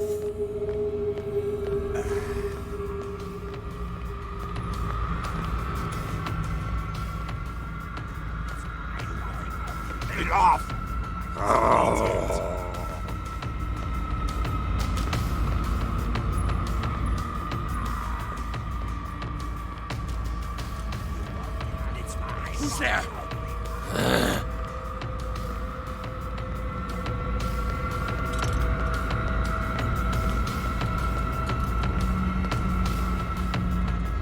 Only I have the right to eat it! Eat out my skin!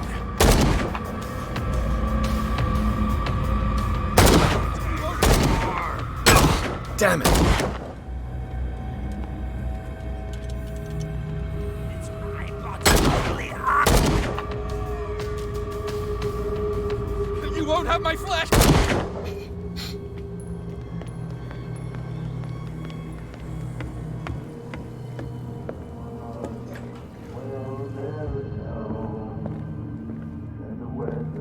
It looks like an old Seaway map.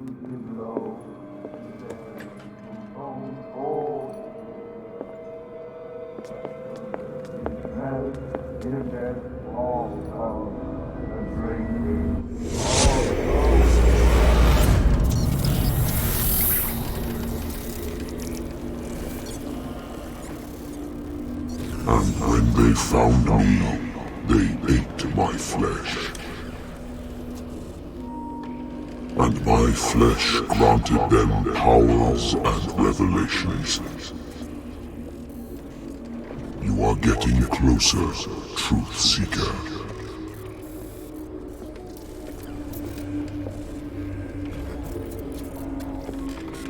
The most precious gift of all. The truth.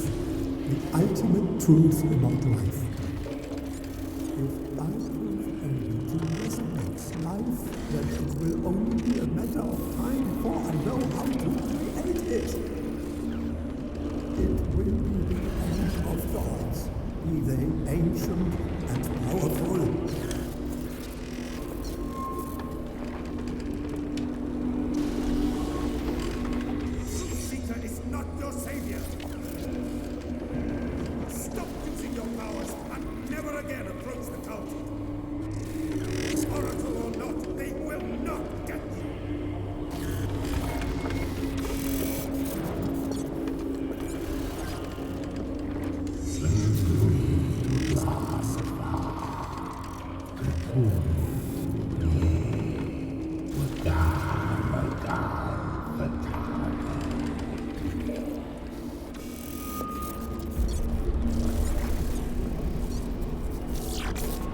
You need a truth seeker. Someone with exceptional sensitivity to his dreams. This gift will lead him to this island. As I am the Oracle, I speak for him we cannot name.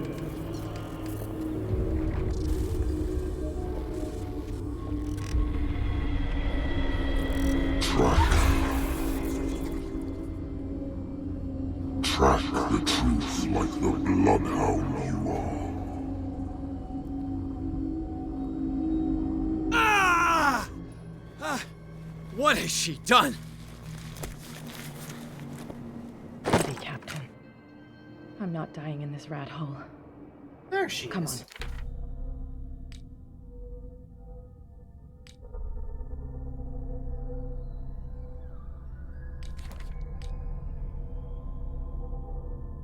Senses are no longer reliable, neither is logic. In the harbor master's office, an old sea map triggered new residual images. Their number, their precision, their nature, everything points towards them being, in reality, visual and sound hallucinations. However, the information they provided matched the proof found throughout the investigation, in with the information on the miraculous catch. If Hawkins, Fitzroy, and Fuller really were on board the Scylla and founded the cult, what age must they really be?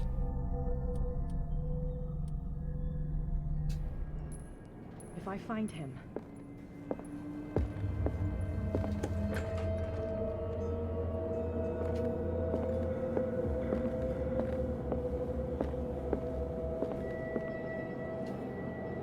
There's a hidden item here.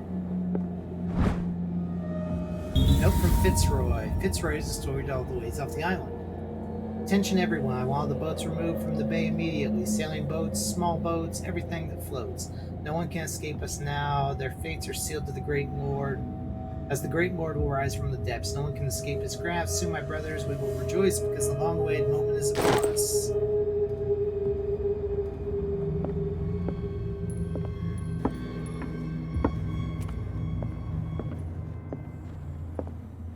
What are you still doing here, Detective? I need to go to the whaling station. It's locked. You'll need a key to get there. Right. Go get me a first aid kit. I might have something for you. Here, take it. Right. The entrance to the whaling station is behind the Hawkins warehouse. Even though you were a bitch, I owed you a favor.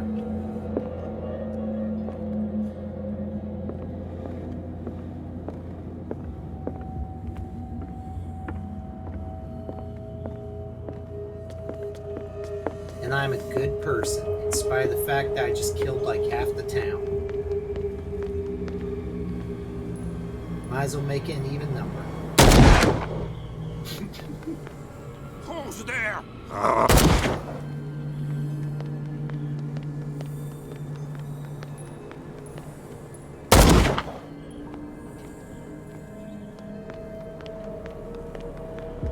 Oh good, you're already dead.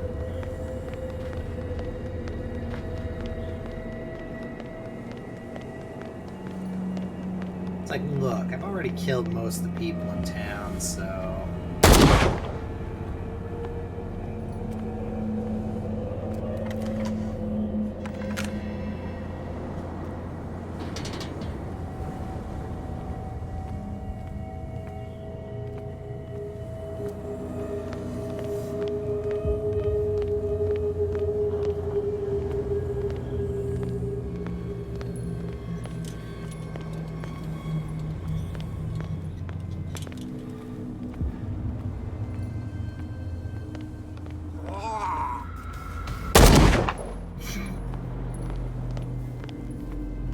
Yeah, once you decide you're already going down the dark path there,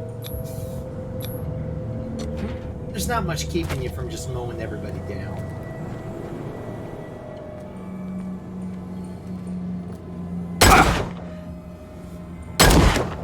Enough! Empty. Oh, it does run out of bullets. Well, that's good to know.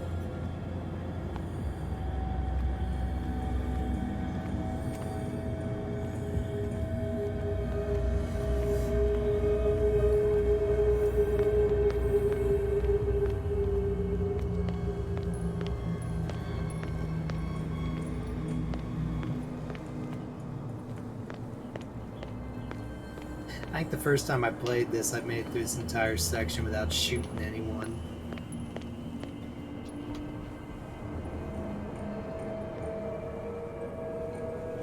It's like 6 a.m. I think, and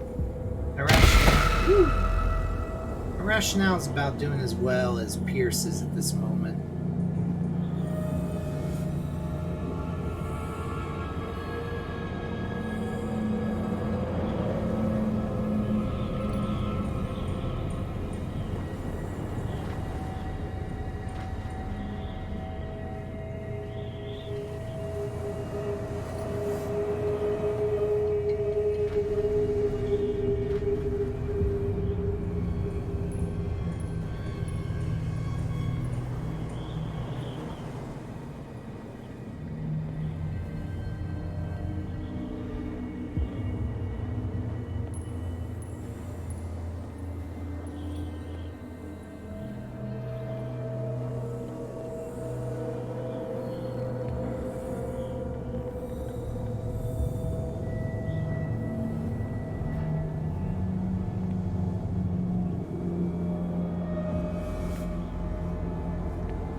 Abandoned whaling station. Pierce crossed the docks where old acquaintances and new faces met their ends. All over the place, Leviathan slaves are wandering in search of a victim.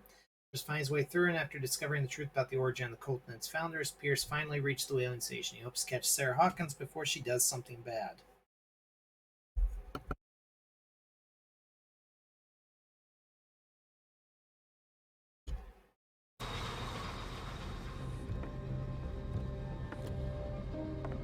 But we are right near the end of the game, so...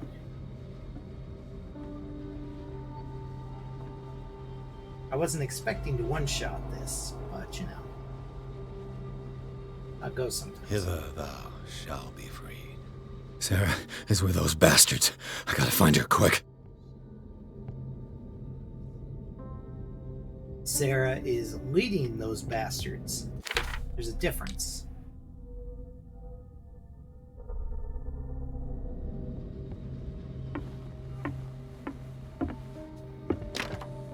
Locked.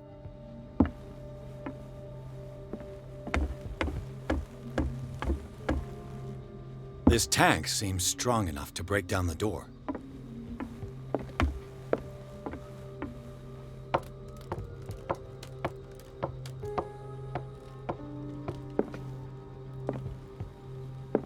How my sandy looks. Oh yeah, my sandy is gone, yo. A rope and a hook. Could use that to hold the reservoir back.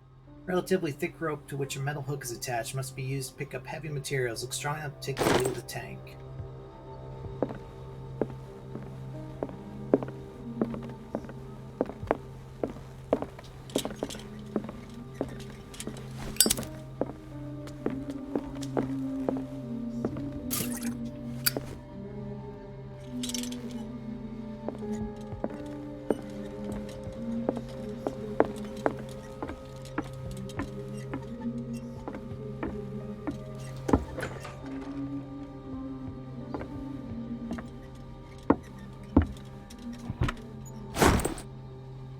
In the offices.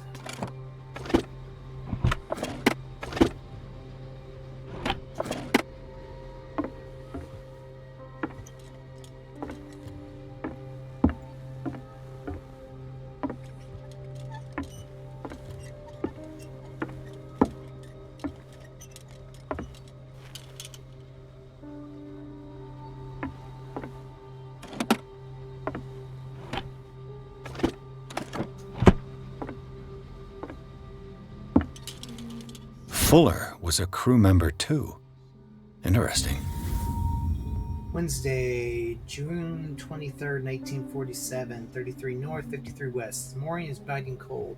This creature made us work hard. Half my crew is dead. I've never seen such a thing. I do not even know how to describe what happens. If this creature was talking inside our heads. Some of my men went crazy and jumped overboard. This thing is not a whale, it's far bigger. I don't even know how to describe it. It practically gutted our ship with those tentacles. I don't know how my harpoon finally pierced the skull of this monster. The crew is in a sorry state. Fuller looks after the injured, but some will not recover.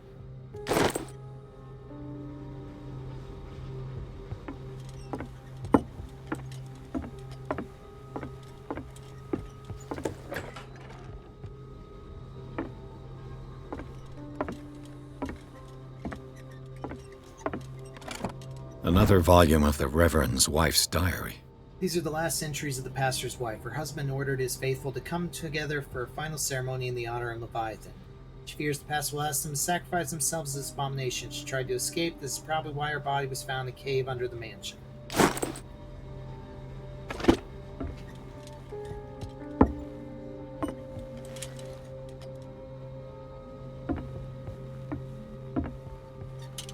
Looks like a page from a log from 1847. Friday, 4th June, 1847, 53 north, 53 west.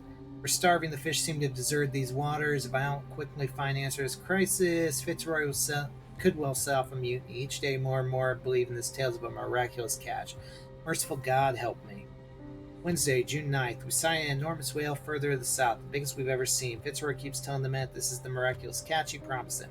We'll catch it and bring it back to a home to feed our families.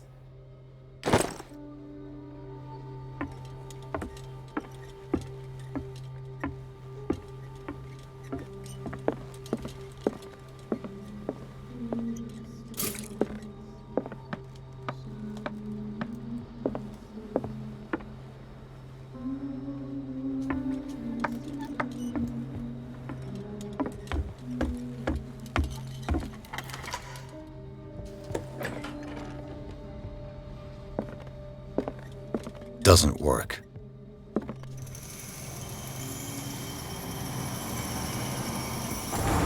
I'll be lucky if it's still sharp enough. Knife is rusty, but looks usable. It mentions the Leviathan, how it drove the sailors mad. Friday, 27th June. The whole crew is descended into madness. They speak of dreams, visions of a nightmare city and of a sleeping god. Madness. I lock myself in my cabin. I won't be able to hold out for long. Fitzroy has 12 men on his side. Sacrificed everyone who tried to stop them to their new god. I beseech you, Almighty God, to have pity on our souls. This will be my last prayer. I can hear them whisper.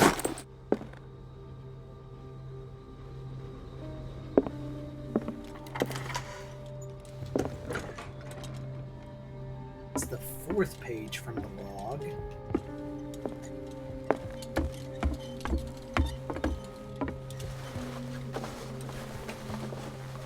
This should stop the cart from moving. This should help me get the tank swinging.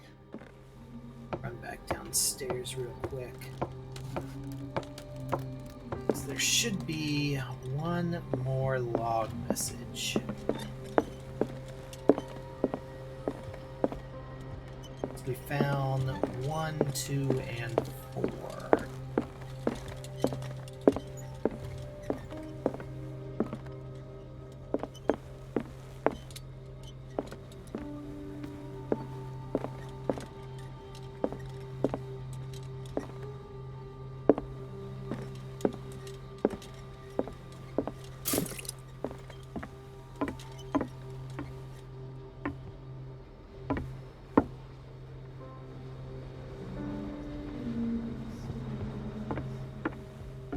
Two was in there. One was in here.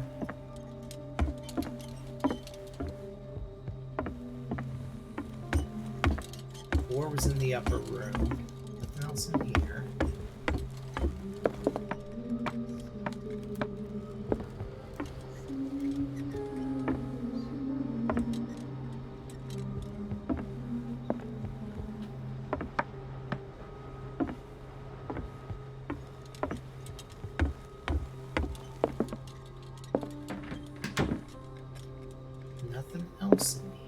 I need something to cut the rope to release the tank against the door.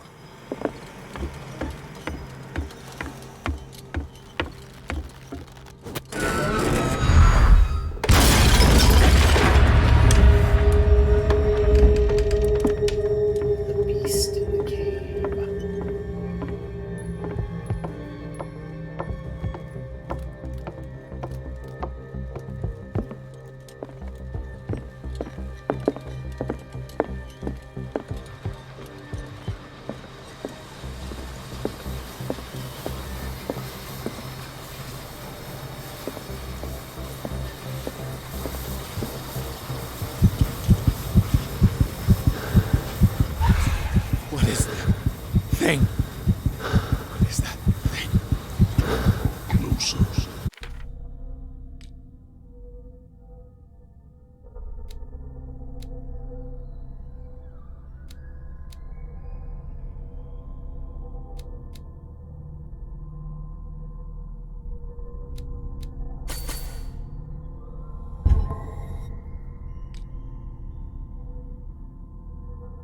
My sanity is gone. True appearance of Leviathan was revealed. No man could support this vision without going mad. Pierce set his eyes upon this cosmic being, and his mind suffered a new attack. He's trapped in the whaling station with Leviathan. He must endure a series of ordeals if he's to survive this encounter. His choices will bear serious consequences for his sanity. I am already completely and utterly fucked. Stellar and larva, offspring of the earth, Leviathan is seen, feared, worshipped, and named by men. It is linked by its dreams to the one who sleeps and will not find rest until its divine progenitor is free. There is no greater predator on earth, and yet this being that feeds on huge creatures will never directly attack men. It will instill fear, dreams of relay, and finally madness into the minds of those that choose to serve its designs. First are those who cross its path, and more cursed still those who hear its voice, because for them no salvation in death.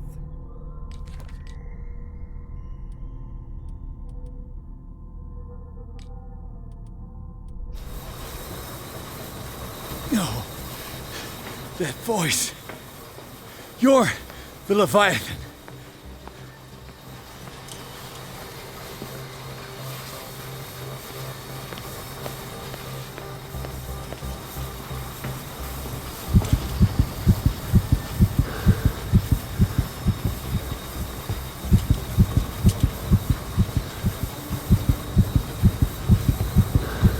Sarah?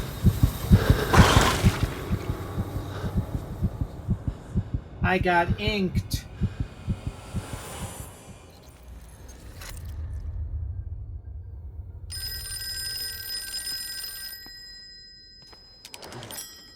Hello.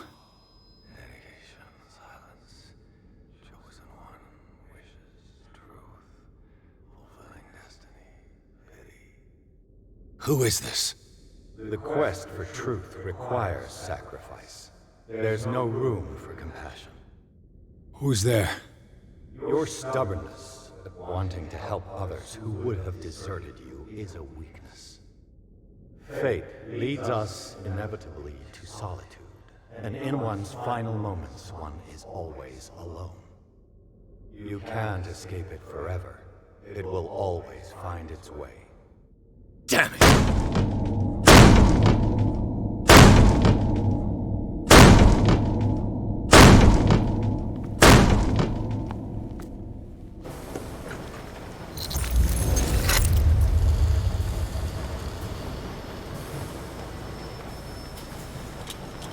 Everything points back to the day they brought in that thing. Forgotten photograph. In the offices of the whaling station, only a handful of the Celtic crew present, Captain Fitzroy and Dr. Fuller included. It's dated 1847.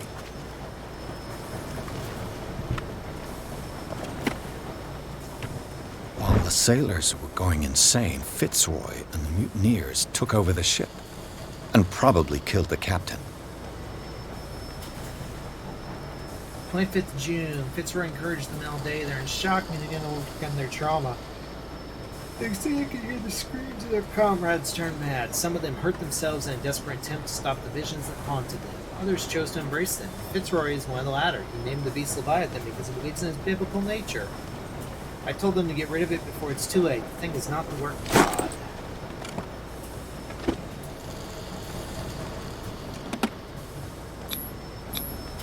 An old log.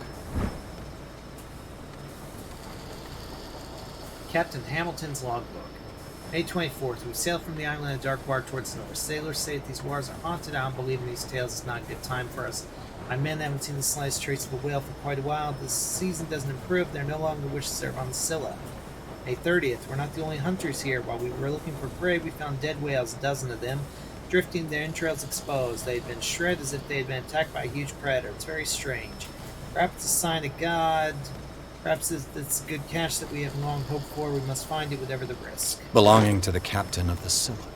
The pages I found seem to be the missing ones. Excision of the Madness Stone. Beliefs and other superstitions is something contributed to development of medicine. Several centuries ago, it was thought that a patient with a mental disorder had a stone of madness in the skull. Trepanation of the skull and excision were thus performed. Sometimes the patient survived, sometimes he was cured. Today, the vocabulary has changed, but the methods a little less. I got 50% medicine. I'm a trained professional.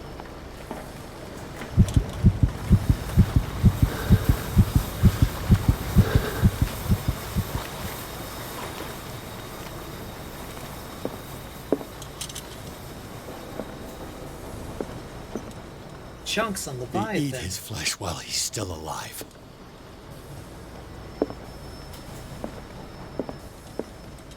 Yes, they do.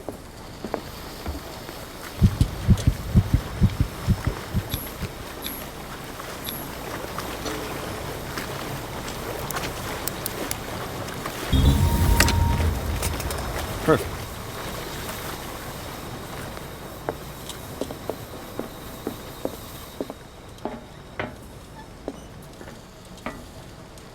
And yeah, if you can't lockpick it, you can go through here.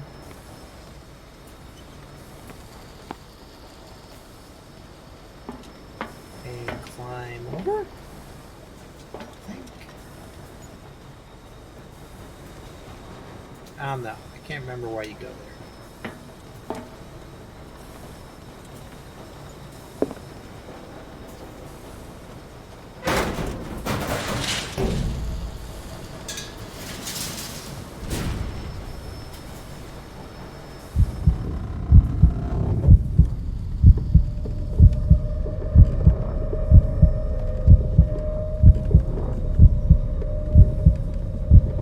Oh, you can see the grating through there. It's like, you know, you can climb through here.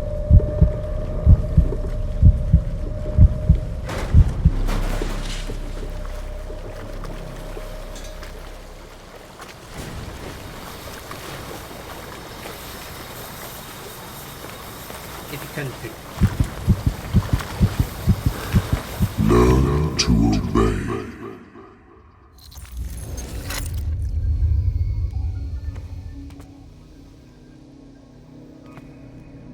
Ah, finally awake. How do you feel, Mr. Pierce? Fuller! Son of a bitch! I'll kill you! No, I'm not even really with you. Well, to be perfectly precise, I am with you. But not in this cell.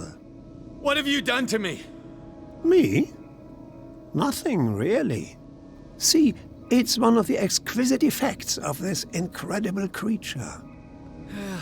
Leviathan! I see you already know about it. Well, shall we begin?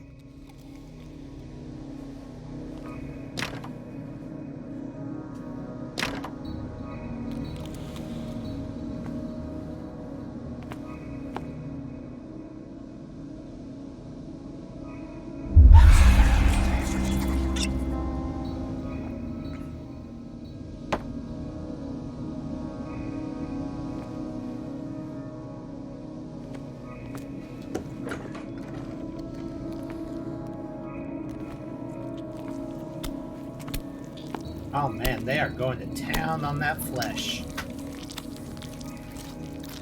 Eat the meat. We're going down the bad path anyway. May as well go all the way. Let me take a sample from you. Flesh, blood, spinal fluids. Don't fear. I created the mythological ichor from Leviathan's flesh. Who knows what I can make with you? I need your body for my research.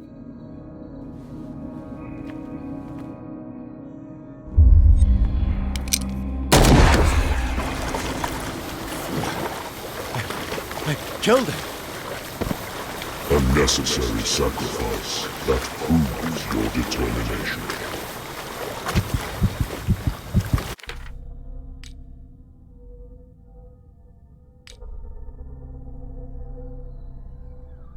First dilemma. Pierce agreed to take Fuller's treatment, preparation derived from Leviathan's fluids. Third dilemma. Pierce chose to eat Leviathan's flesh, thus increasing the creature's hold on his mind. Last dilemma. Seized the revolver and shot Fuller. In doing so, he followed the wish of Leviathan. Yeah, but Fuller was a dick. Fuller's dead. I have great difficulty explaining what exactly happened. We were really no longer of this world, that's for sure. In a confused way, I know Leviathan forced me to kill him. He did not hide the fact that he wanted his death.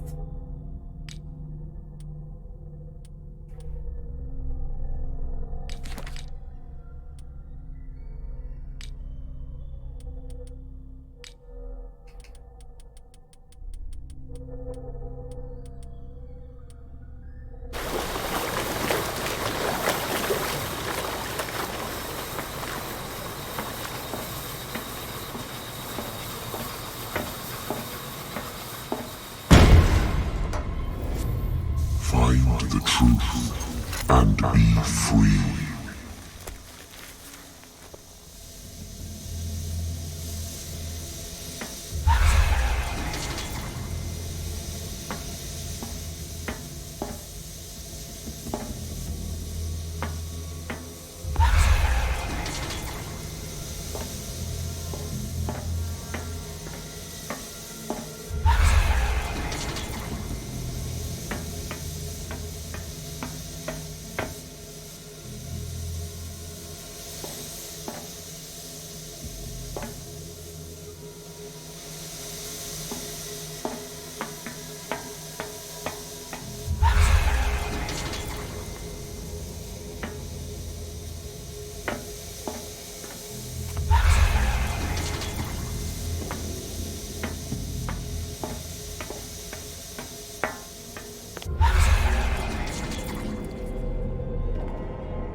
Nothing's happening.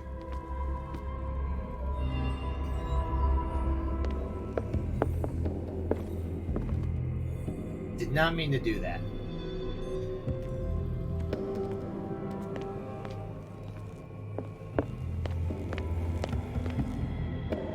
We are currently at the mental fuckery stage of the Call of Cthulhu game.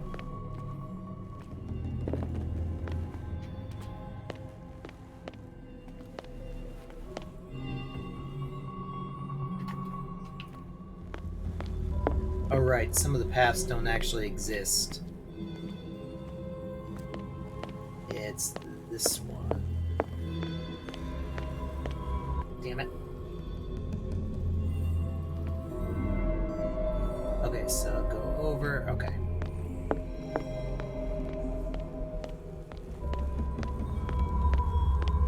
Go over. Then there.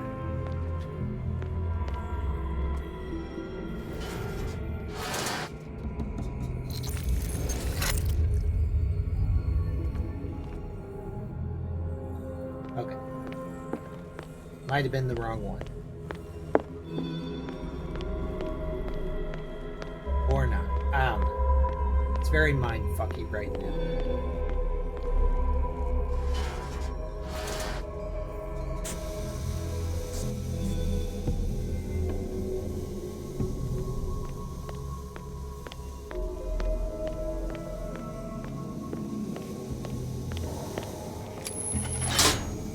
Nothing's happening.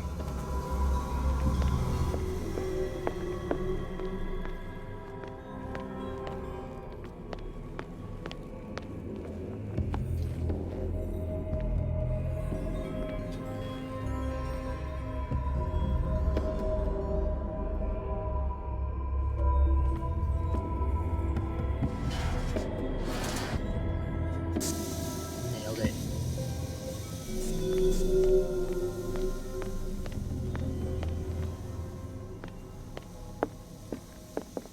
Is there a third one, or just those two?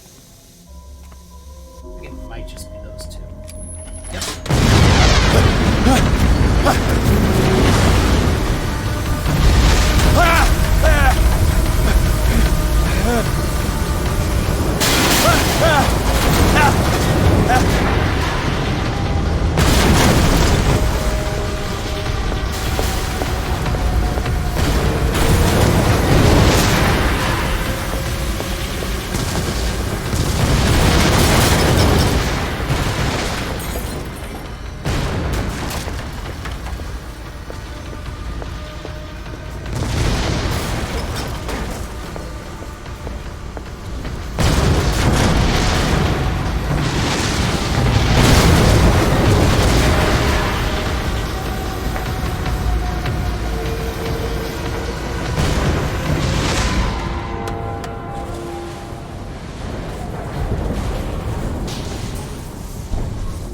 Pierce!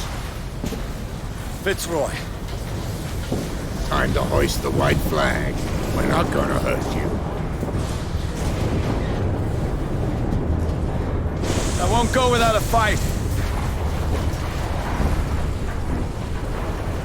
You think you're here of your own accord?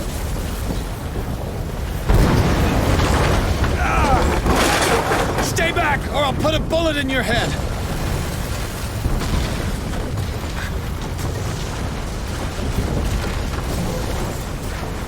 Our Supreme Oracle has spoken.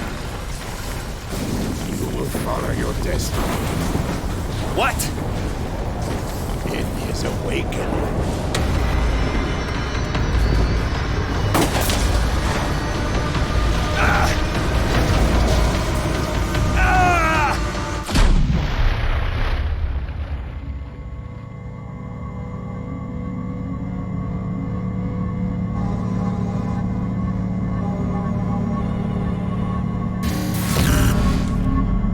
I see.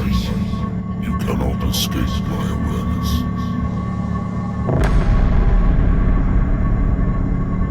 I followed your wanderings, your choices, your attempts to free yourself from destiny. But it As I predicted, you have come to free me.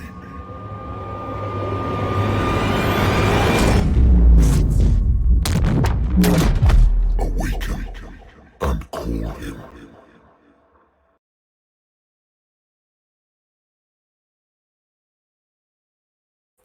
Pierce finally met Leviathan in flesh and blood. The monstrous creature submitted him to a series of ordeals, at the end of which he decided that the detective was ready to face his destiny.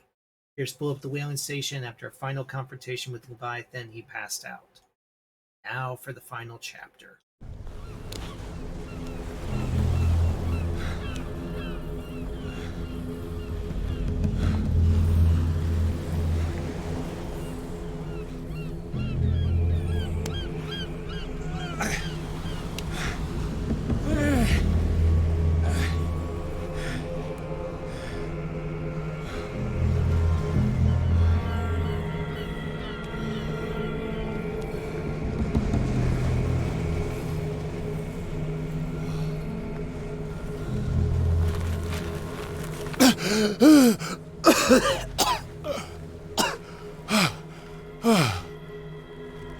The voice.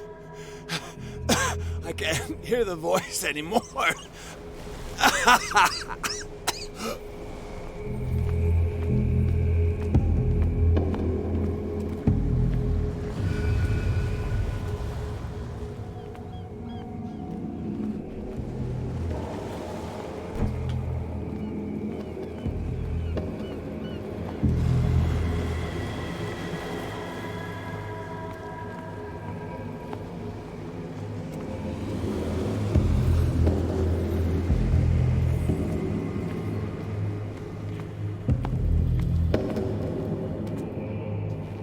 You are trapped.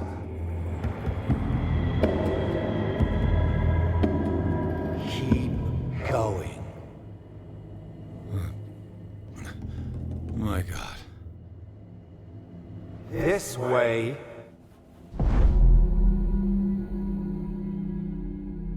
Stand up. Walk.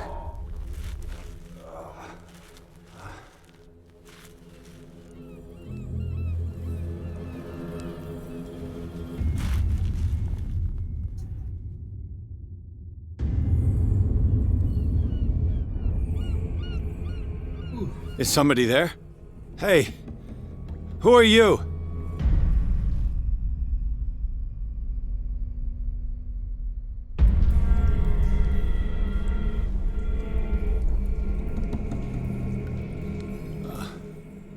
Where am I?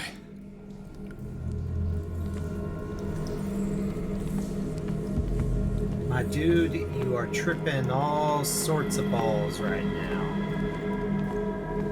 The miraculous catch was a trap. Leviathan wanted to be found.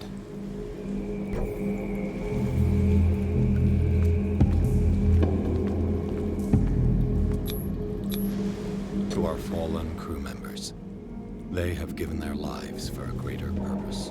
The last name added is that of Charles Hawkins. I'm willing to bet that they killed all the survivors of the miraculous catch. To our fallen crew members, they have given their lives for a greater purpose. The last name added is that of Charles Hawkins. I'm willing to bet that they killed all the survivors of the miraculous catch.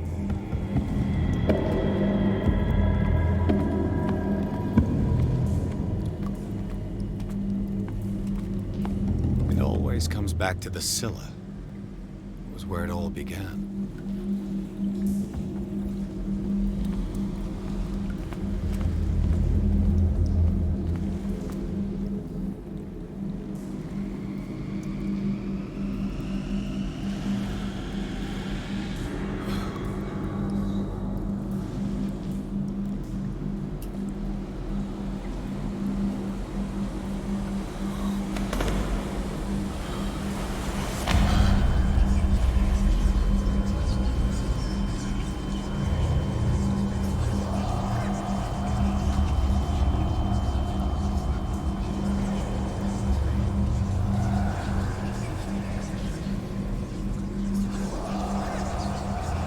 It will soon be time, Edward Pierce.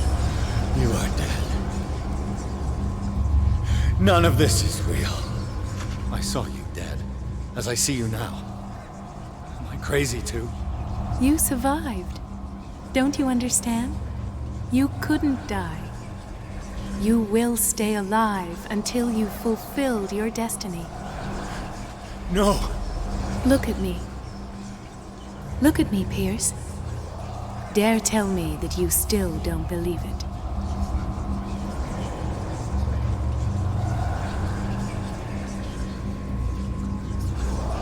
Cthulhu Ilya. When I was 8, my little brother fell from the apple tree. He was bleeding. I took care of him. That very day, I decided to become a doctor. I never reneged on my oath. That's what led me to Darkwater. The people here needed me. I died trying to save one of them. Help me give them a second chance. Embrace the power of this sleeping god. You're out of your mind. It's not just your life that is at stake. Many men and women have sacrificed themselves for this moment.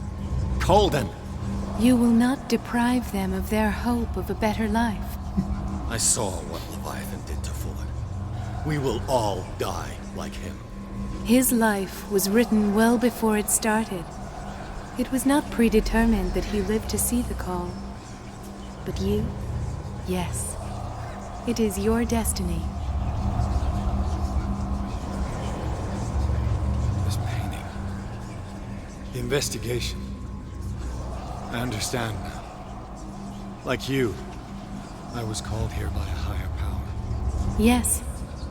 All your choices had the sole purpose of preparing you for the final decision. I must make a choice. Not just make a choice. The right choice. Not yet, but soon. We have one more thing to accomplish. What is it? I must take you to Sarah Hawkins, our oracle. Sarah, I feel her calling me. Let us not wait any longer. Not yet. You have one last thing to accomplish. No, please. I can't do it. Do you understand what it is? She has already fulfilled her mission. Worry about your own. No. No. No one can fight their fate. Neither them, nor you.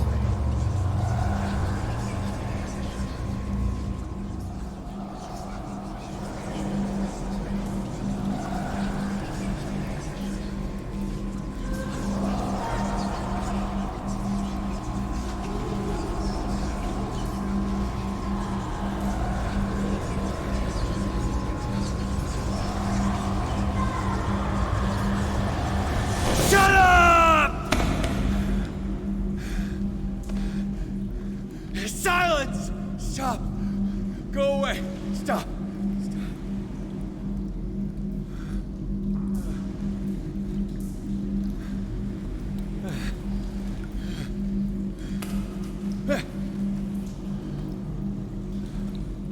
Don't resist, Edward.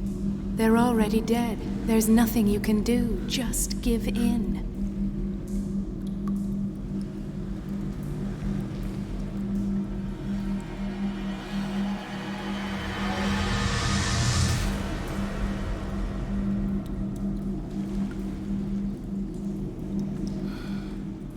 What happened to me? Sarah. I must go to Sarah. She is the Oracle. She will know what to do.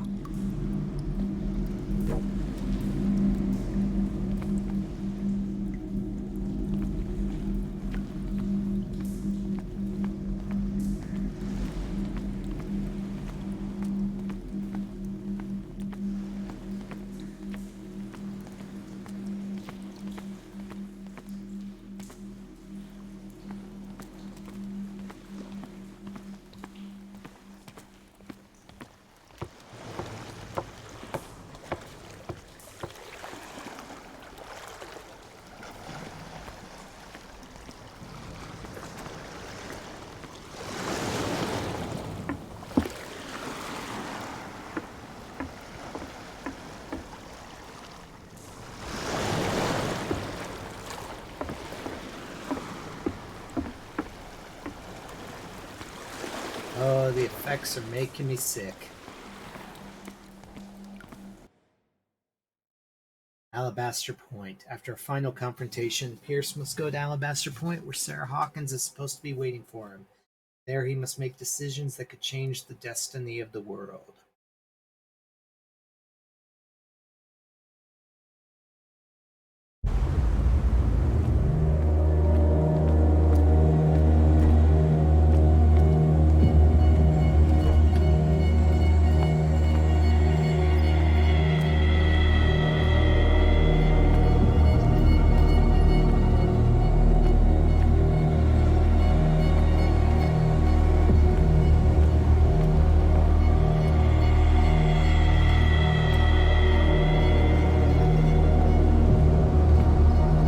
Reality as you know it stops here. None of this makes sense.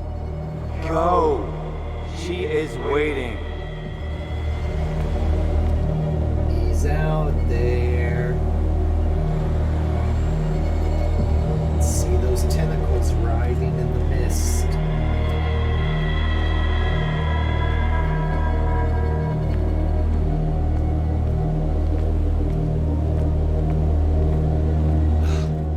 What have they done to me? Come on. Oh! Mr. Pierce, I was expecting you. Fuller, you died in front of my eyes.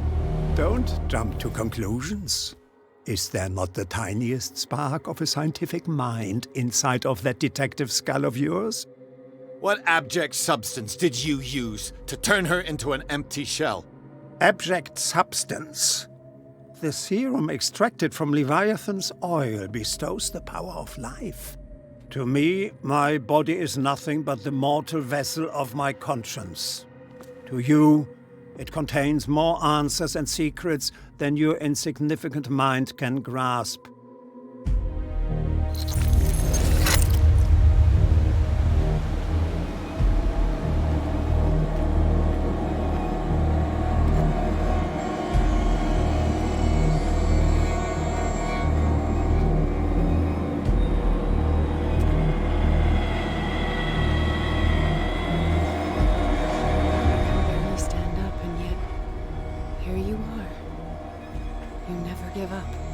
That is not you. Not anymore. Not since your disappearance on the docks. Detective. So easy to fool you. So eager to rush to the rescue of a woman in distress. You won't make me regret having tried to save people. I did what I could. Even for Colden. Your efforts to change your destiny, although in vain, make you worthy of the fate that is yours. The day has come. You will be asked to choose.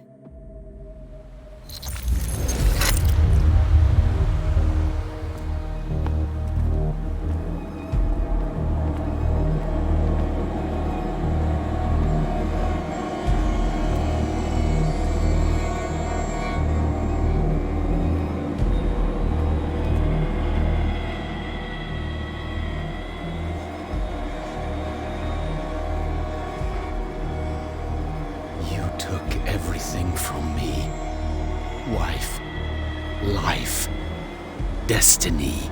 You forsook your right to a normal life the moment you chose power over humanity. No one wants to see such an unbearable sight. You don't have the slightest idea of what you speak, of what I've been through. I have sacrificed my life to the one who sleeps. My marriage, my family, my own flesh. Why didn't Sarah choose me? Why is it your damn face on her painting?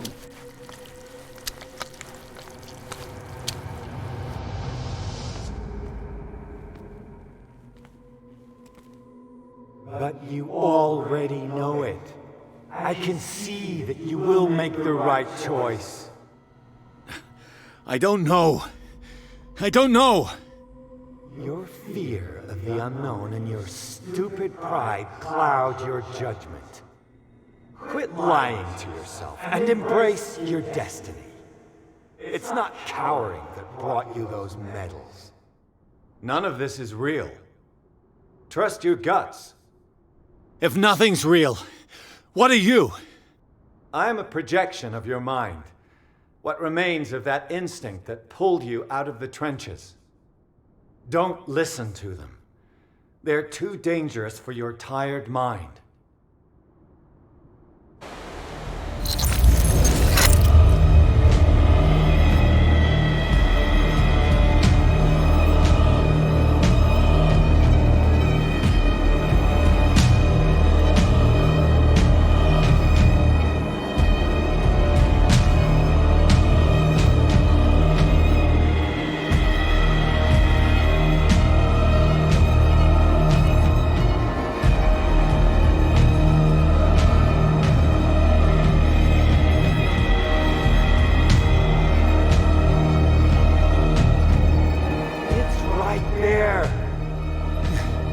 I'm almost there.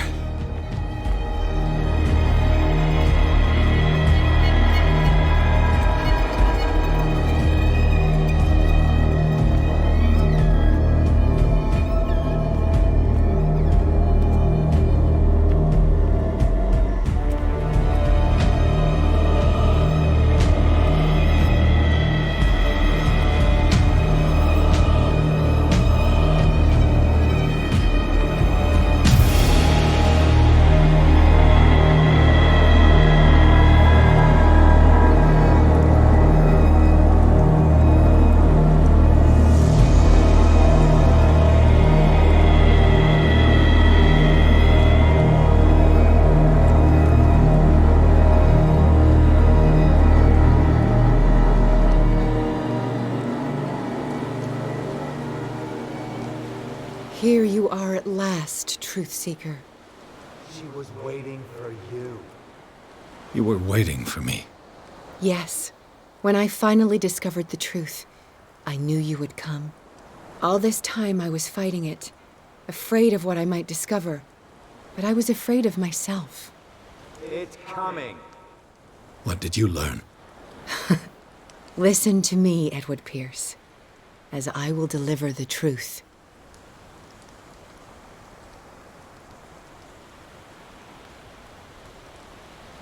Ooh. What is a master? You're lost. So I'm guessing that means that you know fully what's going on for that one. I did not get that ending before. I was not fully insane like I am now, but I definitely went for this ending. I have seen things. Strange and horrifying, but always true. Will you trust my words? Yes. One man only prepared by the trials and revelations, holds the power to change the world. Because I saw you in the dreams I share with my God. I recognize you for what you are, a truth seeker. One of the rare humans who is able to perceive fragments of his mind. Yes, yes! I feel the truth in your words. Because it was written. Or, as I like to see it, painted on the canvas of fate. Pierce, help me! The god, Patagan, Cthulhu,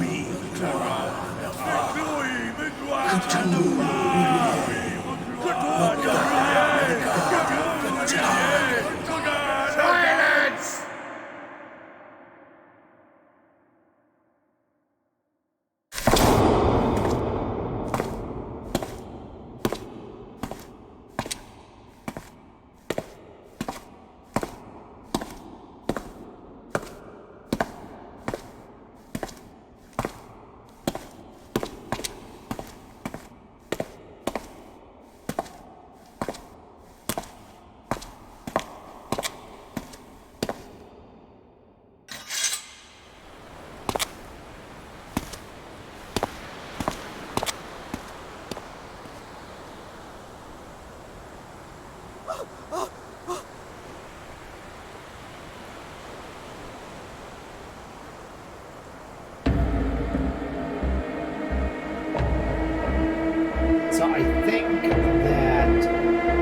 I need to do a full cultist play before I do the counter ritual one. Because we're fully crazy, so we're totally devoted to this course of action.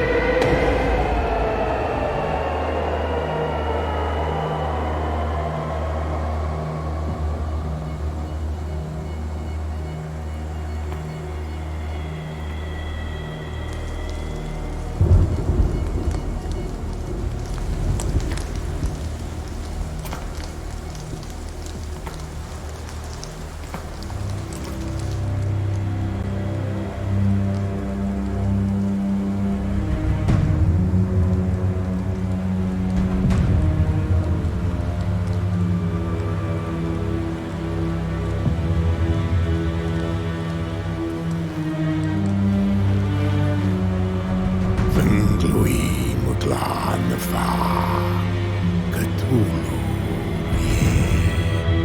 Gal Vertagen.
Call of Cthulhu. So yeah, the story's definitely there. There's a lot of branching options and ways to go about it. For a fair bit of replayability. Like I said, I think there's like 6 different endings. I think. Obviously, at the very least, there's the perform the ritual and perform the counter ritual. I do believe there's other possible endings. I'll need to look that up and see. But there we go. That's the end of a long night's stream, ending by summoning the great old one Cthulhu, who has brought madness to the earth. So, thank you so much for watching. I hope you have enjoyed it.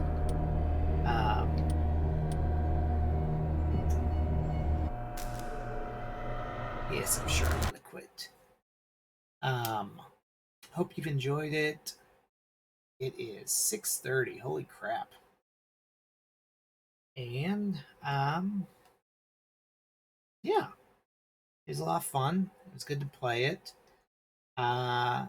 Not sure what I'm going to play later this afternoon. I got a few different possible games, so I'm not too sure at this point, but we will figure it out when it comes time. 2:30 p.m. Central Standard Time, which is roughly 8 hours from now. So I'm going to end things here. I'm going to head to bed. Hope you have a good night. Hope you enjoyed the game. And hopefully we will see you here later this afternoon. And if not, then I hope you have a great rest of your weekend. Thank you, and bye-bye.